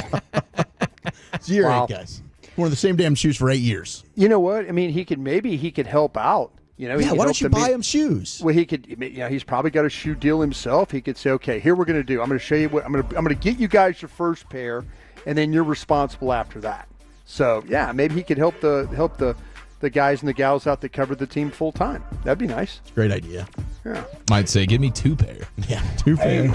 Send in your sizes. I don't like buying like good shoes for people that really don't wear shoes like that though, because they should totally disrespect them. Yeah. When you see them again, I like tied them too damn tight. You know what I mean? Yeah. So, the line them. Yeah, what you doing? But don't you kind of feel like though, Lucius, if you do get shoes for somebody that doesn't have a really good shoe game that they might appreciate. I'm like, hey, listen, this guy, these shoes are big time shoes. I don't need to wear these all the time and stuff like that. I think I would respect my shoes if somebody gave me a pair. Good for you, I mean, if it's Broaddus. Kittle, it's a great gift. Good for you, Broaddus. I live with somebody that I bought some expensive shoes for every time, and they tie them damn too tight, Oh, and there's super wow. creases in the front. Wow. Like, what are you doing? Don't bend over like that. Yeah, Shoes are $240, girl. I would sit there. If somebody got me some nice shoes, I think there'd be a once in a little bit shoe. I wouldn't like Special wear them occasion. Just be walking the dogs in them and I'll everything. tell you Like, what, this man, is not that out type here, of shoe. I've washed my shoes since I've been out here one time because of all the dirt and sand and A lot of stuff sand. that That's gets the in your environment. shoes. Yeah, exactly. So yeah. Well, speaking of Broaddus and Oxnard, it is time for Krusty's Corner. Where are we going with it today, Brian? Yeah, I've got some practice thoughts. I've also got some thoughts of the new players they just signed and traded for. We'll do that next. Okay, I want to chat with you about Twin Peaks. Each drink scenic views, new location out in Terrell. So congrats to you guys.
Do you think it's true that you've got to forget something else to remember that Uber Eats has groceries?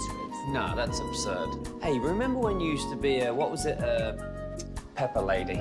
Pepper Lady? Wasn't it Cinnamon Sisters? Basil Babes. Saffron Squad? Nutmeg Maidens? Paprika? No. Nutmeg Maidens. I just said that. Was it Spice Girls? Doesn't sound right. Was it Saffron Squad?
Vine, they are the #1 Chevy dealer in the world with more Silverados than anyone else. Go see them today or visit ClassicChevrolet.com. This is Texas. This is Classic Chevrolet. Together, let's drive, relax, and enjoy the difference. Based on new Chevrolet registrations 2023. Well, thank you, Lucius. A lot of interesting responses there to that shoe content. That's a juicy topic, turns out. Yeah. Didn't know. Corner brought to you by Dallas College. Your future begins here. Brian Broaddus' coverage in Oxnard continues. Brought to you by Sagamore Spirit Rye Whiskey, from grain to glass. And here's Krusty. Thank you very much, General. Appreciate that very much. And thank you to those sponsors for being on board with us today. I got to kind of talk a little bit quiet like I'm at a golf tournament today, guys. Oh, we have a presser going on? Yeah, Dak Prescott's at the podium right now. All right. So presser cat. Yeah, I think he's okay. I think he's just kind of running through. We'll see what kind of questions that he gets. It looks like a small media group shoe game I see with Patrick Walker. His shoe game looks okay. So maybe Dak's not getting on him about that. But Clarence Hill might need some help. Yeah, Clarence might need some help. Come on, chill. Just overall accessories. I love the purple color. He always represents his fraternity. Sure does. But he's got a lot of work into his shoes right now. So anyway, Hey, he's got the Velcro shoes on, the black Velcro joints. You know what? It kind of got a little nurse vibe to him there. Nothing against the nurse. Nothing against the Got a nurse. big old heel on that thing. Yeah, they look super comfortable. Super comfortable. But I don't know, man. I think Kittle would be all over him. Dak hasn't said anything about him yet, but I'm going to talk a little louder because I don't think Dak can really hear me right now, but we'll be okay.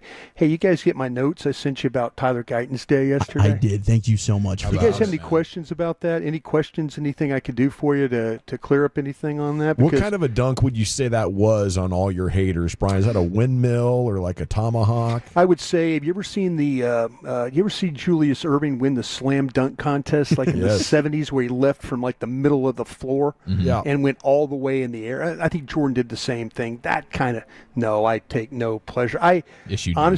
No, I don't. You rocked the baby. You did that Julius rock the baby joint. You had your tongue out and everything. You know, I could have maybe thrown a Dominique Wilkins on him a couple of times, and I didn't do that. No, I didn't do that. But no, I think that we have to be a little bit careful about the clips that we all get. And there were some really good reps from this young man. And you know, it's funny that by his own admission, he was off a little bit yesterday. You know, he was off with his techniques and things like that. And I know, man, he works extremely hard out here. And I'll say this about the kid: when he might have a bad rep or another, maybe two bad reps, the next 3 reps, 4 reps, he doesn't let things bother him too much. You could see that he bounced back pretty good, you know, in that practice. But I just wanted to give you an idea of how it went play for play, just the idea of that. So, but he'll be fine. This kid will be fine. He's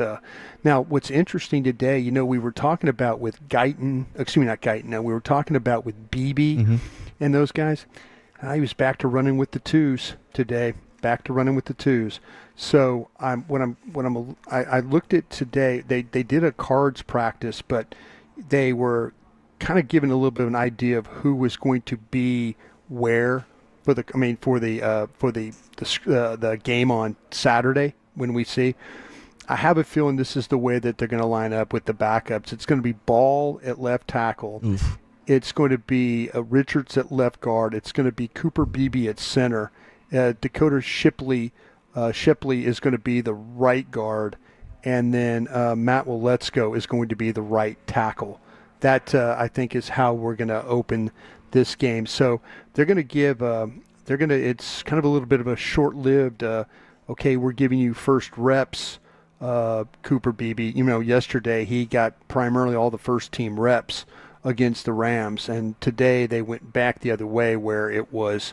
Where Brock Hoffman was primarily the guy, so that's something to keep an eye on. So for the game on Saturday, I also want to talk about these guys that just signed. Which one of the guys you want to talk about first? The tackle. Let's talk Phillips. You want to talk about Phillips? Okay, Jordan Phillips. He signed with the Giants after the season with the Buffalo Bills.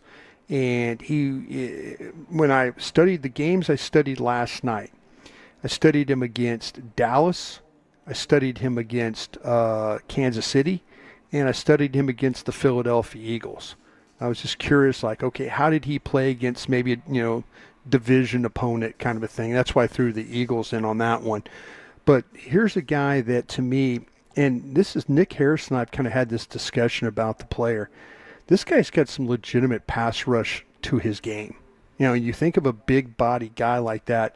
To me, you look at Hankins. Hankins didn't have the range or the pass rush ability that Jordan Phillips has. And one of a really good example of this was they're playing the game in Philadelphia and they're trying to kill the game at the end. And Philadelphia's trying to drive to send the game to overtime. They got Jordan Phillips, all 330 pounds of him in there rushing the passer in the final minute of the game. Like they sometimes hey, let's put a bunch of fast guys, nickel guys in there. Let's try and get as much speed as we can. The Buffalo Bills put him in a situation where like, hey, we're going to let you rush the passer. This guy had 6 passes knocked down at the line of scrimmage. for a nose. That's really impressive. There were a couple of times where Mahomes had to throw it around him, like sidearmed it around him because he was trying to get the ball on the drags and, just the underneath stuff. But this guy has some initial quickness. He's used in those games and those twist stunts. He got a sack against the Cowboys where they played him as an end and they ran a twist and brought him all the way to the inside at his weight, at his size, and they didn't handle it. It was they had problems. Smith had problems with it. Smith and the two Smiths had problems picking up the twist, and they got home on the rush. So this guy's got the power to split double teams. He can line up at the opposite shoulder of say he's over on the right shoulder of the center and then work all the way back to the left shoulder. And he was able to kind of cause some problems that way. You can see him knock blockers back.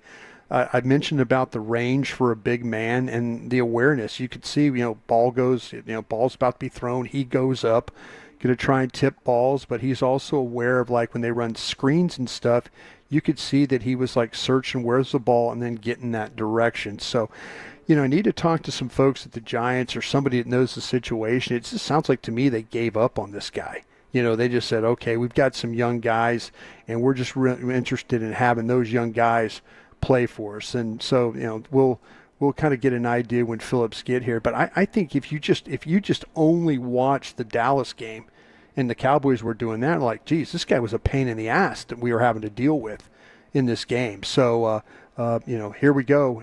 Going to have an opportunity. They're right now, like I said, they're really kind of trying to figure out some things with this defensive tackle, room. And matter of fact, even through the practice today, you could see these defensive tackles. Mozzie, not that he's going to get cut. Rodgers, a little bit more bounce to these guys today because they're like, whoa, wait a minute, they're getting rid of guys. They're moving on from guys. Carl Davis got let go. So, and matter of fact, our guy Huggins is still in the mix. Right. He's still out here practicing. So was that not surprising they let Carl Davis go? I thought he actually looked a little bit better. But my expectations were very low based on what we saw last year. I think Carl Davis in the game against the Rams actually had some of those reps that you could teach from, where you could say, okay, this is how you play square. This is how you make the running back have to make a decision. Like you said, go left or right because that guy, it's kind of, he's playing square and he's taking on the blocker and he's pushing him back. Yeah, I was a little bit surprised it was Carl Davis. I thought that after what happened with Huggins yesterday, I kind of felt like that maybe they would move on. But man, he was out here practicing with everybody else. But Jordan Phillips to me looks like a pretty darn good addition to this football team. Sounds like he's a starter. You know what? I would say that he is better than what they had with Hankins. And that that Mozzie had better strap it up. Yeah. Mozzie had better strap it up because this guy right here, this is an NFL veteran. This guy, he knows how to take on blocks and get off blocks, and he knows how to get upfield. And like I say, you watch him play. The only thing that's been a history problem with him is these injury things he's had: the hamstring, the rotator cuff. He hurt his wrist in the game against the Cowboys and missed a lot of time until the very end when the playoffs rolled around. But I can see why they did what they did with this guy. I absolutely can. He seems like to be a pretty good fit for this football team. All right, we'll talk about Lawson real quick here. I know I'm up against it a little bit. You got it. He watched him with the Jets. I think we've kind of talked about him in the past. I know John Owning was on earlier. There's good initial quickness off the snap. He uses his hands well. This guy can be a stout run defender. I think some of his run defending stuff was actually better than what his pass rush stuff was, because he was one of those guys that when he doesn't get the edge, when he goes down the middle, he really didn't have that power that you like to see to be able to kind of separate from the blocker. He's got to get a little bit on the edge and win with some quickness there. But he can play hand down, he could stand up, he could redirect to get back to the ball. He could break down blockers. That was the one thing when I sent you guys my notes about Guyton. That's what Verse was doing to Guyton. He was breaking him down, slapping hands, moving hands, making him have to adjust. And Carl Lawson can do a little bit of that kind of stuff too. So he can get up the field to create some pressure. But, like I said, he'll struggle with power if he plays down the middle of the blocker. That's just not his deal. He mainly plays on the right side of the defense, too. So keep an eye on that and see how the Cowboys use him. If he's with Tank being on one side, they like Nealon a lot. Nealon's kind of playing both sides, but maybe Lawson, they might keep him over on that right side and use him opposite and of Tank and see if they could get a little bit more pressure over there. Well, thank you, Brian. Thank you. Appreciate it. Krusty's Corner, every day 3:40, brought to you by Dallas College. Okay, how the Cowboys could blow the doors off your expectations in 2024. It's time for the C-Note, the Cowboys news of the evening coming up next here on The Fan. I want to...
Uber Eats has Lola V products? I gotta remember that. Well, they say in order to remember something, you have to forget something else. Okay, now that is a very cute haircut. That's like a little shag. I've never seen it before. Well, of course you have. It's the Rachel. Oh, is that your name? No, like your name. No, I'm Jen. My name's Jen. Right, but I just mean this is your haircut. But that's hair on your head. I'm not saying this is your hair. Okay, freak me out a little bit.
Mazda of Arlington and her studios, you're rolling with the G-Bag Nation on 105.3 The Fan. Here we go. It's hour number 3 of the G-Bag Nation on 105.3 The Fan. Have a lot of good Cowboys news in here for you. So it's time now for the C-Note Cowboys news of the evening. I'm Gavin Dawson, Brian Broaddus, live on the tennis courts in Oxnard, California, brought to you by Sagamore Spirit Rye Whiskey from grain to glass. You do have Lucius Alexander in the Pimp Cup, Wolchuk and Chiafalo and Carter Freeman coordinating your video. That's the G-Bag Nation crew, and along with you, let's hang out for the next 2.5 hours. Rangers baseball's coming up 6:30. They'll look for 2 wins in a row, hosting the Twins. Little 4-game weekend series. Okay, Machota just tweeted about Dak Prescott's quote about contract talks. Good conversations are going on. I'll say that. A lot of confidence that something will get done. So Steven said it shortly before we went on that, maybe we could have an announcement relative to CD and maybe even somebody else this afternoon. Shoot, I mean, a CD contract I think is a lock before the season starts. A Dak contract would be a surprise, but in a massive news event. I think there's huge. Probably less optimism now from the public that a deal is going to get done before next March. So if you would get this done and cement the next half decade at the quarterback position, I think that'd be a lot of story that people would be excited about, but maybe even more would be crushed by. That's just crazy. Yeah, certainly. I mean, I think there's a lot of fans who would probably be like, super ticked by that. Now, I wonder if we're getting to the point now where it's this thing either gets done before the season or both have an understanding Dak's probably walking once next offseason rolls around and he hits free agency. That's why they want to do it now. Let's make sure you don't have another lower extremity injury. We won't sign you after that one, and the market might not either, Dak. So how about, that'd be my pitch, right? Like, dude, you're on the other side of 30. You're already limping a little bit. You had one big injury, didn't come back 100% from that. We can guarantee you from injury in this year. And I think for Dak, that's got to be attractive. Getting locked into some kind of security. I don't need to drain that limit of every last drop right now. I want to lock in, what's left of my career as a Cowboy. Yeah, and perhaps that's exactly how he feels. I think that there's a lot of money to be made out there. These guys are super confident. I don't think Dak's walking into the season feeling like he's getting hurt. I don't think Dak's walking into the season thinking that my value is doing anything but going up as I play a little bit more and more football. And what we're talking about, $60 million right now, we could be talking about $70 million for him per year when it gets to unrestricted free agency. So I just think if the Cowboys are getting a deal done with Dak right now, it's because they came strong with all the wood. You think they'd reset the market for it? Oh, without question. Yep. Without question. I'd be surprised if it was only $60 million. If he agrees to a deal before the season starts, my guess would be that would probably be a $62 million deal APY, average per year. That would be my guess. Very interesting. Okay, so stay tuned for that. Apparently we could have multiple big deals signed by the Cowboys. They got 3 of them they're working on, and Stephen Jones shortly before the show said, a couple of them. Dak just gave you the update. They're really confirming from both sides. Yeah, like Brian, if it weren't Dak as the other player, I was trying to think of who else it could even be. Like, are they trying to get ahead of Osa Digizua? Is it like, I don't even know what other player it could be. Kind of felt like, though, that in talking to people at camp, that people were saying to me that with CD, they had a number agreed on, they just didn't have the structure right. So maybe they've figured out, and this was several days ago. This was, 4 or 5 days ago. Then people were talking to me about it, and I was like, okay. So with that being said, I was thinking, oh, okay, well, they're going to get this thing done here pretty quick. So if not Dak, I think the one that they're really, really trying hard on is getting CDs done. And so that would be the one I would think, Zach. All righty, elsewhere here in the Cowboys news of the evening, we go over here to The Athletic, where once again our guy John Machota has done some great journalism. The headline, key to Dallas Cowboys exceeding expectations, could be new defensive disguises. And Zim has a great quote in here when talking about his philosophy. Moving around Parsons is most notable, the story says, but the disguise is happening on all three levels, line, linebacker, secondary. Yeah. Zim says, we're just trying to get the offense to have to make some post-snap decisions. Did the protections turn the way we want? Make the quarterback hold the ball just a little bit longer if you can when the receivers are coming to block, making it so they're not sure if they're blocking the safety or the corner or whatever it may be. You know, Brian, the more I learn about your guy Mike Zimmer, the more that I absolutely love, and I think he might be exactly what this coaching staff has been needing. Well, yeah, I mean, I've been with Mike for a long time, as everybody knows, and the thing that and just having the opportunity to talk with him, you know, on the practice field every once in a while is he's really, really happy about being here, and he really likes his guys, and he really likes his coaching staff. He likes, you know, Jeff Zogino was a guy he'd never worked with before, but he likes his intensity. Al Harris has done a really good job with the secondary. You know, these coaches have made it really easy on Mike to implement and teach what he wants to do. Mm-hmm. And, you know, Mike's not worried about if it's a one-year deal or not. He's here, you know, there's a loyalty to Steven and Jerry because when he was a young coach back in the day, they gave him a shot, you know, and then they gave him an opportunity, and then he got to be a defensive coordinator here, you know, with Parcells. I mean, during the Dave Campbell administration, he got to stay over. Bill recognized him as a really good coach. So yeah, there was never going to be a doubt with me about it. Now we'll get into the season. We'll see if they've got this. We'll see if they get the defensive line stuff right. I think they've got the linebackers kind of squared up to where they need to be. The secondary, they got Diggs practicing. That's been a good sign out there for them as well. So Mike will come up with ways to scheme you and confuse you and play really sound defense. And as like I said, he's really happy with these guys he's got. I mean, playing really sound defense while also using scheme to be multiple, to do deception. That's the name of the modern game. And I would love, you know, if Mike McCarthy's not going to be the coach beyond this year, if it becomes Mike Zimmer and, you know, we get to see what he does, I think it's that mindset when you talk about across the hall or, you know, what could turn the lights on for an offense.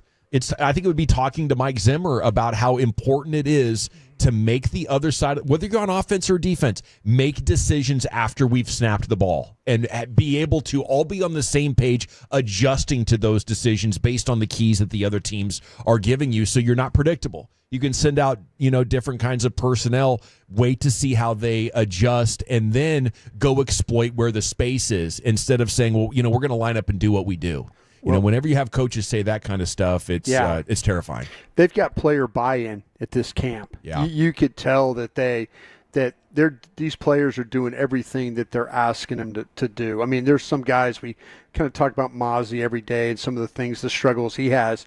But overall, man, there's a lot of player buy-in to this defense. I'd highly suggest any Cowboy fans read this. You know, it's not that I think they're going to exceed expectations or they're going to have a great year, but it's how it could happen. It would be Mike Zimmer winning like assistant coach of the year or something like that. DeMarvion Overshown in the story, sometimes he'd just be sitting back. He would see the offense come out, wouldn't even look at his script and just call a defense, and the defense worked. That's one of the things I love about Coach Zim. As we're warming up preseason, he's doing the same thing. You can just tell how dialed in he is with everything.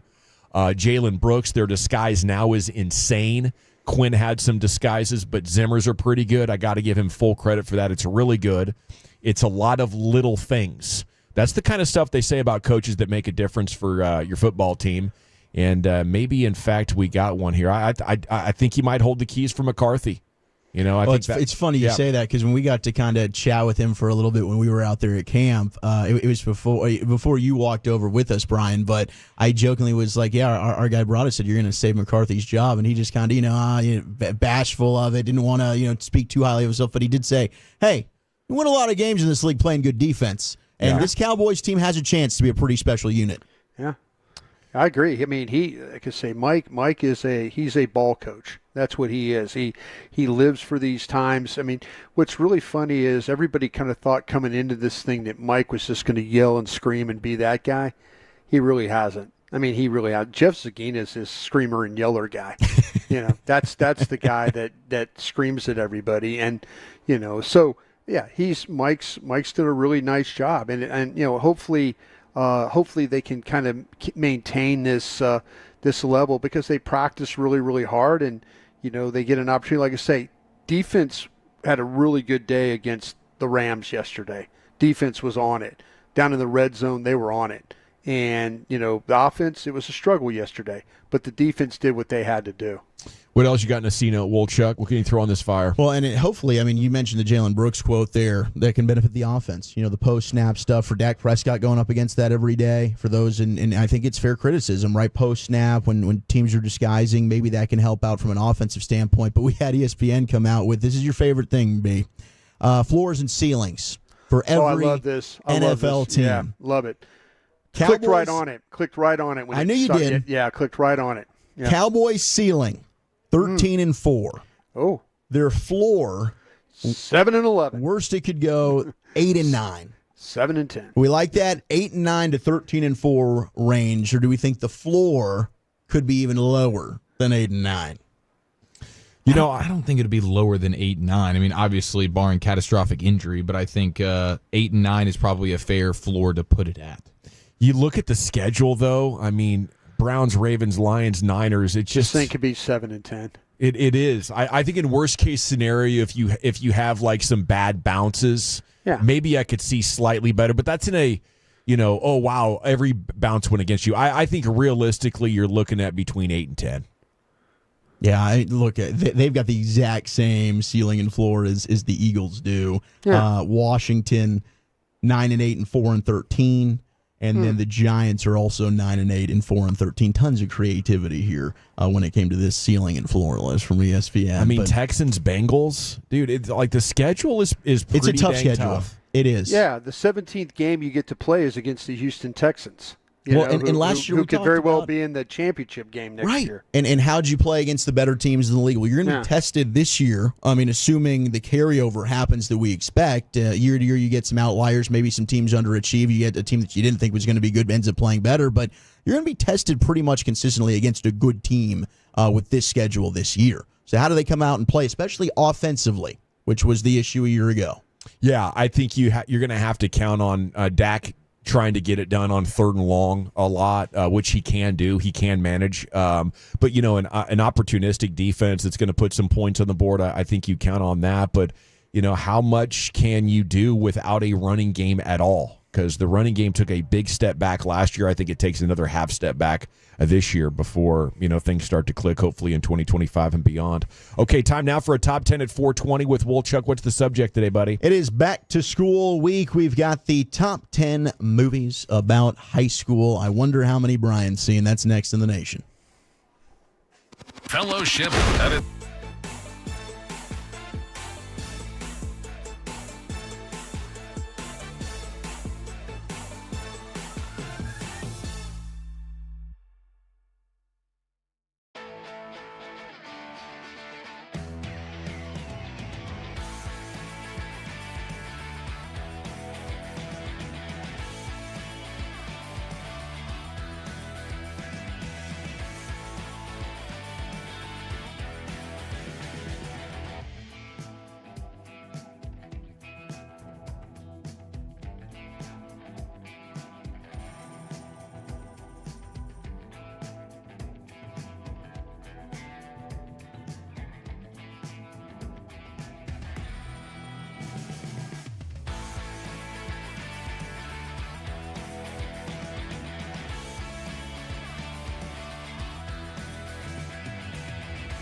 Do you think it's true that you've got to forget something else to remember that Uber Eats has groceries? No, that's absurd. Hey, remember when you used to be a pepper lady? Pepper lady? Wasn't it Cinnamon Sisters? Basil babes. Saffron Squad? Nutmeg maidens? Paprika? No. Nutmeg Maidens. I just said that. Was it Spice Girls? Doesn't sound right. Was it Saffron Squad?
Uber Eats has low fee products? I gotta remember that. Well, you know, they say in order to remember something, you have to forget something else.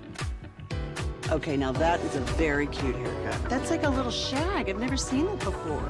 Well, I mean, of course you have. It's the Rachel. Oh, is that your name? No, I mean like your name. No, I'm Jen. My name's Jen. Right, but I just mean like this is your haircut. But that's the hair on your head. I'm not saying this is your hair. Okay, freaking me out a little bit.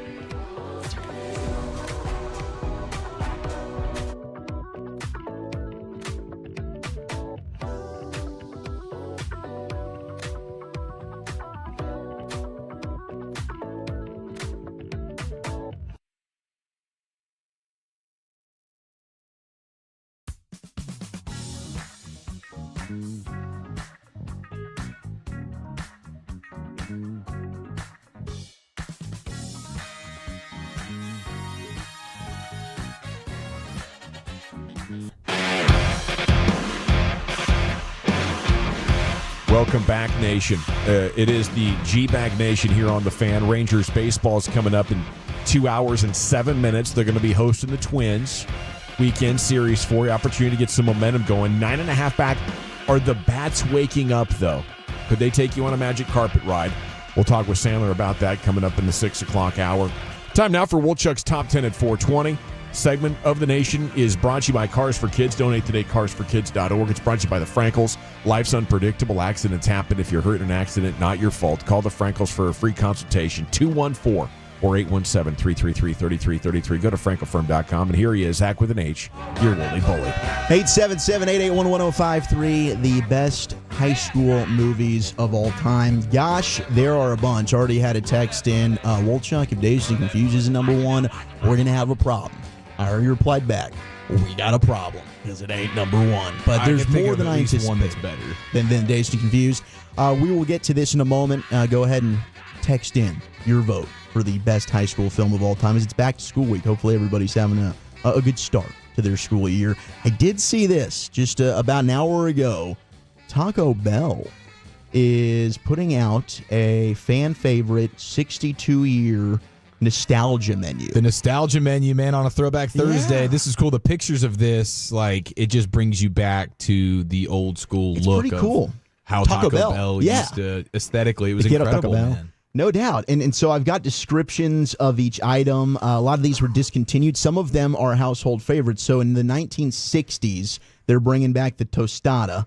Debuted when the original Taco Bell opened. It's a combo of crispy corn tostada shells, refried beans, a tangy red sauce, lettuce, and cheese was one of the items on Taco Bell's menu when it first opened. They don't still have that? They don't have the tostada anymore. Wow. And maybe they've brought some of these back, and then, it's like a limited time, and then it goes back away. Right. So they're opening the vault here. The green burrito from the 1970s is going to come tortilla? Burrito.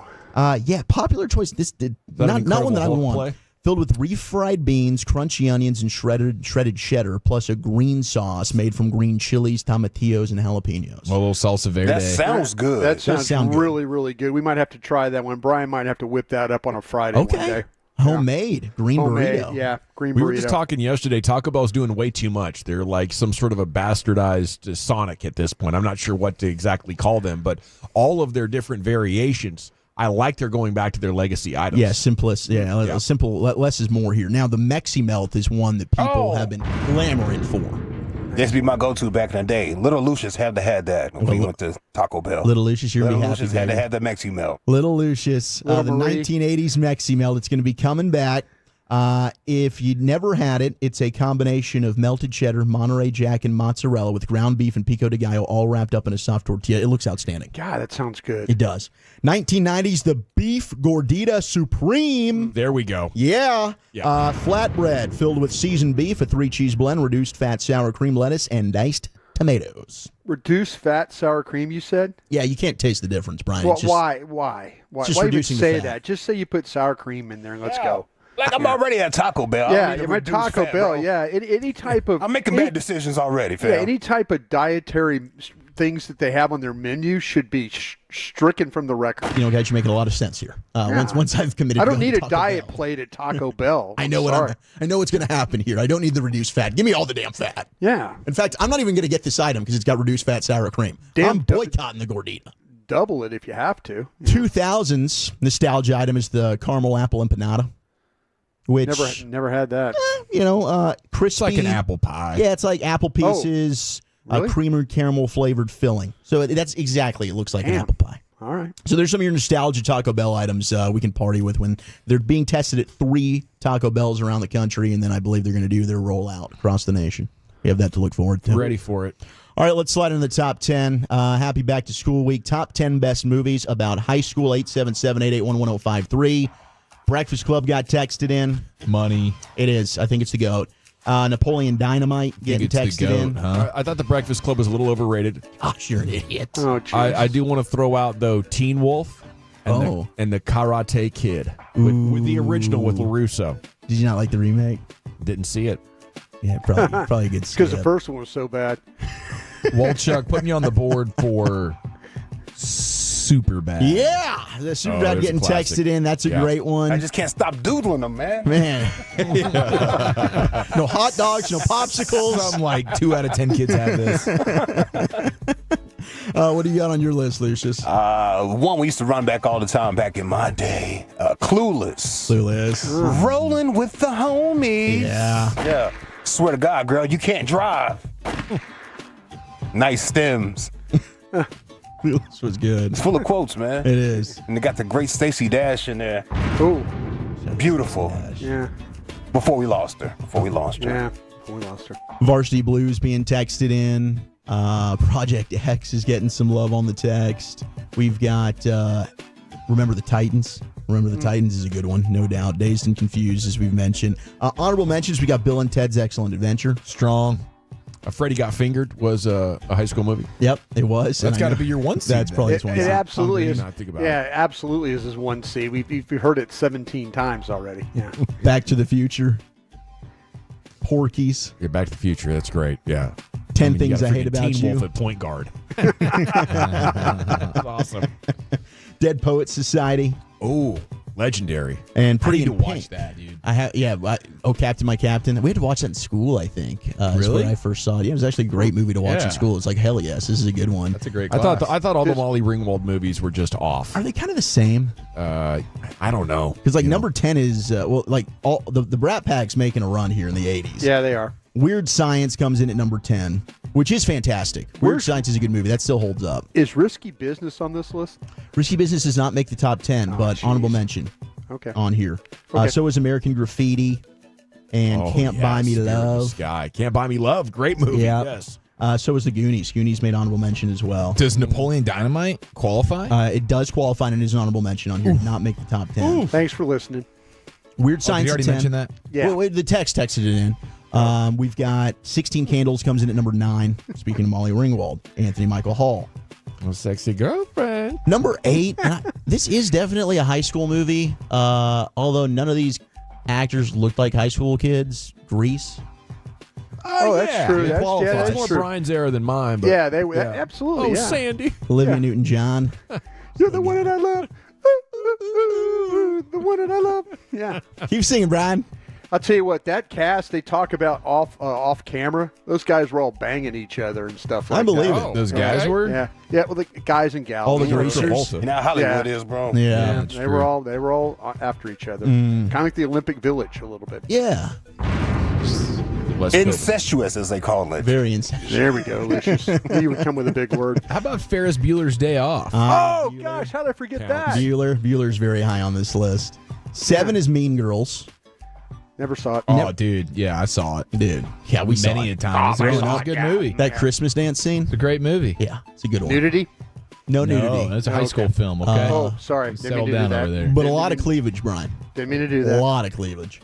Accepted? What about, I guess, is that a college Except movie? it's college. Yeah. Except Ask me about my wiener. so good. So good. It's a great movie. 6 is Clueless, Lucius.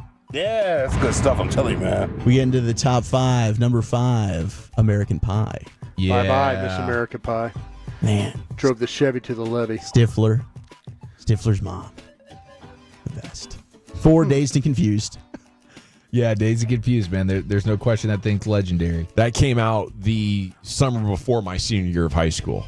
Ooh, okay. Oh, wow. Yeah. Ancient. So That was it like the anthem to your whole, yeah. like, you went and saw that in theaters. All right. Yeah. All right. multiple times. Number 3, Hey, Fast you wanna Times go at on a date with Ridgemont me? High. Oh, that's another one. How'd I miss that one? Yeah, Fast Times at Ridgemont High is classic. That is. Mr. Hand. Mr. Hand's the best. Mr. Hand, yes. Yeah. Spicoli. How about House Party? Oh, House House Party. Party. House Party. My man, when they were dancing, that was awesome. When they were kicking around, kicking their feet together. I love that. Project Good dancing. X. That reminds me of Project X. Yeah, it does. Number 2, Ferris Bueller's Day Off. Yeah, how'd I forget that? Bueller. But number 1, best high school movie is The Breakfast Club. And I co-sign this, man. Breakfast Club is a classic. Smoke 'em up, Johnny. I mean, that weed scene, it gets wild. They're like hotboxing the library area. They all come out like doing some weird jive dancing. Like it was very bizarre what was going on. Yeah, like we smoked weed and now we're hyper. Yeah, it was like something. What did you smoke? Because I don't think it was weed. It's been one of them 80s primos. No doubt. It is a good one though. It's been a while since I've seen it, but that's definitely a movie that holds up. It holds up. It stands the test of time. It does. I think it's relatable to every generation. Hey, Dawson, what do you have against our 80 weed? Oh, nothing at all. Okay. I didn't think that it would make people like run around and get all hyperactive. It really and dancey. Did. You're right. Yeah, you're right. A lot of texts coming in for Lean on Me. Somebody emphasized it. So was that the bicycle racing thing? Lean on Me? No, that's the principal. Shoot, what's his name? Crap. Come on, Sam, you want to do drugs, Sam? You want to smoke crack? Well, jump, Sam. They had him on top of the damn building. Well, go ahead and jump. You might as well jump. I was thinking that Lean on Me was that bicycle. Morgan who? Morgan Freeman? Morgan Freeman. There we go. Dude. Oh, Never Been Kissed. Yeah, that's another one's getting texted in. Footloose, Encino Man. A lot of great text rolling in. I appreciate you. There's today's Dirty top Dancing. 10. That was a good Dirty one. Dancing. Get your dancing on. Footloose was amazing. Freaks and Geeks. It was just movies, 817, but Freaks and Geeks is a great show, and that's a show that got canceled too early. They should have let that one ride. That sounds like it needed to be canceled. Man, go back and look at that cast list. A lot of studs came out of that show. Teenage angst, high schools. It's a very fertile ground for movies. It is. Think about it. A lot of movies happening. Those high school years. Alrighty, it is the G-Bag Nation here on the Fan. Brian Broaddus reporting live from Oxnard, California. The duration of the Cowboys' time out there brought to you by Sagamore Spirit Rye Whiskey from grain to glass. What's coming up next, Chief? I am rooting extremely hard for this guy next in the nation. But I would like to talk about highly mod.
think it's true that you've got to forget something else to remember that Uber Eats has groceries? No, that's absurd. Hey, remember when you used to be a, what was it, Pepper Lady?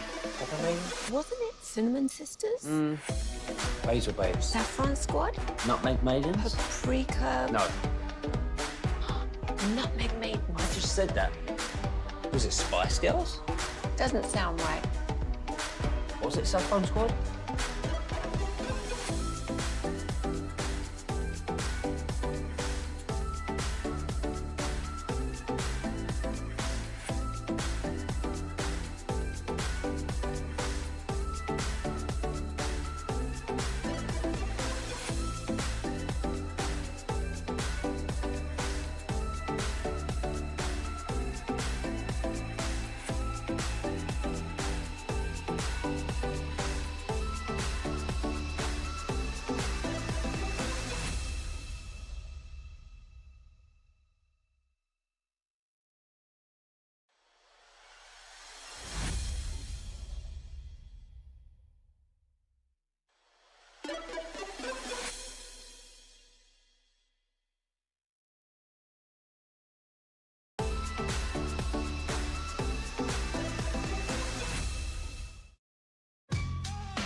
Classic Chevrolet in Grapevine. They have the #1 Chevy dealer in the world with more Silverados than anyone else. Go see them today or visit ClassicChevrolet.com. This is Texas. This is Classic Chevrolet. Together, let's drive, relax, and enjoy the difference. Based on new Chevrolet registrations 2023.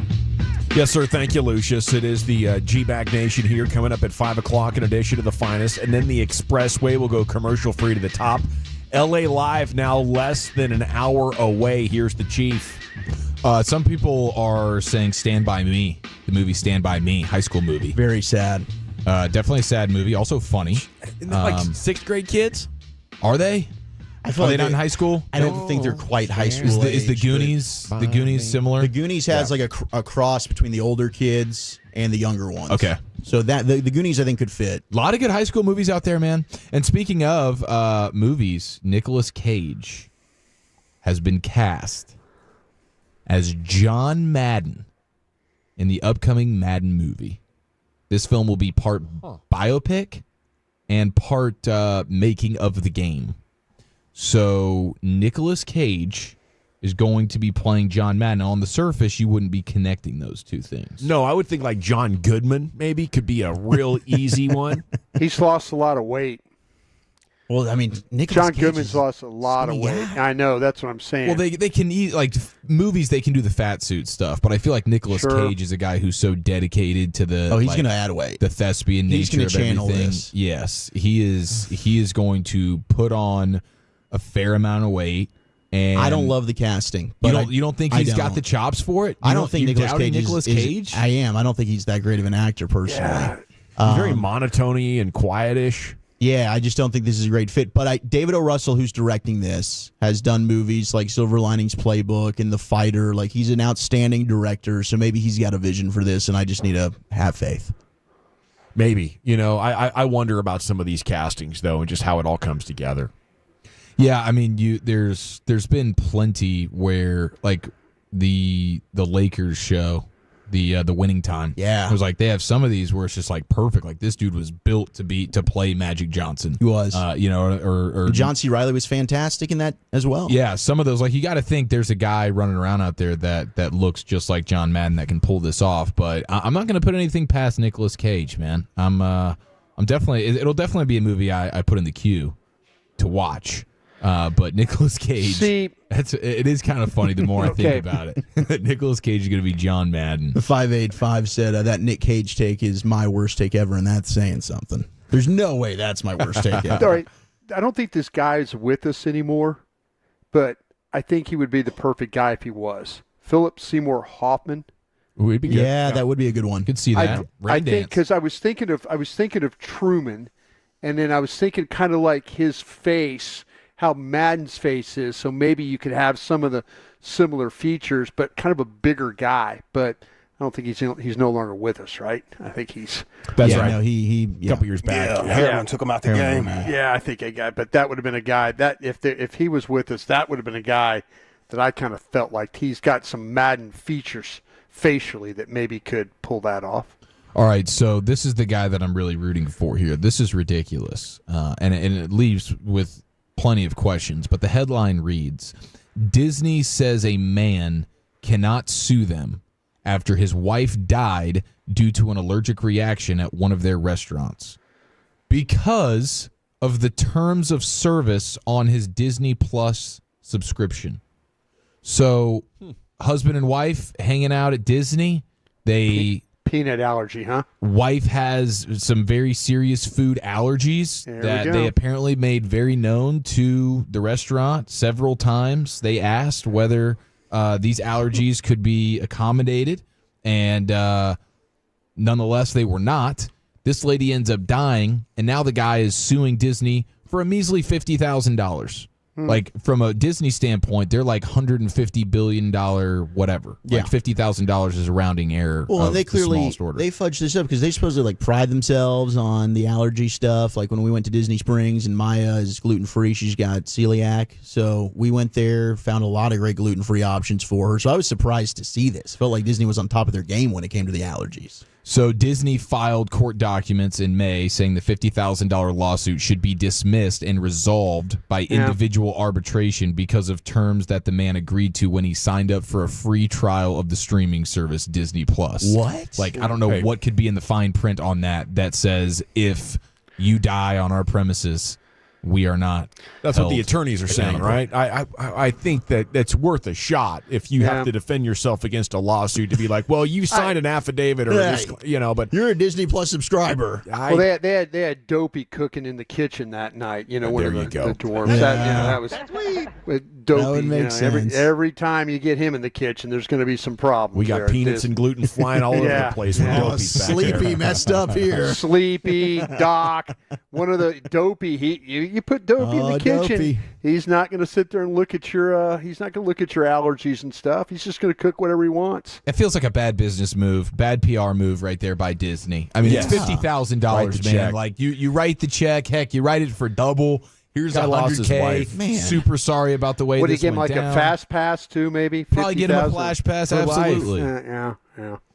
Yeah, I would say on the family's behalf, if it's life and death, you don't want to be trusting the sous chef back there. Now, that is absolutely a fair point to throw in here, anecdotally. Hey, if you have life or death allergy, let's go ahead and pack a lunch, all right? I'm sorry, honey. I'm eating at the Disney restaurant, and you're eating out of the brown paper sack. That's just the way it's going. Couldn't you just go to the buffet? Couldn't you go to the buffet? And The buffets are tough when it comes to the allergies sometimes. Are they? Yeah, they are. Oh, they're literally known as the allergy buffets, bro. Yeah. What are we doing? Now, I mean, if then I obviously don't have any allergies. You know maybe. me, Captain Buffet. But yeah, I don't think that they're especially. A lot of buffets aren't especially going to make you something there. No, but there's food. They always have, like, even if you go to a Chinese buffet, they've got like pizza and stuff. You can have the get. salad bar. Yeah. You don't have this problem if you stick to chocolate chip cookies and zingers. I'll tell you that much. Yeah, no, another good point by Dawson. He's on a roll right now. Zingers. Thank you. Somebody's saying that our good friend Frank Caliendo should be playing John Madden in the movie. That would be good. I don't know what type of acting chops, That's but a good point because he imitates him. He like dresses up with the loose tie and all that, and the CBS blazer or the Fox blazer. Is this a sitcom movie? What are we talking about then? Yeah. I think they're going high drama. He's got to have some serious acting chops. Yeah. Yeah, I would like to think he at least got an audition, and they were like, dang, when we're doing play-by-play stuff, we could really use. At least he could do the voice. Yeah, he can do the voice probably, And with Cage, you're getting the exact opposite. No comedy, no humor, but very serious acting chops. Very stoic. That's That's his fastball. That's his only pitch. Yeah. No, it absolutely is. That thing when he was a gun runner, that was a good movie. I like that thing. He's got some good movies. It's just been 20 years. Whoa. Chill out, bro. Me or him? Woolchuck needs to talk respectfully about the god. Nicolas Cage? Yeah, he's a god, bro. I mean, I do love National Treasure, but that was 2004. What was the one where he was like a ghost, though? He was riding a motorcycle and he got Ghost Rider. Yeah, I didn't watch that. What was the one where he was a ghost? I guess on you. Riding around on a supposed bike. to be good. That's out now. He was in that. I haven't seen it. Yeah, that's supposed to be good. Yeah, I didn't want to see that ghost one thing because I didn't want to see my guy in that situation. You know what I mean? Yeah. Was he You doing only it for see the a guy cash? Con Air was bad enough. Hey, Con Air was incredible. Face Off is badass. It's a great Face Off movie. is excellent. Yeah. That's Kiss a good of one. Death. Googling this thing up, you could kind of see some similarities now at this stage of life for Nick Cage. He's starting to And look really bad. I think they might be able to pull this off. He's Do you morphing think into Gary John. Busey wouldn't be a better? I got to lean into the bit now, Lucius. Gary Busey might work too. But. Dude. Ooh, you got to shoot early in the morning. Yeah. Before he touches anything. It's a much teethier version of John Madden. Very but teethy. We'll take it. I'm Gary Busey. He's going to be told by noon. Give me Matchstick Men for the greatest Nicolas Cage movie of all time. Matchstick Men's good. There, I said Yep. it. Wolchuk mentioned yesterday the propensity for individuals to do the very selfish thing and have their big wedding day on Saturdays and Sundays throughout the fall when we got football on. Apparently, Idiots. there's that website that's super it's like the wedding website called The Knot, and apparently they have reported that Saturday, October 12th, is one of the 5 most popular wedding dates in 2024. So October 12th is a Saturday that is just going to be, it's weddings galore all over the place. Second, October the 12th. second This is- Saturday in October is Alabama, Tennessee. It's a isn't it? great college football schedule. It's Red Yeah. River Day, okay? Yeah. So this is Texas OU. This Right. is the first installment of the new Big Ten rivalry that consists of Buckeyes versus Ducks, Ohio State and Oregon. We Wow. got Ole Miss and LSU. It's Ole Miss and LSU that day, Right, Broaddus. right, That's a right. night game, actually. Yeah. And then you'll get Penn State and USC, another new Big Ten rivalry. I mean, just to name a few of the games that are going down. Still so weird. Penn State and USC. Yeah, it's crazy. But that is apparently one of the most popular wedding dates of the entire calendar year. That is Yeah. going to be a struggle. A lot of people on the phones watching college football games while people are saying their vows and whatnot.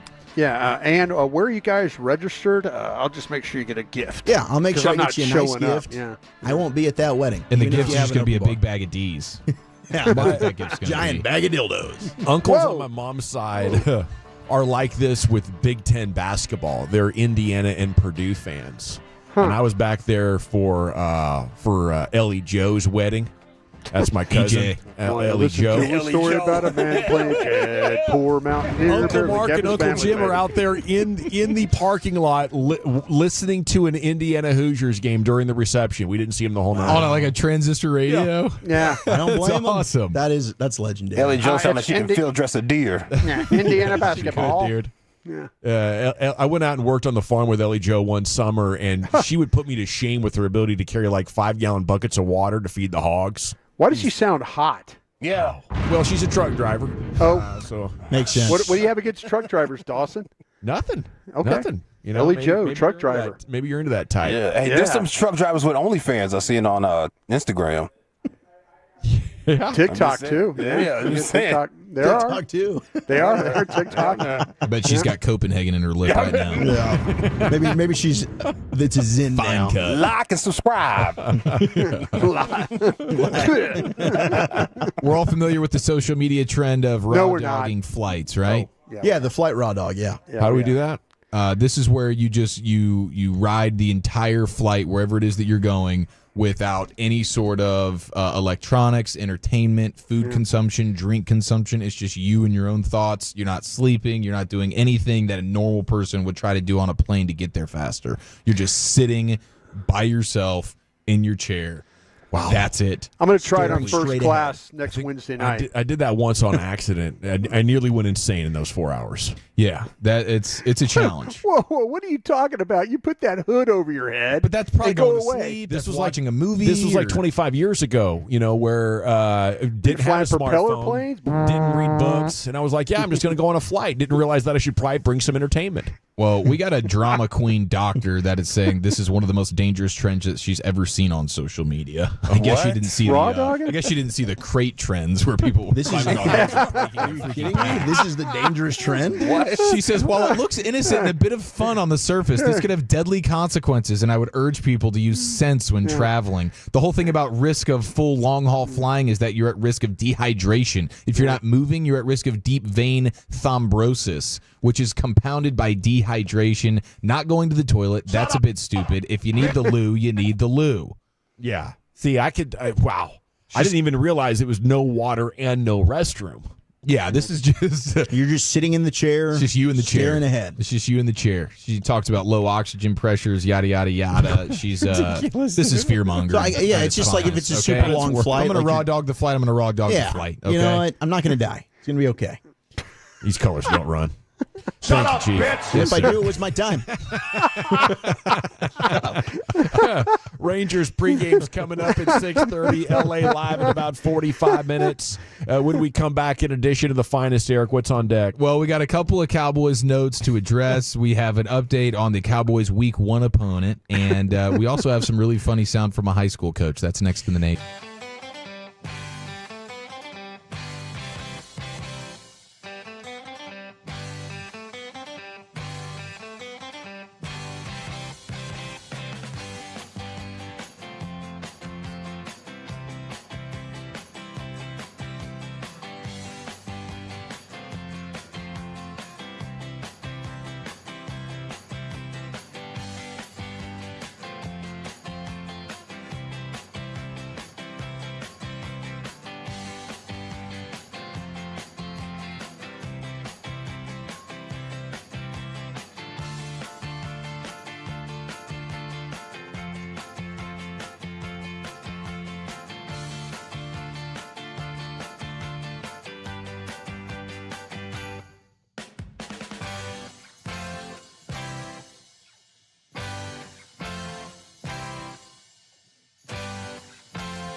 Uber Eats has Lola V products? I gotta remember that. Well, you know, they say in order to remember something, you have to forget something else. Okay, now that is a very cute haircut. That's like a little shag. I've never seen it before. Well, I mean, of course you have. It's the Rachel. Oh, is that your name? No, I mean, like, your name. No, I'm Jen. My name's Jen. Right, but I just mean, like, this is your haircut. But that's hair on your head. I'm not saying this is your hair. Okay, freaking me out a little bit.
Mazda of Arlington and Hearst Studios. You're rolling with the G-Bag Nation on 105.3 The Fan. Yeah, baby. It's hour 4 of the G-Bag Nation on 105.3 The Fan. Rangers pregame's coming up at 6:30. LA Live is coming up at 5:40.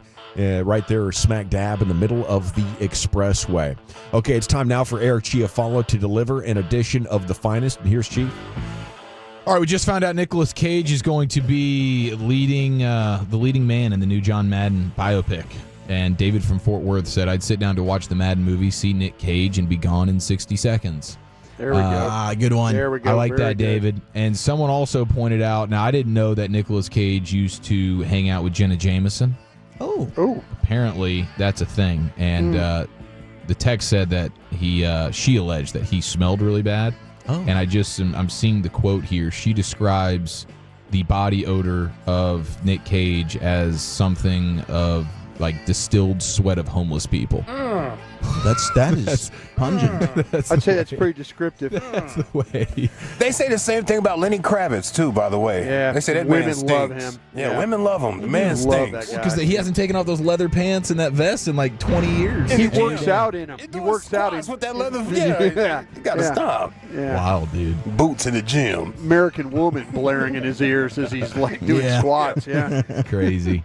All right, what do you guys think this means here? We have a quote. This is Jory Epstein doing the Lord's work on the Cowboys. She was out here a couple of days for Yahoo. Yeah, absolutely she was, and she was getting all the goods. She's got a quote here from Stephen Jones. She interviewed him. I saw her interview him one-on-one. He says this is an old Jerryism.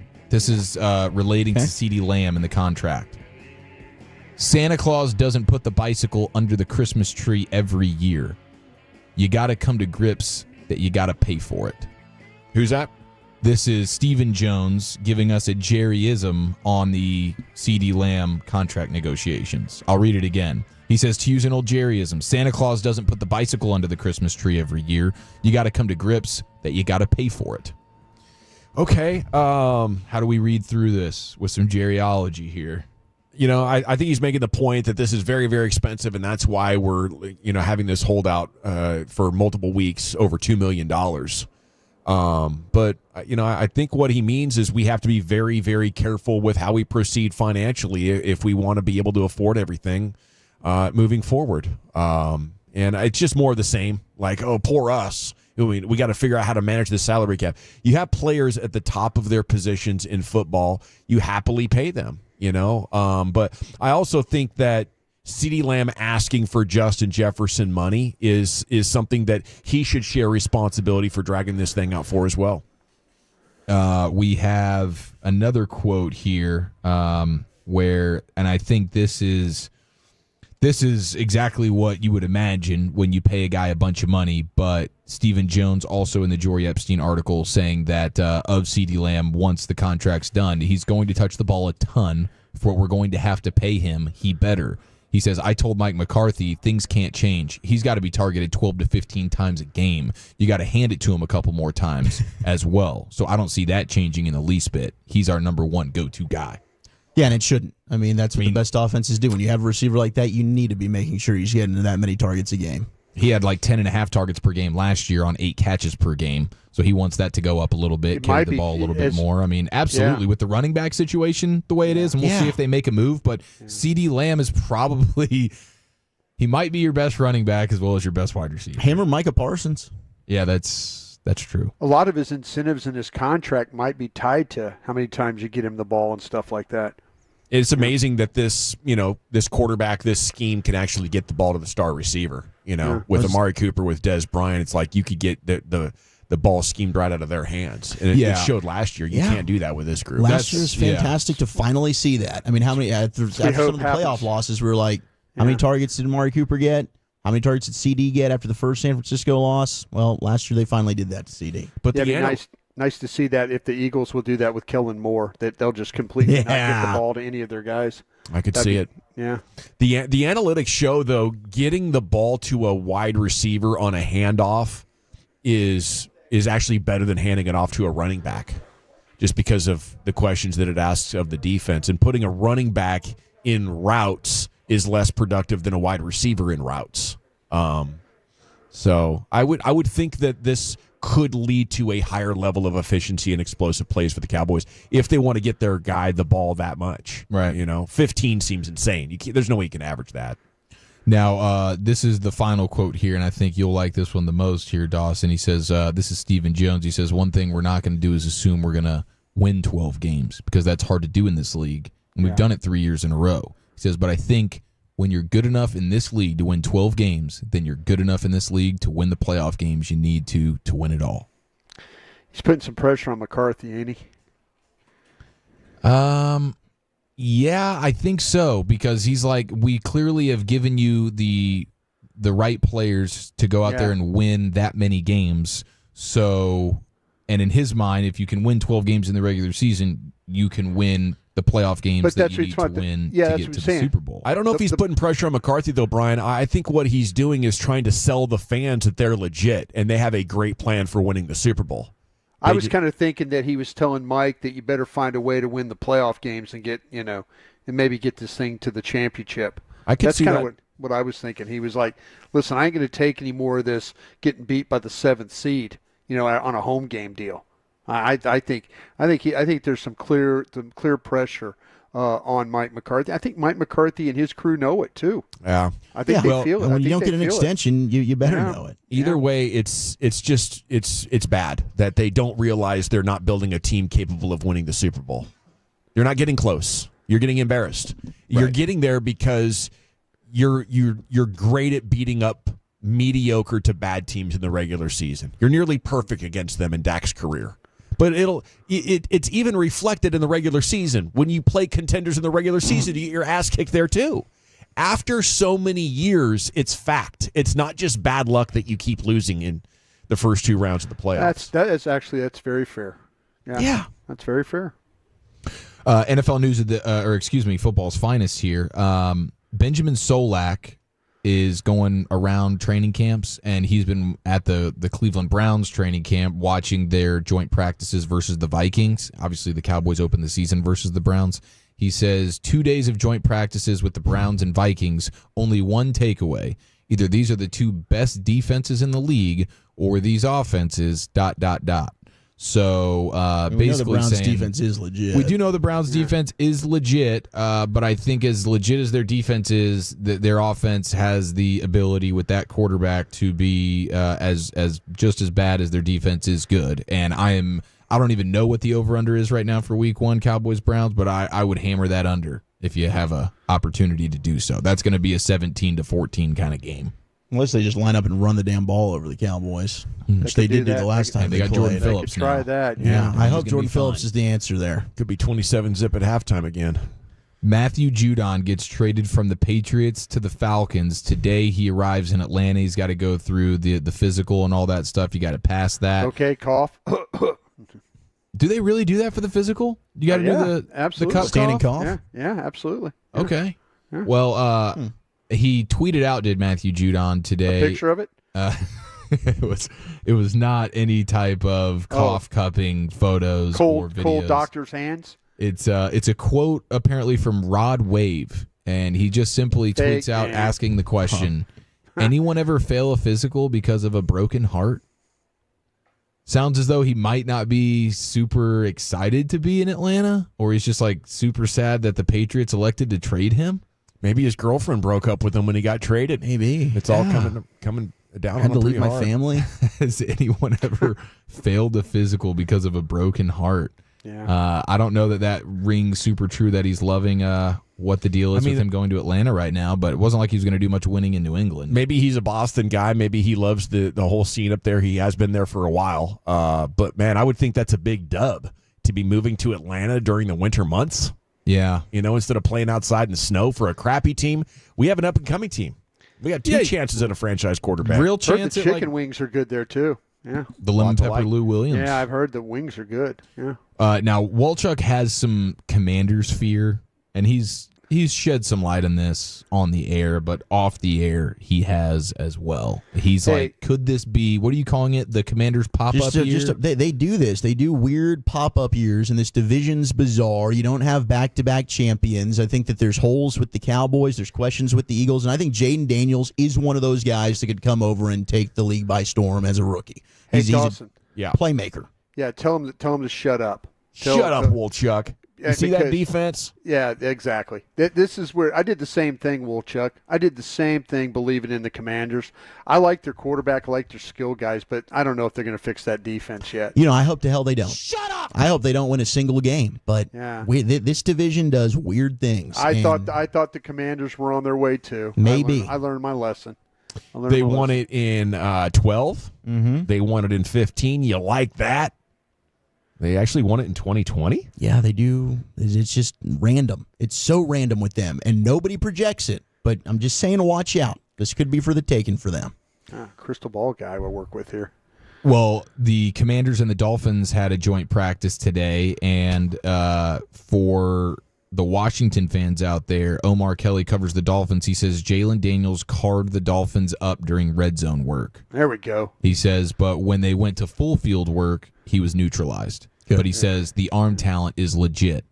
And I guess this is the first time he's seen him in person covering the Dolphins there and seeing Jaden Daniels. So I always want to call him Jalen Daniels. Jack Daniels. Yeah. But yeah, he apparently threw 5 touchdowns in the red zone. In the red zone work, it was just Jaden Daniels dominating through the air. Terry McLaurin and company catching the ball there. I just think their offensive line is not going to allow for him to really unveil what his true greatness is. You'll see glimpses of it. Like there will be plenty of SportsCenter top 10 highlights involving him. But man, I do think that offensive line and Cliff Kingsbury as the play caller, I don't think he's helping him at all. You have Andy Reid saying the plan is the Chiefs are going to be playing their starters, including Pat Mahomes, for the entire first half of Saturday's preseason game versus the Lions. He does this every year. He plays his guys. It just feels so risky. My dear God. It is, but I guess when you win Super Bowls... Oh, no, you can do whatever you want. He believes this is the right way to do it. Yeah. It's hard to argue with him. Yeah, I mean, for sure. It'll only be the one time it really backfires. I mean, you would think it almost did on you with Hollywood Brown having a shoulder issue that's going to keep him out now for like 6 weeks. But until it happens to Mahomes or Kelsey, I guess nobody's really going to scoff at whatever it is Andy Reid wants to do. Now, I have some sound here. This is a high school head coach in Alabama, and his school is getting ready to open up their season versus apparently a dominant team, Carver Montgomery, and they have a bunch of Power 5 talent. Listen to him when he's talking about his team's chances in Week 1 versus this high school powerhouse. This guy's going to Alabama, this one's going to Florida, this one's going to Texas A&M, this one has 20 offers, and we got a bunch of pie caps and Fijis. They're going to be tackling the guys that they're going to be cheering for in a year or two. Yeah. They're going to be tackling the guys they're going to be cheering for. He says we got a bunch of pie caps and Fijis that are going to be tackling the guys that they'll be cheering on next year. Oh, that's awesome.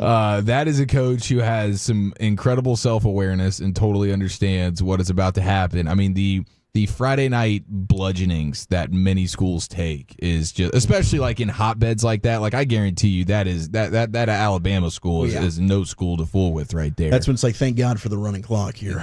Yeah, hey, trust me, the running clock is your best friend. Yes, it really is. Yeah. ESPN fired Robert Griffin today and Sam Ponder, and then Kirk Herbstreit's dog started trending because they were like, they're going to be replacing RG3 with Herbstreit's dog. And yes. I'm like, yeah, you know what? Probably will. That is probably the plan here. I think it's Jason Kelsey that's replacing RG3. Yeah, it's Kelsey. I love RG3 on social media, though, just tweeting and posting like he's not even acknowledging the news happening. Yeah, just tweet through it, bro. Just tweet through it. Just tweet through it, Was it the croissant pig that did him anything? That croissant pig makes everything funnier. The fact that in the same week that he did the most ridiculous photo on the internet, he also gets fired. You can't help but think that sort of played a little bit of a part in that one. He'll get another gig, right? He'll get another gig, I thought he was good in the booth for college football. Yeah, I think he's good for college football. He'll get a gig. Yeah, he will. I mean, big noon kickoff or something. Will yeah, Fox was after him pretty hard before he just decided that ESPN was going to be a spot. So maybe we'll see him on Fox for this season. But I think the way this stuff goes, like he still gets paid out the next 2 years. He's not stressing. I mean, he's not stressing anyways. Yeah. No, he's having a good heart about it. He's tweeted out a link, well, not a link, but a image of, what is this, Friday? The movie Friday? Yeah. When the pop said, how you get fired on your day off? he tweeted that out, bro. Yeah, it's funny. Yeah. He's probably more of a Fox guy than an ESPN guy, if you ask me. Sure. A little edgy. A more risque. Yeah.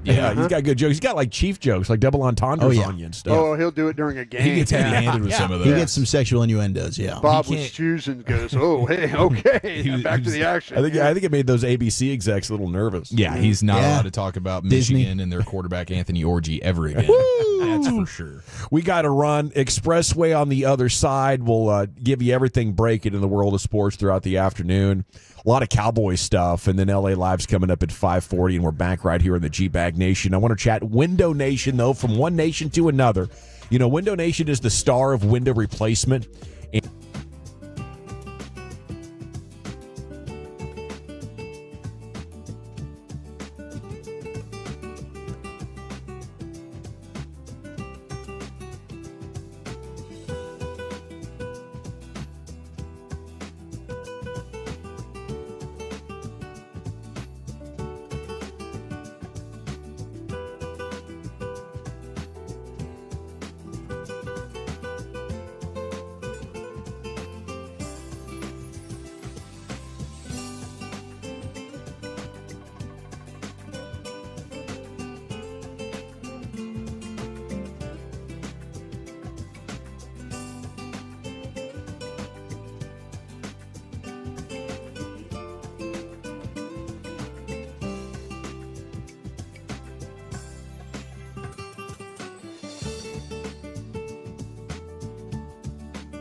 Do you think it's true that you've got to forget something else to remember that Uber Eats has groceries? No, that's absurd. Hey, remember when you used to be a, what was it, a pepper lady? Pepper lady? Wasn't it Cinnamon Sisters? Basil babes. Saffron Squad? Nutmeg maidens? Paprika? No. Nutmeg Maidens. I just said that. Was it Spice Girls? Doesn't sound right. Was it Saffron Squad?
Power is yours. ComparePower.com.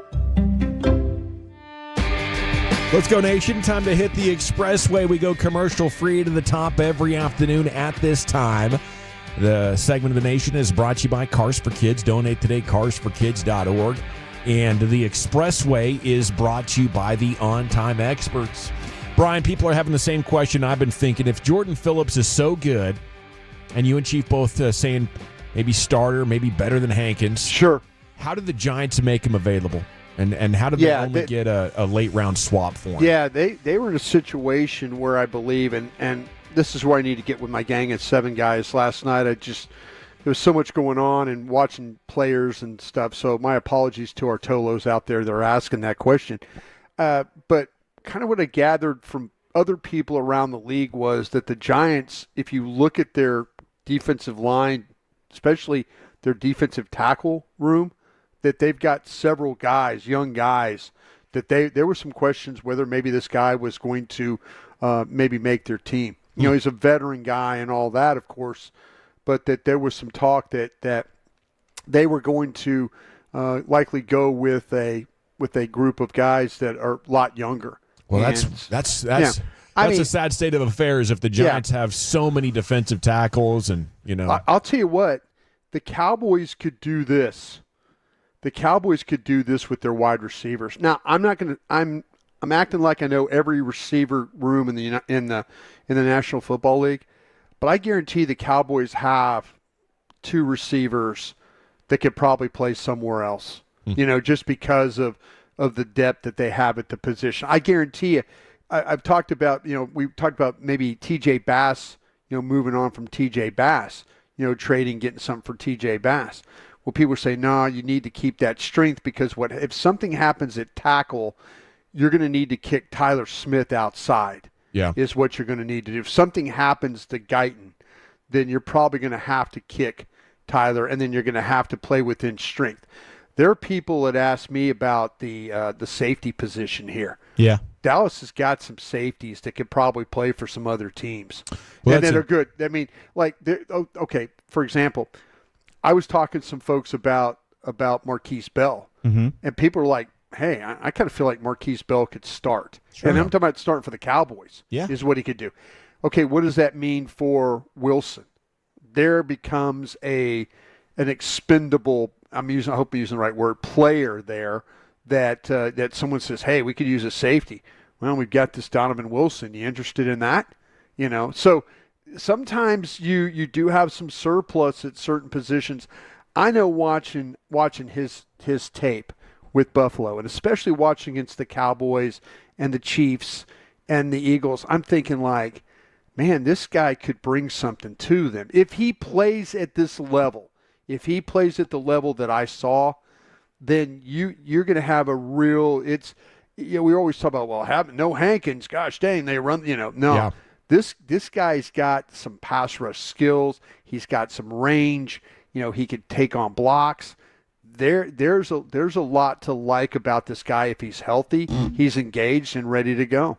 Sounds good. Thank you for that report. As Broaddus continues live from Oxnard on the tennis courts, it is the G-Bag Nation. Dak on his ankle today, a press conference about 3 o'clock. He said, I'm fine. Whether it's a day of rest here or there or taking a vet day, I'm fine. There is no ankle gate. So stop asking about it, Broaddus. I think is what he said. Yeah. No long-term issues or residual effects. That's Dak living in fantasy land with his injured ankle again. But I appreciate the tone. No long-term effects.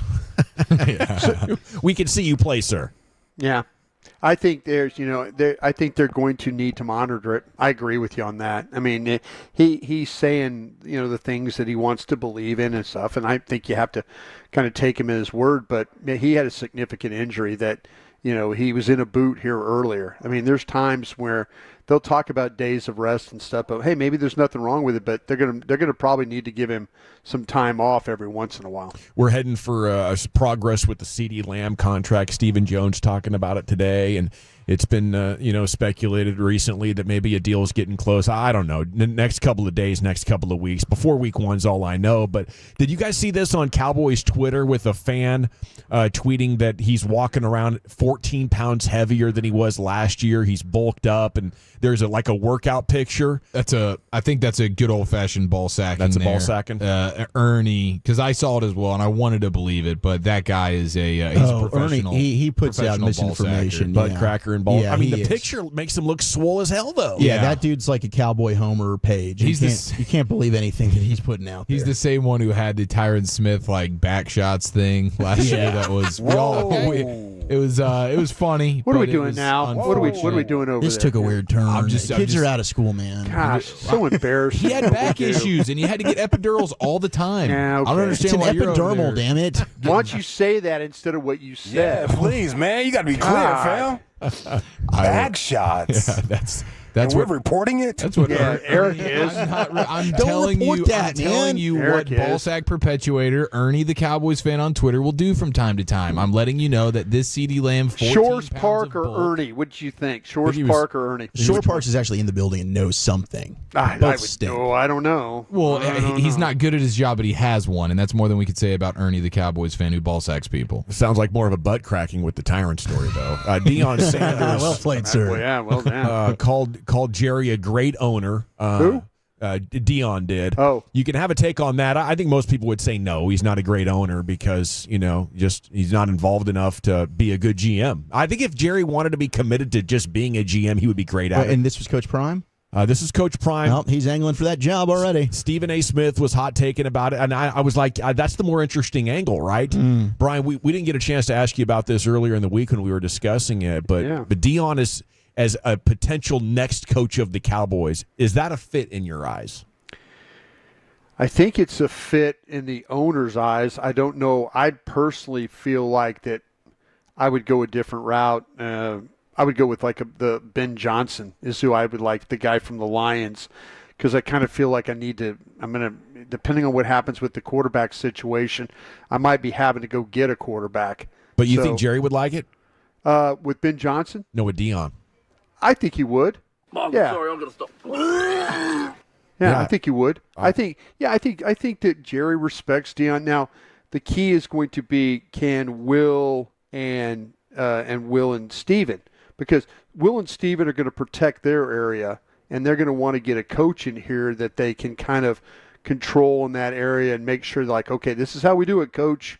This is how we work, and in that way, and then they can continue to do what they need to do to build this roster. So I don't know. Dion might be a little bit of abrasive about it, like, hey, what are you doing, kind of a thing, and question Steven and Will, and so I don't know if that necessarily would work. I think Jerry would be okay with it. Absolutely. I mean, it's a really fun kind of idea that if the Cowboys would go in a new direction, if Shedeur wanted to come to the Cowboys, and he mentioned Atlanta and Dallas as the two main places that he wanted to go, maybe you could get a package type deal. And I know that would send such an excitement through the fan base, number one, and I know Jerry would like how much headlines it would create. I mean, you would dominate the news cycle even if you lost the majority of your games. Yes? Cowboys wide receiver Brandon Cooks and safety Donovan Wilson dinged today in practice, just a little bit, and nothing of concern, right? No, the Cooks is dealing with a little knee soreness. He was he was running around quite a bit yesterday, and then today I think it just kind of caught up with him. The next few days he'll have off. That's good. Wilson got his knee banged into. He had to go to the medical tent, then came back out and went back out on the field. So he's going to be okay there. Damone Clark is dealing with a knee sprain that he suffered in the game against the Rams the other day. So that's something we probably need to keep an eye on of Clark not getting some work here. Probably probably not going to get any work until we get back to Frisco. Okay, Mike McCarthy said he does believe at today's press conference Micah Parsons could probably play running back in the NFL, but don't expect him to see it anytime soon. If Micah Parsons got hurt running the ball in practice, I would just walk out the front gate and keep on walking, said there Mike. He goes. Yeah, he said that was a great line because, he understands. So, do something stupid, put him back there and have him get hurt. Yeah, might as well just pack it up and get on out of here. Yeah, that's what you don't want to do. Nope. Okay, Rangers open with the Twins tonight, guys. It's going to be Bradford against Ober with the Twinkies in town. They start tonight 9.5 back of Houston, only 5 games better than last place Oakland. It is a sad state of affairs, but how about this offense last night with Bang Bang and then Heim in back-to-back innings, tying the game and then winning the game? They've been putting up better offensive numbers here over the last week or so. Could this be the turning point that we need, Wolchuk, to at least feel better about it the way they are down the stretch? It's the last gasp. I mean, maybe you get Doley going here. I mean, we've seen him be able to carry an offense at times, a 2-home run performance. Bat got hot. You didn't have Josh Young, got the night off. He's back in the lineup tonight playing third. Heim and Langford with some massive hits for you. We can pray. We can hope that that is the catalyst. We've said it several times, but last night was that was the game of the year from an entertainment standpoint. It was a fantastic baseball game. Yeah. Oh, yeah. I mean, you get 2 from Doley, who's on fire now. Yeah, hitting the back and forth, up. the lead changes. Yeah. So, I want to feel like going into 2025, like we have, at least our offense back. Carry like some whatever momentum. happened this year with the injuries, we've moved on from that. Maybe you shake off the post-World Series hangover. Yeah. Now we're ready to kick ass and take names. Yeah. And I don't think there's any chance 9.5 back that you're going to track down Houston at this point in the season, considering how many starting pitching injuries that you have now as well. But dang it, could we get the good vibes flowing once again and at least give us a good winner of belief? And I'm not going to lie, guys. I already checked out the spring schedule for 2025 when we're going to be there in Surprise. So yeah, I've moved on from that. I mean, this whole, we talked about it when this started. The whole series was going to be, they had the games against the Astros and the Yankees and the Red Sox and all that, and now the Twins. To me, no, they are what they are. Unfortunately, they got too far behind. The bats weren't good enough this year. They got a lot of injuries along the way that kind of hurt them. So, yeah, this just not our year. And whatever they have to do to kind of get maybe to see DeGrom pitch or those kinds of things, sure. But I'm looking at 2025 right now myself. Okay, so what would you guys rather have? Like the season ends, and in both scenarios here, you're not making the playoffs, but you can finish out with some positivity. The offense gets back rolling. You have more nights like last night, but you play your way out of the top 10 in terms of draft position. Or you continue to suck and you end up with a top 5 pick. Suck.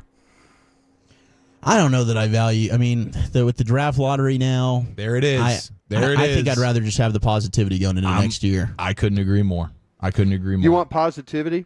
Yeah, I mean, look, we thought Jack Leiter was going to be awesome. How's that feeling right now? You know, hopefully Kamal Rocker ends up being good, but they've had top picks and not drafted well. Everything we've talked about Paul Skeens is kind of like, I feel like Jack Leiter had the same type of talk. Yeah, coming Paul out of Skeens Vanderbilt paid off. Leiter didn't. I know, that's what I'm saying though. But I'm totally let this general manager work the angles that he has. I hope to God he's your general manager next year. He doesn't have an extension. Yeah, but in the point that Wolchek makes about this draft lottery, you know, you could finish with the 10th or 11th, still end up with a top 5 pick, you know. So I think there is, you know, significant potential here to have give the me best the of both worlds. chances. If is it weighted to where I have more chances if I'm not any good? Yeah, for sure. Give it to me. Go. Let's go. Okay, how about this idea from MLB? 6-inning minimum for starters. Apparently, they've been considering this. You got to go 6 unless you hit 100 pitches, 4 runs, or you get injured. It seems kind of far-fetched, but, you know, I like it. You know, make the starter a little bit more of a prominent role in games, and I think give the offense a chance maybe if they can get through that order 2 times to, and that third time actually open up the game a little bit. That's probably what they're looking at. It's like, okay, well, let's try and up some runs here. Or let's hurt pitchers more, whatever they want to do. Yeah, that's why they, you know, capped it at 100. And if you do get hurt, if you got to leave due to injury, you can't hit your next spot in the rotation. You would have to sit out at least one swing through. It's interesting. To prevent gaming of the system. The Australian B-girl Ray Gun says online hate following her breakdancing has been devastating, and her and her family are asking for privacy. Hold that. And give some to Australia, too. Why'd you send that out there like that? That was weird. Come on, man. That was making a mockery of breakdancing. That was really strange. It was, strange. but it was patently hilarious. It right? was I mean, awful. every one of these memes. I seen it live, and I was like, man, what's going on? Do I need to put this out? Let me put this out. Is this her name? This can't be real. This is too good right now. Is her name really B. Ray? Is that it's her? Ray Gun. Ray Gun. Okay. Yeah. Did she write a dissertation or something like that about breakdancing and they try to study the culture? They went out there and just made a mockery of it. Yeah. She just butchered. Oh, it doesn't make any butchered it, sense man. how that happened. The comedic value of that stuff is, I mean, these memes have not got, I haven't gotten sick of them yet. Like these memes and these different videos are How do you freaking- make it this far? I don't know. Like, how do you get to the Olympics? That's what I'm saying. Incredible It's so mystery. weird. They obviously consulted no actual breakdancing people. Yeah. And obviously, you can't watch breaking in Australia. That's not allowed. That movie is not allowed. It's a hard place. It's a hard place to get to. We couldn't check on them. You know what I'm saying? It's a long flight. You know, you're like, hey, we can't get there. We can't. It's awful. Can't referee them. Yeah. There's so many awesome people breakdancing on TikTok from all around the world. I'm pretty sure I could find, you know, a pretty dang compelling, you know, competition off of just the social media apps. Yeah, I hope they roast her for the rest of the year. Yeah. Yeah. And you know what? If it's that brutal, you kind of got to be able to laugh at yourself. Like, you know, I didn't realize how bad it was. Yeah. Come on, she did a kangaroo jump, dog. What? Come on, Lucy. You know they're in Brooklyn. They do in Brooklyn they do the kangaroo jump all the time. Yeah. Watch me now. Watch now. Get the kangaroo. When she starts like finger waving to the crowd and like hitting it back to her ear, like watch Let's go. Hyping it up. It's like she was doing those, like she was doing the lunges and stuff like that with the ball toss. You know, like she was working on her abs or something. I don't know what the hell. I expected Richard Simmons to come up and be like, yeah, girl, we're sweating to the oldies. Yeah. Okay, so the courage. The total. This was her husband getting her in. I guess her husband was a judge in Australia. Yeah, there you go. She got some friendly help. Husband got her through. Man, And she must have that. Thing was rigged. I'd like to see the other contestants there. You know what I'm saying? How about the other contestants involved? No doubt about it. And let this be the final point on my Scotty Scheffler take from a couple of weeks back. It's not a real competition. Brian. Yeah, they got a bunch of ray guns. Yes, that's what he's up Golf. against. He's up against a ray gun because the rest of the world doesn't golf or breakdance nearly as well as we do. Here's Lucius in the Pimp Cup. It's time now for LA Live. Gosh, this is funny. Yeah, that's awful. Downright disrespectful. I seen it live, bro. I was like, man, what? So bad. What did the plug give me? Because this could not be happening on my television. She goes one leg up, 2 hands back. What are we doing? This is like an American Idol when they show you the auditions of who didn't make it. Yeah, exactly. She bang, she bang, she move, she move. It's the perfect illustration. Everybody always says, like, man, they should have like a regular person who doesn't know what, like, how to do whatever the competition is to that just would be show how funny. hard it is. Like, she's the perfect example of that. Yeah. gosh. She serves as a bad example for everybody. That's what we're doing. Yeah, don't be this. Yeah. Hey, if you want to be a break dancer, this is what you don't want to do. She keeps doing the dice thing. The dice thing, the sprinkler. She needs to stop She's this bringing it all back. Sprinkler. All right. Let me get focused real quick. I want to say R.I.P. to a radio great. Kelly from the Pugs and Kelly show has passed away. I seen this on Pugs post a few times this week. Get out of here. Yeah, it was really sad when I seen it. Kelly from the Pugs and Kelly show, she passed.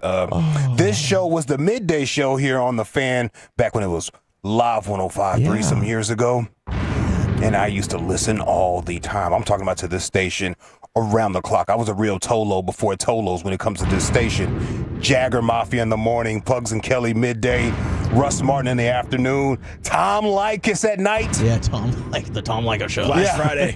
Yeah. 1-800-5800-TOM is the number. And then Dr. Drew Love Lines late at night. So R.I.P. Kelly, man. That is really sad. She is such a funny lady. So sad. She had me locked into so many TV shows that I really didn't care about, but all of a sudden she talked about it. I was like, I got to see this show. So I'm watching Rescue Me and all types of good stuff, man. That's so sad. It really is, bro. Really, really is. R.I.P. to Kelly. All right. After I got my Dawson off, let's get into L.A. Live right there. The great Rick James. Well, all right, you squares. It's time to smoke. Fire up this funk and let's have a toke. It'll make you dance to some of everything. Everybody get high. I agree. I think every boy by the age of 8 to 10 should be punched in the face for doing something stupid. I think that, like, you know, is the stove hot? If you say something stupid and you offend someone and you go out of your way to do it, I think if we did that, I think by the time when they grow up, they don't try to act so studio tough and everything. Oh, microphone tough. There's a consequence. And everything. Yes. Keyboard thugs, too. People sure like to talk real spicy to you when they're not close to you. Yep. Oh, yeah. Oh, my gosh. They talk so nasty. I think a lot of people need to get punched in the face a lot more. I've been punched in the face. It slowed my mouth down, that's for sure. 100%. Oh, it slowed me down. Yeah. That's why I don't talk very much these days in public. 5 hours is enough. You're being awful quiet over there, Dawson. I got a daughter. I got a daughter. Let me tell you a story. Yeah, you fellas been punched in the face before for something you said? Yes. Yeah.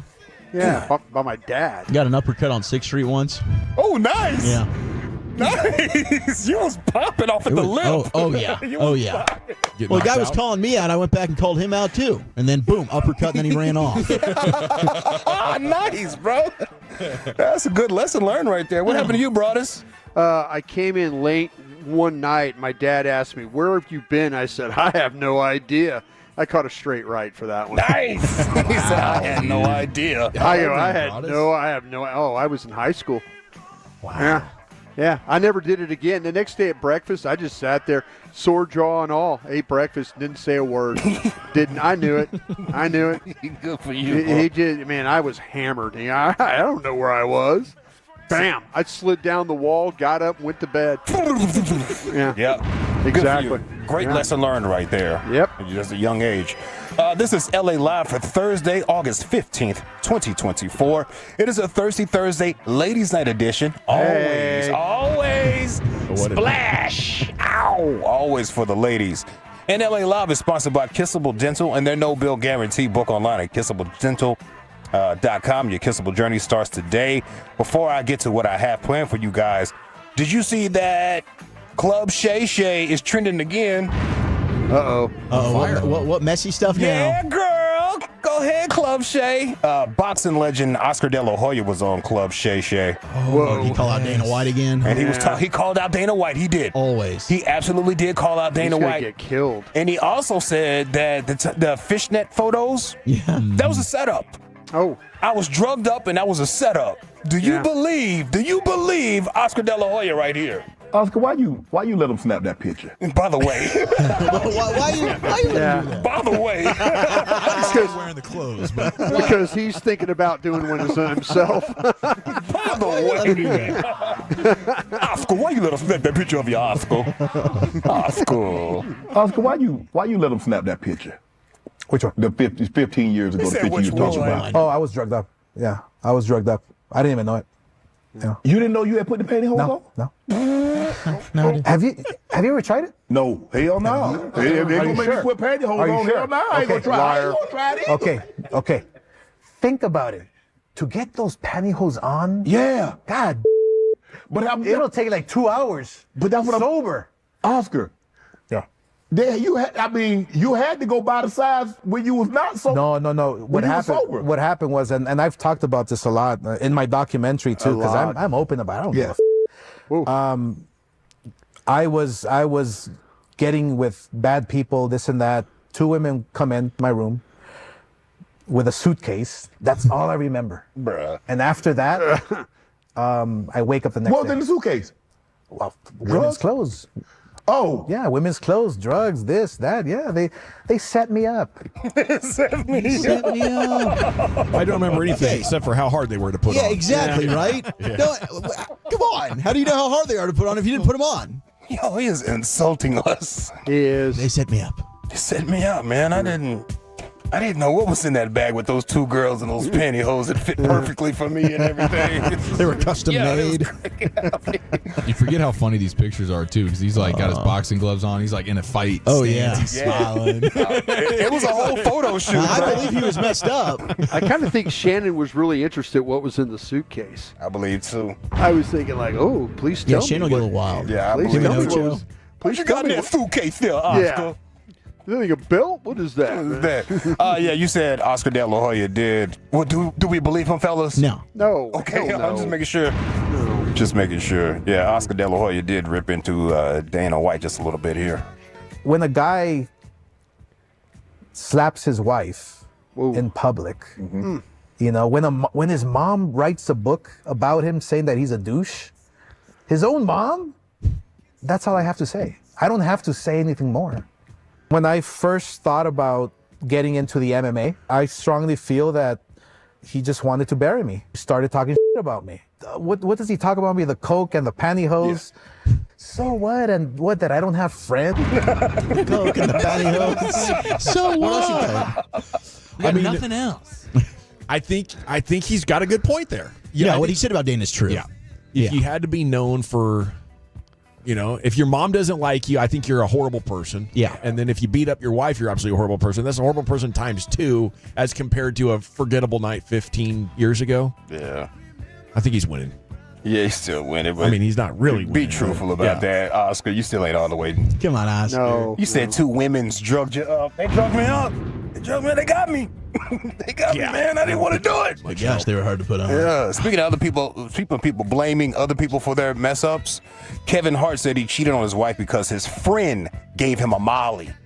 And the Molly had him going. Oh, jeez. And somehow the girl ended up in his bed because he was on the Molly. You still took the Molly. People, look, he blamed a friend and the Molly. Yeah. Not him. No decision was made by Kevin. Responsibility. Was the friend named Molly? That's what I want. I've been looking everywhere, and I just can't seem to find Molly. Just some wild stuff out here. Take accountability for yourself. No kid. Andy Pettit showed us how it was done with the roids. He did. Was just like, yep, I did it. I did it. You got me. And Andy's been forgiven. Story was done 24 hours later. Look at Should have that. done the same, Roger. Yeah. I think Andy misremembers. Fall on the grenade. Yeah. G-Back the Day, we do it every weekday on the Fan at 2:30. If you see anything floating out there, don't be afraid to hit me up, man. At Lucky Lucius P on social media, Lucius Alexander on Facebook. Or you can follow us all if you find G-Bag Nation on Twitter. Our winner right here, Redneck Brawl, still going. Oh, no. Looking for 5 tomorrow. Looking for 5 tomorrow. Redneck Brawls on Instagram. If you want to go see this clip, there's an Oklahoma man that went undefeated in the Texas prison system. But this time he ran into a good old Texas boy. Put them hands on him. And listen to this commentary by these good boys. He got speed. Here we go. He got speed freak on his leg. I like that. Oh my God. Oh, my God. He's tearing that ass up. Yes, he is. He has ripped a bunch of people's names. There ain't a doubt about it. Buddy, if he can do this right here for 3 rounds, buddy, he's going to be tough to beat, buddy. Dude, he came in. He came in there with sheer confidence. The other boys are starting to come Sheer back. confidence. Oh, my God. Oh, Oh my God! Oh my God! Oh my Oh, he's out! He's f***ing out! Oh my God! Oh my God! Oh my God! Oh my God! Oh my God! Oh my damn! Damn. Hey, sometimes it don't matter how much you want it, son. Oh my damn! Look at the replay. That boy's about to go home. Replay. Here's the shot right here. Them boys are moving so fast they're glitching. Here it goes. Boom! It was that right. That right ended Buckled him. Buckled him. That's still funny to me. Buckled him. LA Live, 105.3 The Fan, Thursday. I have a question for the Tolos. I asked this to the Tolos that follow me on Facebook. You guys still go on Facebook for anything? Birthdays. Yeah. That's about it. Yeah, every now and then I'll post something Yeah. or I'll check my messages maybe once a month. Man, so Facebook is dry on the G-Bag Nation. It's dry. Yeah. It's all good. Has a celebrity ever blocked you on social media? Have you guys ever been blocked by a celebrity on social media? Not that I'm aware of. Count a player as a celebrity? Yeah, anybody with some... Dalton Schultz blocked me. Were you critical? Dalton Shorts. Very, very critical of him. Critical of him? Very Yeah. critical, You like yeah. it? Yeah, he Yeah. did not like it one bit. Jordan Lewis blocked me. Jordan, were you critical? Yeah. I think I tweeted something. I think he checks his Were name you after hating or were games. you just being critical? I was being in my fan. I was probably hating. Okay. Cover better, you idiot! Fall on an Oscar? Yeah. Probably like, dude, you suck. Yeah, I feel you. I ain't mad at you. I don't think I've ever been blocked. I wish you could look at that. Need I to don't know. check that. If you just I search blocked around. Check it out. How many people have blocked me? Yeah. Well, I got questions. We got answers like this from the Tolos. Has a celebrity ever blocked you on social media? Tolo said, if you consider Greg Henson a celebrity. Oh, wow. Heck yeah, I do. Funny, I blocked him. Michael Rappaport did on Twitter. I got blocked by Charlemagne the Fraud. Oh. Sean Sharif blocked me. Ben Rogers blocked me. He's Charmin Soft. Yeah. Shout out to Ben, bro. I think he blocked me too. I think he blocked my phone, my real phone number one time. no. I was sending him text messages, and I was like, man, for some reason, my things aren't going through. He was like, I don't know what's going on. That's crazy, man. Son of a bitch. Block me, bro. Let's see. I got blocked by Wesley Snipes for making IRS jokes. Oh. Yeah, that'll get it. Matt Barnes blocked me because I called him Becky with the good hair. There you go. Britney Spears blocked me because I said she still needs to be in that conservatory ship. Oh, jeez. Don't free Britney. That's good. That's good trolling right there. That's I mean, great. these are good reasons to get blocked, though. Yeah. Yeah, that's what I'm saying. Like, if you were hating a little bit and they seen it, yeah, I get it. Has a celebrity ever blocked you on social media? Another Tolo said, I got blocked by Charlemagne because I kept calling him Lafayette from True Blood. He looks just like that guy. I posted a picture of my shirt I bought at the ballpark of Jose Bautista getting punched by Odor. Oh, yeah. Jose blocked me. Yeah, I bet he blocked a lot of people. I'm sure he did. I love watching him do interviews about that moment. Yeah. Tell me more. Let's see. Larsa Pippen blocked me a few years ago because I said she takes pictures. She never takes pictures with her kids. You know? He's out there having Just a lot of MJs. vacations. Yeah. Younger men.